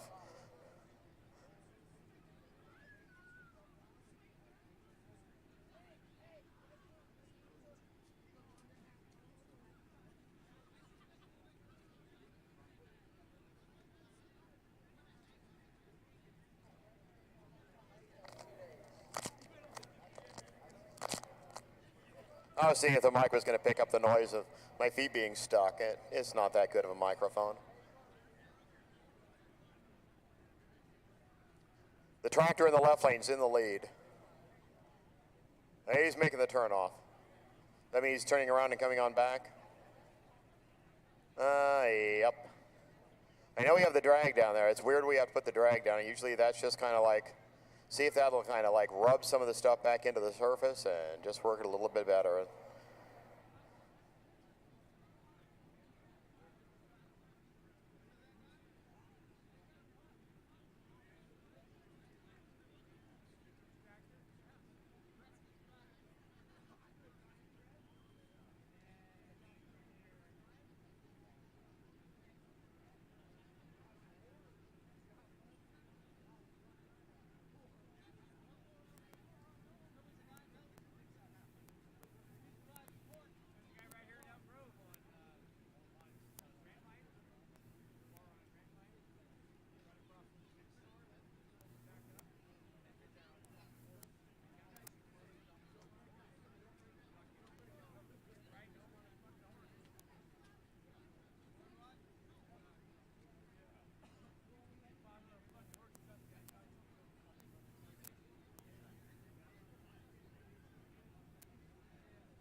Well, as soon as Mike O'Neill gets back a little bit closer, I don't have to walk down there and ask him the question. We'll find out how much longer this is going to be.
I'm not going to promise you too much, but if I read hand signs better, I'd say we're close.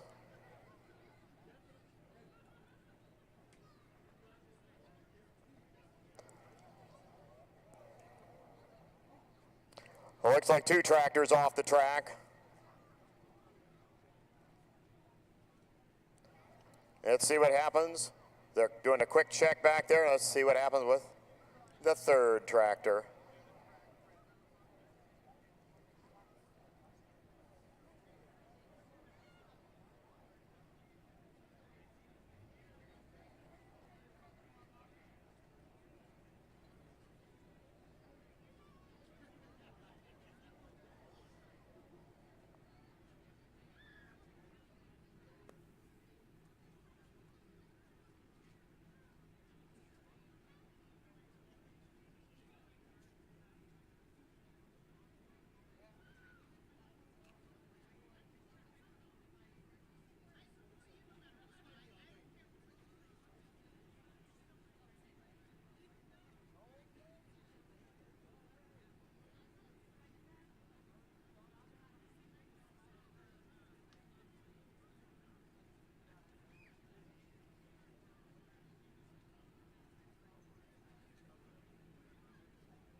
Two of our tractors are back. Let's just wait for the third one. Broom, broom, broom.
Gee, that's a noise I haven't heard for a while. An engine. I don't know exactly what it is, but we'll know.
Okay, guys, a couple of quick trips around the tree. A few more hits and we'll be running. Let's just make it sticky right here. So a couple of quick shots at 330 feet in both lanes and we'll be running.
Okay, guys, just so you know, we have going to be almost done. They're going to do a quick squirt out on the racetrack. We're going to get right back to racing. And then, as I said, we're going to do the Jets, Nostalgia 2, Motorcycles 7 Pro. I'm going to call B-Gas to the lanes in the back. I don't know if I have room, but let's bring in Nostalgia 1 as well if we can. So B-Gas and Nostalgia 1, if you can get back there, help me out and be there. And pretty much we're going to run like quarterfinals, basically is where we're at almost, for a couple of the categories. Some small things, and right back to funny cars, and we're just going to keep hooking, booking, and cooking from there. So they decided we need a little extra spray on the racetrack, and we'll be running.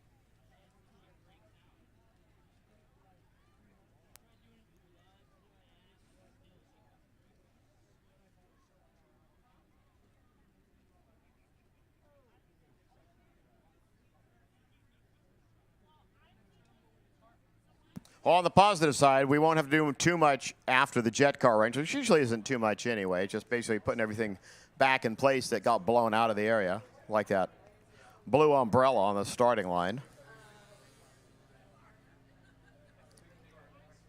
So doing a quick hit and putting some sticky stuff, and then right after that, as I said, I'm going to be calling categories, and we're just going to be flinging them back in the lanes as fast as we can.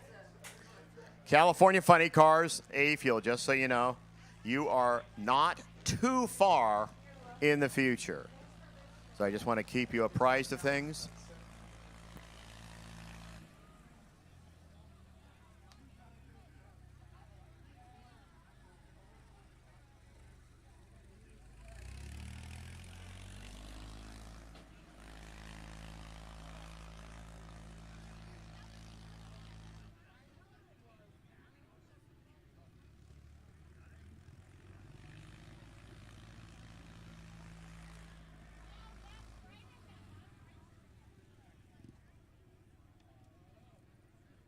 Imagine you've been sitting here all day watching racing. You wore shorts and a T-shirt to the racetrack, and now all of a sudden the sun's down, and you're like, hey, I wish I brought a hoodie. Well, Yeah. some of us actually read the weather before we left this morning and got dressed. I knew it was only going to be about 80 degrees. Yeah, you know, it's that time of the year where it's during the day it's hot, and then it gets cold at night as soon as the sun goes down. Well, yeah, Mr. Florida. Just Yeah. because it's 85 degrees and 85% humidity 85% of the time down there. Yeah, like it'll be 95 during the day, and then when the sun goes down, it goes from 95 to about 90. What do we call this time of year down there? Oh, I forgot. Hurricane season. Oh, yeah. Oh, yeah. I was born in a hurricane. Yeah, people fun keep going, fact. oh, yeah, but you have a fire season. Yeah, but it's not an annual thing. It's like the... Oh, you have earthquakes. Yeah, but there again, not an annual thing. Yeah, it's kind of like a once-in-a-blue-moon type of thing. What, hurricanes are once in a blue moon? No, they're an annual thing. No. The fires and the earthquakes. Oh, yeah, Hurricanes well- most definitely an annual threat. I just tell you, I was kind of like looking at what was on Netflix or one of those Flixy things last week. Might have been Amazon. I actually watched Earthquake. If you haven't remembered the movie Earthquake from back in 1974, go back and watch it and just see how much the world has improved in the world of CGI since then. I mean, that was all shaking in the camera and people looking like they were shaking around. You know, hurricanes really are not like that big of a deal. Honestly, yeah, you might have a really bad one like here and there, but like if you get like a Cat 1, Cat 2 hurricane in Florida, it's like I'm still going to work, you know. It is what it is. I thought on the East Coast the weather was dictated by Waffle House. Yes. It's always dictated. In case you don't know, Waffle House is a scary chain of restaurants up and down the East Coast. Like every exit has a Waffle House. Some of them didn't even have locks on their doors. Waffle House is more of an entertainment venue than a restaurant. So Waffle House, they could gauge a storm based on the Waffle House. Right. So If like they actually had to close Waffle House, then it probably meant that the animals were going into the Ark. yes, yeah. If the Waffle House about 15 minutes from my house in Florida is closed, that means there might actually be something serious going on. Like when COVID happened, Waffle House was closed. I mean, it was serious. For how many hours? They just spread disinfectant into the mix is all they did. Yeah. Oh, that'll do it. Our live stream will never be sponsored by Waffle House. Well, we don't have to worry about our live stream really being sponsored by anything after tonight, I don't think. It'll still be around. Yeah, well. I hope, anyway. Yeah. My racing program will probably never be sponsored by Waffle House either. If you were sponsored by Waffle House, there'd just be so much laughter going on every time you ran as everybody's just thinking the in-joke's Waffle House. That's fine. Hey, money's money. Sponsorship, man.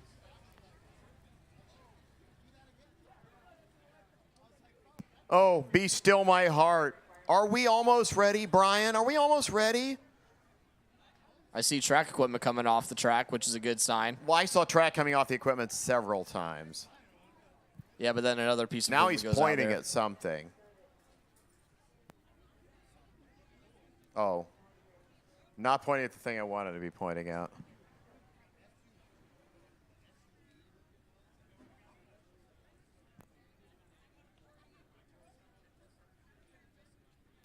What were you guys just taking a picture of? The sky?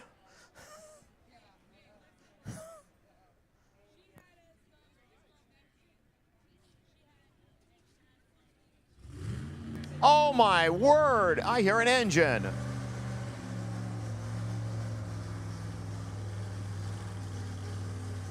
I don't even want to know how long that took. Brett Williamson, Dave Dalen's Silver Bullet coming up.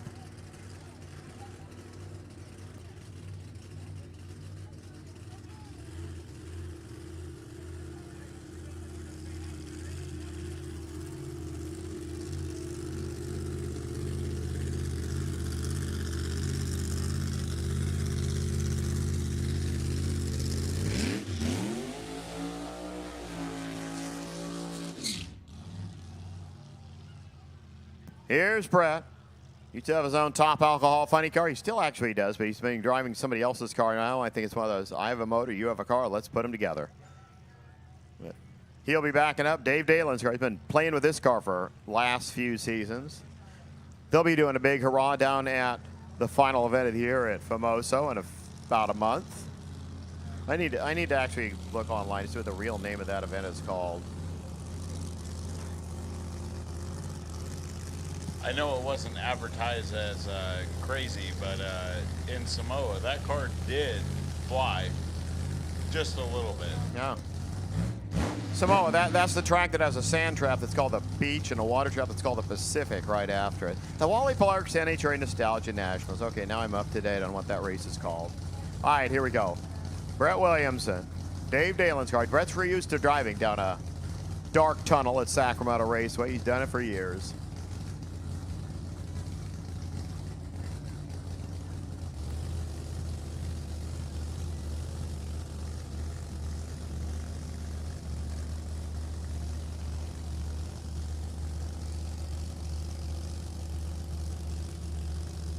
Whole bunch of horsepower on the starting line right there. See if he can gather it up for a good run. Yeah, he gathered it up for a good run, all right, and then kind of got squirrely out there at half track. 594, 203, and that was not a straight trip down the road.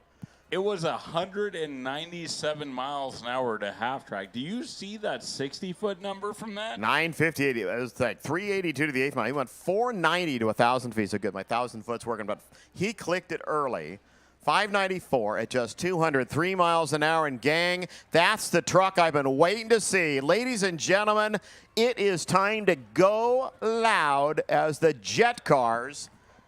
Jeff Atamian is going to run the fuel car of Dave Smith. Here comes the beast and the Nitro Fever. All right, everybody in the tower, brace for impact. Hold the windows in.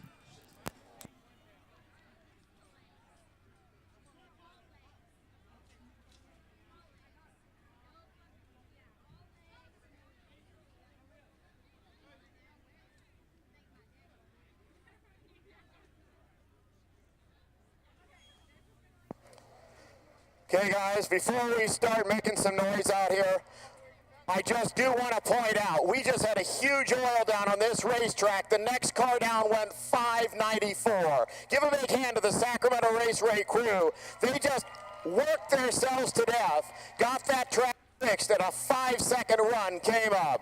Right now, I have the car that doesn't even need a sticky racetrack. How many right now? Hello? I'll say it again now that you can actually hear me. You want to see a whole lot of fire right now? Jeff can hear you. Greg Kramer can hear you. He won't be able to hear you in a second because we're going to have a fuel car over here. We're going to have a jet car over here. I don't care how you put it. Nitro at night, jet cars at night, all in the same run.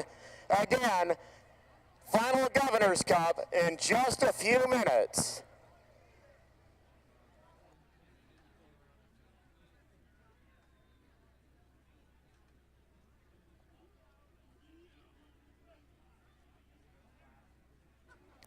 One of the fun things here, I actually did it once, sat back in the hot seat with the jet cars.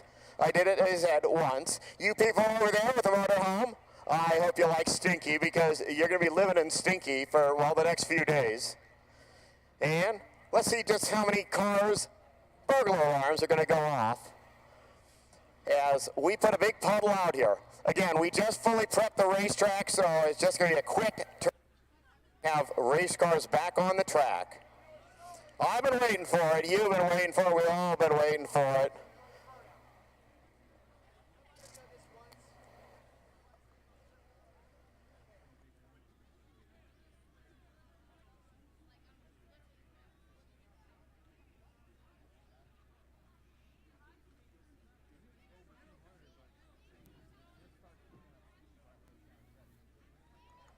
Okay, say how you know it. The fuel car's going to light, do the burnout. All of a sudden the jet car's going to light. They will time it. They'll be perfect. They'll be fabulous. They'll be everything. You're just going to love it, gang.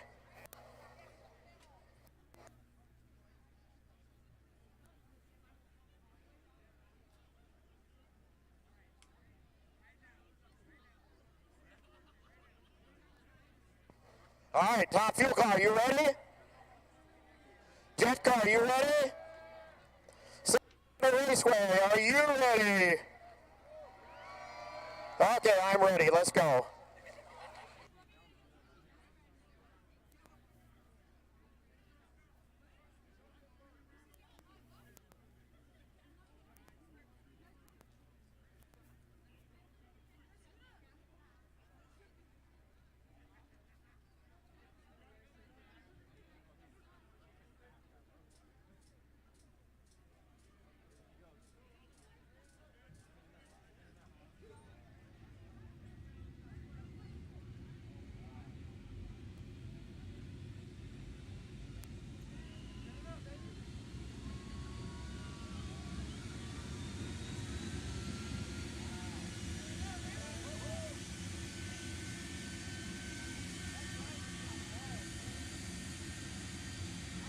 All right, I hear jet car.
Oh, how about it?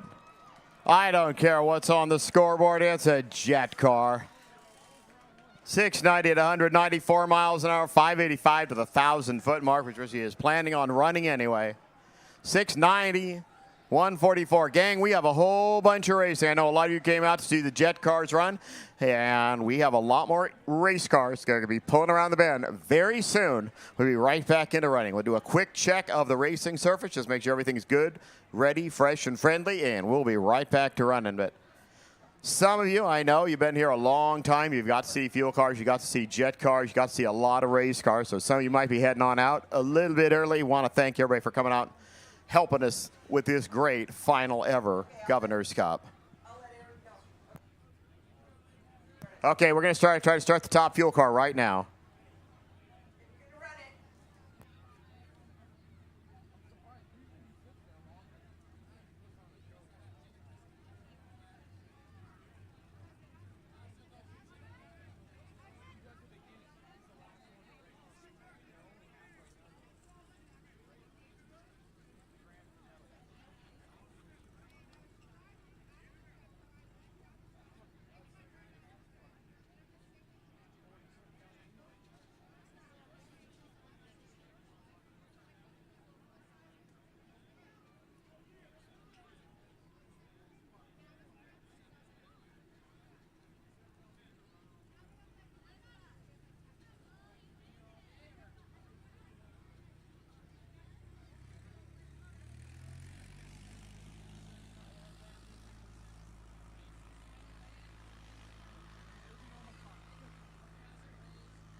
So top fuel car, just as soon as they said we want to make sure that lane, just going to do a quick drag up the left lane. That's just because we're being nice and just send a jet car.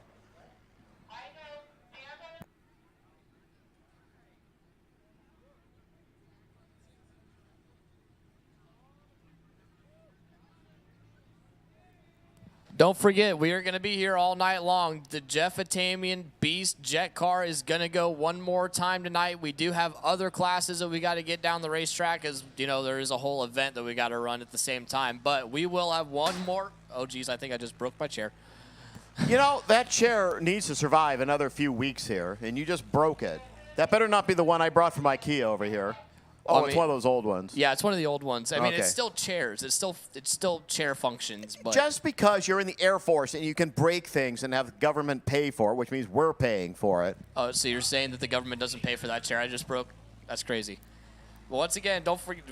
I want to reiterate, the jet car is going to go one more time. We're going to try to fire up Nitro Fever here, and they're going to go one more time. The Nitro exhibition is going to go one more time this evening. All of our exhibition and show classes and show stuff, the Wheelstanders still got to come out. All of it's going to go at least one more time tonight. So I understand if it's, you know, a late night trying to get the kiddos home and go to bed, that's all fine and dandy. But if you're trying to stick it out, this would be the event to do it. You might as well hang out for the rest of the evening as long as you can, because this is the last time you're going to see it at Sacramento Raceway.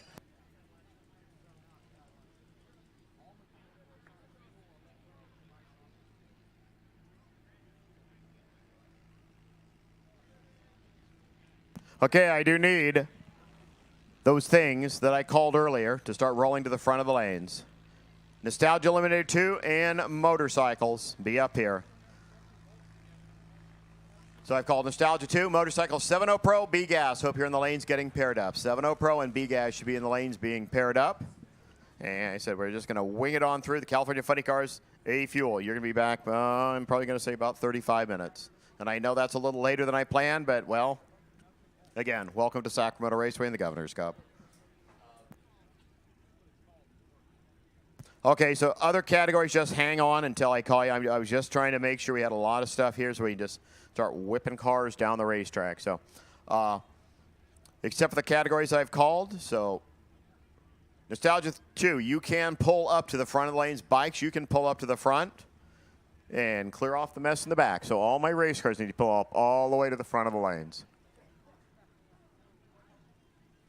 Looks like I might already have my 7.0 Pro cars here, so that's great. So again, all my racers pull up to the front.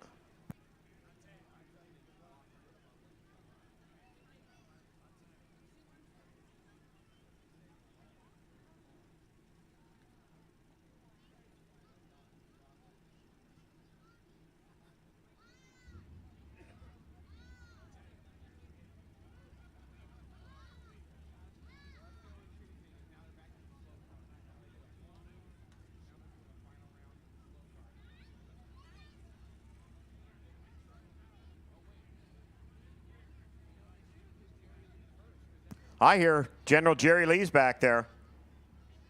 There looks like the top fuel car, unfortunately, will not be able to fire up.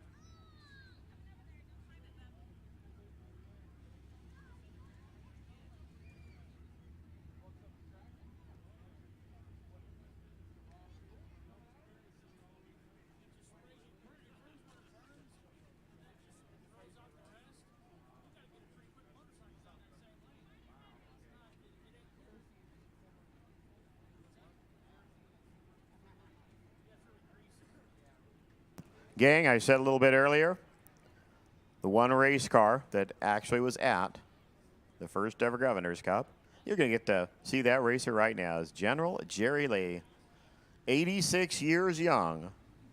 Gonna take a ride in the Wheelstander.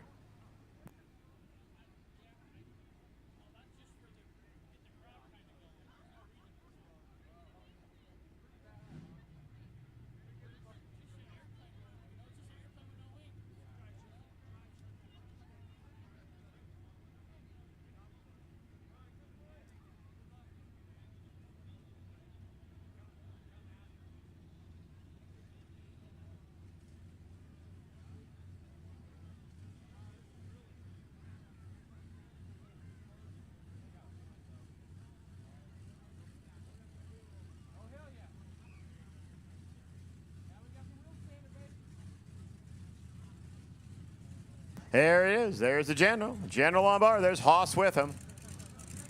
Wump, bitty wump, bitty wump, bitty wump.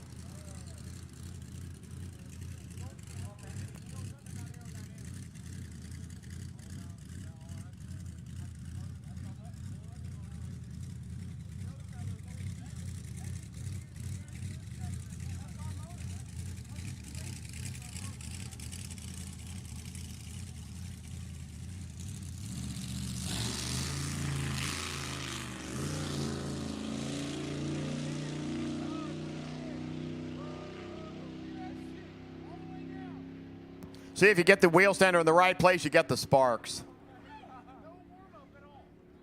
I think he just took out the finish line.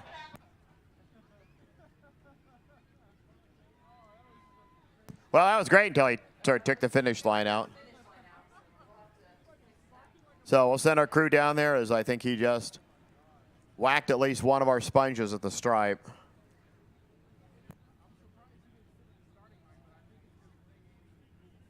Wheels up in the shutoff area.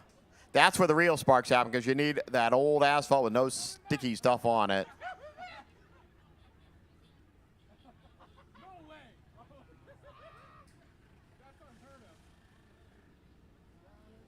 Holy cow. Oh, wow. Wait, what are you doing?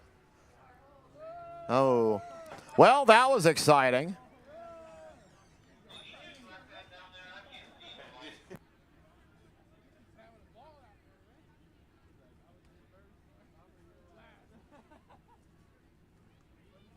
So, and see, he swings it to a stop. We'll send our crew out there, and, well, we'll just start picking up the pieces.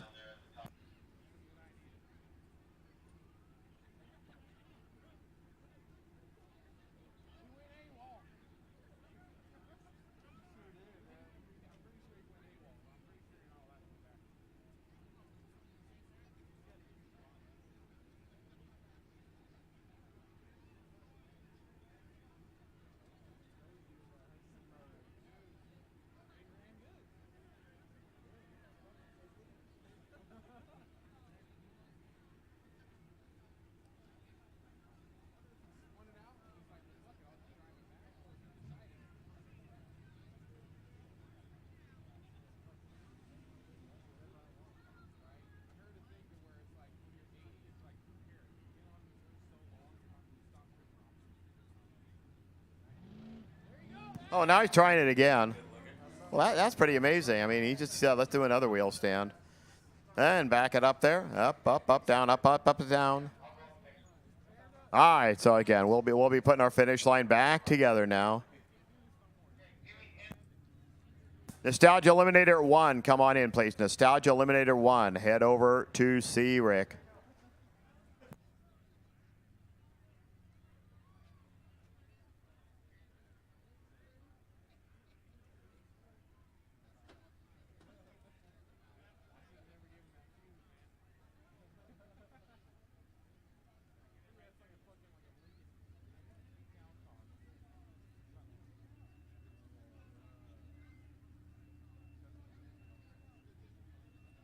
Oh, we have a whole lot of stuff next. Nostalgia 2, motorcycles, 7.0 Pro B-Gas, Nostalgia 1. I've just called Nostalgia 1 to the lanes. So again, give us a few minutes. We're going to have to put a whole bunch of stuff back into position.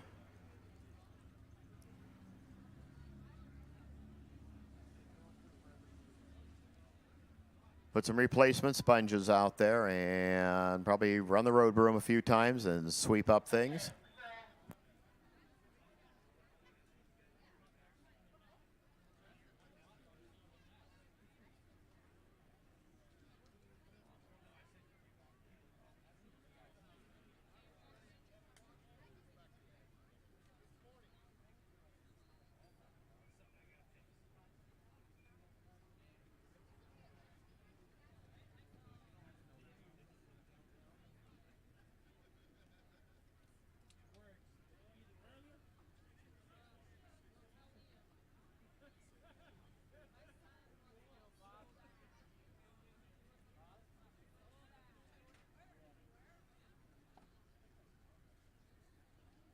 Greg Means and Sabrina Picard, we need you to the lanes, please. Greg Means and Sabrina Picard. That is a bright light.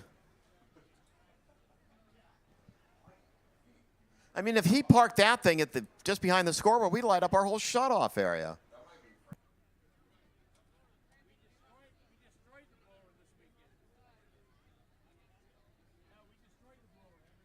Okay, we're going to need the sweeper down there as well, please. We need the sweeper down there.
So again, as you see the spark light, they're just looking for stuff, but we mainly are without a quarter-mile finish line right now, so making sure all our blocks get put back into position there, and that's the big thing. And once we get all our blocks back, then we'll be ready to race again, and setting the broom down there just to clean up some of the debris.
Your guess is good in mine what they're doing way down there.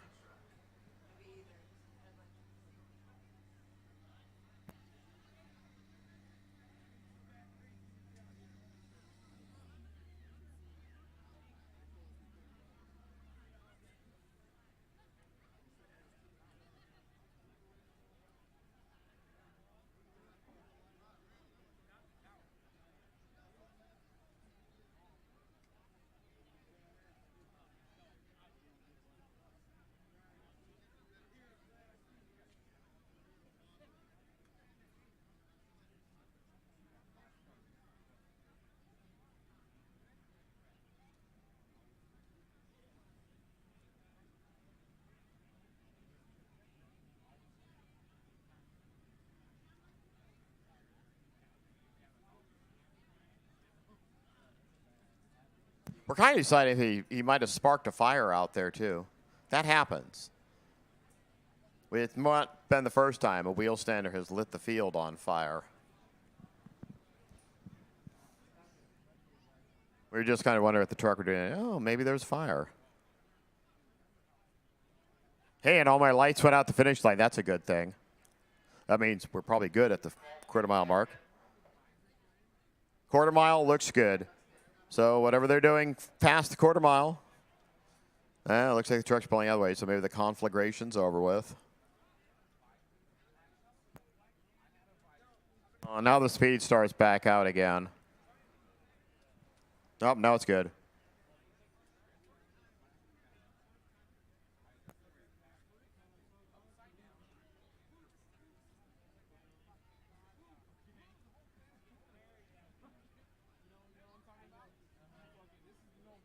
He was glowing it. So we're good. Oh, you see the trucks moving. So as soon as we get our stuff out of the way, we'll let some cars go in the way and start racing. It looks like my spray rig's out there again. I thought we just sprayed the track 2 minutes ago.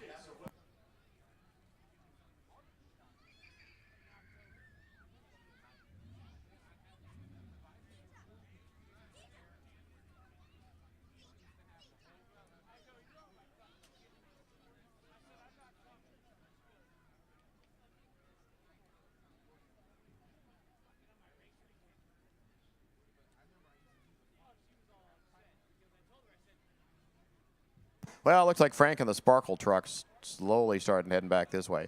So, yeah, we're just going to do a quick spray of the left lane because we only prep the right lane as well. You don't need to prep for a jet car. So, as soon as we get everything checked out over there.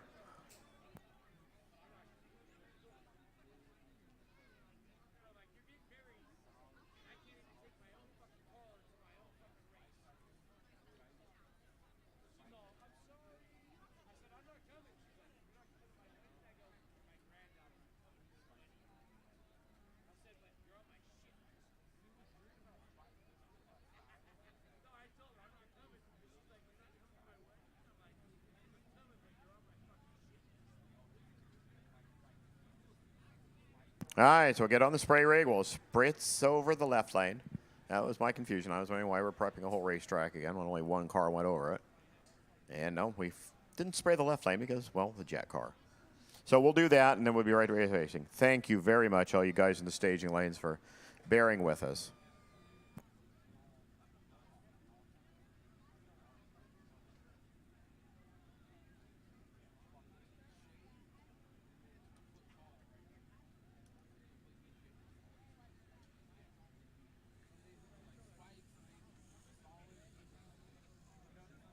While they're spraying that, I'll just give you one of those factoids that we probably haven't said in the last few years. The first drag strip that ever had traction compound sprayed on it was Sacramento Raceway. Way back in 1972, so I wasn't here for it because, being only 8 years old at the time, I couldn't drive from Petaluma. But it was the first time that a racetrack was actually sprayed start to finish with traction compound. Up to that point, they didn't prep a racetrack. They cleaned a racetrack off for the race, broomed it off. Oh, there's an oil dent. Just put some grease sweep on it. They'll live with it. And back in the days, they did not put traction compound. Dave Smith decided, let's spray the racetrack. I don't know how many national records they actually set that year. Probably a lot. But it opened up the eyes that maybe making the track sticky will help the racers. NHRA still didn't do a whole lot of traction spraying. There's actually some pictures. The first time they really started spraying a racetrack, literally a guy is in like a hazmat suit with a truck, and he is spraying what looks like a fire hose, and they're spraying Pomona Raceway.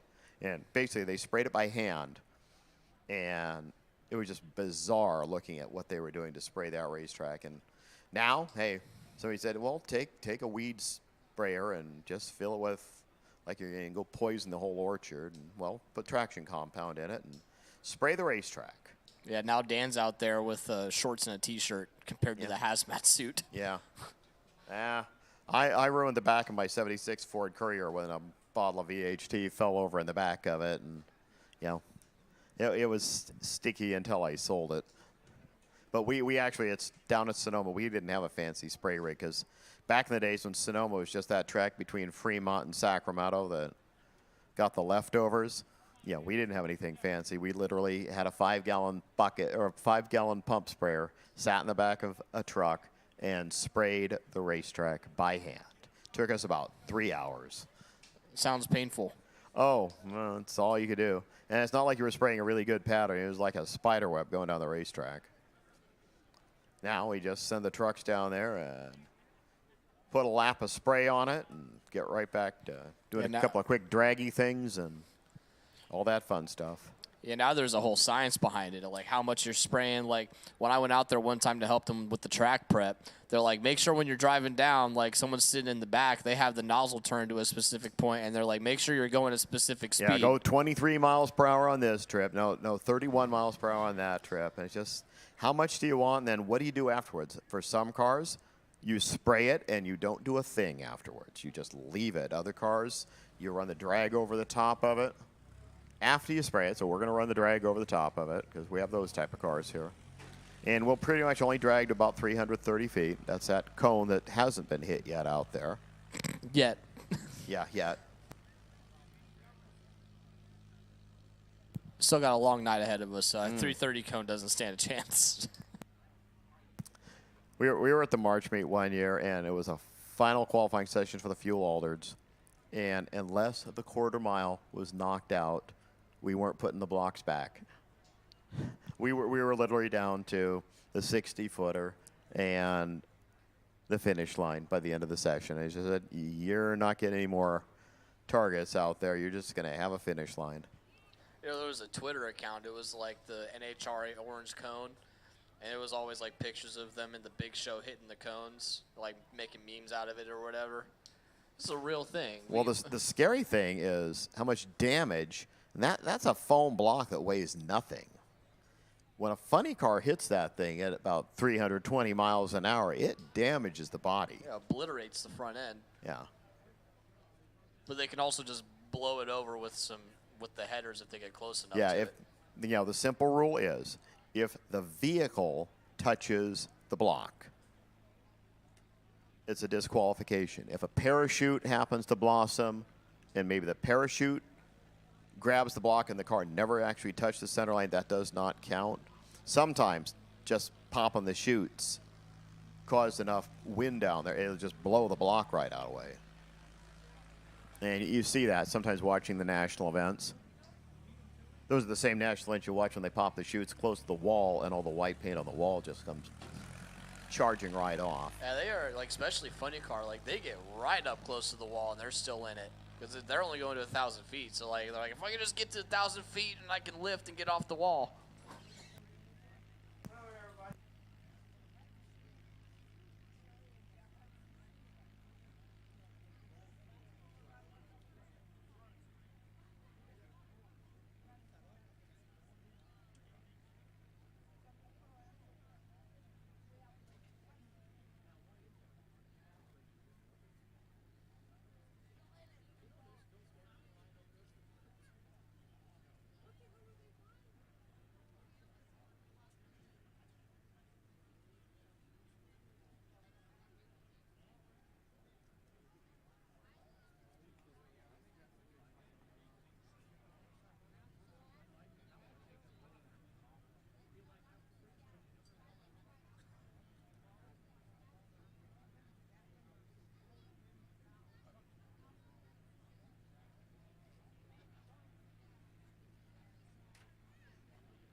Words well said by Henry Robertson. I want to thank the Robertsons and all the families. I was talking to Eddie Burdell a little earlier, and he said, just to think that he's been coming here for 49 years and watching his family in the winner's circle with Dave Smith and everything, and just all the fun stuff. So it looks like the drag goes off. We should be having race cars very soon.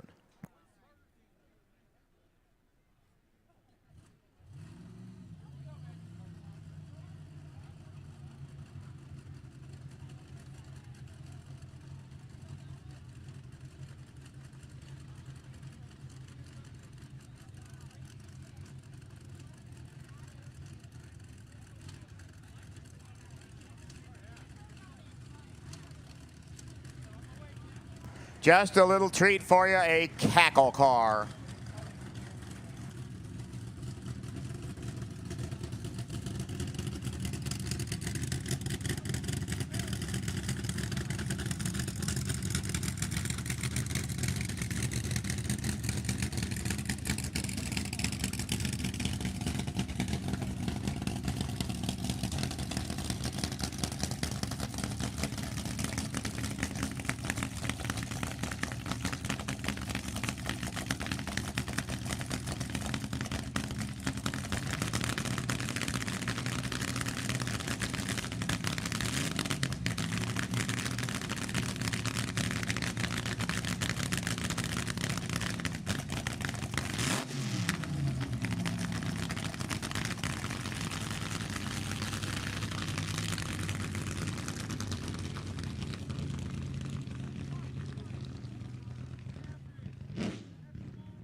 That is what they look like.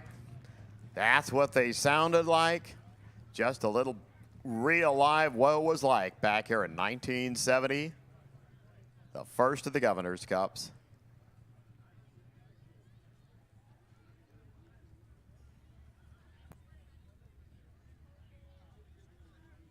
It seems like it's been eons, but let's go back to racing.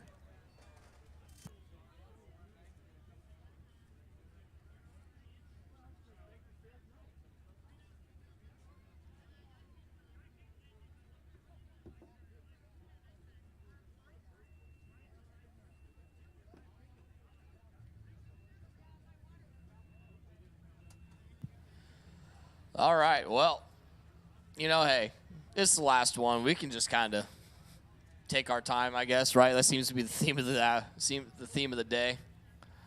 Nostalgia Eliminator 2, round number 2 at 8 o'clock at night. If it was any other event, Dave Smith would be having an aneurysm at the fact that we're only in second round and we're an hour away from 9 o'clock. But you know what? Tonight's a special night. We're just going to keep on going. We're going to keep on trucking. Make sure you guys have a fantastic show to remember us by.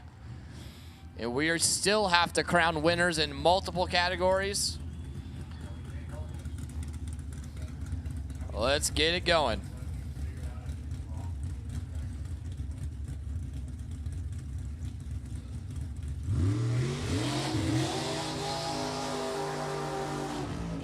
Round 2, Nostalgia Eliminator 2. We still got champions to crown here at the 53rd and final Governor's Cup. Miguel Lomas and Eddie Lucas, your first two out of NE2. Lomas, left-hand side. Fremont, California, the 32 Bantam altered out of the number 8 qualifying spot. That purple and flame job machine over on the left-hand side. Right side, Eddie Lucas out of Modesto, California, the 48 Topolino, your number 3 qualifier.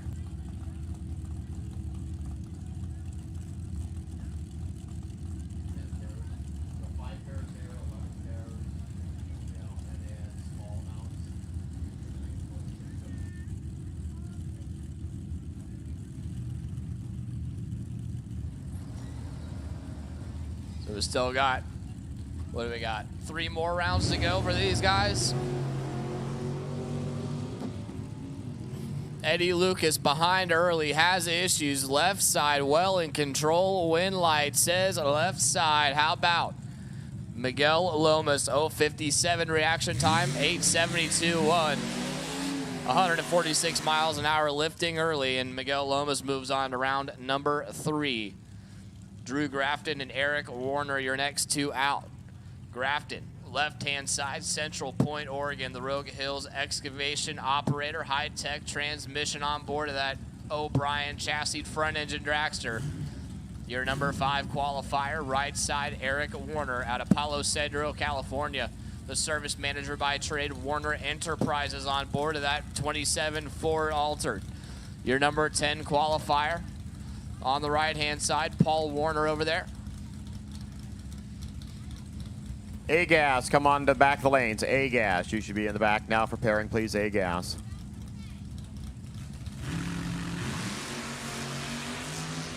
Massive starting line advantage for the right-hand side. Eric Warner's got, Eric Warner makes a big move down there. Win like Drew Grafton, but Eric Warner, all types of sideways down there. We're gonna go get him checked out.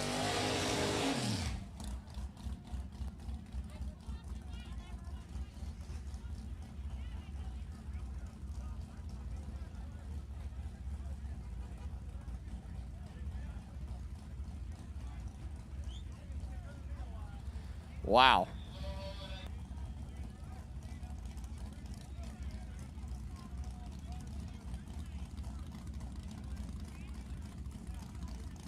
So Eric Warner was well in charge of that race and then got all types of sideways and had to lift. Drew Grafton was going to take the win there, as we're going to throw the reds on real quick.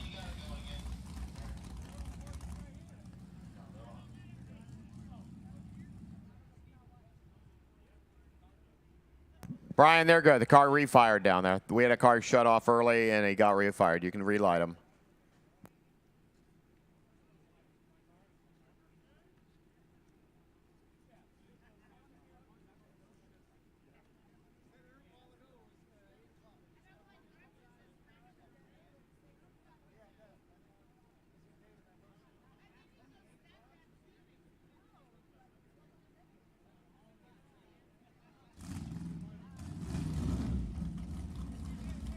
We're going to refire the pair on the starting line. Top end is clear. Todd Fernandez and Jim Miller. Fernandez left side, your number 1 qualifier out of 2-layer. Right side, Jim Miller. Number 16, top and bottom of the sheet, going out of here around number 2 of NE2.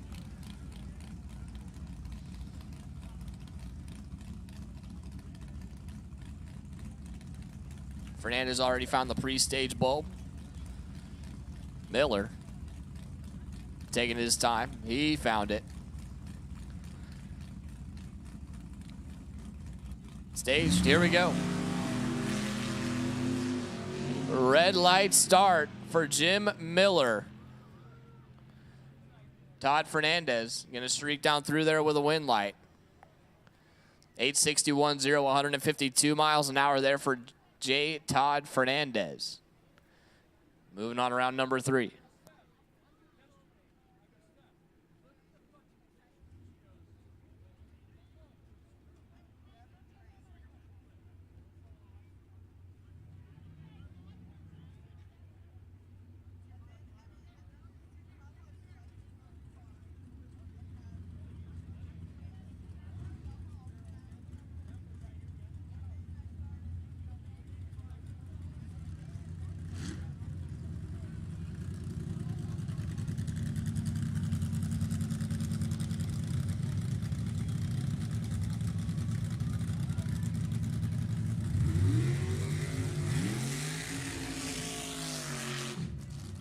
More nostalgia. Eliminator 2 coming at you. Troy Moyle and Robert Baker, your next 2. Troy Moyle on the left-hand side. The Carson City, Nevada-based Sacramento chassis altered. Your number 14 qualifier going up against Robert Baker, right side. Out of Thornton, California, the 86 Graver chassis front engine dragster. Your number 19 qualifier. Robert Baker, Duke Baker, Bud Baker all over there.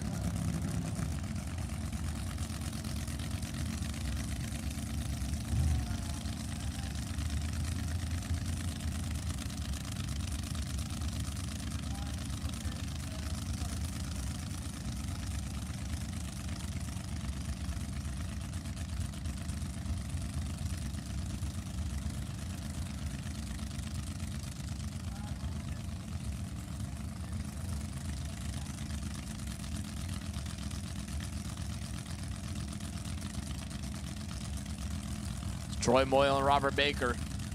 And pick one more person to move on to round number 3 of NE2. And the pair in the water box is massive.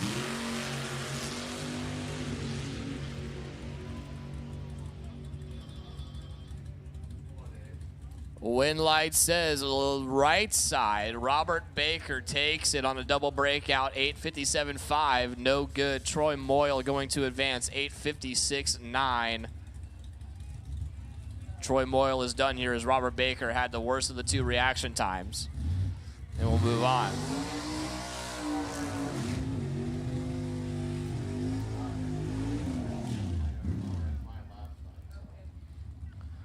Wes Anderson and Sam Tucker.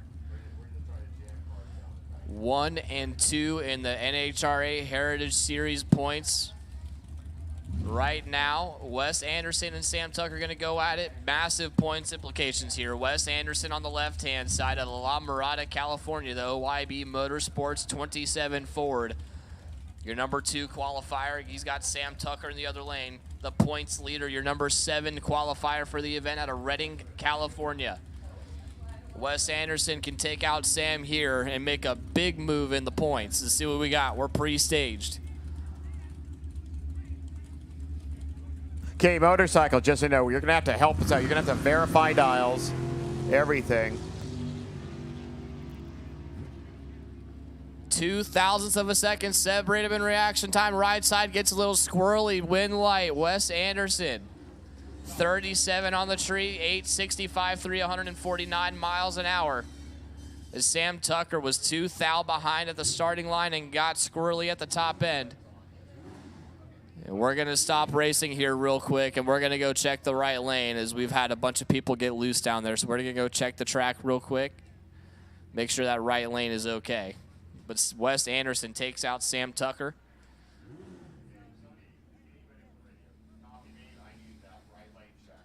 To go jump on something to check the right lane.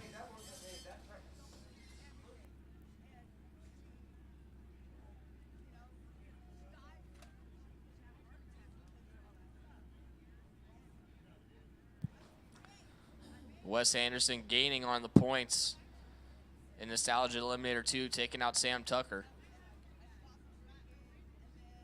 Like I said, we're going to be stopped for just a second while we go check the right lane.